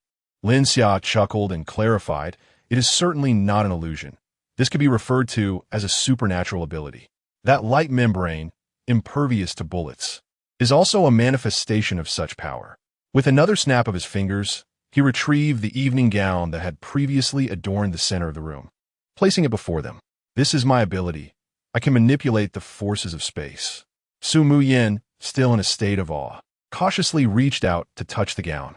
Its silky and smooth texture coursed through her fingertips, confirming it was indeed her favorite dress. Suddenly, a spark of realization ignited in her mind, and she looked at Lin Xia in astonishment. "So you not only foresaw the arrival of the extreme cold apocalypse, but also utilized your spatial abilities to prepare various supplies in advance. No wonder you gifted me firearms and winter clothing the day before the cataclysm.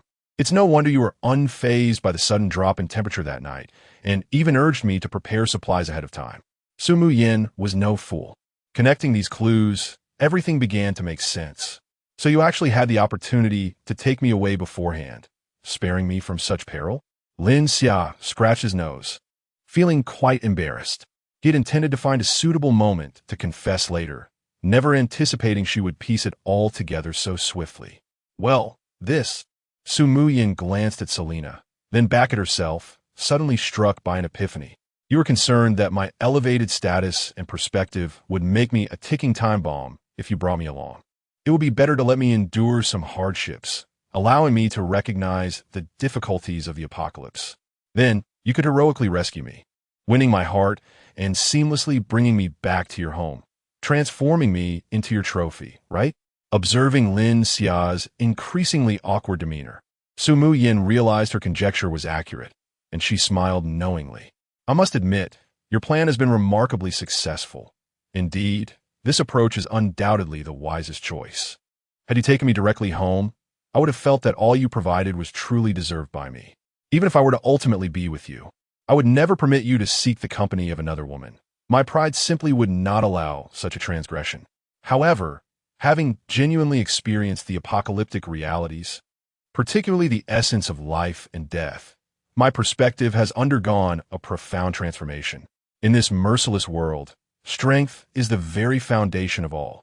My once laughable dignity serves no purpose other than to resolutely guide me toward death. Lin Xia, you have triumphed. Chapter 63. Homeward bound, observing Su Muyin's ever-present smile, Lin Xia felt a tinge of perplexity. Should he be enraged by all this? It stems from my selfish desire to possess you. I could have spared you from this torment altogether. Upon hearing this, Su Muyin smiled faintly. Your actions are a testament to my allure. Moreover, a gentleman judges actions, not intentions. In this world, no one is perfect. Regardless, it is you who has offered me such immense support. Just moments ago, you saved my life. From the instant you rescued me, I have come to terms with it. Perhaps this is simply the universe's finest arrangement. Though the journey has been somewhat convoluted, the outcome is splendid. We have both acquired what we yearn for. Although Lin Xia struggled to comprehend the nuances of Su Muyin's animated chatter, he understood that she was willing to be with him and had let go of past grievances. He exhaled in relief. Ultimately, the result was favorable. Selena, observing from the sidelines, was utterly engrossed, almost ready to grab some sunflower seeds to munch on while watching. Lin Xia cleared his throat gently. Now that we have nearly tidied everything, shall we return? Su Muyin gazed at the empty room and suddenly remembered something, her excitement palpable as she turned to Lin Xia. Lin Xia, can your spatial ability accommodate other items? Beneath this building lies an exceptionally large cold storage facility filled with a variety of ingredients, some of which are so rare that they are not available in the market and are exclusively provided to select individuals. I can use these to showcase my culinary skills to the sisters, and I assure you, they will sing my praises. Lin Xia observed Su Muyin, her confidence seemingly restored. She spoke truthfully. When he had first tasted her cooking, his heart and stomach had been utterly conquered. What are we waiting for? Let us go. I can hardly contain my eagerness to savor your dishes once more. Witnessing Lin Xia's enthusiasm, Su Muyin felt a deep sense of satisfaction. So what if she was a bit late? With her skills, winning Lin Xia's favor was a breeze.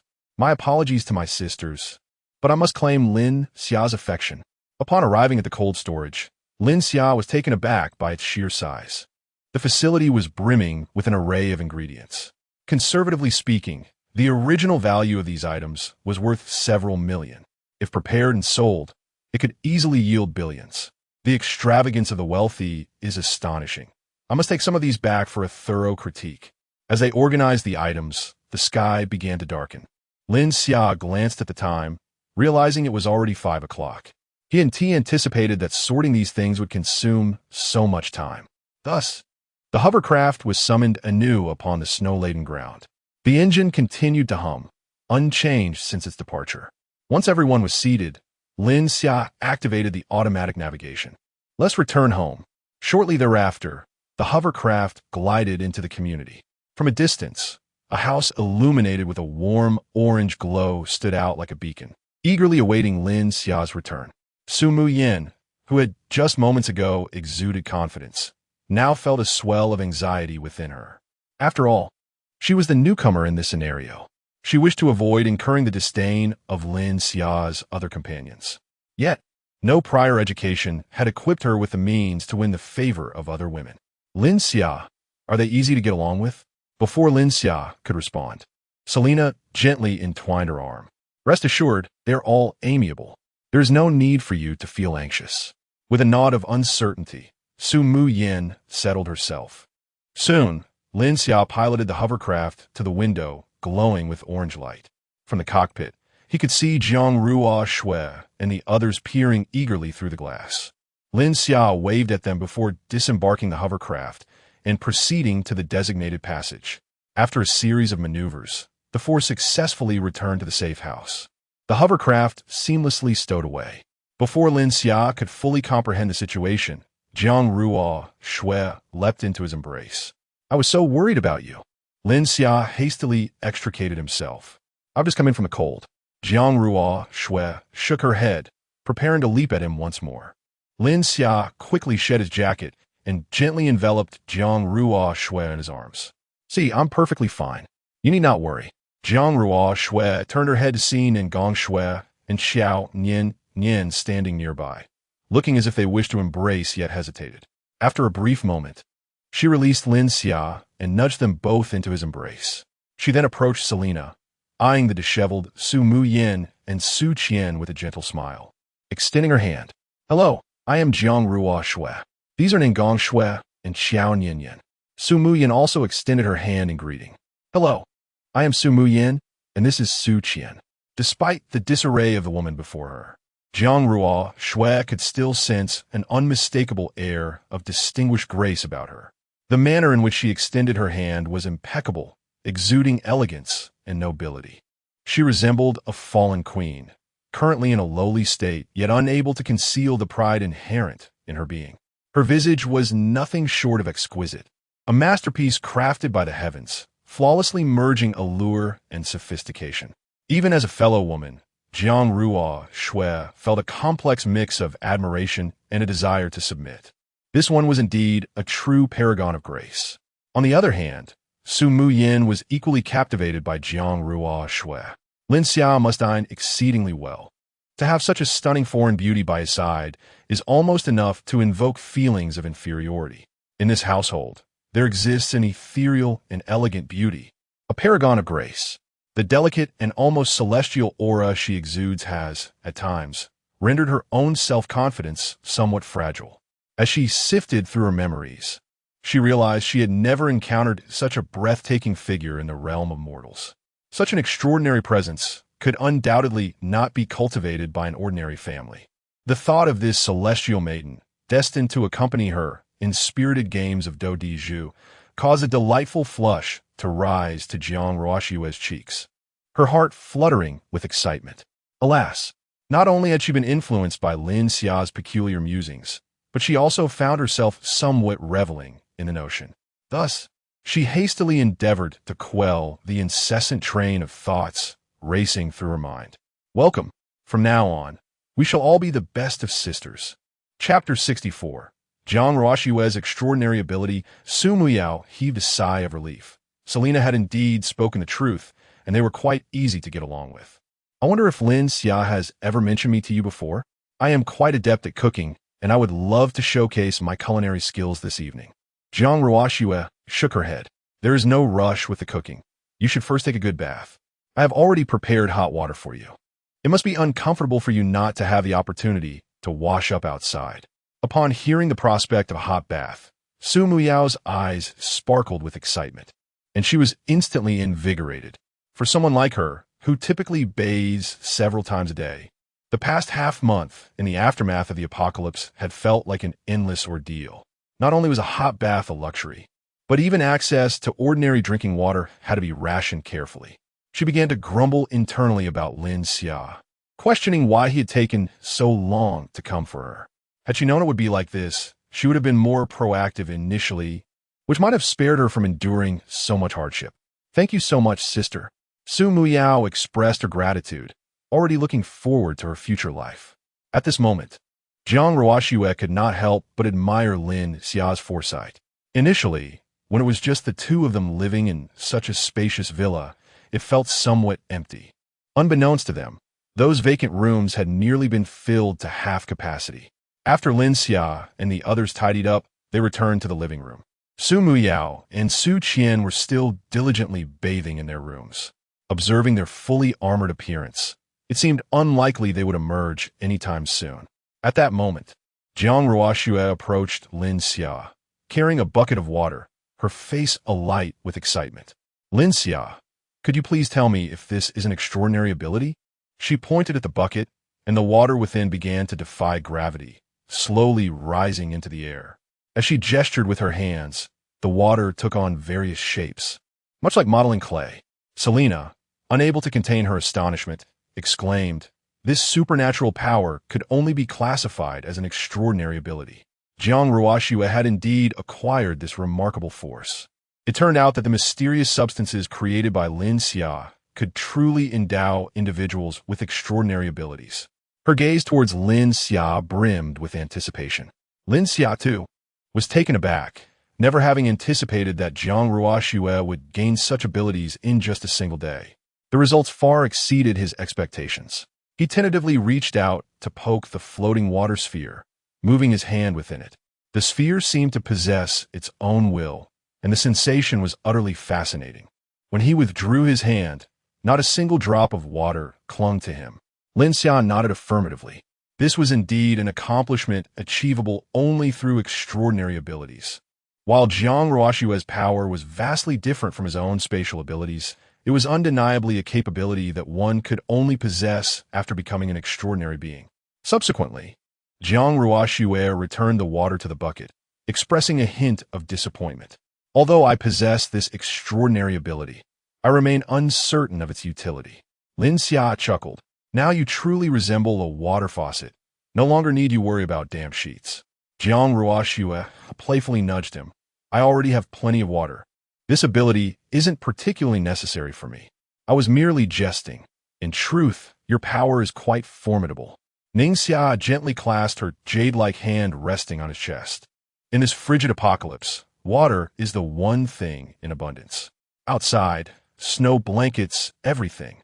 Ice is merely another form of water. Lin Xia then retrieved a solid block of ice from the refrigerator and presented it before Jiang Ruoxue. Why not give it a try? See if you can manipulate it. Jiang Ruoxue nodded, focusing her mind as she endeavored to envelop the ice block with her power. To her astonishment, she discovered that the ice could indeed be controlled with the same ease as water. Following her will, the ice gradually transformed into a sharp, pointed ice cone. With a mere thought, she could propel this ice cone swiftly toward any direction. She then meticulously shaped the ice, which slowly morphed into a delicate ice membrane before her eyes. Although thin, she sensed that this membrane was infused with her extraordinary energy. Grabbing a nearby fruit knife, she thrust it forcefully against the membrane, which remained unscathed. Excitedly, she turned to Lin Xia, exclaiming, "This ability is remarkable. In the future, I can accompany you and be of assistance." Jiang Ruoxue had always been diligent. From the moment she acquired the crossbow and firearm, she relentlessly pursued Selena to learn the techniques, aspiring for the day she could aid Lin Xia, standing beside him rather than merely being a fragile vase under his protection. Lin Xia nodded in acknowledgement. Their mission to rescue Su Mayan had made him realize that others might also possess extraordinary abilities, rather than confining themselves within a safe house. Oblivious to the looming threat of powerful ability users, it was far wiser to take proactive measures. He needed to develop both resources and strength to a point that instilled despair in others. After all, when the safe house was constructed, the prospect of facing other ability users had not been considered. Falling behind would only invite trouble. Now, with such a significant advantage, he could amass the resources he desired during this critical period. Even in the unlikely event of encountering an insurmountable foe, escape would still be a viable option. His spatial ability rendered him nearly invulnerable in terms of defense, and he sensed that there was still untapped potential within it.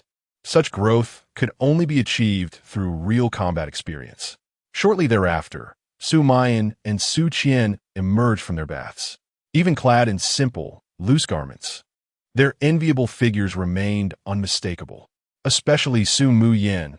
After taking a bath, the aura of elegance emanating from her became even more pronounced. Lin Xia, where are the kitchen and ingredients in the house? Let me showcase my culinary skills for the sisters tonight. Although Lin Xia yearned to savor the dishes prepared by Su Muyan, she shook her head. You have just endured a life-and-death crisis. It would be best for you to rest for a while. Leave the dinner to me, she added. Su Meng, Yin looked astonished. You can cook? Lin Xia, feeling a bit shy, touched her nose. Well, she said, gesturing toward the dining table and gently snapping her fingers. Instantly, the table was adorned with over 20 colorful dishes, all steaming and radiating delightful aromas that quickly filled the air. Though I may not know how to cook, I possess special abilities. The envy in the eyes of the others was palpable. The convenience of being an ability user was undeniable, and they all longed to attain such powers themselves. Soon, everyone picked up their chopsticks and began to relish this sumptuous dinner, if not for the 10-meter thick snow outside, which continually reminded them of the frigid apocalypse. The scene before them seemed no different from that of the world before the catastrophe. However, they all understood that everything they had now was thanks to Lin Xia. Without her, they would be no different from those struggling in the desolation of the apocalypse. As time passed, the atmosphere became more relaxed and familiar, and they began to share various jokes at the dining table. Yet inevitably, their conversations would circle back to Ning Xia, while Lin Xia found it difficult to interject. He sensed that this dinner felt more like a gathering among female university students, with little relevance to him. Nevertheless, the cheerful chatter and melodious laughter surrounding him were truly comforting, and occasionally, someone would place food into his bowl. This sensation was indeed quite pleasant. Chapter 65. Testing abilities after dinner. Lin Xia reclined comfortably between Jiang Ruoxue and Selena, relishing the attentions of both. On either side of the two ladies lay plates brimming with an array of delectable desserts and freshly sliced fruits. Noticing that Lin Xia had finished her morsel, Jiang Ruoxue swiftly picked up a piece of fruit with her delicate fingers and joyfully offered it to the man nestled against her heart. Meanwhile, Su Mayan was engaged in learning massage techniques, with Su Qian each attending to Ning Xia's legs. For someone of her noble stature, this was a refreshing and novel experience. However, the spotlight today was not on them. It belonged to Nangong Shui, relegating Qiao Ninyan to the role of a mere supporting character, gracefully dancing beside her. The elegant and enchanting Nangong Shui wore a cerulean silk short top paired with a vermilion long skirt, draped in a magnificently intricate sheer feathered robe. She resembled a resplendent peony from the Tang dynasty blooming before the audience. With her graceful and refined dance steps, her garments fluttered delightfully. Her creamy skin glimmered subtly, exuding a captivating elegance and allure. Indeed, as the wind swept through her ethereal attire, it was reminiscent of a celestial dance. Nangong Shui's lustrous black hair was styled in an imperial fashion, adorned with a celebratory phoenix ornament that swayed elegantly with her splendid movements, radiating beauty and nobility. Her vibrant and majestic demeanor, coupled with her alluringly petite figure, harmonized perfectly with her resplendent attire.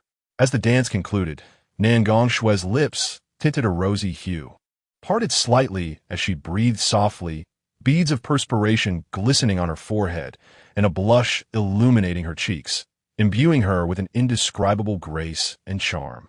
Her focused gaze was fixed upon Lin Xia, mesmerizing all who beheld her. This was the true essence of a goddess of dance, and Nangong Shui's allure blossomed unabashedly in that moment. All present were entranced, unable to tear their eyes away. Lin Xia sighed contentedly, realizing this was the epitome of life. Observing Lin Xia's evident delight, Jiang Ruoxue's eyes flickered, pondering her own thoughts. At that moment, Lin Xia's phone suddenly emitted a warning from the control center. Through an application on his device, he accessed the surveillance footage and discovered that individuals were attempting to steal the corpses near Ning Xia's residence, triggering the alert. Upon magnifying the image, Lin Xia noted that these individuals would kneel and bow towards his safe house before daring to cautiously take the bodies.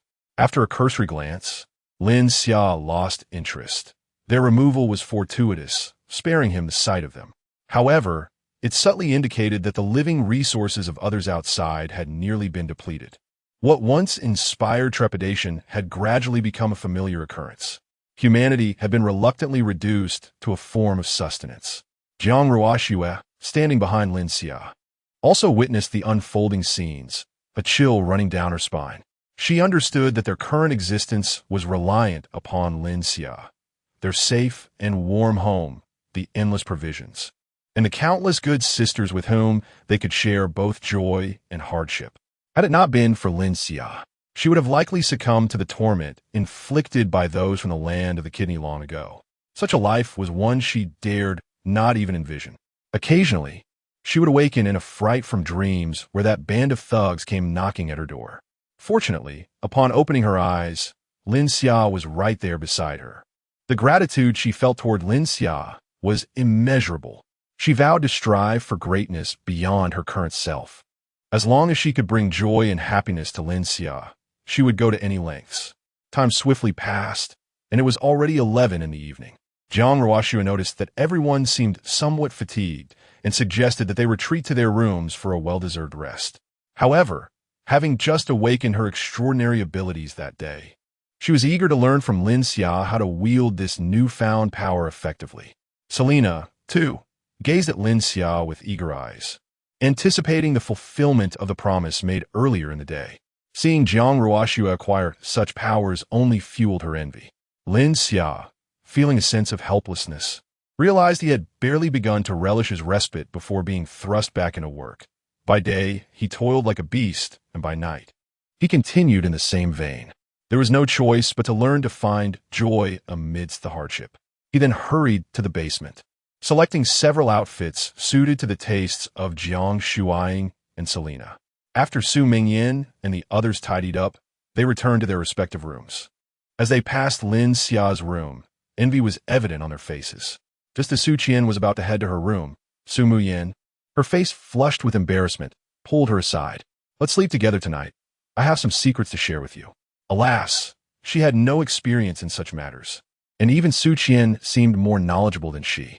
To avoid potential embarrassment in the future, she had to suppress her shyness and acquire new knowledge. The two blushed as they nestled beneath the covers, whispering secrets to one another, occasionally hearing sound from outside the door. Su Muyan's face was crimson, akin to dripping blood. Gathering her courage, she bit her lip, closed her eyes, and leaned in for a kiss. Su Qian's pupils dilated in shock as a new door opened slowly before them. On Lin Xia's end, after imparting the theoretical knowledge of their powers, he guided them through practical application. The entire night passed in this manner. The following morning, Selena had also acquired the mysterious substance. Her body's reaction was notably more pronounced than Jiang Ruoxue's, indicating the extent of her internal injuries. With joy, Selena headed to the shower to cleanse herself of impurities. Meanwhile, the others accompanied Lin Xia and Jiang Ruoxue to the gym to thoroughly test the powers they had grasped. After a night of learning, Jiang Ruoxue felt more adept in the use of her abilities. Before her, Lin Xia set down a large block of ice. Jiang Ruoxue enveloped it with her powers and, guided by her imagination, shaped it into 10 equally sized conical forms. She then infused a portion of her energy into these ice cones to enhance their strength. A flash of blue light shimmered in her eyes. These ice projectiles, resembling electromagnetic cannonballs, were launched forth with precision. Bang, bang, bang. The 10 ice shards were astonishingly embedded in a steel plate, 1 centimeter thick. The ability of ice to penetrate steel was nothing short of remarkable. Apart from Lin Xia, who had anticipated this feat, the other 4 women were utterly astonished by Jiang Ruoxue's prowess. Even Su Muya, who had previously witnessed similar displays of power, found herself gasping in disbelief. Could such strength truly be harnessed by mankind? Chapter 66. Selena's extraordinary ability. Subsequently, Jiang Ruoxue's body softened, leaning against Lin Xia's embrace. Lin Xia swiftly wrapped his arms around her delicate waist to prevent her from falling. With a joyful expression, Jiang Ruoxue gazed up at Lin Xia, inquiring if she could assist him in the future. Lin Xia gently tousled her hair, noting that she had expended a considerable amount of her extraordinary power, rendering her a bit fatigued. "Your ability is exceptionally potent, even surpassing that of the extraordinary being we encountered yesterday," he remarked. Reflecting on it, he speculated that the previous adversary possessed earth-based powers, which accounted for his formidable defense. Yet now, with the outside world blanketed in meters of snow and ice, The only energy available for absorption was likely that of the concrete beneath his feet. In contrast, Jiang Ruoxue wielded water-based powers, with the surroundings teeming with ice and snow. Your future holds boundless potential. Su Mian nodded in agreement, recognizing the comprehensive nature of Jiang Ruoxue's powers. They far exceeded those of Xiaozhan. Unable to contain her curiosity, Su Mingyan inquired, "Sister, how many times can you execute such an attack?" Jiang Ruoxue assessed the remaining extraordinary energy within her and replied, "I could likely launch this type of attack once more, though I can reduce the number of ice spikes used each time. That way, I should be able to sustain it for a few more attempts." Upon hearing her explanation, an image suddenly formed in Lin Xia's mind. Jiang Ruoxue harnessing her powers, conjuring countless ice spikes around her. These spikes would then propel forward at her command. Lin Xia murmured, "Attack the enemy with 3 parts. Reserve 7 for oneself." Isn't that the essence of the cold shadow technique? Jiang Ruoxue looked up at him, puzzled. "What do you mean by 3 parts and 7? Are you suggesting that I should only use 30% of my strength for each attack?" Lin Xia rubbed his nose and cleared his throat. "This is something you must comprehend for yourself. Our approaches to wielding our powers differ significantly. I can only offer you a general idea." Before Lin Xia could finish, Selena, clad in a sporty tank top, joyfully approached them, exuding an aura reminiscent of a Valkyrie. Her supermodel physique was even more striking, radiating an aggressive energy. Selena enveloped both Lin Xia and Jiang Ruoxue in an enthusiastic embrace, exclaiming, "It seems I have acquired extraordinary powers as well, although perhaps they differ from yours." Her hair was still damp, having been merely towel-dried, and a pleasant fragrance of shower gel wafted from her. Intrigued by the scent, Jiang Ruoxue asked, "What is your ability?" Releasing the two, Selena surveyed the gym, her gaze settling on a smart punching bag measuring device. She led them over, then loosened her wrist joints, took a deep breath, and with a swift exclamation, launched a punch that struck the bag with precision. The numbers on the display seemed to spiral wildly, ultimately stabilizing at an astonishing 25 kilograms. The sheer weight of this punch was a staggering 2 tons. The other women collectively gasped in disbelief. Could such a number truly be achieved by mere mortals? The capabilities of these extraordinary beings were indeed terrifying.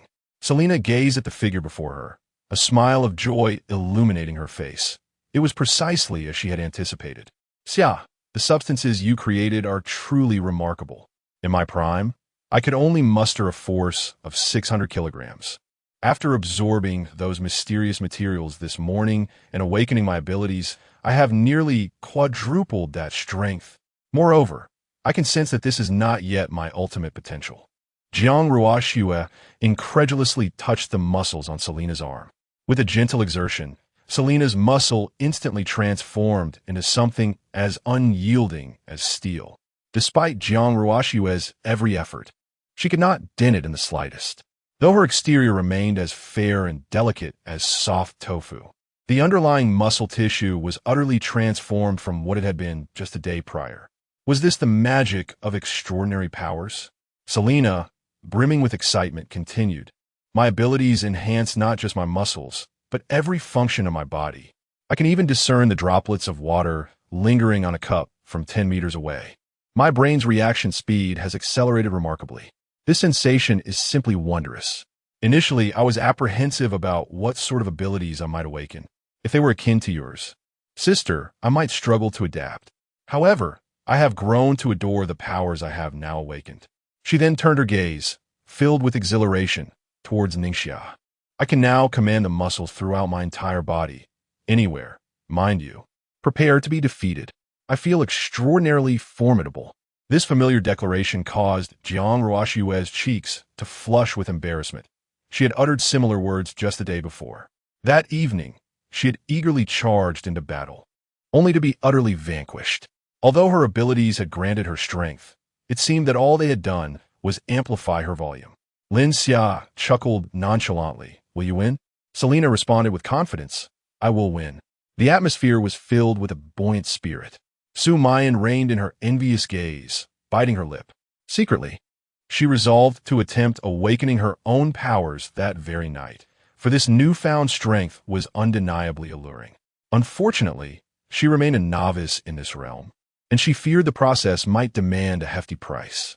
Her attention then shifted to Su Qian, who stood nearby. I am sorry, dear sister. I truly require this power. The time has come to test your loyalty. Lin Xia glanced at the time. It was already noon. With a grand gesture, he declared, let us go for lunch together. Today's meal is on me. The midday feast was sumptuous, and everyone relished the delightful repast. This place resembled a secluded paradise, akin to a utopian land untouched by the outside world. After finishing his meal, Lin Xia gazed out the window. The incessant snowfall seemed to have ceased. A thought stirred within him. Perhaps he could venture outside for some exploration? Chapter 67. Outing. Lin Xia shared her thoughts with the women. Jiang Ruoxua and Selena immediately turned their attention to her, their faces alight with eagerness. Can we join you? They inquired, as they had both acquired abilities, granting them a modicum of self-defense, with others unable to venture into the outside world to scavenge for supplies. Lin Xia and her companions could exploit this advantage to thoroughly deplete the vital resources in their vicinity. Even if others or rival factions sought to gather materials later, they would only be left with the remnants of what was once plentiful. Moreover, the confines of their home were too restrictive for them to fully harness their powers. It was an opportune moment to venture outside and rigorously test the limits of their abilities. Should conflict arise in the future, their skills would afford them a degree of protection. After some consideration, Lin Xia nodded in agreement. She then addressed the others, saying, once you all acquire your abilities, I shall take you out to explore. For now, the outside world poses certain dangers to ordinary individuals, so it would be best for you to remain at home for a while. They nodded in understanding, recognizing that Lin Xia's intentions were rooted in care. Those endowed with abilities were undeniably formidable, and their worldview had been irrevocably altered within the span of mere days. Compared to them, the likes of ordinary people were but a burden in the outside realm. It was clear that the future belonged to the empowered. Fortunately, they had already discovered a shortcut to becoming extraordinary themselves. Rather than risk venturing out now, it was wiser to focus on nurturing their bodies and acquiring new skills, striving for the day they would unlock their own powers. After donning their winter gear, Lin Xia and her companions proceeded to the 4th floor. As the other women watched, they boarded the hovercraft and departed. Su Muya turned to Nangong Shui, smiling as she said, Sister, your bodies haven't fully recovered yet. Would it be possible for us to take the next opportunity to gain abilities? Nangong Shui chuckled lightly. We are all family. There is no need for formality. Besides, Nian Yin and I quite enjoy staying at home and are not particularly keen on going out. If you wish to acquire your skills first, by all means do so. Su Muya felt a twinge of embarrassment at her earlier thoughts and nodded appreciatively. Thank you, sister. By the way, since you have spent more time with Lin Xia, do you have any advice regarding those matters? I've never encountered such things before and worry I might not meet his expectations. Nangong Shui, wearing a knowing smile, took Su Muya by the hand and led her to the basement, now converted into a changing room. You've come to the right person. Jiang Ruoxua has been teaching me about this for days. Unfortunately, our bodies are not cooperating and we have not yet fully recovered. However, I can impart this knowledge to you, and I hope that when the time comes, you can win Lin Xia over and help us women reclaim our pride. He has been far too arrogant. Subsequently, the 4 individuals convened in the basement, their cheeks flushed as they deliberated on their combat strategies. The gateway to the new world gradually unfolded before them. Meanwhile, Lin Xia stood aside, with Selena gazing out through the car window. Her physique had undergone a complete enhancement due to her newfound abilities, granting her exceptional vision. Xia, it seems those individuals are observing us through the window, she remarked. Given how conspicuous their hovercraft was, evading their scrutiny was nearly an impossibility. Lin Xia chuckled nonchalantly. They can merely gaze. Jiang Ruoxua joined in her laughter. Ever since encountering Lin Xia, they had transcended into a different realm from those individuals. Lin Xia had irrevocably altered their fates, paying no heed to the onlookers. She navigated the hovercraft directly toward the largest Walmart in the vicinity. This establishment was renowned for its extensive variety of goods and substantial stock, cherished by the local populace. Lin Xia recalled a book she had read, where the protagonist had cleared out a Walmart before the onset of the apocalypse, leading a rather prosperous life. This visit would serve as a practical reconnaissance. As the hovercraft surged forward, a 15-story shopping complex gradually emerged before them, towering over the thick blanket of ice and snow. The incessant neon facade that once adorned the exterior had now faded to a dull gray. Upon disembarking from the hovercraft, they stood before the colossal mall, enveloped in silence. Save for the mournful wails of the biting wind weaving through the structures, as if the entire city was lamenting. Although many humans might still be struggling to survive within those walls, the scene bore a striking resemblance to a dead city, making survival nearly impossible for ordinary individuals. The buildings had become their last refuge. Adhering to their previous method, Lin Xia and her companions directly smashed the glass and leaped through the window. Despite it being the brightest time of day, the lower 4 floors of the Walmart were shrouded in ice and snow, rendering them pitch black. Only a few fluorescent signs emitted a faint green glow, casting an eerie ambience. The shelves were meticulously stocked with various goods, and the atmosphere was hauntingly silent, as though only they existed in this vast world. Jiang Ruoxue, brimming with excitement, twirled in front of the shelves. This mall was my favorite supermarket. I would always come here to unwind during holidays, she exclaimed. Lin Xia, I am most familiar with this place. Allow me to guide you. Lin Xia smiled and nodded, recognizing that she seldom frequented malls. Thus bringing Jiang Ruoxue along was indeed fortuitous. With such a knowledgeable guide, many tasks would be effortlessly streamlined. Just as Jiang Ruoxue was about to embark on their adventure, Lin Xia interjected, This walking is quite exhausting. Let me procure some means of transportation for you. With a swift motion of her right hand, 3 brand-new electric scooters materialized before them. Lin Xia twisted the key on one of the scooters.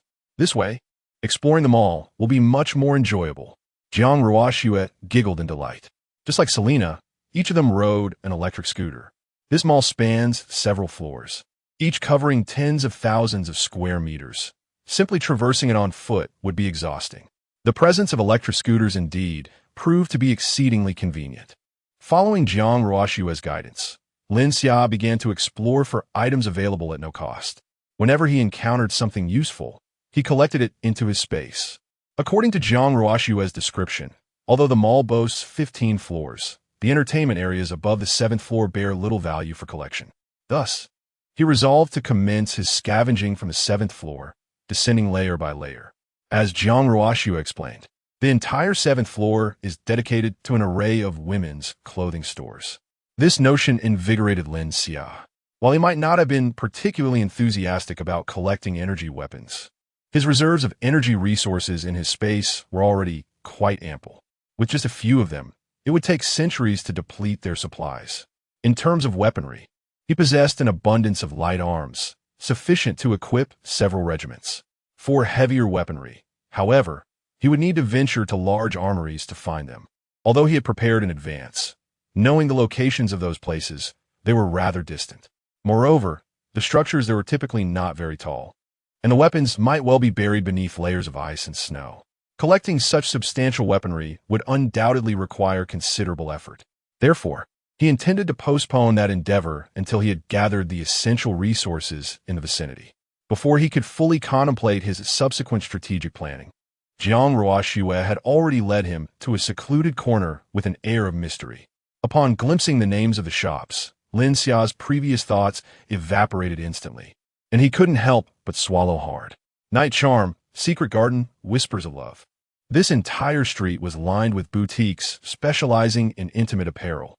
Jiang Ruoxue and Selena stood nearby, wearing mischievous smiles as they observed Lin Xia. Chapter 68. Abundant Harvest. Lin Xia gently cleared his throat. I could discern at a glance that you all have a profound fondness for these garments. In light of this, I shall accept them all.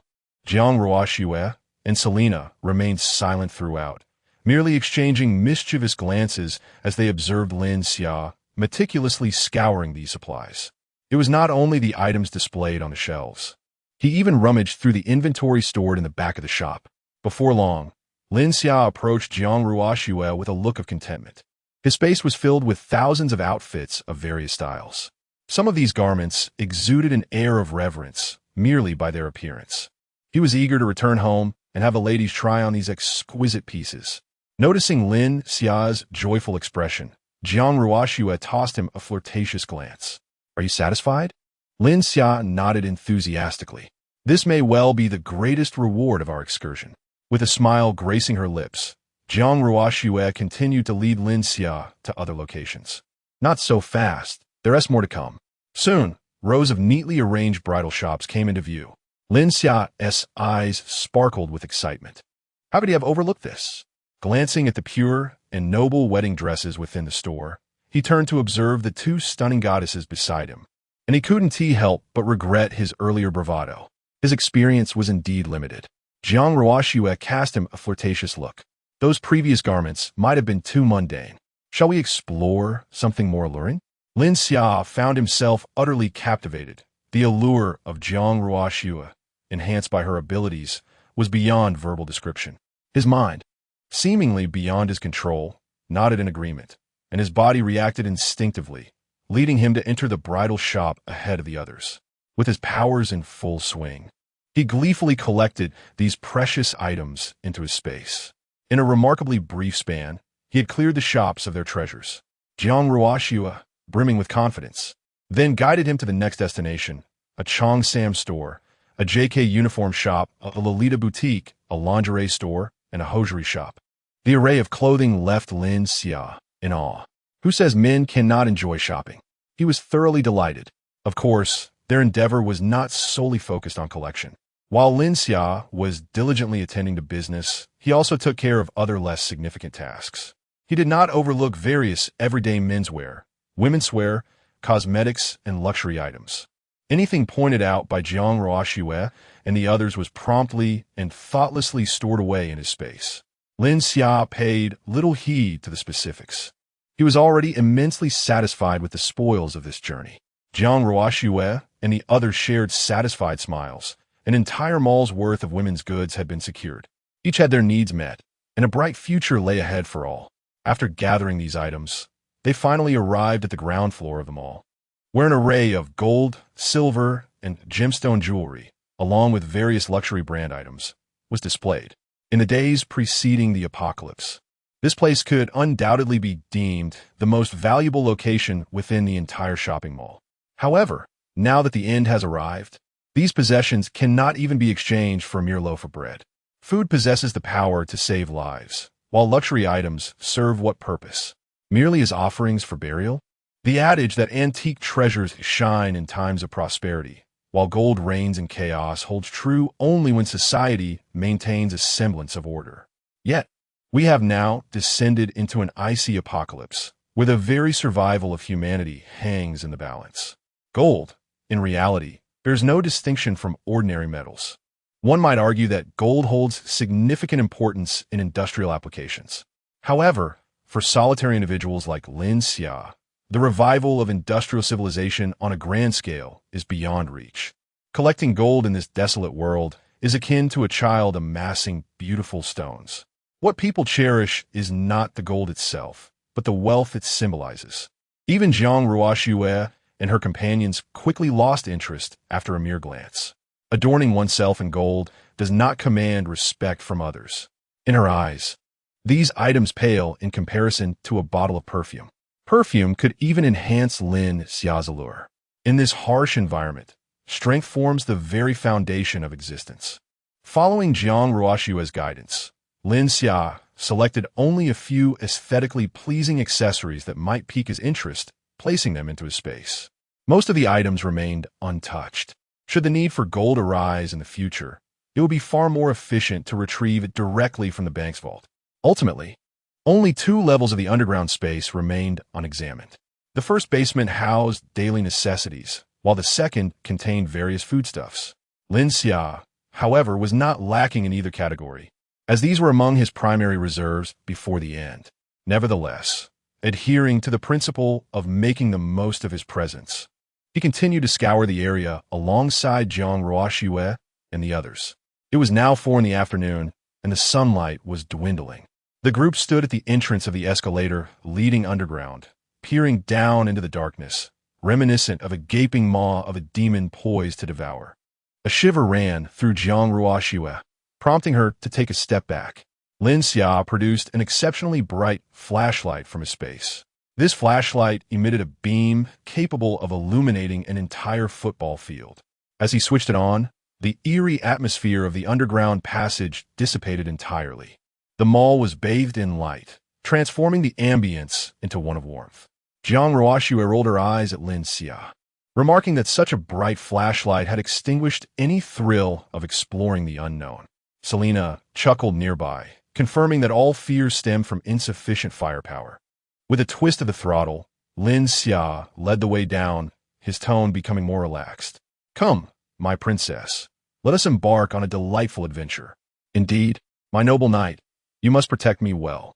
Upon returning home this evening, both Selena and I shall don exquisite wedding gowns of your choosing for your admiration." Upon hearing these words, Lin Xia was instantly filled with exhilaration.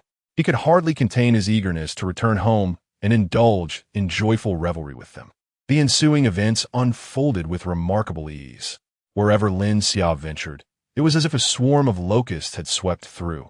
Even the shelves were not spared from his fervent collection. Regardless of their utility, everything was hastily stowed away in his space. He had no time to squander, his sole desire being to return home and unwind thoroughly. However, as he continued on his path, Selena suddenly noticed something unusual. "Xia, look here. It seems someone has been here." Chapter 69. An uneven battle, a thick layer of ice had formed on the ground, marked by distinct rows of footprints. It was evident that this ice had appeared only after the cataclysm, and the footprints indicated that others had traversed this area. Surrounding shelves displayed an assortment of outdoor survival gear, including generators, sleeping bags, and fuel lamps. The items were haphazardly arranged, clearly showing signs of having been rummaged through. The trio meticulously examined the surroundings, discovering an increasing number of clues suggesting the presence of others. It was plausible that people still inhabited this space, and judging by the missing supplies, their numbers likely did not exceed 10. However, they had thoroughly explored this level without encountering anyone. Based on the direction of the footprints, it was highly probable that the remaining individuals were active on the lower level, where an abundance of food was available. They would only need to ascend from the first basement level to gather essential survival supplies for warmth, rendering a prolonged stay on this floor unnecessary. Jiang Ruoxue cast a worried glance at Lin Xia. Even though she had become an ability user, her mindset remained akin to that of an ordinary person, filled with apprehension about conflict and battle. In contrast, Selena appeared eager for action. Lin Xia contemplated that this could serve as their inaugural engagement since acquiring their abilities, particularly for Jiang Ruoxue, who needed to adapt swiftly to the rules of the post-apocalyptic world. Should they encounter insurmountable challenges, he could intervene at that moment. Turning to the two women, he remarked, "You can seize this opportunity to test the powers you have gained. Only through combat can you attain a deeper understanding of your abilities. The future will undoubtedly belong to those endowed with powers. I shall remain behind to protect you, so you may proceed with confidence." Jiang Ruoxue nodded, subsequently retrieving a large chunk of ice from nearby. She encased it with her powers, entering a state of readiness for battle. Although maintaining this state would consume some of her energy, it would allow her to react with swiftness when the time for confrontation arrived. Selena also readied her firearm and ammunition, poised for immediate action. Lin Xia first secured the 3 electric bicycles, recognizing that riding would be impractical in combat. Walking would prove more reliable. The trio then approached the entrance to the second basement level. Lin Xia produced a powerful flashlight, illuminating the darkness with a brilliant beam. Jiang Ruoxue looked at Lin Xia in confusion. "Are we not meant to engage in combat? What purpose does the light serve?" Lin Xia explained, "What they have set a trap. Caution is paramount during battle. We must utilize advantageous conditions and never underestimate any confrontation." Selena nodded in agreement.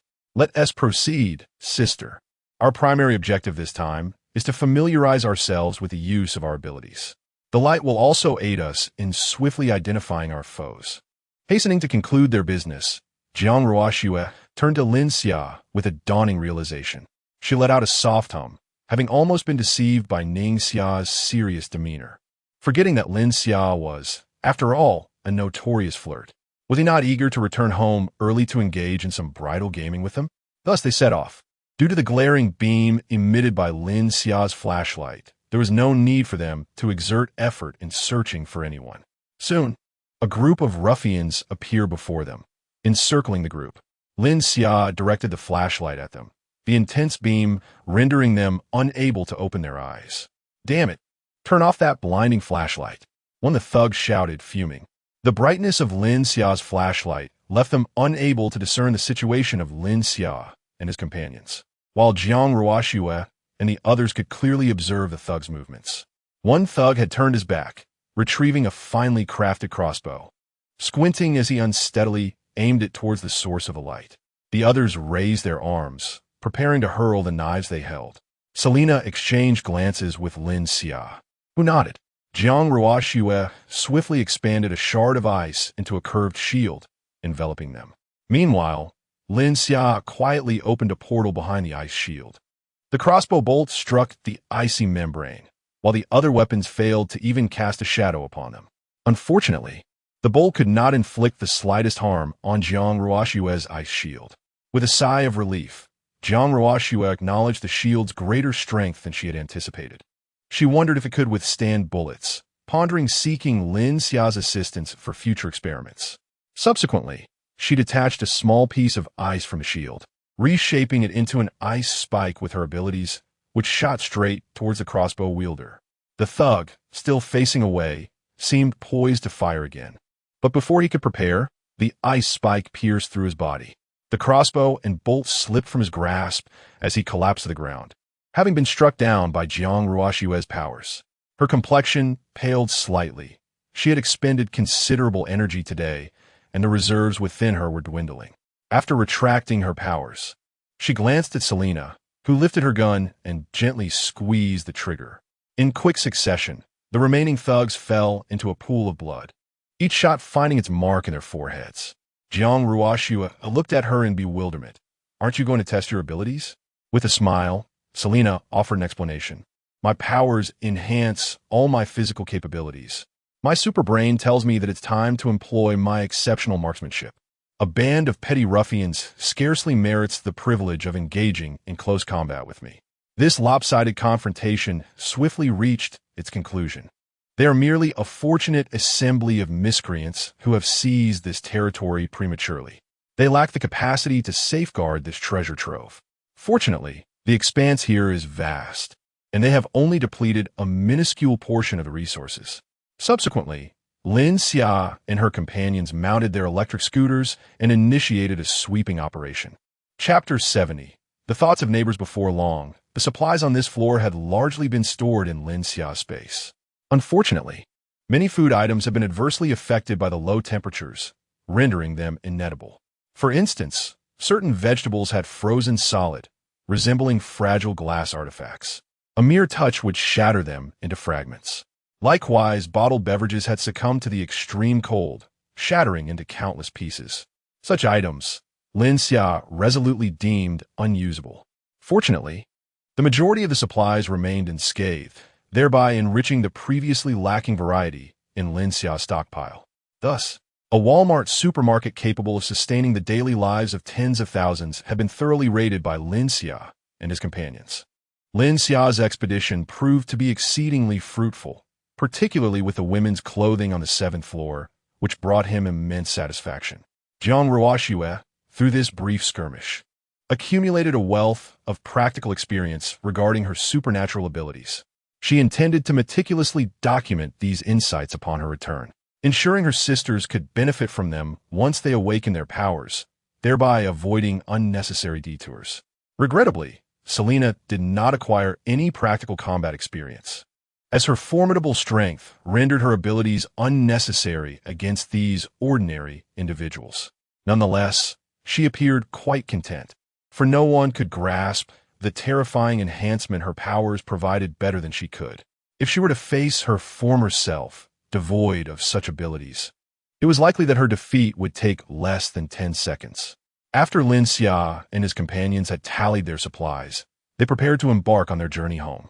However, unbeknownst to Lin Xia, the existence of his hovercraft had begun to circulate throughout the entire community following his unguarded usage on 2 occasions. Some individuals had even begun to entertain ulterior motives. Boss, this Lin Xia seems to have acquired a hovercraft from somewhere. If we were to seize it, we would no longer have to worry about supplies. You could even dominate this area, becoming the undisputed king, free to act as you please. A sycophantic figure approached Lin Jiaqing, delivering his flattery with fervor.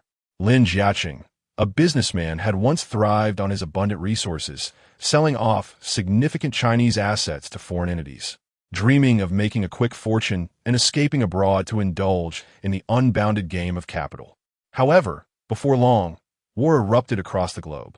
While capital may have no borders, life does.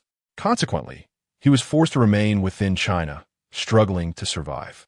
Most of his vast wealth evaporated due to this critical miscalculation.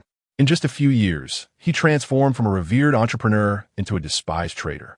Subsequently, he vanished without a trace, and no one knew where he had gone into hiding. It was unexpected that he would choose such a low-profile existence within this community. After the apocalypse, he discerned that the present moment was a fortuitous opportunity, as rules and order had vanished entirely. Relying on his former prowess, he endeavored to achieve great feats to fulfill his ambitions. Unbeknownst to him, he had quietly forged a formidable force within this community, second only to Chun Dao. Although he lagged behind Chun Dao in terms of martial prowess, he was not lacking in resources. His life was considerably more comfortable than that of Chun Dao and his associates. He closed his eyes, reflecting deeply for a moment, meticulously weighing the pros and cons, and resolved to take a gamble. It was through numerous gambles that he had amassed his considerable wealth, though a fateful decision decades ago had led to his disgrace. He chose once more to trust his instincts. In his previous life, he engaged in international business, conversing effortlessly with leaders from various nations. In this community, there could be no one so formidable as to challenge him. He then turned to his sycophant and commanded, "Go seize Lin Xia's air mattress for me." The sycophant's pupils dilated in shock. He had merely intended to ingratiate himself and gain attention. He never anticipated that such a task would fall upon him. Who in the community did not know that Lin Xia had dispatched hundreds without a flicker of an eye? In disbelief, he pointed at himself, me. Meanwhile, on the other side, Chun Dao was also informed of Lin Xia's possession of the air mattress. However, unlike Lin Jiaqing, he did not need to deliberate extensively. He merely had to fight fiercely for territory. His domain and Lin Xia's safe house were positioned at diagonal angles to one another. Chun Dao had developed a psychological aversion to Lin Xia and wished to avoid entanglement in this affair. The community was rife with undercurrents and divergent sentiments. Nevertheless, even if Lin Xia were aware, he would not be concerned with their opinions. These individuals were merely fortuitous neighbors. Should they provoke him, Lin Xia would not hesitate to send them to their demise. Today, Lin Xia's journey had consumed over 4 hours. By the time he returned to the community, darkness had enveloped the sky. This time, it was Su Mu Yin and the other women who waited by the window for Lin Xia and his companions to return. The familiar orange glow of the light was a source of reassurance, representing the softest corner of Lin Xia's heart amidst this frigid apocalypse. He waved at Su Mu Yin and the others through the window, then stowed the air mattress into his space and entered the safe house with Jiang Ruo Shui and Selena through the 4th-floor entrance. Su Mu Yin stood before Lin Xia, dutifully assisting him in changing clothes. It was immensely gratifying for him to see such a distinguished lady humbly attending to these small tasks. With her head slightly bowed, she asked in a soft voice, akin to a devoted wife, "Did you gain anything from your outing today?" Jiang Ruo Shui, standing nearby, remarked mischievously, "Lin Xia's outing this time was quite fruitful. We should brace ourselves for the hardships to come." Su Mu Yin, however, looked on with a face full of confusion. Why does Lin Xia reap abundant rewards while they endure suffering? Lin Xia, feeling a bit embarrassed, cleared her throat, interrupting Jiang Ruo Shui from continuing to expose his secrets. Jiang Ruoxue glanced at Lin Xia, aware that he was too shy to discuss such matters publicly. She chose not to confront him, as this was merely a playful nuance in their interactions. With a playful blink of her beautiful eyes, she turned to Su Muyin and said, "I will tell you later, but you should brace yourself.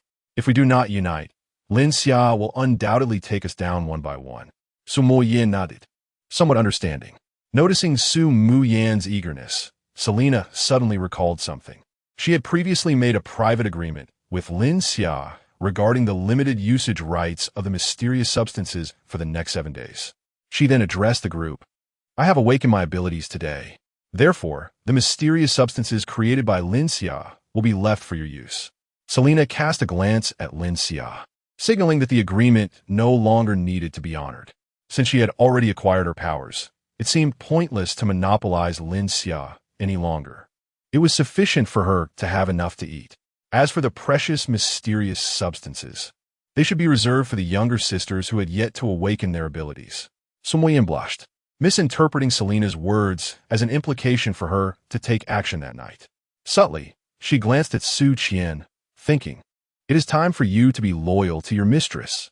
While Lin Xia and the others were out in the afternoon, the four of them had diligently studied at home. They even watched the instructional videos that Jiang Ruoxue had specially recorded for them and took meticulous notes. After class, they engaged in intense discussions and learning. Thus, Su Muyin felt quite confident about tonight. The advantage was on her side. Once everyone was ready, they gathered in the living room to share dinner. Su Muyin had prepared over a dozen dishes in advance. Suddenly, she seemed to remember something, her face flushing as she returned to the kitchen, informing everyone that she needed to prepare a few more dishes and would be ready shortly. Su Muyin was swift in her cooking, and soon enough, Su Qian emerged from the kitchen, presenting exquisite dishes worthy of a national banquet. The aroma wafting through the air instantly captured the attention of everyone in the living room. Lin Xia, catching a whiff of the fragrance, displayed a nostalgic expression. It had been quite some time since he had savored Su Muyin's culinary creations. Even the gourmet dishes from five-star hotels paled in comparison to her skill. In this regard, Su Muyin was a formidable master. Among them, Selena's reaction was the most exaggerated. She was the first to take her seat at the dining table, her eyes fixated solely on the food, nearly desperate to devour it all at once. Throughout her life, she had never encountered such exquisite culinary delights.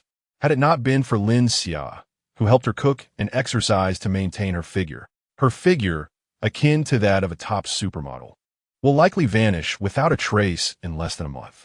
The life she leads here is incomparably blissful compared to her past. Subsequently, Su Muyin and Su Qian brought forth the final dishes, presenting them before Lin Xia. Lin Xia swallowed hard, while Su Muyin beside her blushed, her eyes shimmering like spring waters. For the dishes laid before him included exquisite delicacies such as deer tendons, tiger tendons, oysters, and soft-shelled turtles, all renowned for their invigorating properties. Chapter 71. Consequences of one's own actions. Before him lay an array of dishes that rendered Lin Xia utterly speechless. Despite his formidable strength, did he truly require nourishment? Jiang Ruoxue regarded Su Muyin with a mischievous grin. "How dare you prepare these dishes?" she teased. "Have my specially recorded videos been in vain? You'd best be ready for an all-nighter tonight." Su Muyin lowered her head. Her delicate cheeks flushed a deeper shade of crimson as she murmured, "With so many women in the household, it is only right that I prepare something delicious for the sole man who toils day in and day out." Lin Xia, however, chose not to voice his thoughts. After all, he had not exerted himself from the beginning, so the notion of labor seemed misplaced. Yet, once Su Muyin presented the dishes, curiosity piqued within him. Were these culinary creations truly as miraculous as rumored? He had heard tales of such delicacies, but had never tasted them. The ingredients, harvested from Su Muyin's underground cold storage the previous day, were specially sourced, ensuring impeccable quality. Some ingredients were even contraband, scarcely circulating in the market. Possession could lead to severe consequences, making it a saying that they were valuable yet unavailable. Thus, with a critical mindset, he sampled a bite, savoring the exquisite flavors.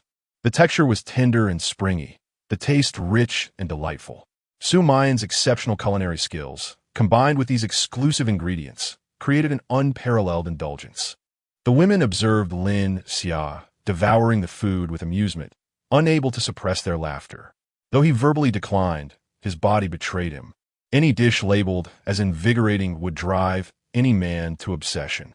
The dishes Su Mayan had crafted specifically for him remained untouched by others, reserved solely for him. After the meal, Lin Xia felt a wave of warmth enveloping him. He had not anticipated such potent effects. Even he, as an extraordinary being, found himself somewhat overwhelmed. His eyes glowed with intensity as he panted, fixated on Su Mayan, whose noble and elegant aura seemed more pronounced, igniting an insatiable desire to conquer and possess. Realizing her miscalculation, Su Mayan cast a forlorn glance at Jiang Ruoxue. Jiang Ruoxue, wearing a knowing smile, approached Su Mayan, leaning in to whisper conspiratorially. Upon hearing, Su Mayan's eyes widened in shock, her pupils trembling uncontrollably. What? A wedding dress? The moment the words left her lips, Lin Xia's mind spiraled out of control. He swept Su Mayan into a princess carry, striding into the room. Su Qian followed closely behind, her cheeks flushed and demeanor obedient. Jiang Ruoxue and Selena exchanged amused glances, trailing behind with eager curiosity. In the living room, only Nangong Shui and Qiao Ninian remained, the mother and daughter duo. The previously boisterous atmosphere had suddenly fallen into silence. Yet, everyone understood that this tranquility was merely the calm before the storm. This night would undoubtedly be one filled with turmoil, rendering sleep impossible. Qiao Ninian approached Nangong Shui, linking her arm with her mother S, her eyes sparkling with anticipation as she gazed at her teacher. Teacher, our bodies are almost fully restored. Can we begin to absorb the mysterious substance and soon acquire our extraordinary abilities? She inquired eagerly. Nangong Shui nodded, confidence radiating from her. The dance I performed last night has successfully drawn out Lin Xia's spirit. While we have joined late, we have no reason to falter in this regard. We must diligently practice that enticing dance, ensuring that Lin Xia is utterly captivated. We owe him our gratitude for saving our lives, and it is essential he understands the true meaning of a top-tier dancer's flexibility. Moreover, we possess a secret weapon. Nangong Shui winked at Qiao Ninian. Instantly understanding, Qiao Ninian's expression transformed into one of innocent clarity. Her beautiful eyes became misty, reminiscent of an unworldly young girl. With her sparkling, clear gaze, her pure and sacred demeanor seemed capable of cleansing all impurities from the soul. Father, mother, I long for your affection, she mused before setting aside her wistful demeanor. The two exchanged knowing smiles, feeling an exhilarating strength coursing through them. Lin Xia, in their eyes, was hardly a worthy adversary. A night of tumult ensued. Su Mu Yin ultimately paid the price for her naivety, yet with the assistance of others, she acquired the mysterious substance. Upon consuming it the following morning, the effects of the cleansing were immediate and profound. She had never anticipated that her meticulously maintained body harbored such impurities. Regrettably, at that moment, she was devoid of strength, her memory merely a blur of restless slumber.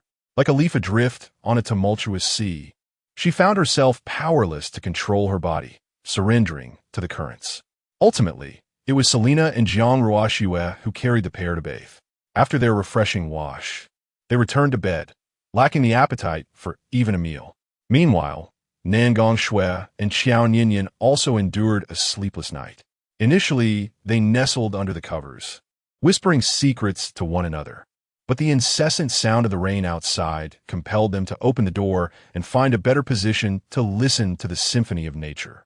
As dawn approached, they finally retreated to their room to continue their slumber. This night would remain etched in the memory of all. As noon approached, Su Mu Yin and Su Qian emerged from their room, trembling and leaning against the wall for support. Jiang Ruoxue and Selena hurried to assist them, guiding the pair to the sofa. They are all good sisters who have endured hardships together, and their relationship has become considerably more harmonious. Jiang Ruoxue teased, "Let us see if you dare to prepare such invigorating dishes again next time." You've only brought this upon yourself. Recalling the events of the previous night, Su Mayan trembled in fear. It was truly terrifying. If it weren't for Selena having awakened her powers and barely managing to withstand Lin Xia's fury, she felt she might have perished. Lin Xia was nothing short of monstrous. She then cast a resentful glance at Lin Xia. He, feeling bashful, turned his head away. It wasn't entirely his fault. The 4 pure and sacred wedding gowns had ignited all his rationality. Coupled with the dishes consumed at dinner, he had lost consciousness entirely. By the time he regained his senses, it was already the latter half of the night. Even Selena, who had initially been brimming with confidence in her abilities, now regarded him with eyes filled with trepidation.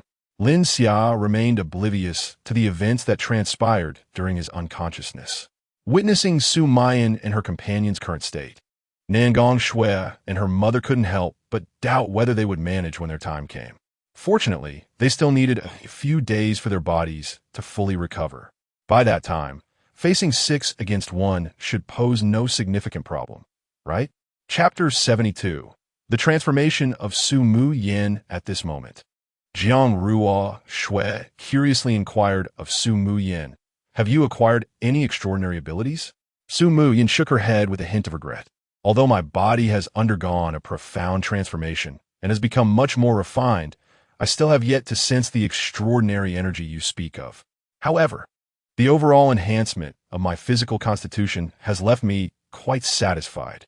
Then, with a serious demeanor, Su Mu Yin retracted her previous delicate and fragile expression. In an instant, her aura transformed, reminiscent of a supreme empress, sacred, noble, and commanding, exuding an imperial presence that was impossible to ignore. This was the most apparent change brought about by the mysterious substance. After its consumption, one felt as though they had undergone a complete metamorphosis. Whether in physique, skin, or temperament, all aspects were elevated to an extraordinary level. In that moment, Su Mu Yin resembled Jiang Ruo Shui and Selena, her beauty transcending the bounds of mere description. Soon after, she tempered her regal and sacred demeanor, casting a pitiful glance at Lin Xia. Even an empress would willingly submit to Lin Xia's authority. Lin Xia gasped in awe at this stark contrast. It was simply irresistible. It seemed that the most fitting attire for Su Mu Yin would be a phoenix crown and flowing robes, or the resplendent garments of supreme royalty. "Tonight, we must make another attempt," Lin Xia proposed to Su Mu Yin. "I truly admire that imperial aura you displayed earlier, viewing all as mere ants. When evening falls, you should revert to that." Su Mu Yin's expression fell at this suggestion. "Again tonight?" she lamented, casting a sorrowful look at Selena. Although Jiang Ruo Shui held the highest status outside, within their circle, everyone relied on Selena for protection. Even Jiang Ruo Shui would refer to her as sister and seek to please her during such moments. Selena gently patted her shoulder. "That is why you need to awaken your extraordinary abilities soon." Initially, Jiang Jie's performance was not as commendable as yours. After she awakened her abilities, while her combat strength did not see much of an increase, at least her recovery speed improved significantly, preventing her from being unable to rise from bed like you two. Su Mu Yin nodded thoughtfully, realizing that the extraordinary abilities were indeed the source of Jiang Ruo Shui's resilience during her repeated challenges yesterday. Curiously, she asked the two of them, "How did you awaken your powers? Why is it that I absorbed the mysterious substance, yet have not awakened my abilities?" Selena pondered momentarily. "After my transformation, I distinctly felt a significant change within my body. It was as if an extraordinary force suddenly filled me, a power that felt innate and could be wielded effortlessly." Jiang Ruo Shui nodded in agreement. "I awakened my abilities in the afternoon, shortly after Lin Xia had just called me. At that moment, my emotions were incredibly heightened, and suddenly, I found myself possessing extraordinary abilities." Lin Xia contemplated briefly before articulating. "The substances I have created should merely act as a catalyst. For instance, Xiao Zhan, whom I eliminated days ago, must have awakened his powers through his own efforts. Selena likely shares a similar circumstance. She was already on the brink of awakening her abilities. Thus, upon absorbing those substances, it was as if she pierced through the final barrier, leading to her seamless acquisition of powers. As for Jiang Ruoxue, I surmise her emotional upheaval at that time was the catalyst for her sudden mastery of her abilities. You, however, may still be at a considerable distance from awakening your powers, necessitating the absorption of more mysterious substances. Su Muyin was initially nodding in agreement, but upon hearing the conclusion, she cast a skeptical glance at Lin Xia. Are you truly not trying to deceive me into consuming more of those mysterious substances? If you wish to see me eat, you need not be so convoluted. I do enjoy food. Lin Xia was momentarily at a loss for words. Had his image in their eyes devolved to such an extent? At that moment, Jiang Ruoxue stepped forward to voice a fair observation. I believe Lin Xia's analysis is accurate. After consuming the mysterious substances, my experience was quite similar to yours. Aside from a profound sense of rejuvenation, I did not perceive any abilities. The only distinction between us seems to be the intensity of emotional fluctuations. Aren't protagonists often those who transcend life and death crises to break through? It is highly probable that the intensity of emotional change expedited the awakening of energy within their bodies. Su Qian glanced at her conflicted mistress, then straightened her posture, bravely standing up. Do not worry, my lady, for you still have me. Sumian rolet herius. Although her loyalty was commendable, Su Qian had proven to be the least capable among the four in recent events. She had initially hoped for Su Qian's assistance, yet the latter had quickly turned to her in tears for help. The mere thought of this infuriated Su Muyin. After nurturing her for so long, she faltered at a critical moment. With a resigned sigh, Su Muyin understood that acquiring powers would require a bit more perseverance. After everyone finished their lunch, Lin Xia, accompanied by Jiang Ruoxue and another woman, prepared to continue scavenging for resources in the vicinity. Once Lin Xia departed, Su Muyin and the others gathered together, whispering amongst themselves. Nangong Shui procured some audiovisual materials, projecting them onto a large screen for Su Muyin's reference. The image displayed a regal woman adorned in imperial attire, exuding an air of noble authority. Su Muyin felt her cheeks flush. Did Lin Xia truly favor such themes? Meanwhile, Lin Jiaqing's sycophant had also learned of Lin Xia's outing and began assembling a group, preparing for Lin Xia's return. Set an ambush and seize his hovercraft directly. This afternoon, Lin Xia and their companions aimed for the largest comprehensive hospital in the vicinity. The small pharmacies that once dotted the streets now lay buried beneath 10 meters of ice and snow, rendering the search excessively cumbersome. It would be far more convenient to plunder a large hospital instead. Whether it be pharmaceuticals or substantial medical equipment, they could gather ample supplies along the way. In the event that someone were to fall ill in the future, it would provide a measure of security. Chapter 73. Hell on Earth. As Lin Xia and his companions entered the hospital, the air was permeated only by a faint scent of disinfectant, devoid of any other odors. The corridors of the hospital lay in a profound silence. Jiang Ruoxue, filled with curiosity, opened one of the patient rooms, only to pale and swiftly shut the door behind her. Inside, several individuals lay beneath blankets, their lifeless bodies frozen in a neat arrangement on the beds.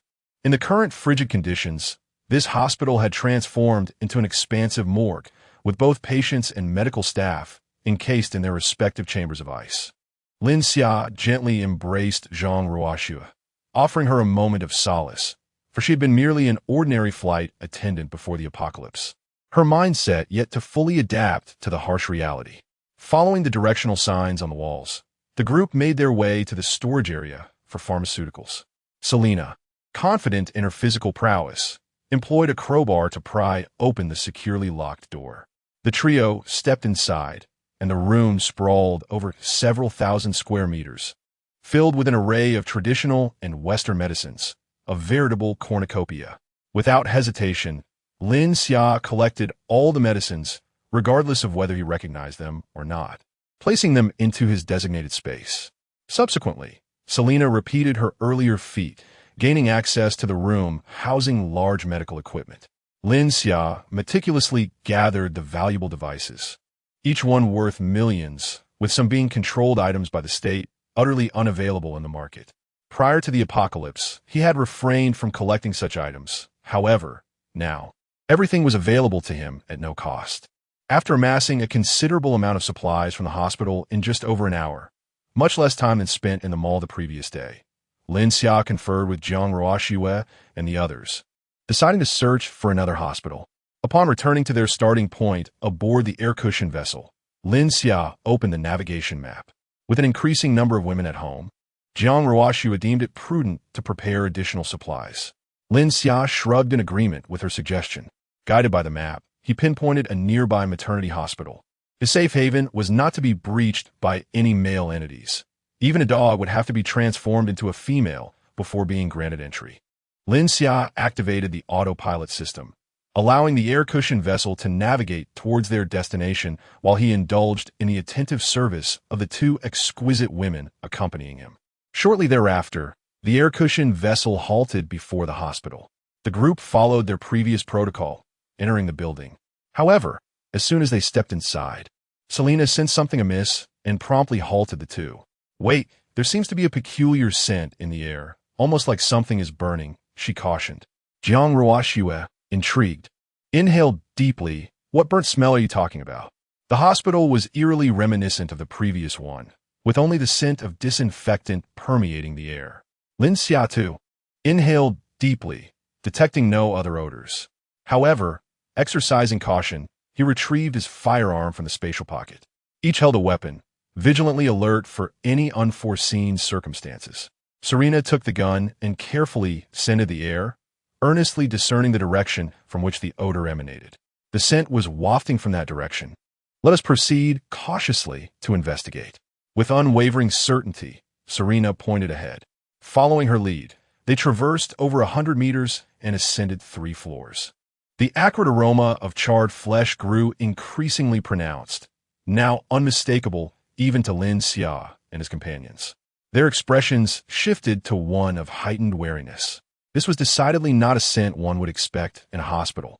As they advanced further, the cacophony ahead gradually crystallized into clarity. "In my opinion, tender meat is far more delectable.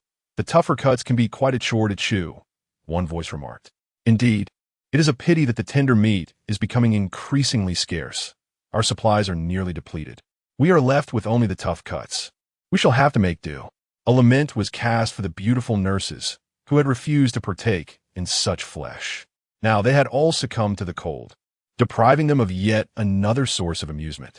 Jiang Ruoxue, filled with curiosity, wondered where such meat could possibly come from in this frigid weather. Like Lin Xia and Selena, she stealthily peered around the door to assess the situation. Yet, as her head emerged from behind the door, regret washed over her. Jiang Ruoxue's complexion paled, and she swiftly turned away, expelling the lunch she had consumed earlier. The scene before her could only be described as a hellish nightmare. These individuals had devolved into savagery. Lin Xia and the others, too, wore grim visages, their expressions darkening. The group surrounding the grotesque spectacle soon sensed an anomaly. They turned to face Lin Xia and his companions. "Who goes there? Step forward immediately. Otherwise, do not blame us for being ungracious." Taking a deep breath, Lin Xia placed a reassuring hand on Serena's shoulder. "Eliminate them. They do not deserve to exist in this world." Even Selena, typically lighthearted, adopted a grave demeanor and nodded solemnly. The sight before them evoked memories of the Azov battalion. These individuals were devoid of humanity, reveling in murder. Their ultimate fate should be to descend into hell and endure eternal torment. With that, Selena raised her weapon and stepped out from behind the door. Upon sighting the firearm in her grasp, the faces of the onlookers blanched in terror. "A gun! They have guns! Everyone flee!" Yet before they could utter another word, Selena had already squeezed the trigger. An uncountable barrage of bullets erupted from the muzzle, embedding themselves within the bodies of these wretched souls. Even after slaying dozens, the magazine remained fully loaded, now completely expended. These individuals had been utterly reduced to mere shadows of themselves by Selena. Lin Xia and her companions approached, discovering a gruesome scene behind them, littered with countless corpses, elderly, children, men, and women alike. Severed limbs lay scattered across the ground.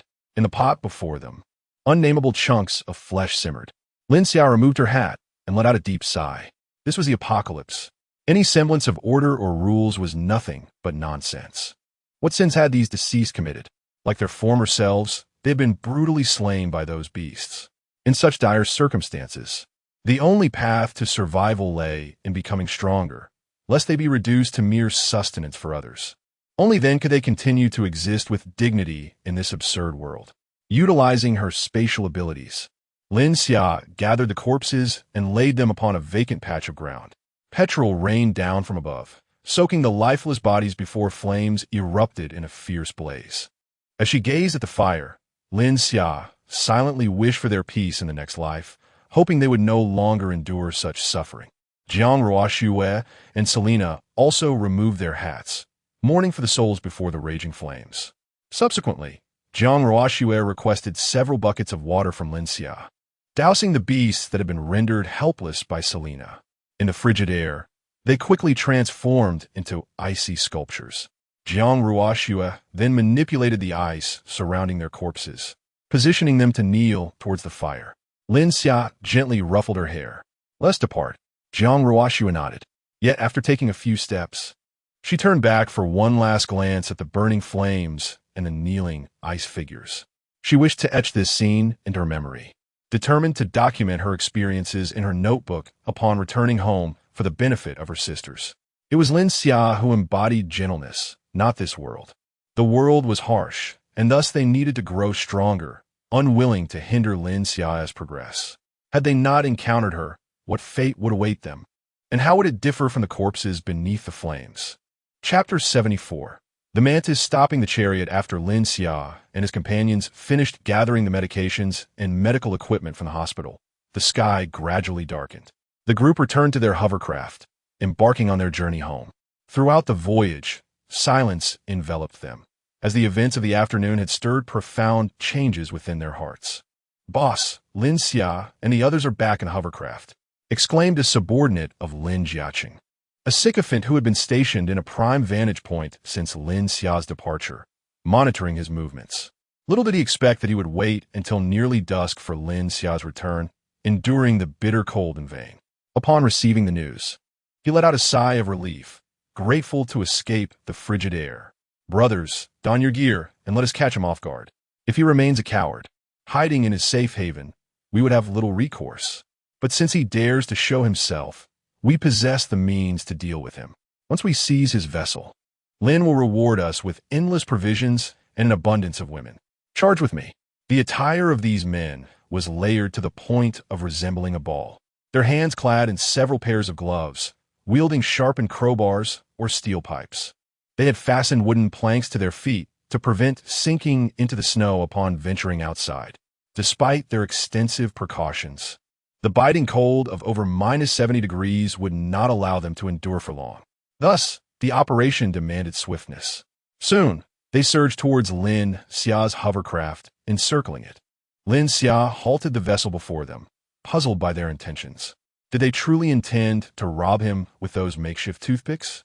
At that moment, the leader of the gang brandished a loudspeaker, declaring loudly, "Lin Xia, if you have any sense, disembark from your hovercraft. You cannot protect this treasure. Hand it over to us, and it will reach its fullest potential. Your forays merely serve to gather supplies. We can provide those once we are well stocked. Should you relinquish the hovercraft, I shall personally introduce you to our leader, ensuring a life of luxury and countless women for you." With a glance at his armed companions, the sycophant's tone grew increasingly arrogant. "Should you refuse to cooperate, know that our weapons are not mere toys. We shall pierce your hovercraft, leaving you stranded." Lin Xia listened, bemused, feeling as though he were witnessing a comedic monologue. Who were these fools, thinking they could disable the hovercraft with a few punctures?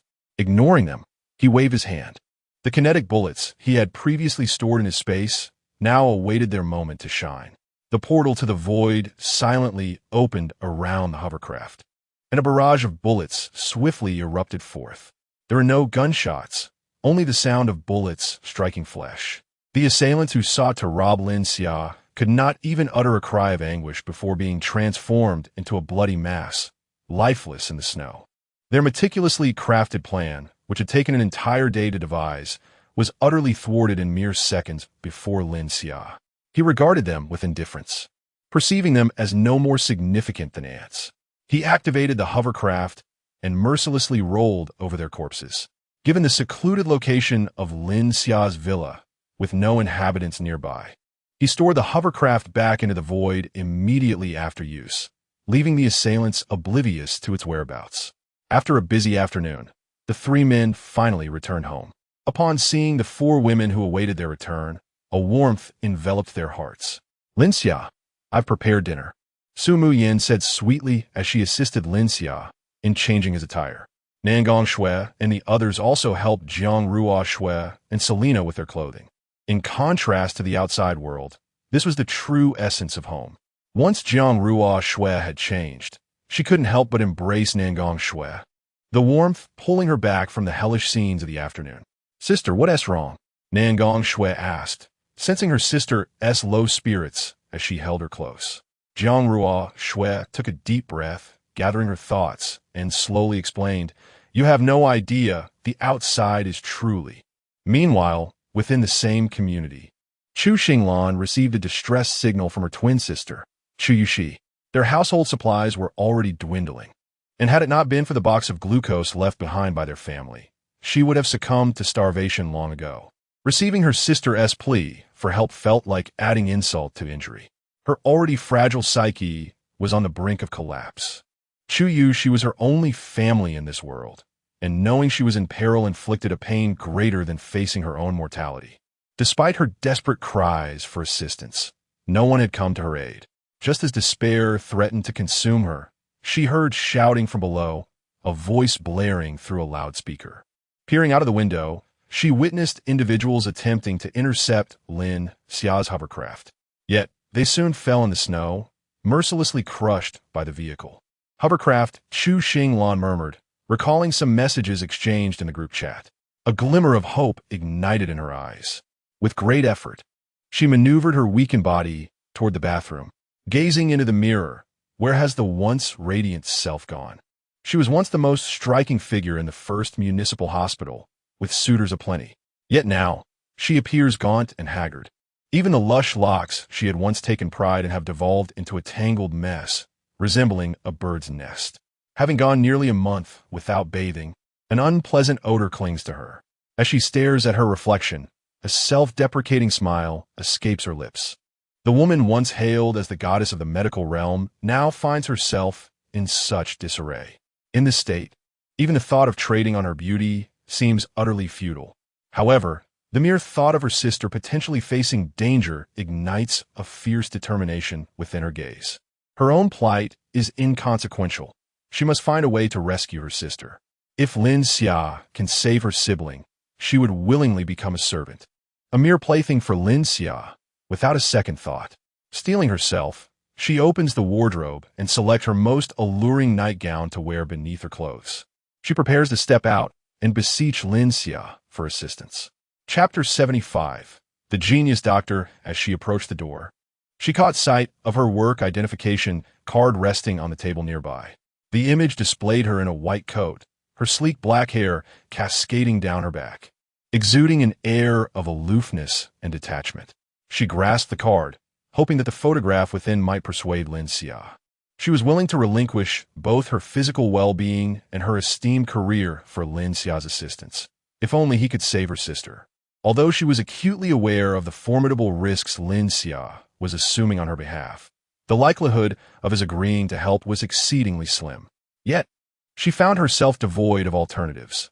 Lin Xia was her final lifeline. After gathering her belongings, Chu Xinglan stepped out of the door. It had been an age since she had ventured outside, and the chill in the air was far more biting than she had anticipated. As she traversed the underground parking garage, her body trembled uncontrollably. Despite donning every available layer from her home, the sound of her chattering teeth echoed through the silence. Each breath of the frigid air sent a shiver through her chest, rendering her discomfort palpable.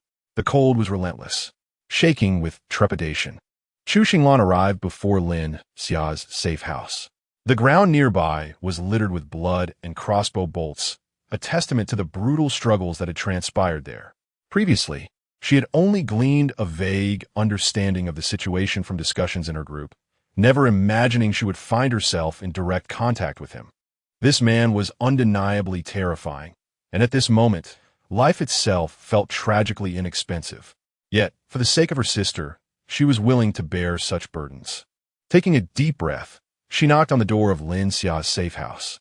Inside, Lin Xia and the others had just finished their meal, gathered together as Jiang Ruoxue shared her experiences with her abilities and the current external circumstances. Nangong Shui sat nearby, diligently taking notes, capturing valuable information. Lin Xia glanced over, nodding in approval. The script was elegant and poised, exuding a sense of sophistication that he could not replicate. The content was filled with invaluable insights, beneficial for her sisters. With such knowledge at their disposal, future awakenings of abilities would encounter far fewer obstacles. This tome was also the embryonic form of a future scripture, its intrinsic energy capable of being effortlessly subdued even by legendary beings. Initially, its purpose was simple: to empower her sisters, liberating them from the torment inflicted by the frigid apocalypse. Suddenly, Lin Xia's phone chimed with a warning notification from the security system. He promptly accessed the nearby surveillance footage, revealing a woman shrouded in heavy layers, loitering near the entrance of his underground parking garage. She did not appear to harbor any malicious intent. Approaching his door, she raised her hand and knocked. Lin Xia felt a flicker of curiosity. He did not recognize this woman. His notorious reputation should have preceded him throughout the community. Why then had she sought him out? Lin Xia thus activated the preset voice system at the door and inquired, "Who are you? What brings you here?" Chu Xinglan seemed startled by the sudden voice. Her body trembled momentarily, and she glanced at the door she had just knocked on, realizing the sound emanated from there. She bit her chapped lips and, with a hoarse voice, replied, "My name is Chu Xinglan, and I am a doctor. I have a request to make of you, and if you're willing to assist me, I would offer my life as payment." Standing before the door, Chu Xinglan braced herself to face the judgment of fate. Chu Xinglan? Sumiya, who stood beside Lin Xia, exclaimed in surprise upon hearing the name. Curiosity piqued, Lin Xia asked, "Do you know her?" Sumiya nodded uncertainly. "Unless it's a coincidence of names, I believe I do."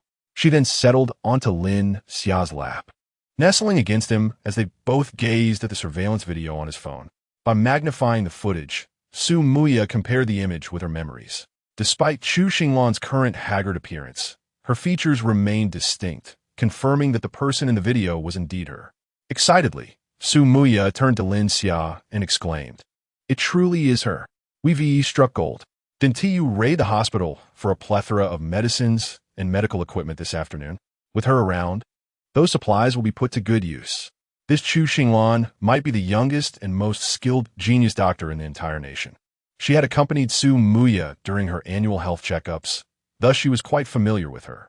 Undoubtedly, Su Muya hailed from one of the most elite families in Huagua. The fact that Chu Xinglan had befriended her as a doctor indicated a meticulous selection process. Ordinary individuals could hardly reach her echelon. In this frigid apocalyptic world, having a top-tier doctor at home would be immensely beneficial for Lin Xia and his companions. Su Muya, brimming with excitement, playfully shifted her body, clearly delighted to be of assistance to Lin Xia. Suddenly, she felt something pressing against her rear, yet she did not shy away. After all, she was already Lin Xia's, and allowing him to relish her presence seemed perfectly acceptable.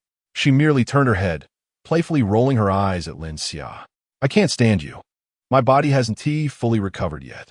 However, she continued, "This Chu Xinglan is not only exceptionally beautiful, but has also never experienced love. You old lecher, surely you won't miss this opportunity." Lin Xia let out a resigned cough. "What do you take me for? Given her current state, I hardly feel any interest. My reaction is solely a result of you." Su Muyan was adorned in a deep purple gown today, its sensual and delicate fabric accentuating her exquisite figure, exuding an air of mysterious elegance. She sat gracefully in Lin Xia's embrace, allowing him to act as he wished.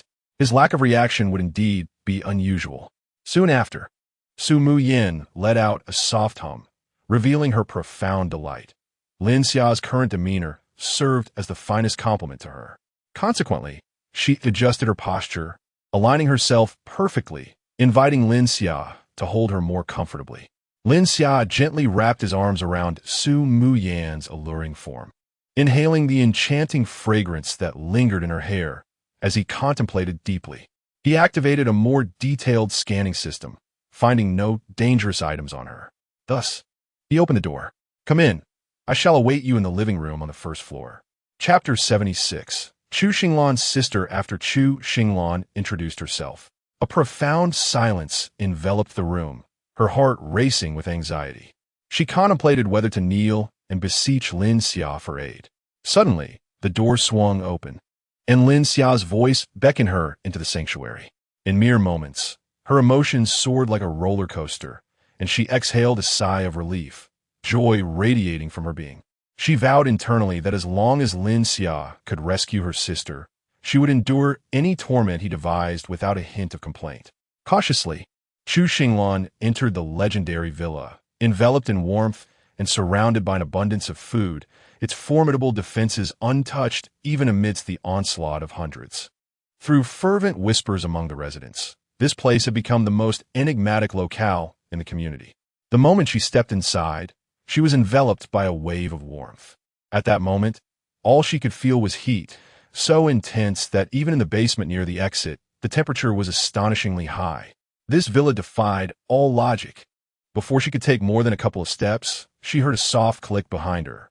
Turning, she realized that the door had closed automatically. A twinge of nervousness gripped her as she clenched her identification badge. This was a point of no return. From this moment on, she would irrevocably belong to Lin Xia, her future shrouded in uncertainty. With trepidation, Chu Xinglan ventured into the unknown, bracing herself for the judgment that awaited her. Upon reaching the first floor via the elevator, she was utterly astonished. Bright lights illuminated the warm abode, the furniture impeccably arranged and pristine. It was hard to believe that this was a scene that could exist in a post-apocalyptic world. It seemed as though this haven had remained untouched by the bitter cold of the past month, resembling a veritable paradise. As her eyes adjusted to the radiant surroundings, she gradually discerned the scene before her. A man reclined on a sofa, cradling a stunning woman adorned in opulence, yet bashful in his embrace. There was something familiar about her features. Surrounding this man were 5 exquisite goddesses, each with their unique charm. Some massaged his shoulders, while others fed him fresh fruit. A chorus of delicate attentiveness. Surely, the man at the center was Lin Xia. Each of these 6 women, if plucked from the world before the apocalypse, would easily outshine first-tier celebrities with their grace and beauty. Yet here they were, devotedly radiating their allure beside him. A self-deprecating smile crossed Chu Xinglan's lips as she recalled her own once cold and proud demeanor before the world fell apart. But now, was she not destined to follow in their footsteps? If not for her sister's perilous plight, she might have chosen to drown her sorrows in a multitude of sleeping pills, serenely surrendering to death. Regrettably, her current appearance is utterly disheveled, rendering her akin to a beggar in stark contrast to the women surrounding him. She is uncertain whether the remnants of her charm can captivate the man before her. Nonetheless, Lin Xia has become her final hope. Thus, Chu Xinglan gracefully approached and handed her business card to Lin Xia. Upon receiving the card, Lin Xia scrutinized it closely. The information inscribed was consistent with Su Mayan's description. Indeed, she was a top-tier physician. At merely in her 20s, she had already ascended to the rank of chief. The photograph of Chu Xinglan revealed exquisite beauty, yet her aura exuded an icy detachment, reminiscent of an ancient glacier, enticing one to delve deeper. Lin Xia's thoughts were promptly conveyed to Su Mayan, who was the first to discern them. Although Lin Xia remained silent, his body betrayed his feelings. Su Mayan shot him a disapproving glance, tinged with jealousy.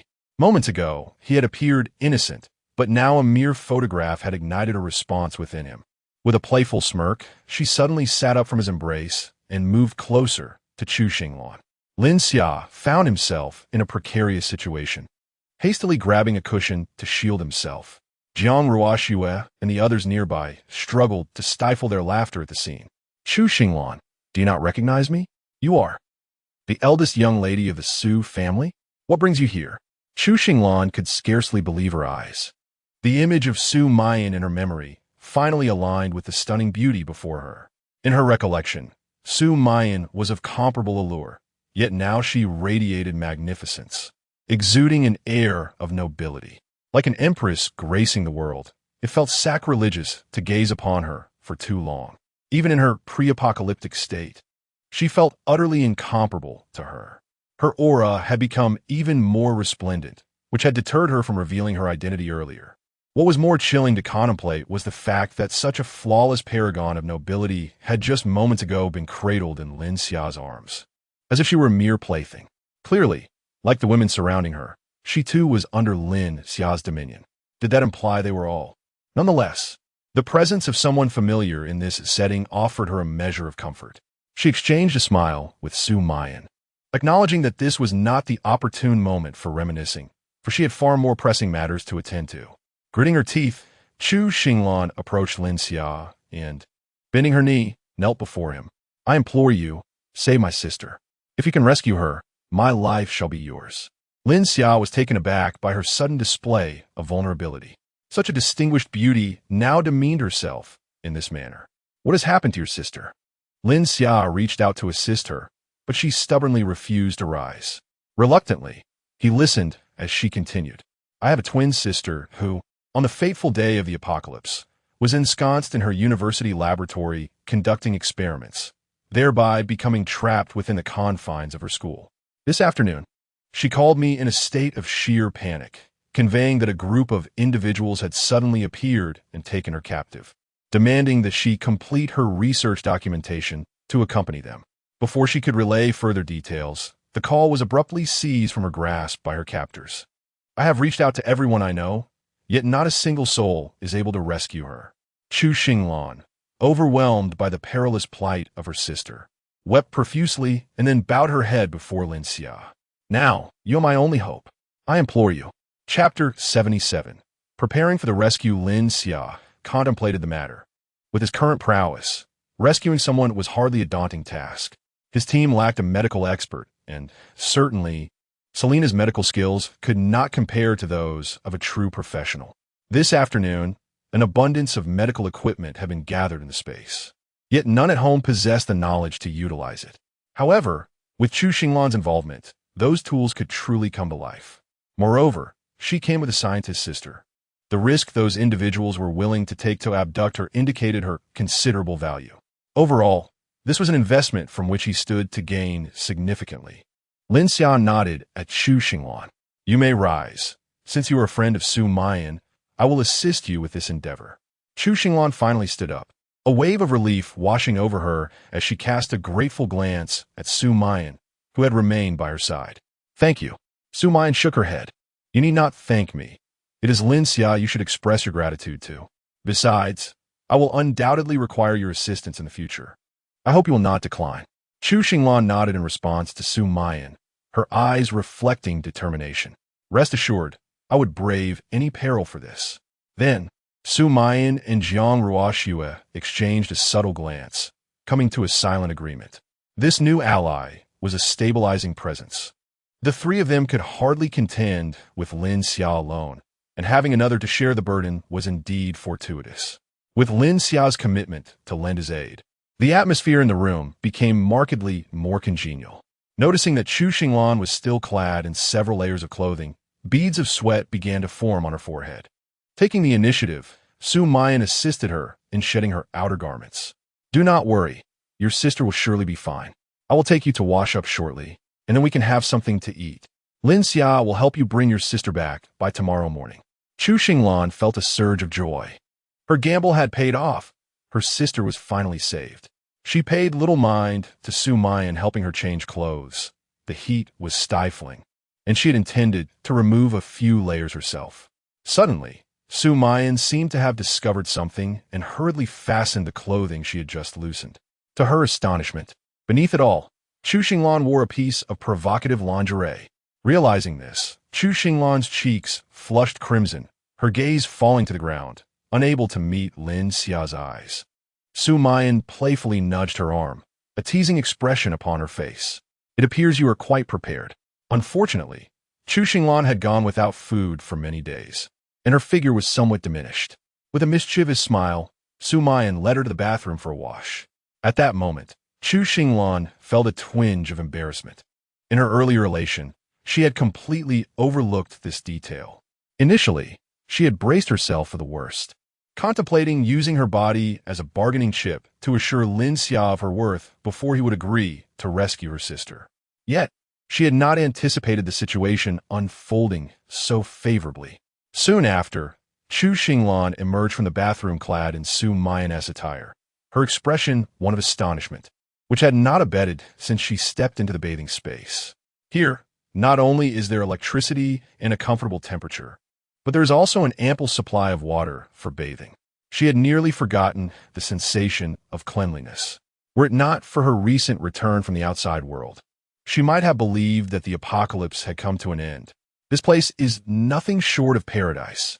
After her bath, Chueshi no longer resembled the disheveled figure she had been earlier. Clad in Su Muya's nightgown, she exuded an aura of a frail beauty. Her long black hair cascaded down her back, and her cheeks bore an unnatural pallor, rendering her exceedingly delicate and fragile. Lin Xia couldn't help but sigh as she observed Chueshi current state. Had she not come here today, it was likely that Chueshi would not have survived for many more days. Subsequently, Lin Xia retrieved some easily digestible food from her space and placed it on the table before Chueshi. Please eat something first. Once you finish, we can discuss your sister in detail. Chueshi was taken aback by Lin Xia's seemingly magical gesture, yet she refrained from asking further questions. After all, she was already in his possession.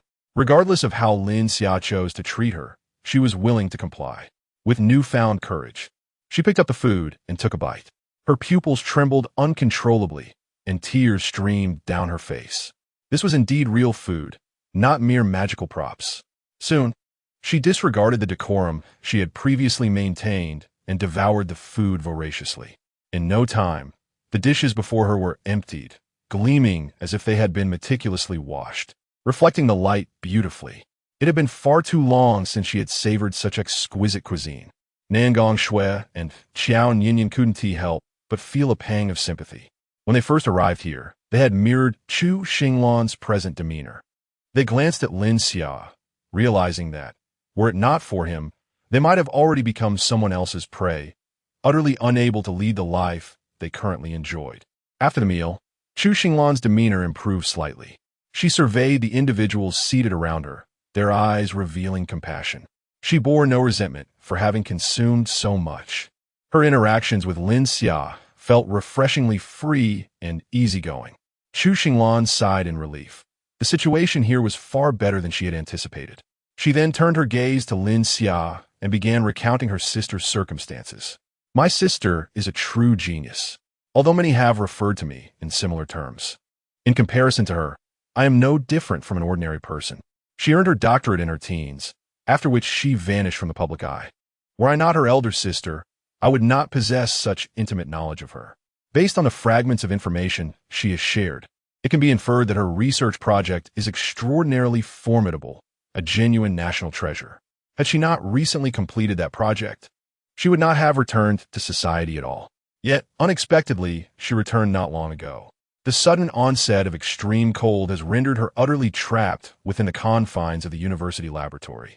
As Chueshi contemplated this dire situation, an overwhelming sense of concern for her sister washed over her. Surrounding her sister were many who had been tasked with safeguarding her, and resources had not been lacking. However, this afternoon, a group of assailants appeared, mercilessly eliminating those entrusted with her protection. This band of marauders appeared particularly intent on seizing her sister and her research. In a fleeting moment, her sister managed to convey a few words before being subdued by these individuals. With a furrowed brow, Chueshi cast a worried glance at Lin Xia. The university was a full 40 kilometers away, and only your hovercraft could potentially rescue her now. Lin Xia nodded in response, realizing that her sister was no ordinary individual. It was highly likely that a remarkable opportunity had presented itself. The audacity to abduct her sister under such extreme circumstances indicated the extraordinary value associated with her. After a moment of contemplation, Lin Xia inquired, "How long will it take for your sister to organize those materials?" Chu Xinglan recollected that her sister had once complained about this matter upon returning to the laboratory. I recall her mentioning that the materials are exceedingly intricate, with a plethora of encryption methods, making the organization a time-consuming endeavor. Even if they only take the core documents, it would require at least 3 days. Lin Xia nodded, sensing that time was still on their side. Then we shall set off first thing tomorrow morning. Chapter 78. The subtle thoughts of Su Mu Yin having resolved to embark on a rescue mission. Lin Xia meticulously extracted all pertinent information regarding the school from the database of his safe house.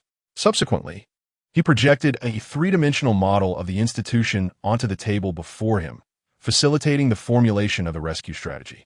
Chu Xinglan marked the areas where her sister frequently roamed on the map.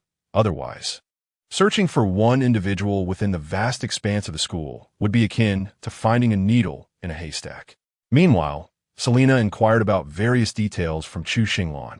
Given her background as an elite member of a special forces unit, where search and rescue operations were part of her core training, utilizing the intelligence provided by Chu Xinglan and her own prior experience, Selena devised multiple strategic plans to mitigate unforeseen circumstances. Before long, the clock struck 10 in the evening. Lin Xia stretched, satisfied that the rescue plan had been meticulously crafted. "It's nearly complete. We shall set off at dawn. Your sister will surely be safe," he reassured Su Mu Yin, who offered a comforting pat on his shoulder. "Do not fret. Lin Xia is remarkably capable. You should spend the night with me." She exchanged a meaningful glance with Jiang Ruoxue, affirming their unspoken agreement. Su Mu Yin intended to engage in a bit of psychological reassurance with her newly arrived sister, ensuring that when the time came for everyone to attend to Lin Xia, she could fully assert her initiative. Casting a glance at Su Qian, she reminded, "Remember to retrieve the mysterious substance produced by Lin Xia in the morning. I will need it." With an apologetic wink directed at Lin Xia, Su Mu Yin silently acknowledged that the psychological impact from the previous night had left her with trepidations, thus compelling her to assume a more supportive role for her dear friend. Tonight, she had no choice but to rely on Su Qian. Upon receiving this news, Su Qian's expression fell, her face paling with apprehension as she looked towards Lin Xia. As the least formidable combatant among the group, the weight of such a significant responsibility felt daunting. She feared she might struggle to step outside her door come morning. Yet Jiang Ruoxue, with a cheerful demeanor, wrapped her arm around Su Qian's shoulders. "Worry not. We are here with you." Despite your name implying a lack of strength, Lin Xia finds this trait rather endearing and is quite fond of you. Confused, Su Qian pondered the meaning of her name. Su Qian, shallow.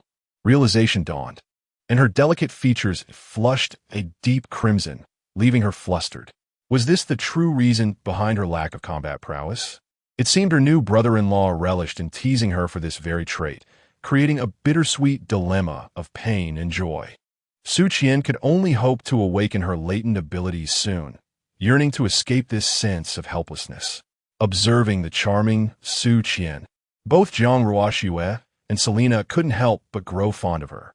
During the day, Lin Xia collected some mysterious substance. "I shall ensure you are the first to utilize it." Su Qian immediately shook her head.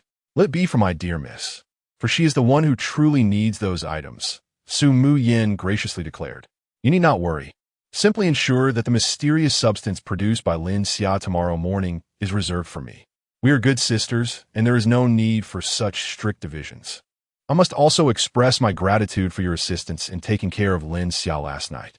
Su Qian shyly nodded, her gaze fixed upon Lin Xia's delicate toes, softly uttering, "Young master, please show a little more tenderness towards this humble servant. I am truly overwhelmed by the trials I have endured." Lin Xia let out a soft gasp, stirred by her fragile demeanor. It must be said that those trained in the arts of servitude have an unparalleled allure, a testament to their family's heritage spanning centuries. Particularly impressive were the unique skills she possessed, which even the well-read and eager learner Jiang Ruoxue found astonishing, prompting her to muse on the boundless pursuit of knowledge. Indeed, our ancestors knew how to savor life's pleasures. That evening, after absorbing the mysterious substance, Su Qian entered a phase of cleansing and refinement. Her constitution elevated. Although she did not acquire any supernatural abilities, her physique and aura ascended to a new echelon. Gazing into the mirror, she was taken aback by her own transformation, never having imagined she could attain such perfection. After her bath, she couldn't help but feel a surge of emotions, realizing that her hardships had not been in vain. Of course, Su Qian was not one to forget her gratitude. She understood that all of this was a gift from her young master.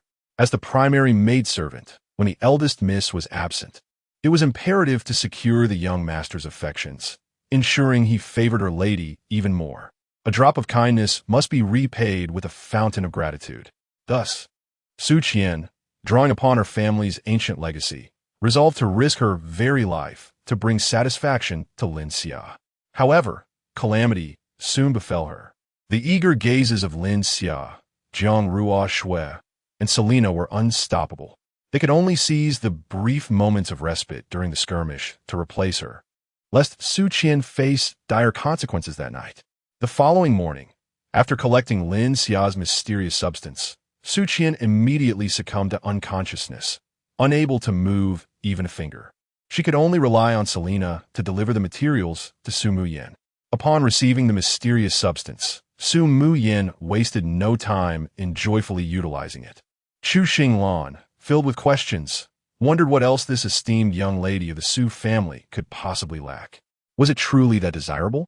Seeing that everyone had gathered in the living room, and only Su Qian remained in the room, Lin Xia, assuming it would be a while before she awoke, utilized her spatial abilities to conjure a sumptuous breakfast upon the dining table. She set aside a complete dish for Su Qian so that upon her awakening, she could simply reheat it and enjoy. Chu Xinglan gazed around Lin Xia's home, seemingly filled with endless provisions, which ignited a pang of regret within her. Why had she not sought refuge with Lin Xia sooner? After all, she would inevitably find herself at this man's mercy. What had her many days of enduring cold and hunger amounted to? Last night, Su Muyin had shared whispered confidences with her until the early hours, revealing the myriad extraordinary abilities possessed by Lin Xia. She calmly accepted her impending fate, thus savoring her breakfast with a profound sense of contentment. After all, she had become Lin Xia's private possession. Nurturing her body back to health was the most beneficial thing she could do for Lin Xia. Jiang Ruo Shui, with a beaming smile, serve her dishes. Chu Xinglan's current physical condition was exceedingly poor. It would likely take more than a week for her to regain her health. After all, they were all bound together in the same endeavor, and fostering strong bonds among sisters was indeed essential. Chapter 79. Significant clue. After finishing breakfast, Lin Xia did not linger. Under the expectant gaze of Chu Xinglan, Lin Xia, Jiang Ruo Shui, and Selena boarded the hovercraft, setting forth directly towards the university where Chueshi resided. In Lin Xia's hand was the jade pendant entrusted to him by Chu Xinglan before her departure. This pendant was originally a complete piece of jade, but in her childhood, it had been shattered by her sister. Overwhelmed by guilt, her sister had wept for a long time. Consequently, Chu Xinglan fashioned 2 pendants from the fractured jade, with each sister keeping one. The 2 sisters cherished each other deeply, and these pendants became treasured tokens, always carried with them. As long as the 2 pendants could be reunited, Lin Xia's identity would be validated. Without this pendant, Chueshi would not believe Lin Xia and would not follow him. Given Chu Xinglan's current frail condition, accompanying Lin Xia would render her a burden. Thus, she entrusted the pendant to Lin Xia to prevent any misunderstandings. Lin Xia gently touched the pendant before placing it back into his spatial realm, the safest sanctuary imaginable. After setting the hovercraft's destination for automatic navigation, the trio settled into their seats, preparing for the impending confrontation. 40 minutes later, the hovercraft arrived within the confines of the university campus. The buildings in the campus were relatively modest in height, unlike the towering structures often found in residential areas. Blanketed by snow, these lower edifices resembled quaint cottages atop a white expanse, standing only 1 or 2 stories tall. Lin Xia consulted the map, cross-referencing the surrounding architecture. The tallest building to the west was likely the university library. With the library's location established, the direction became clear. Based on Chueshi's distress signals, it was highly probable that she was being coerced into organizing materials. Thus, Lin Xia steered the hovercraft towards the experimental building. Meanwhile, Chueshi, sifting through documents in the laboratory, appeared haggard and worn. She had not slept a wink throughout the night, although she had often endured sleepless nights during experiments. The current situation had persisted for nearly a month since the apocalypse, and her health had deteriorated significantly. Prior to the arrival of this group, while their circumstances were dire, starvation had not yet set in. The experimental building housed several vending machines from which they could procure sustenance to barely sustain themselves. However, just yesterday, a group had intruded upon their sanctuary. Among them was an individual who seemed to wield supernatural powers, capable of controlling flames. The individuals who sought to protect themselves were no match for him. Even gunfire proved futile. In a matter of moments, those around him were consumed by fire. At this moment, the man sat at the forefront of a laboratory, cradling two women who appeared to be his subordinates, leering at her with a sinister gaze. Yet, he seemed to be on some mission, repeatedly attempting to impose his intentions upon her. Yet he managed to endure, venting all his desires upon the two subordinates beside him. This man incessantly urged himself to swiftly organize the materials at hand, as he intended to take them along with him. Regrettably, yesterday, Chueshi could only manage to contact her sister briefly before the man snatched the phone away from her. Since the onset of the apocalypse, she had reached out to various contacts for assistance, yet none were able to come to her aid. After such a prolonged wait, it was others from rival factions who arrived first. She could not conceive of a way to extricate herself from this man's clutches and could only hope her sister would find someone to rescue her. After all, if her research findings fell into the hands of those with nefarious intentions, the ensuing disaster would be unfathomable. She did not believe she could withstand brutal interrogations.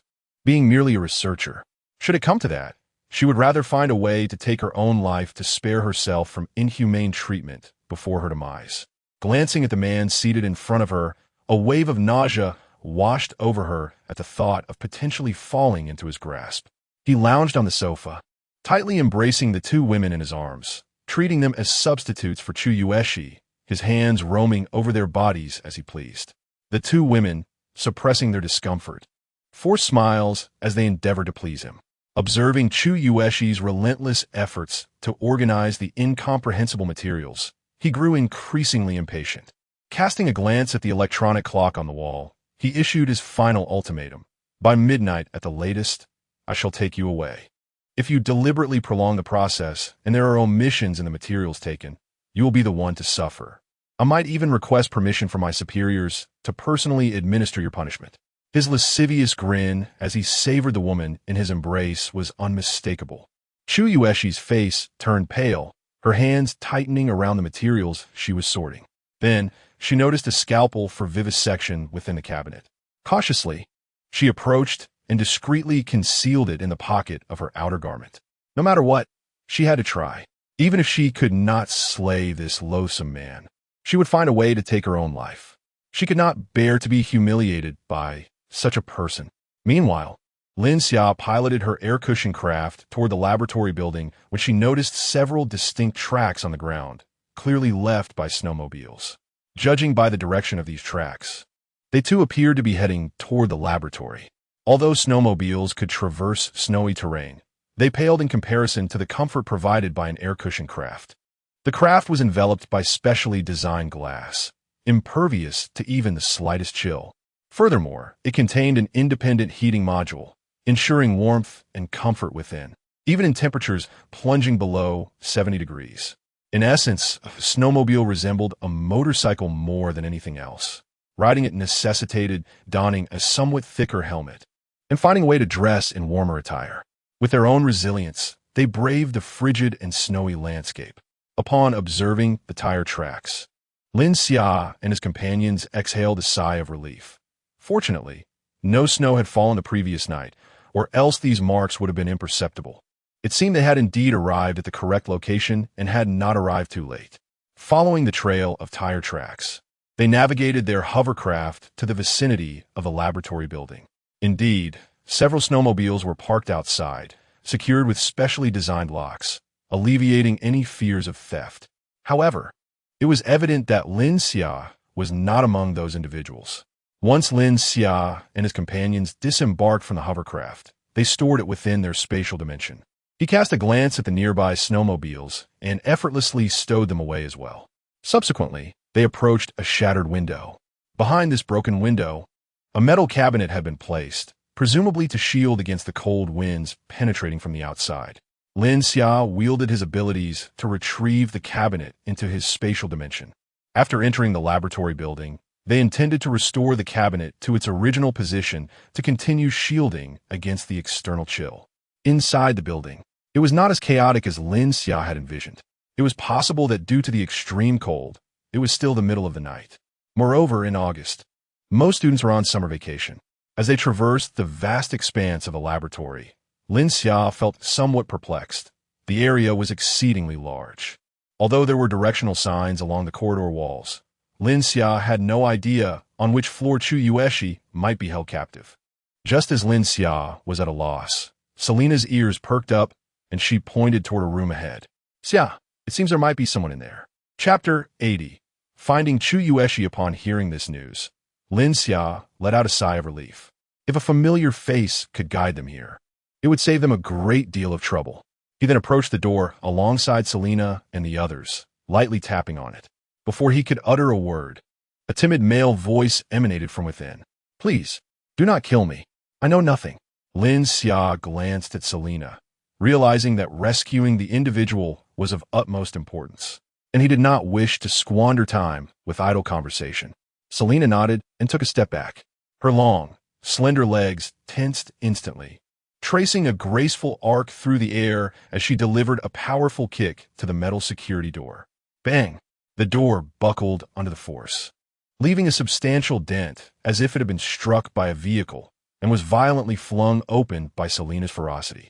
Inside the room, a slight young man wearing glasses cowered behind a table, clutching his head in terror as he gazed at Selena, who resembled a female Tyrannosaurus.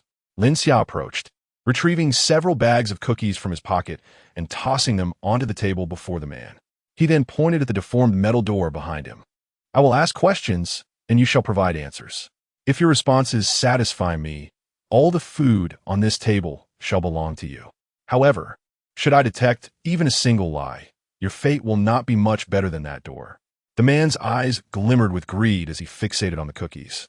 Having been deprived of sustenance for several days, he extended his hands eagerly towards the food, but upon glancing at the battered door, he instinctively lowered them. This group was far more terrifying than the previous one. His body was certainly not as resilient as that door. He nodded at Lin Xia, indicating his willingness to comply. Lin Xia smiled, realizing that there were still many kind-hearted individuals in this world. "Do you know where Chueshi is?" With great difficulty, the man tore his gaze away from the enticing bags of cookies. Upon hearing Lin Xia's question, he exhibited a look of surprise. "What? Are you also searching for academician Chu?" Before Lin Xia could inquire further, he continued, eager to secure his cookies. "Just yesterday afternoon, a group arrived here. They were like you, one man and two women, also in search of academician Chu. When they arrived, they killed many people while asking for his whereabouts. I hid at a distance and managed to slip away unnoticed. I do not know if they have left yet." Recalling the bloody scene from the previous day sent a shiver of fear through him. He could hardly fathom where these individuals had emerged from, continuously seeking academician Chu. Lin Xia pondered for a moment, realizing that the snowmobiles he had collected outside numbered 3. It appeared they had indeed not yet departed. He then asked, "Do you know where Chueshi is?" The man nodded and then shook his head. "I only knew the location where that group had gone yesterday, but I was uncertain if they were still there." The information that group had revealed was that academician Chu was in a laboratory directly to the east on the 7th floor. If they had not departed yet, they should still be there. He then cautiously glanced at Lin Xia. "I have shared all the information I possess. May I have those cookies now?" Lin Xia smiled lightly. He had casually collected these cookies from the supermarket a few days prior, and there were at least tens of thousands of bags in his space. He couldn't be bothered to even glance at them. Yet, to others, these items represented vital resources for survival. Considered a reward. Since we already know the location, there is no need to waste further time. Lin Xia then turned his head and, accompanied by the two women, proceeded directly to the 7th floor. With someone to guide them, they quickly arrived at the laboratory door. Selena pressed her ear against the door and could faintly hear voices inside. She then informed Lin Xia that there were indeed people in the room. Lin Xia looked at the two women and raised his gun. He retrieved a block of ice from his space and handed it to Jiang Ruoxue. Jiang Ruoxue infused her ability into the ice. Selena also readied her gun and entered a combat stance, nodding at Lin Xia. Lin Xia knocked on the door several times with considerable force. The man inside, disturbed by the knocking, withdrew his hand from his female subordinate's embrace and impatiently approached the door. Just as he opened it, a dart gun barrel was pressed against his forehead. Without hesitation, Selena pulled the trigger. Contrary to expectations, the anticipated scene of a head exploding did not unfold.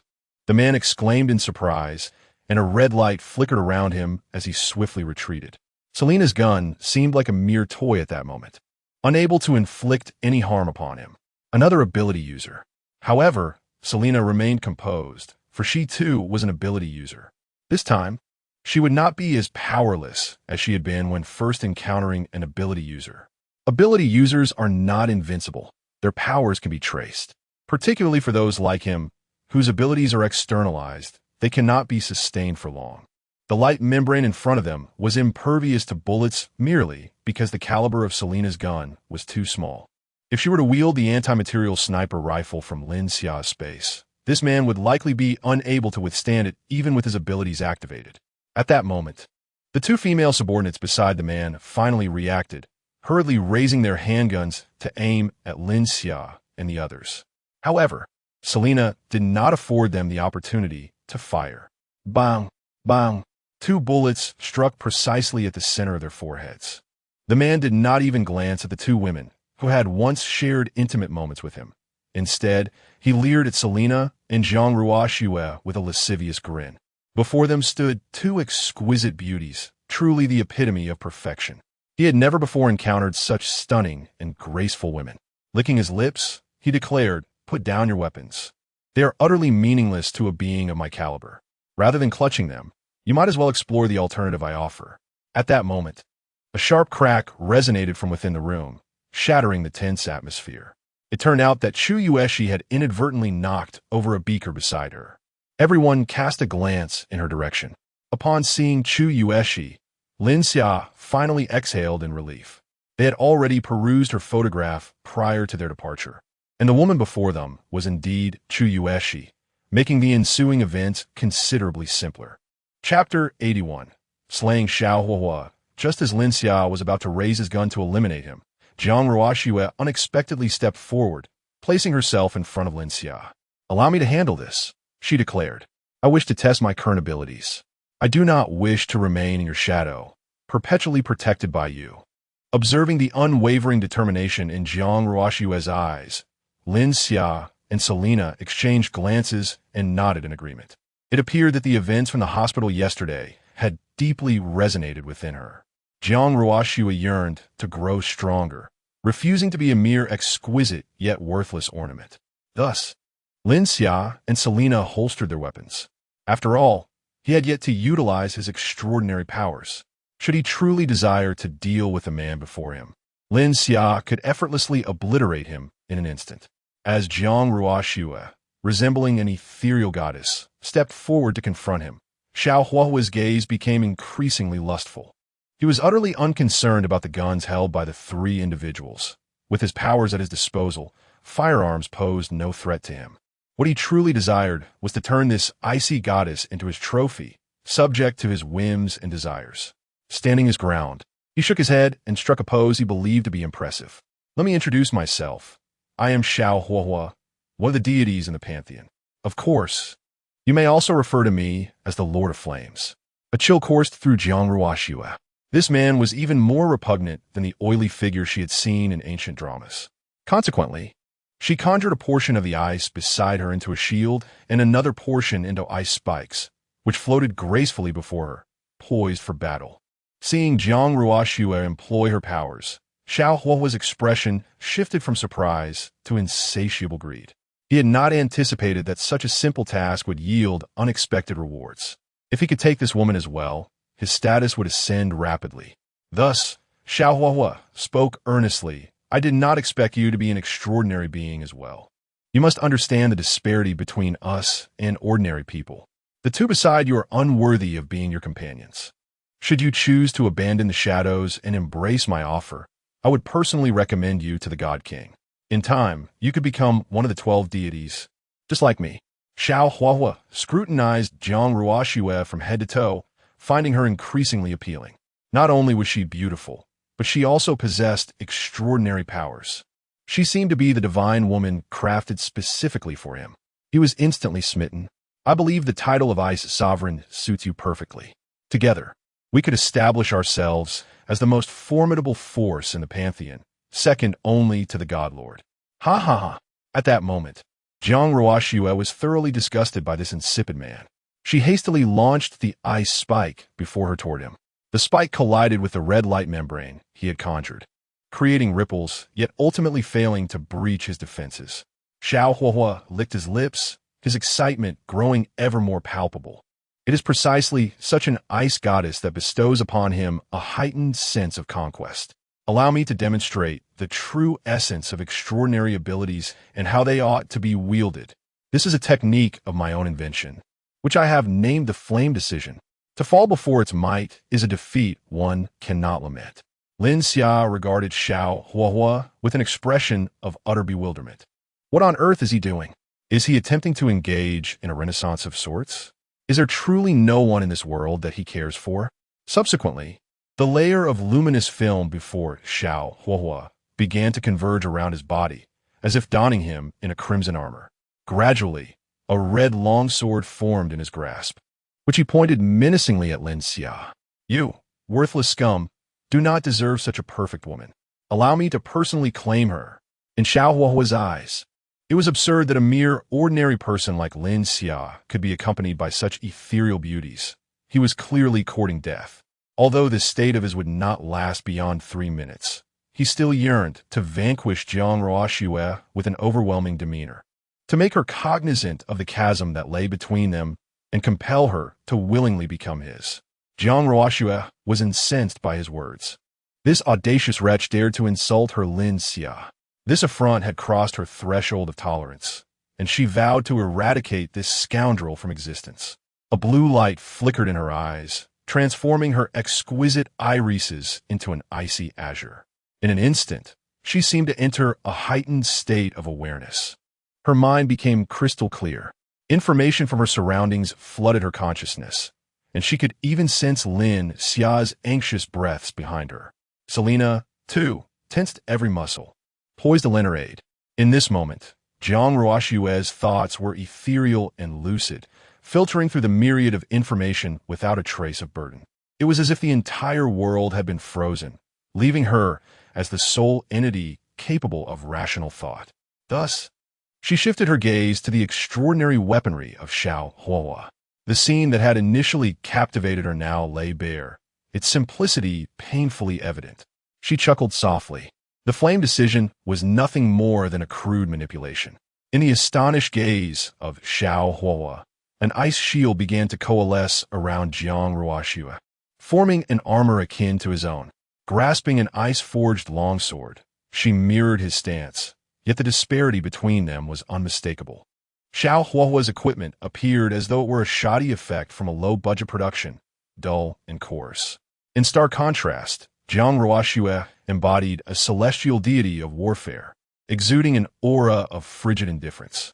Her armor was resplendent, akin to a work of art, and her gaze devoid of emotion, rendered all of humanity beneath her as mere ants. Jiang Ruoxue raised the cold ice sword in her hand and addressed Xiao Huohua, stating, "From the moment you uttered that phrase, you have become a dead man." In an instant, Jiang Ruoxue propelled herself forward, akin to a bolt of blue lightning, and struck horizontally at Xiao Huohua with her sword. Caught off guard by her ruthless approach, Xiao Huohua had given her ample time to transform. yet she failed to issue any warning before launching her attack. Consequently, he could only hastily raise his sword to defend himself.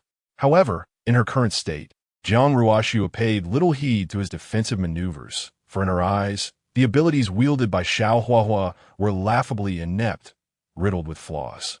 The clash between them occurred in an instant. The icy blue radiance of Jiang Ruoxua, alongside the sword raised by Xiao Huahua, effortlessly pierced through his body, akin to a hot knife slicing through butter.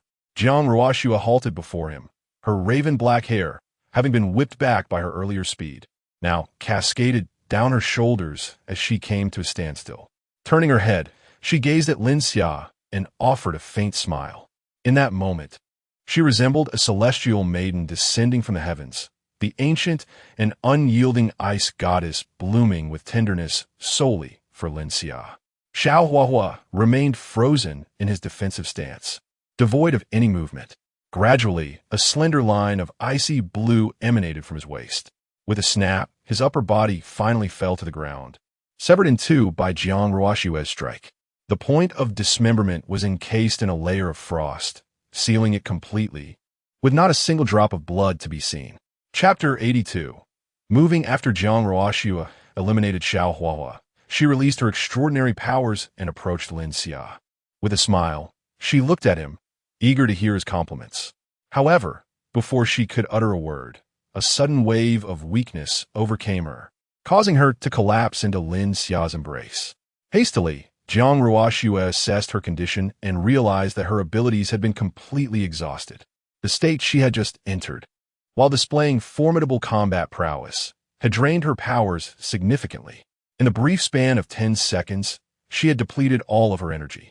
She had analyzed and replicated Xiao Huahua's abilities in 9 seconds and executed that lethal strike in just 1 second. With a hint of embarrassment, Jiang Ruoxua chuckled in Lin Xia's arms, saying, "It seems my powers have run out."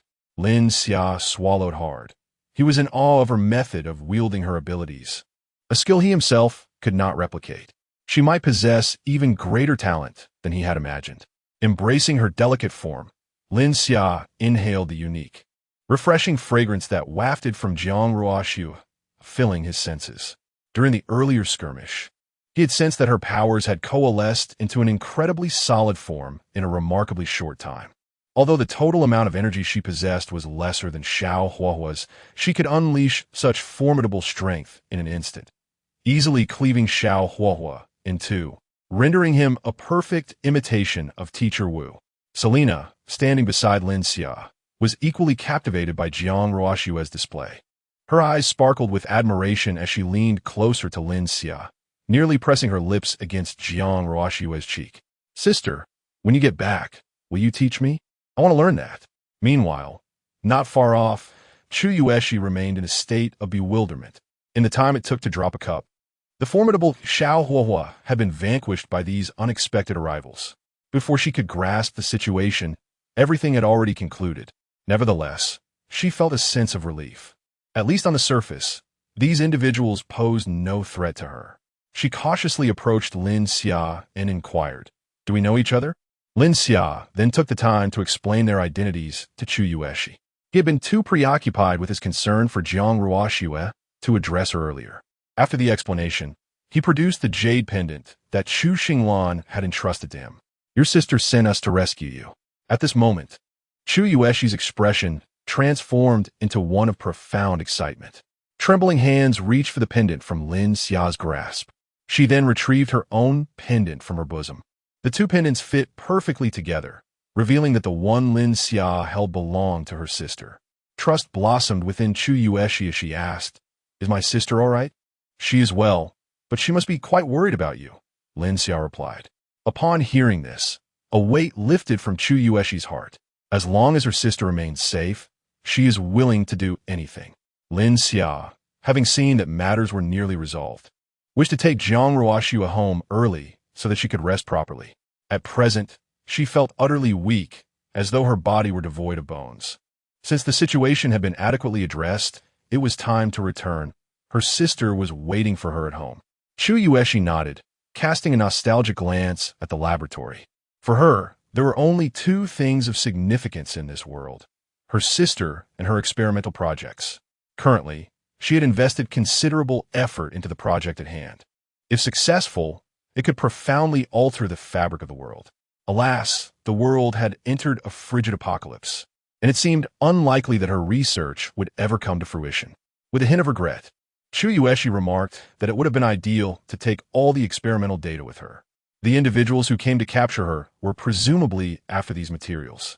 Unfortunately, since yesterday, they had only managed to organize 1/3 of it. At this point, she had no choice but to concede.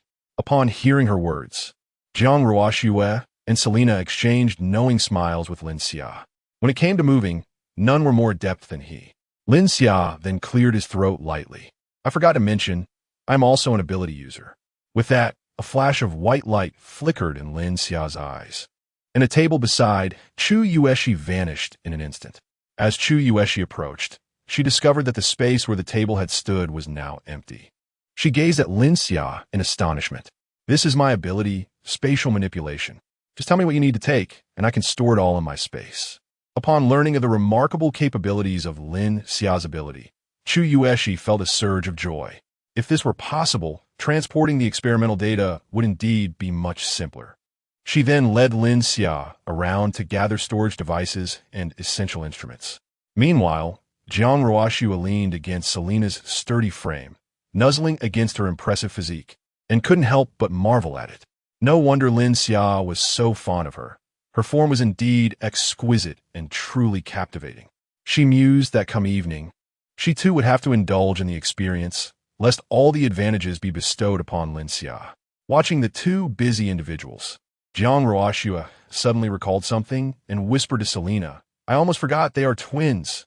One a scientist, the other a doctor, a perfect combination of allure and uniform. Their attributes are simply maximized. Lin Xia's path of collecting was becoming increasingly smooth.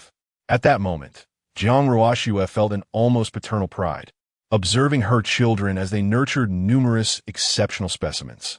It resembled a nurturing game, watching one collection of illustrations light up, filling her with a sense of accomplishment, even though she was perhaps one of those illustrations herself. As Selena, having spent the longest time with Jiang Ruoxue and having fought side by side on numerous occasions, certainly understands what she is thinking. At this moment, she shares the same sentiment. Lin Xia deserves it. A person as wonderful as Lin Xia should undoubtedly possess all the beauty this world has to offer. Even if he does not vocalize it, the bond among the sisters will ensure that Lin Xia achieves all of this. They have silently reached this consensus among themselves, unbeknownst to Lin Xia. Chapter 83. The Pantheon. Due to the complete packaging and swift retrieval, Chueshi organized everything with remarkable efficiency. Lin Xia soon returned with a satisfied expression, accompanied by Chueshi. The data held immense significance for Chueshi, akin to beloved children she had nurtured, reluctant to part with them, yearning to witness their gradual flourishing. Lin Xia approached Jiang Ruoxue and effortlessly lifted her from Selena's embrace, cradling her in his arms. Having successfully completed the mission, he spoke with spirited enthusiasm. Let us return home. Jiang Ruoxue nestled contentedly against Lin Xia, enveloped in a sense of happiness. She wrapped her arms around his neck, her lips, as delicate as cherry blossoms, gently brushed against his cheek, bestowing upon him a tender kiss. Lin Xia, do I not resemble the day I entrusted myself to you? Lin Xia could not help but reminisce about that moment. Back then, Jiang Ruoxue was similarly fragile in his embrace, gazing at him with affection. They were on the cusp of bidding farewell to the past and embarking on a new journey together. With a smile, Lin Xia addressed Jiang Ruoxue. Meeting you has been the greatest fortune of my life. She returned his sentiment with a gentle, blissful smile, affirming, I feel the same, Lin Xia. I love you. Lin Xia was taken aback by her sudden confession, feeling a blush rise to his cheeks as he quickly averted his gaze, unable to bear the sight of the visibly moved, ethereal maiden in his arms. From his embrace, Jiang Ruoxue could clearly observe Lin Xia's ears gradually reddening, prompting her to laugh even more brightly. How utterly charming he was. She then turned to Selena and exchanged a knowing wink. Selena, too, wore a warm smile. exchanging a conspiratorial glance. Everything was understood without words, for Lin Xia was truly deserving of such affection. Just as everyone was preparing to depart, Chueshi called out to Lin Xia. Wait a moment, the individual named Xiao Huahua may still possess some clues. She approached Xiao Huahua's lifeless body, meticulously searching it. Displaying no fear towards the dismembered corpse, she appeared far from the typical demeanor one might expect from an ordinary girl confronted with death. In her search, she uncovered a data card from Xiao Huahua's remains. After reviewing the information inscribed upon it, she chuckled softly to herself. The Pantheon, is it? Quite intriguing. However, daring to threaten me signifies that your existence has become unnecessary. Lin Xia observed her expressionless smile, sensing an aura reminiscent of a mad scientist. Indeed, those possessing such high intelligence often exhibited eccentricities. Thankfully, she was on their side. Otherwise, being targeted by someone like her might lead to restless nights. As they journeyed homeward, the atmosphere among the group lightened considerably. Despite the raging snowstorm outside, it did little to dampen the spirits within the hovercraft. Chueshi even took a moment to call Chu Xinglan, assuring her of their safety. Lin Xia observed that Chueshi's condition, while seated on the chair, was exceedingly poor. With a gentle gesture, he retrieved some kanji that Su Mayan had specially prepared for him. He encouraged Chueshi to consume something to warm her body. As she savored the kanji, her eyes sparkled with delight. After finishing one bowl, she eagerly requested another, overwhelmed by its exquisite taste. Lin Xia was taken aback to discover that this eminent scientist possessed a concealed penchant for culinary delights. Thanks to Lin Xia's swift rescue operation, they returned home aboard the hovercraft well before noon. At this moment, within the confines of the fourth floor of Lin Xia's safe house, another awaited their return. Upon seeing her gaunt sister, Chueshi embraced her tightly, unable to restrain her tears. The tribulations faced by the two sisters were harrowing. Before the apocalypse, they were both luminaries in their respective fields, leading lives of glamour and prestige. Yet, as the cataclysm unfolded, their lives became as insignificant as mere blades of grass. Had it not been for Lin Xia's timely intervention in their final moments, their fates would have mirrored those of countless ordinary souls, unremarkable, fading away in the relentless chill of the end times. Fortunately, their conclusion was not one of tragedy. They all successfully grasped hold of the future. Following this, Chu Xinglan informed Lin Xia before leading Chueshi to her room for a bath. As Chueshi's elder sister, she understood that her sister's immediate desire was to cleanse herself of the filth accumulated during their ordeal. Both sisters shared a deep-seated obsession with cleanliness. Chu Xinglan had begun to feel increasingly at ease in this home, having come to terms with her fate as wholly belonging to Lin Xia. Since she had embraced this destiny, why not savor everything it had to offer? Perhaps, in time, even her cherished younger sister might become a part of Lin Xia's world. Chueshi's gaze towards Lin Xia had been notably peculiar, a look that mirrored her own reflection that morning when thoughts of him crossed her mind. The two commenced their usual routine in the bathroom, sharing whispered secrets as they bathed. Meanwhile, Jiang Ruoxue lay weakly on the sofa, regaling her concerned sisters with tales of her formidable exploits. As she recounted her battles, she also imparted some techniques regarding her abilities. Among her close-knit circle of sisters, she harbored no intention of withholding knowledge. In fact, she had previously selflessly shared instructional videos featuring herself. The insights she offered regarding her powers were not particularly noteworthy. Nan Gongxiu sat nearby, diligently taking notes, while the surrounding sisters listened intently. They understood the significance of Jiang Ruoxue's shared techniques. Once they awakened their abilities, they would be able to swiftly master their powers and transform them into formidable combat prowess. This was akin to guiding her sisters across a river. As Lin Xia attentively listened to Jiang Ruoxue share her insights, he found himself inspired, contemplating when he might carve out some time to test these techniques for himself. The decisive strike that Jiang Ruoxue delivered to Xiao Huahua was undeniably formidable. After all, for humanity, the concept of supernatural abilities remains a novel phenomenon, shrouded in mystery. Through mutual exchange, progress can undoubtedly be hastened. The Chu Xinglan sisters did not keep everyone waiting for long. They soon emerged from their room, freshly bathed. It was unclear what clandestine conversations they had engaged in during their time together. Chueshi glanced at Lin Xia, her cheeks tinged with a faint blush.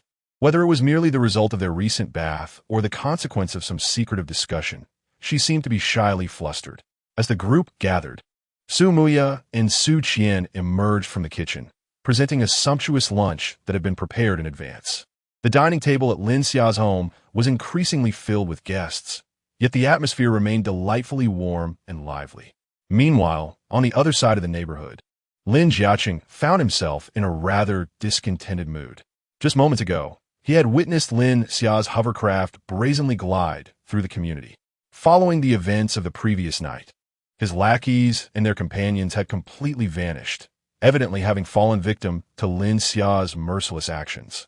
It seemed the time had come for him to take decisive action. Lin Jiaqing intended to make it clear who the true ruler of this neighborhood was. He opened the homeowners group on his phone, searched for Lin Xia's personal information, and attempted to add him as a friend. However, a prominent notification appeared, stating, "You cannot add this user as a friend." Chapter 84. Lin Jiaqing pays a visit after dinner. Lin Xia escorted Chueshi to the control center of the safe house, spanning nearly 200 square meters. It was filled with an array of electronic devices, serving as the brain of the entire safe house. Upon glancing around, Chueshi instantly fell in love with the space, even fantasizing about persuading Lin Xia to relinquish it to her, desiring to transform it into her personal sanctuary.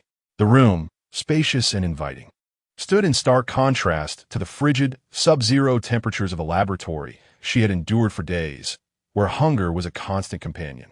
The two environments were worlds apart. Arriving at Lin Xia's safe house felt akin to stepping into paradise for Chueshi. She adored every aspect of it, although the equipment within the room was somewhat outdated. She had fortunately convinced Lin Xia to relocate her own setup from the laboratory. With a simple reconnection, it would cater to her daily needs. In this warm and comfortable room, she could freely engage in her beloved research with her sister by her side, an existence she had once deemed unimaginable. Even after returning to society from a national project, having escaped a state of virtual disappearance, her daily actions were meticulously monitored, leaving her no room for the freedom she now relished. Moreover, Chueshi shyly cast a glance at Lin Xia, contemplating the possibility of experiencing romantic affection. Three joyful occurrences converging at once. There could be no greater happiness. She found herself regretting not having her sister bring her here sooner, who claimed that the apocalypse was dreadful. It was in fact splendid, unbeknownst to Lin Xia, who had his back turned to Chueshi. She was blissfully unaware of her adorable expression as he diligently arranged the equipment within the control room according to her directives. The originally spacious area quickly filled with various devices, leaving only narrow passageways and transforming the atmosphere into one of confinement. This was still the result of Chueshi's meticulous selection, having discarded many insignificant devices and projects she had no interest in. Upon encountering the electronic equipment in her safe house, Chueshi underwent a remarkable transformation, entering a state of complete immersion. The surroundings faded into obscurity as she became wholly absorbed in her own world. Lin Xia, taking a chair from the space, sat quietly behind her, observing as she fine-tuned the systems of the safe house.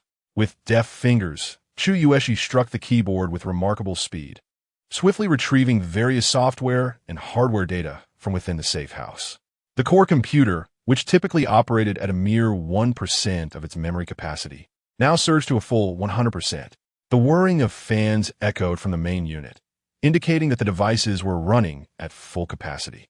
On the monitors, pages began to refresh in rapid succession, with small circles appearing as they loaded.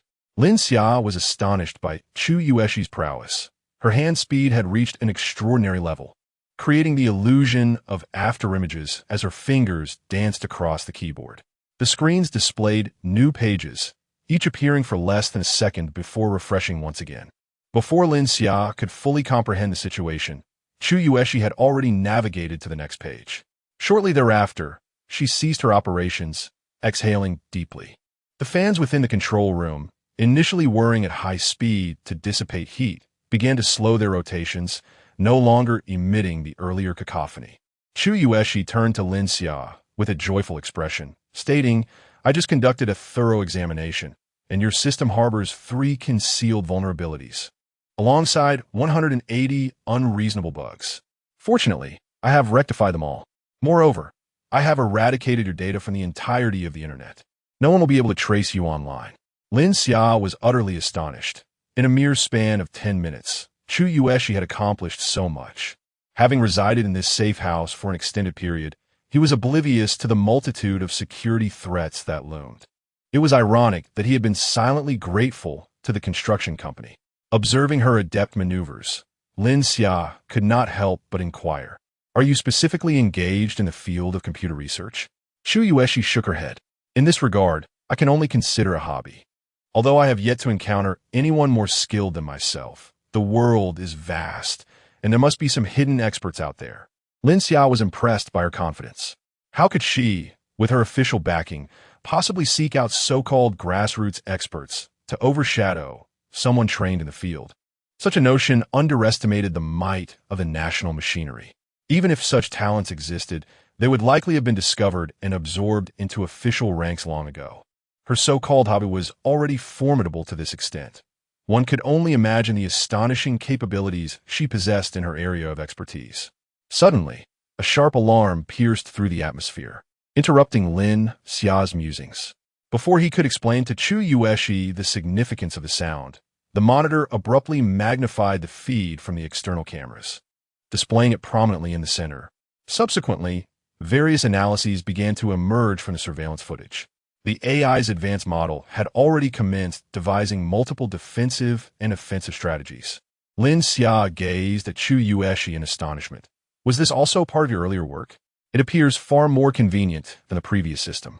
With a shy smile, Chueshi replied, "I noticed that the functionalities within your safe house were rather disjointed, so I created a small program. If a special state is triggered, it can activate all relevant functions simultaneously, while also retaining some of your previous operational habits, to ensure you feel no discomfort in adapting." Lin Xia nodded. It was akin to an upgrade of his system. The two then turned their attention back to the screen, where the surveillance footage revealed a group of individuals approaching the entrance of Lin Xia's underground garage. However, they dared not venture too close to his safe house, likely realizing from the previous attack that caution was warranted. It is impossible for them to breach the Lin Xia safe house.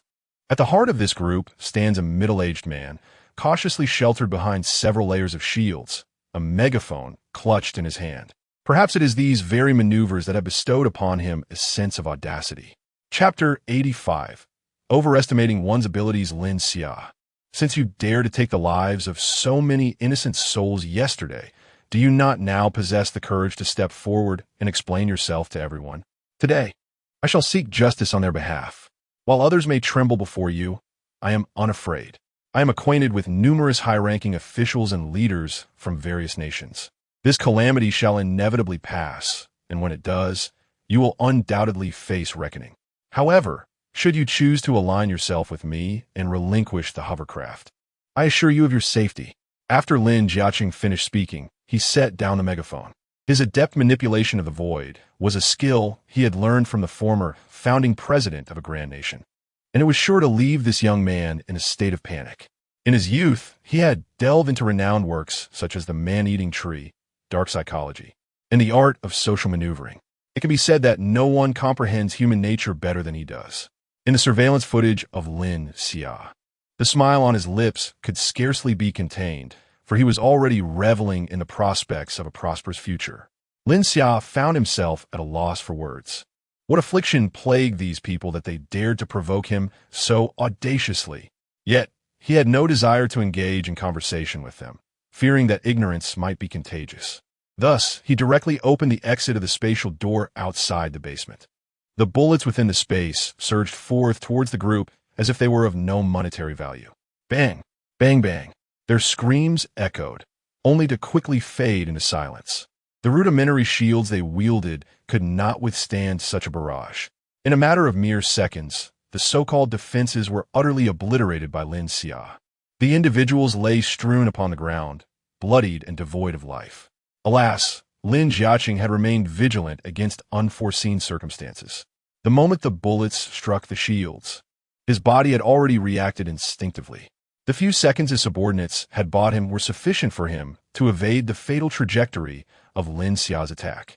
Meanwhile, his subordinates had all perished.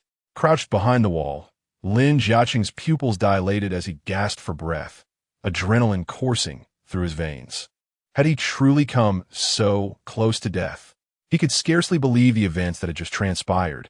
Yet the fragmented corpses on the ground bore undeniable testament to the truth. He had narrowly escaped the clutches of the netherworld. Had it not been for his quick reflexes, he too would have been torn apart by the sudden onslaught of bullets, collapsing into a pool of blood. It was only now that he comprehended the magnitude of the monster he had provoked. Lin Xia observed through the surveillance that the individual with the megaphone had fled. A sense of regret washed over him. The firepower of the rifle was somewhat lacking. Had he stored some close-range artillery shells or tank shells in the spatial realm, none of these individuals would have escaped. Regrettably, the one with the megaphone had been rather cunning, managing to elude capture. Noticing Lin Xia's dissatisfaction, Chueshi offered a smile and remarked that perhaps resolving this matter would not be overly complex. She then began to manipulate her devices. These devices differ significantly from the computers in Lin Xia's safe house, as they are linked to Chueshi's personal information, granting her substantial authority. Chueshi uploaded a photograph of the man who had fled into her computer. With a dazzling display of skillful maneuvers, the man's information swiftly materialized on the screen. Lin Xia glanced over and was taken aback by the sheer volume of data, hundreds of pages filled with details, even records from over a decade ago, when he had visited a hotel seeking companionship, were meticulously documented. Lin Xia could not help but exclaim, "Is this what they call a box weapon?" The individual named Lin Jiaqing was effectively exposed by Chueshi's actions. After perusing the information, Chueshi scoffed. It turned out he was nothing more than a traitor. How pretentious he had been moments before. The subsequent actions were straightforward.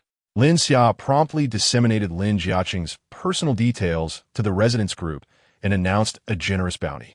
Anyone who could eliminate Lin Jiaqing would be rewarded with 20 boxes of instant noodles and water. The residents erupted in excitement upon receiving the news. "No wonder it feels so warm today. The sun has emerged," they exclaimed. It was astonishing that such a shameless traitor was among them, deceiving so many. It was indeed a matter deserving of condemnation. Lin Xia declared that his disdain for such scum was purely principled. He had no ulterior motive for the bounty.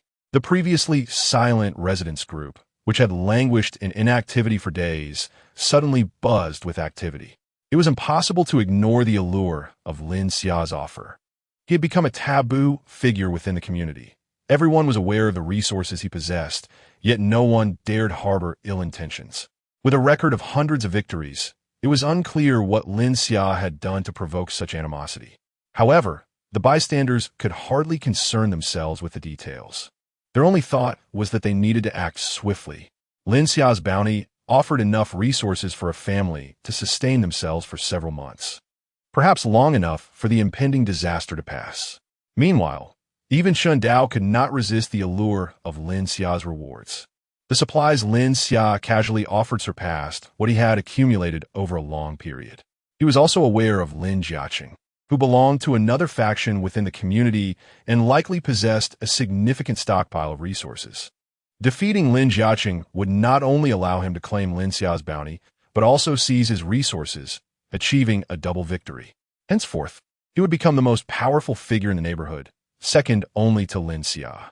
Once he amassed enough strength, he could simply flee to another community and dominate there. If he could not confront Lin Xia, surely he could evade him. Shun Dao then cast a glance at his newly recruited subordinate, confident that Lin Xia would not recognize him. When the time comes, send him to procure supplies from Lin Xia. There should be no issue. You should gather everyone from our faction and eliminate that fellow, Lin Jiaqing, without delay. If we hesitate, this prime opportunity will be snatched away by someone else. At this juncture, Lin Jiaqing regretted his hasty decision. He should not have provoked Lin Xia. A mere slight display of Lin Xia's prowess had nearly led to his demise. All his personal information had been laid bare in the owner-S group. Lin Xia even issued a substantial bounty on his life. Even his subordinates regarded him with a peculiar gaze, as if he had transformed into a mere heap of instant noodles. Upon returning home, he immediately locked the formidable door of his abode, akin to a bank vault. With such abundant supplies at home, he could survive for quite some time alone. Worst case, he would never venture out again. He had become increasingly paranoid, trusting none of his subordinates, fearing they might betray him at any moment and present his head to Lin Xia in exchange for supplies. The power he had painstakingly built was obliterated by Lin Xia's effortless remark. After issuing the bounty, Lin Xia paid no further heed to this insignificant pawn. Spending such resources to procure a life was a trivial matter for him. The remaining factor was merely time. Chueshi had also completed the thorough debugging of her equipment. Utilizing her account, she accessed various national secret databases. The information gleaned led to a grim conclusion. The catastrophe was far more severe than anticipated. Even several high-ranking officials had perished. This extreme cold apocalypse posed an indiscriminate threat to all life on Earth. Those in positions of power, unprepared for such a crisis, were equally vulnerable to loss of life. The order of humanity would undergo a profound reshuffling, ushering civilization into a new epoch. Chapter 86. Hacking the satellite. Within these confidential databases, there are also mentions of matters related to those with extraordinary abilities. It remains uncertain whether the lengthy processes and inefficiencies contributed to the lack of attention from the upper echelons of the Celestial Dragon Clan. It is plausible that the abilities of the extraordinary individuals they encountered were simply too feeble. If the awakened powers were akin to those of Xiao Huahua or Xiao Zhan, they would indeed pose no significant threat. A sufficient number of conventional weapons would effortlessly vanquish such beings. Yet, Chueshi understood that extraordinary abilities were not so simplistic. These individuals possess the potential for growth, and their awakened powers are remarkably diverse. In the world of the future, extraordinary beings will undoubtedly carve out their place. Take Lin Xia's spatial abilities, for instance. Conventional weaponry would struggle to contend with him. Bullets, missiles, and explosives would inflict no harm upon him whatsoever. He could effortlessly absorb these items into his space and subsequently wield them against others. Such a capability is nothing short of a flaw in the fabric of reality. Fortunately, she found herself aligned with Lin Xia. To become an adversary of such a person would surely lead to sleepless nights filled with dread. After compiling and analyzing the information obtained from the database, Chueshi conveyed her findings to Lin Xia. Observing her cheerful demeanor amidst the dire circumstances outside piqued Lin Xia's curiosity. How could she appear so unaffected by the grim realities surrounding them? Chueshi shrugged nonchalantly. The fate of those individuals is of no concern to me. As long as my sister remains safe and happy, that is all that matters. Besides, I have no interest in the things they wanted me to study. Now that I have some freedom, I can finally pursue the research projects I have long desired but could not engage in. Winking at Lin Xia, her eyes sparkled with a youthful exuberance. Of course, experiencing the joys of womanhood remains one of my most significant research endeavors. Lin Xia felt a twinge of embarrassment. The women in his life had a tendency to steer conversations in unexpected directions. What had begun as a different topic had somehow circled back to this. When women turned playful, he found himself at a loss. Chueshi adjusted her glasses, a smile gracing her lips. I'm just teasing you. Even if my sister and I were to queue, it would take several days. She then shifted her seat slightly, inviting Lin Xia to sit beside her. As he took his place, he felt the warmth radiating from her delicate figure, his mind still grappling with the implications of her earlier words. Could it be possible that they would? Lin Xia cast a disbelieving glance at Chueshi, who, despite her previously flawless complexion, now bore a blush that hinted at her own thoughts. The wise eyes behind the glasses trembled slightly. What are you looking at? Focus on the screen. Chueshi's voice, as delicate as a feather, stirred his restless heart. Lin Xia felt an involuntary quiver in his throat. It was over. She was yet another enchantress. He directed his gaze towards the screen, yet his mind wandered, imagining Jiang Ruoxue and the others donning glasses. He couldn't help but glance back at the bespectacled Chueshi. Intellectual, graceful, and alluring. Wearing glasses seemed to enhance his combat prowess remarkably. No, he resolved that come evening, he must persuade Jiang Ruoxue and the others to experiment with glasses as well. With those thoughts swirling in his mind, Lin Xia turned his attention back to the screen. After a series of operations, Jiang Ruoxue had displayed satellite parameters. Lin Xia felt perplexed, unsure of what this imagery signified. Chueshi then elaborated for him. I just hacked the satellite supplying our network. I've also erased its data from the internet. Now that we are at the brink of apocalypse, they have no means to reclaim access to this satellite. From this moment on, it belongs to the Lin family. We shall utilize it as we please. Lin Xia was taken aback. Could satellites truly be commandeered? He felt as if he had stumbled upon treasure. Moreover, according to my calculations, in about 3 days, China's communication network will collapse entirely. Even with technological advancements reaching 2050, the extreme weather lasting a month will render these infrastructures unsustainable. From then on, communication among people will rely solely on shouting. However, with our possession of this satellite, we need not endure such inconveniences. Our lives will remain unaffected. Chueshi playfully winked. As long as those people are willing to endure hardship, they will face endless suffering. Technology was created for the purpose of allowing humans to be lazy. May I borrow your phone? Lin Xia retrieved his phone and handed it to Chueshi, curious about her intentions. After a brief examination, she nodded. In a moment, I shall reconfigure your phone's communication protocol and connect it to our controlled satellite. This way, our communication will remain unaffected by the collapse of the network. After some time, I will also hack a few military satellites. Then, even when you are out and about, I will be able to assist you. Lin Xia couldn't help but feel a profound admiration. Chueshi's value far exceeded his expectations. He had truly struck gold in encountering such a brilliant and beautiful scientist. After discussing these matters, Chueshi gazed at Lin Xia with a hint of regret. However, I've yet to uncover any information regarding the Pantheon. It is highly probable that they're an organization established only after the apocalypse. I managed to uncover some intelligence regarding that Xiao Huahua. However, he possesses no valuable information. Given the circles he frequents, it is inconceivable that he could grasp any specifics about me. Moreover, his demeanor does not suggest that he is an official envoy. Such individuals would be fully aware of my worth and would never send someone of his caliber to seek me out. Thus, it is most likely that within this Pantheon, there exists an individual who is privy to some of my information and has dispatched Xiao Huahua with the intent of abducting me directly. Lin Xia also nodded in agreement. Chueshi's conjecture is exceedingly reasonable. With just this small fragment of evidence, the entire sequence of events becomes remarkably clear. Chapter 87. The path ahead. Lin Xia pondered for a moment before speaking. Since this apocalypse is now unavoidable, and with the emergence of yet another organization, various factions are bound to spring forth like mushrooms after rain. Do you have any suggestions for our future development? Upon hearing Lin Xia's inquiry, Chueshi instantly brightened. Even without Lin Xia's prompting, she had been eager to discuss this matter.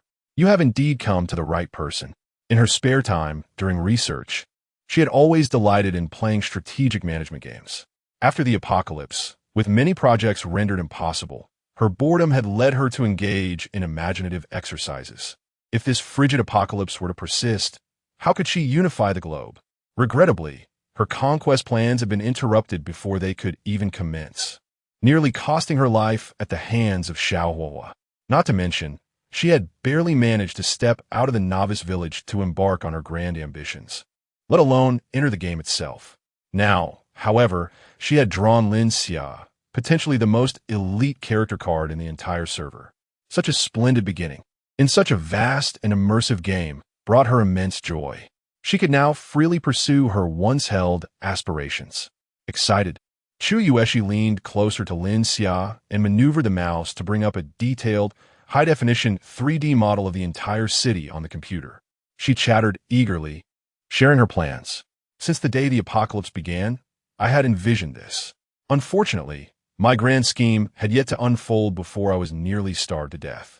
Later, I was almost forced to quit the game. Thankfully, you managed to save me, given how close they were sitting, with the chair not offering much space. Lin Xia found himself at a loss as to where to place his hands, ultimately settling on her waist. Chueshi, bolder in her approach, took Lin Xia's hand and placed it on. Her eyes sparkled with a mixture of shyness and exhilaration as she gazed at him. This was something she had longed for. Don't be so shy. The sensation here is rather pleasant. We are both adults, and I've been wanting to try this for quite some time. Of course, if you find this unsatisfactory, there are other areas as well. I just took a shower, so I'm quite clean. You not only saved me, but also my sister. From now on, we are both yours. You may do as you wish with us. Since arriving here, Chueshi had shed the constraints that had once held her back. She yearned to boldly pursue the life she had always desired, with Lin Xia being one of her targets. Consequently, her actions were quite audacious. Lin Xia had to admit that he was already captivated by her allure. In his mind, he couldn't help but fantasize about the possibility of bringing such enchanting twin sisters together. His palm involuntarily twitched. Chueshi's body trembled slightly, and a hint of allure flickered in her eyes. She shot a fierce glance at Lin Xia, lacking any real intimidation, which only made her seem more vulnerable and inviting to tease. After a brief pause, her voice quivered as she continued. The nuclear power station, the granary, and the armory are, in my opinion, of paramount importance. Once we secure these locations, then, upon hearing Chueshi's plan, Lin Xia felt a wave of reassurance wash over him. Following her strategy step by step, he would find it difficult to falter in the future. The comfort of having someone to strategize with was undeniably pleasant. He could empathize with the joy Liu Bei must have felt after acquiring Zhuge. It was delightful to rely on intellect rather than sheer effort. At that moment, a few knocks echoed from outside the door. Then, Jiang Ruoxue peeked her head in. Dinner is ready. You two can return to your little world afterward. Lin Xia withdrew his hand, feeling somewhat embarrassed. Chueshi's cheeks flushed, and she dared not meet his gaze. Suddenly aware of her previous actions, she had nearly surpassed her sister's pace. Jiang Ruoxue stood at the doorway, wearing an amused smile as she winked at Chueshi. Everything was understood without words. Chueshi let out a sigh of relief internally. Lin Xia's women were indeed as her sister had described. She wished for more sisters like them to share the burden with. Yet, it seemed she was now ahead of her sister in terms of progress. They had agreed during their bath that they would only proceed together. However, at this moment, Chueshi was beginning to feel the fervor of love. I'm sorry, sister. Once I win over Lin Xia, I shall impart to you my advanced experiences. After dinner, Chueshi took Chu Xinglan's hand and sat on the sofa, recounting the current situation in Huagua to everyone. Although it seemed that nothing had changed, that was merely a fade. The external world was like a calm surface concealing turbulent undercurrents, poised to unleash a cataclysmic wave at any moment. Except for Lin Xia, the others were left in stunned silence by Chueshi's words, having not contemplated such depths. If Chueshi had not infiltrated the national intranet to gather this first-hand information, they would never have imagined the dire state of affairs outside. In summary, we must expedite the enhancement of our strength. This extreme cold apocalypse is a result of the sun's sudden degradation. Although the reasons behind such drastic solar fluctuations remain unknown, current human technology suggests that this frigid catastrophe will persist for an extended period. The future world is destined to grow increasingly chaotic. Yet, fortunately, we have Lin Xia. Chueshi gazed at the man who had breathed new life into her sisters with admiration. The reactions of the other women were similar. Lin Xia was the wellspring of their collective sense of security. The probability of naturally occurring superhumans is currently estimated to be less than 1 in 100,000. However, as time progresses, this situation may undergo certain changes. After all, superpowers represent a phenomenon that humanity has never previously encountered. At present, all that pertains to them remains shrouded in mystery. Nonetheless, the reality is that becoming a superhuman is ultimately a rare event. Chueshi gazed at Lin Xia. The more she came to understand him, the more she recognized his significance. Remarkably, Lin Xia possesses the capability to produce superhumans in bulk. Even if the future heralds an era dominated by superhumans, we will undoubtedly secure our place within it. Of course, should anyone attempt to assault us through technological means, as long as I am present, no one shall prevail against us. In my domain, I am their deity. A confident smile graced Chueshi's face. As one of the foremost scientists in Huagua, she possessed ample conviction to utter such words. The current state of chaos and disorder is merely temporary. In due course, individuals will harness superpowers to establish various factions. The Pantheon we encounter today is likely one such organization, probably formed by several newly awakened superhumans. Such entities will proliferate over time, entering a phase of barbaric development. As time unfolds, they will gradually evolve into more formidable organizations, with larger powers absorbing smaller ones. To prevent ourselves from becoming victims of other factions, the most prudent course of action is to take the initiative and forge ourselves into the strongest force. Lin Xian nodded in agreement, his thoughts aligning with hers. With an expression of eager anticipation, he turned to Chueshi and inquired, "So, esteemed strategist, what shall our next steps be?" Chapter 88. The identity of Chueshi clearing her throat, Chueshi cast a glance at Lin Xia, aware that he was cooperating with her in this strategic game of management. Given Lin Xia's unwavering trust in her, she was determined not to let him down. She then took out a pen and began to draw on the panoramic map laid out before them. To establish a formidable power, the foremost issues we must address are food and weaponry. This afternoon, Lin Xia had briefly informed her about the supplies stored in his space. If the provisions were merely for sustaining their sisterhood, they could accommodate dozens more without strain. However, to forge a strong force, these resources were woefully inadequate. Thus, the optimal solution lay here. Chueshi circled a granary on the map. Lin Xia glanced at the location she had marked. The granary was situated quite a distance away, approximately over 100 kilometers. Even at full speed, the hovercraft would take around 2 hours to reach it. Prior to the apocalypse, Lin Xia had conducted some research on this granary.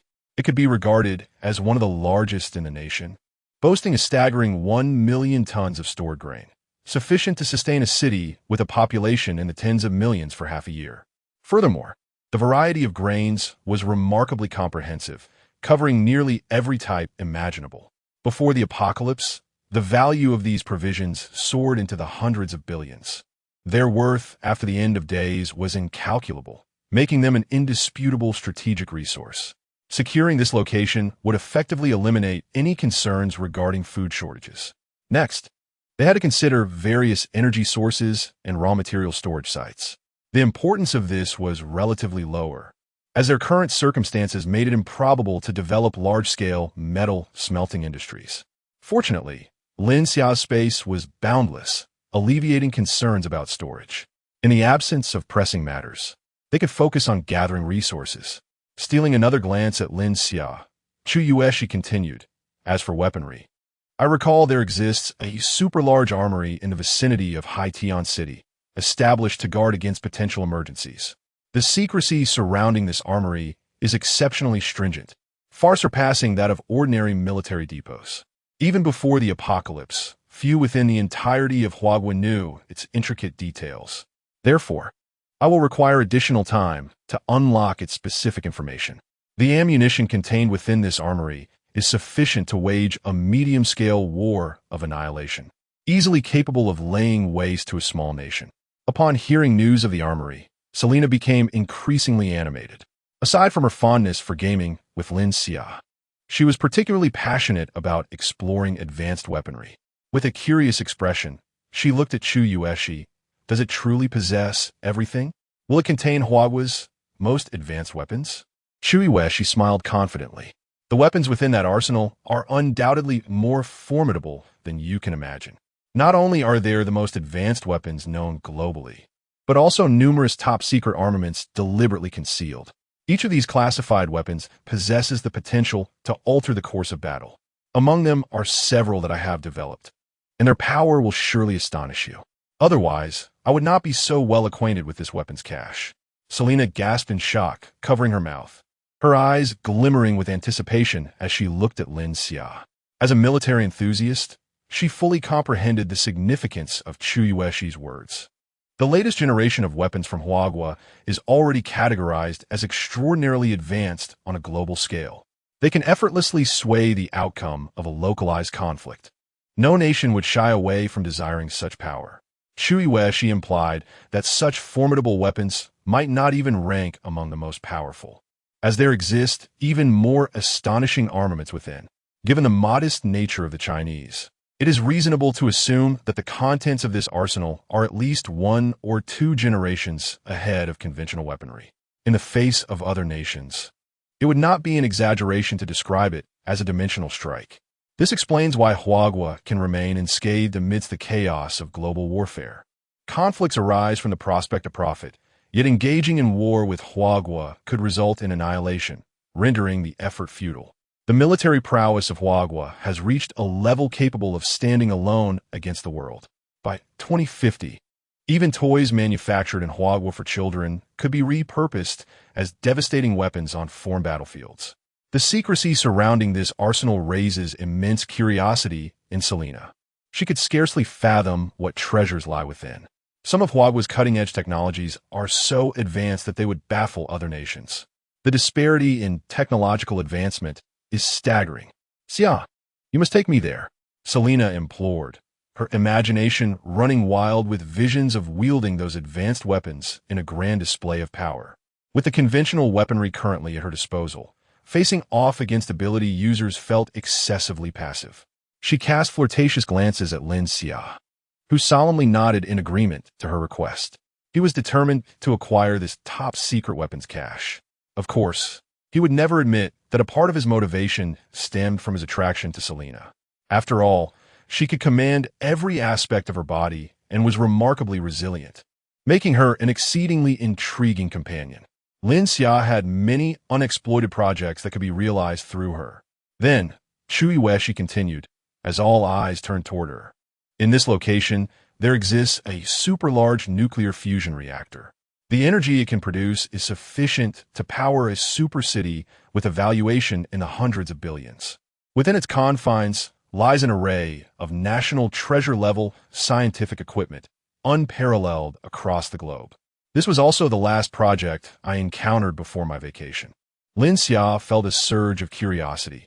Chueshi was astonishingly proficient in the realm of computing and was involved in the research of a new generation of weaponry. It was unexpected to learn that even this newly constructed nuclear power station bore her mark of contribution. She truly is exceptionally versatile. What role do you play there? Chueshi beamed radiantly. Chief Engineer. Those around her were momentarily taken aback, their expressions frozen in astonishment as they stared at Chueshi. Chapter 89. Browser history. Even those outside the industry can readily comprehend the significance encapsulated in these 4 characters. Chief Engineer of Nuclear Fusion Reactor Construction. Such a person is undoubtedly a national treasure.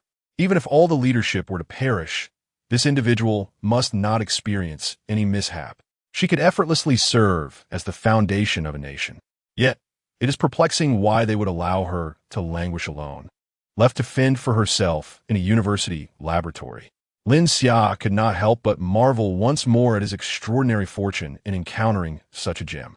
Someone like Chueshi, if placed within a game, could easily be envisioned as a top-tier mythological character. To his astonishment, he had stumbled upon her. It appeared that Xiao Huahua's understanding was woefully inadequate, failing to grasp the true significance of Chueshi.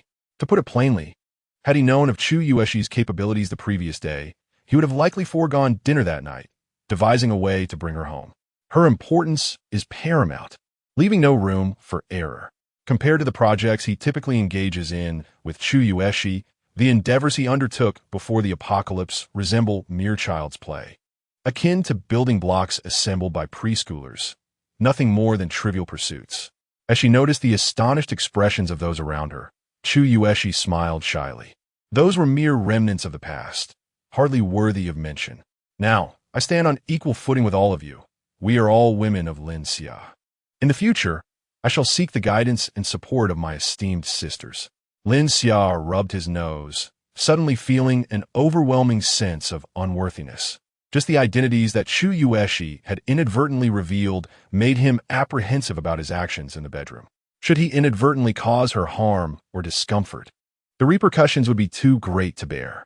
Chueshi continued her exposition, revealing that the nuclear fusion reactor had been constructed and was ready for operation, albeit not yet connected to the city's power grid. Of course, providing electricity to the city was but a minor facet of its purpose. It served primarily to mislead the outside world.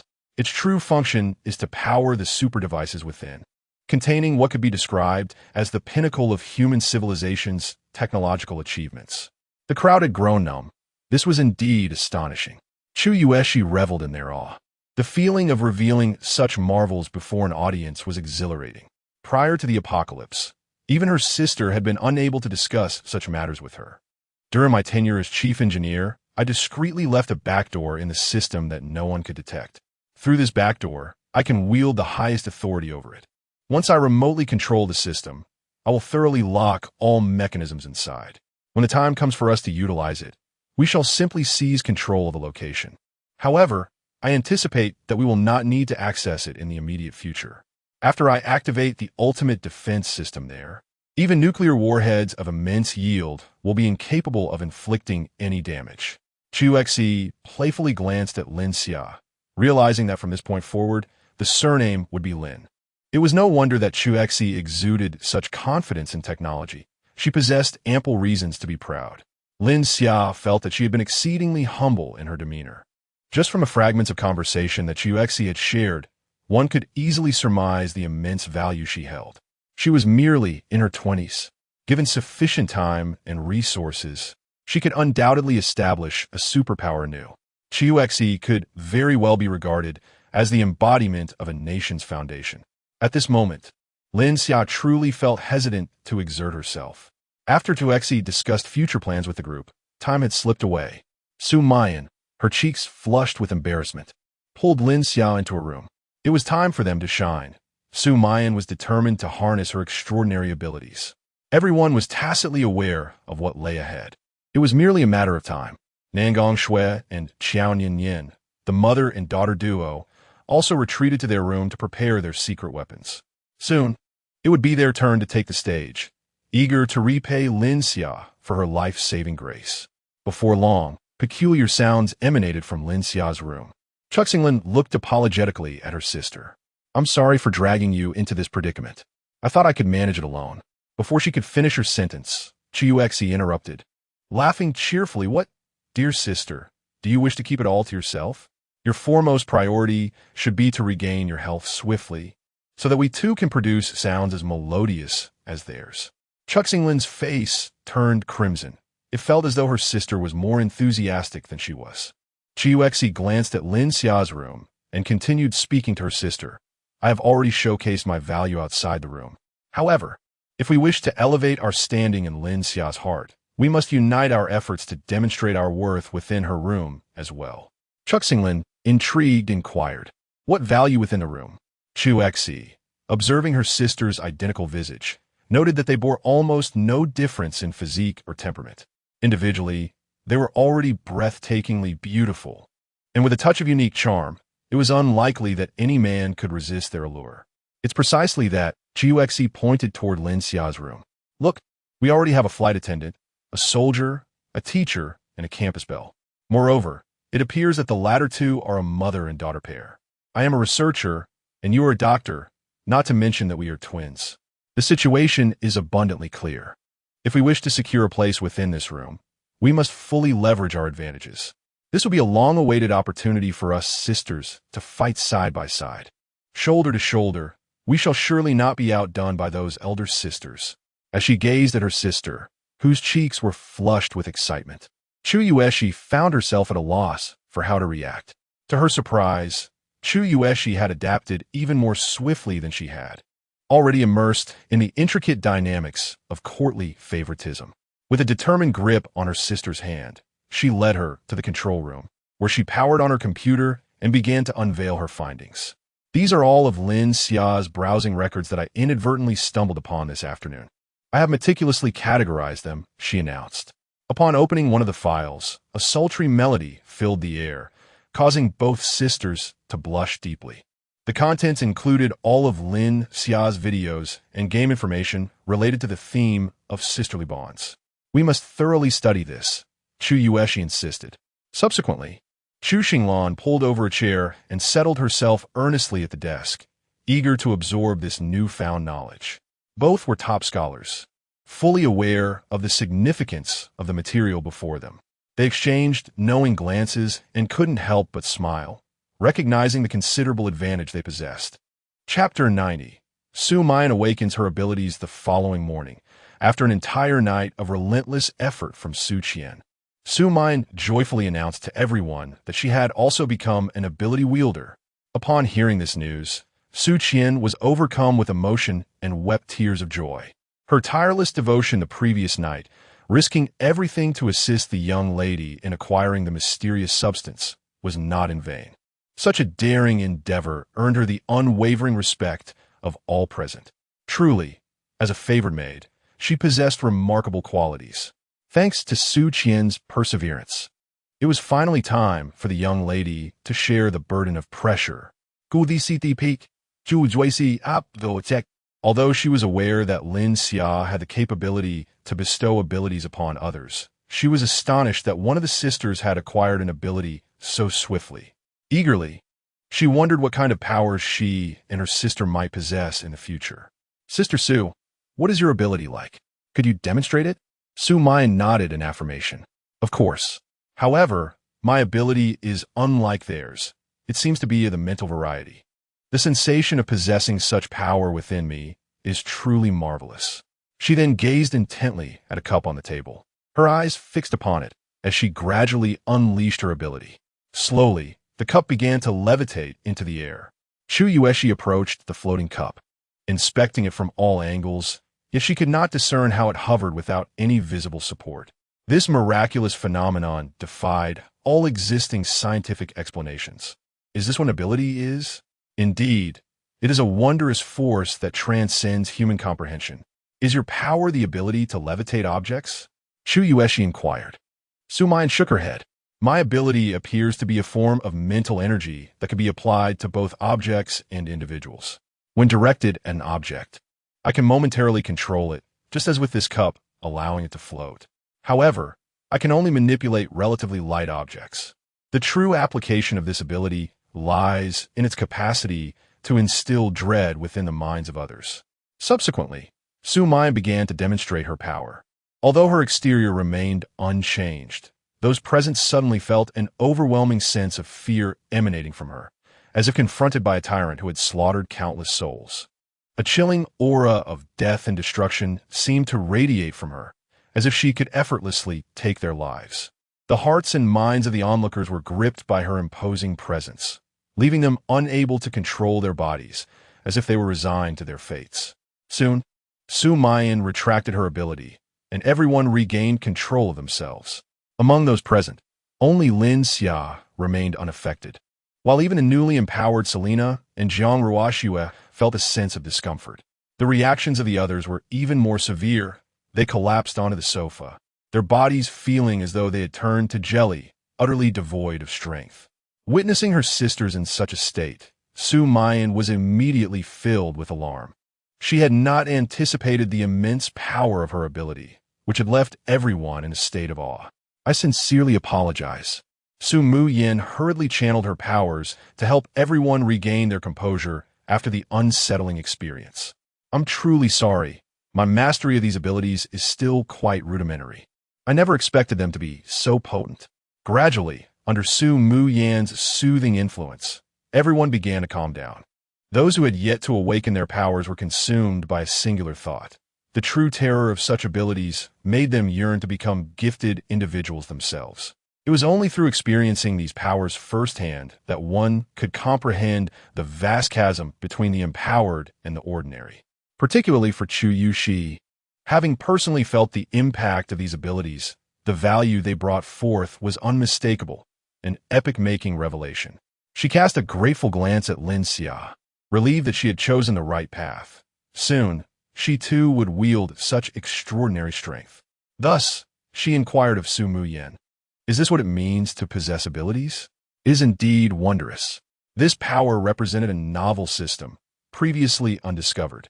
Your ability is remarkably formidable. If one were to deploy it unexpectedly against another ability user, they would likely be caught off guard. Furthermore, I suspect there exists considerable potential for enhancement within these powers. As one develops their capabilities, they can master a plethora of techniques. Jiang Ruo Shui, having listened to Chueshi's words, nodded in agreement. This was precisely why they had documented their experiences with their abilities. The pioneers among them would pave a smoother path for those who awaken later. With eager anticipation, Su Muyen approached Lin Xia. May I accompany you all today? I wish to assist just like my elder sisters. Lin Xia smiled, of course. Perhaps in the future, you will all become exceptionally formidable. At that time, it will be you who protects me. Filled with joy, Su Muyen took the hands of Jiang Ruo Shui and Selena. Then you shall diligently gather the mysterious substances to benefit our sisters, while we handle the other matters. Laughter erupted among them. Lin Xia was the one who had transformed their destinies and saved their lives. Their appreciation for her could never be overstated. This was a sentiment shared by all.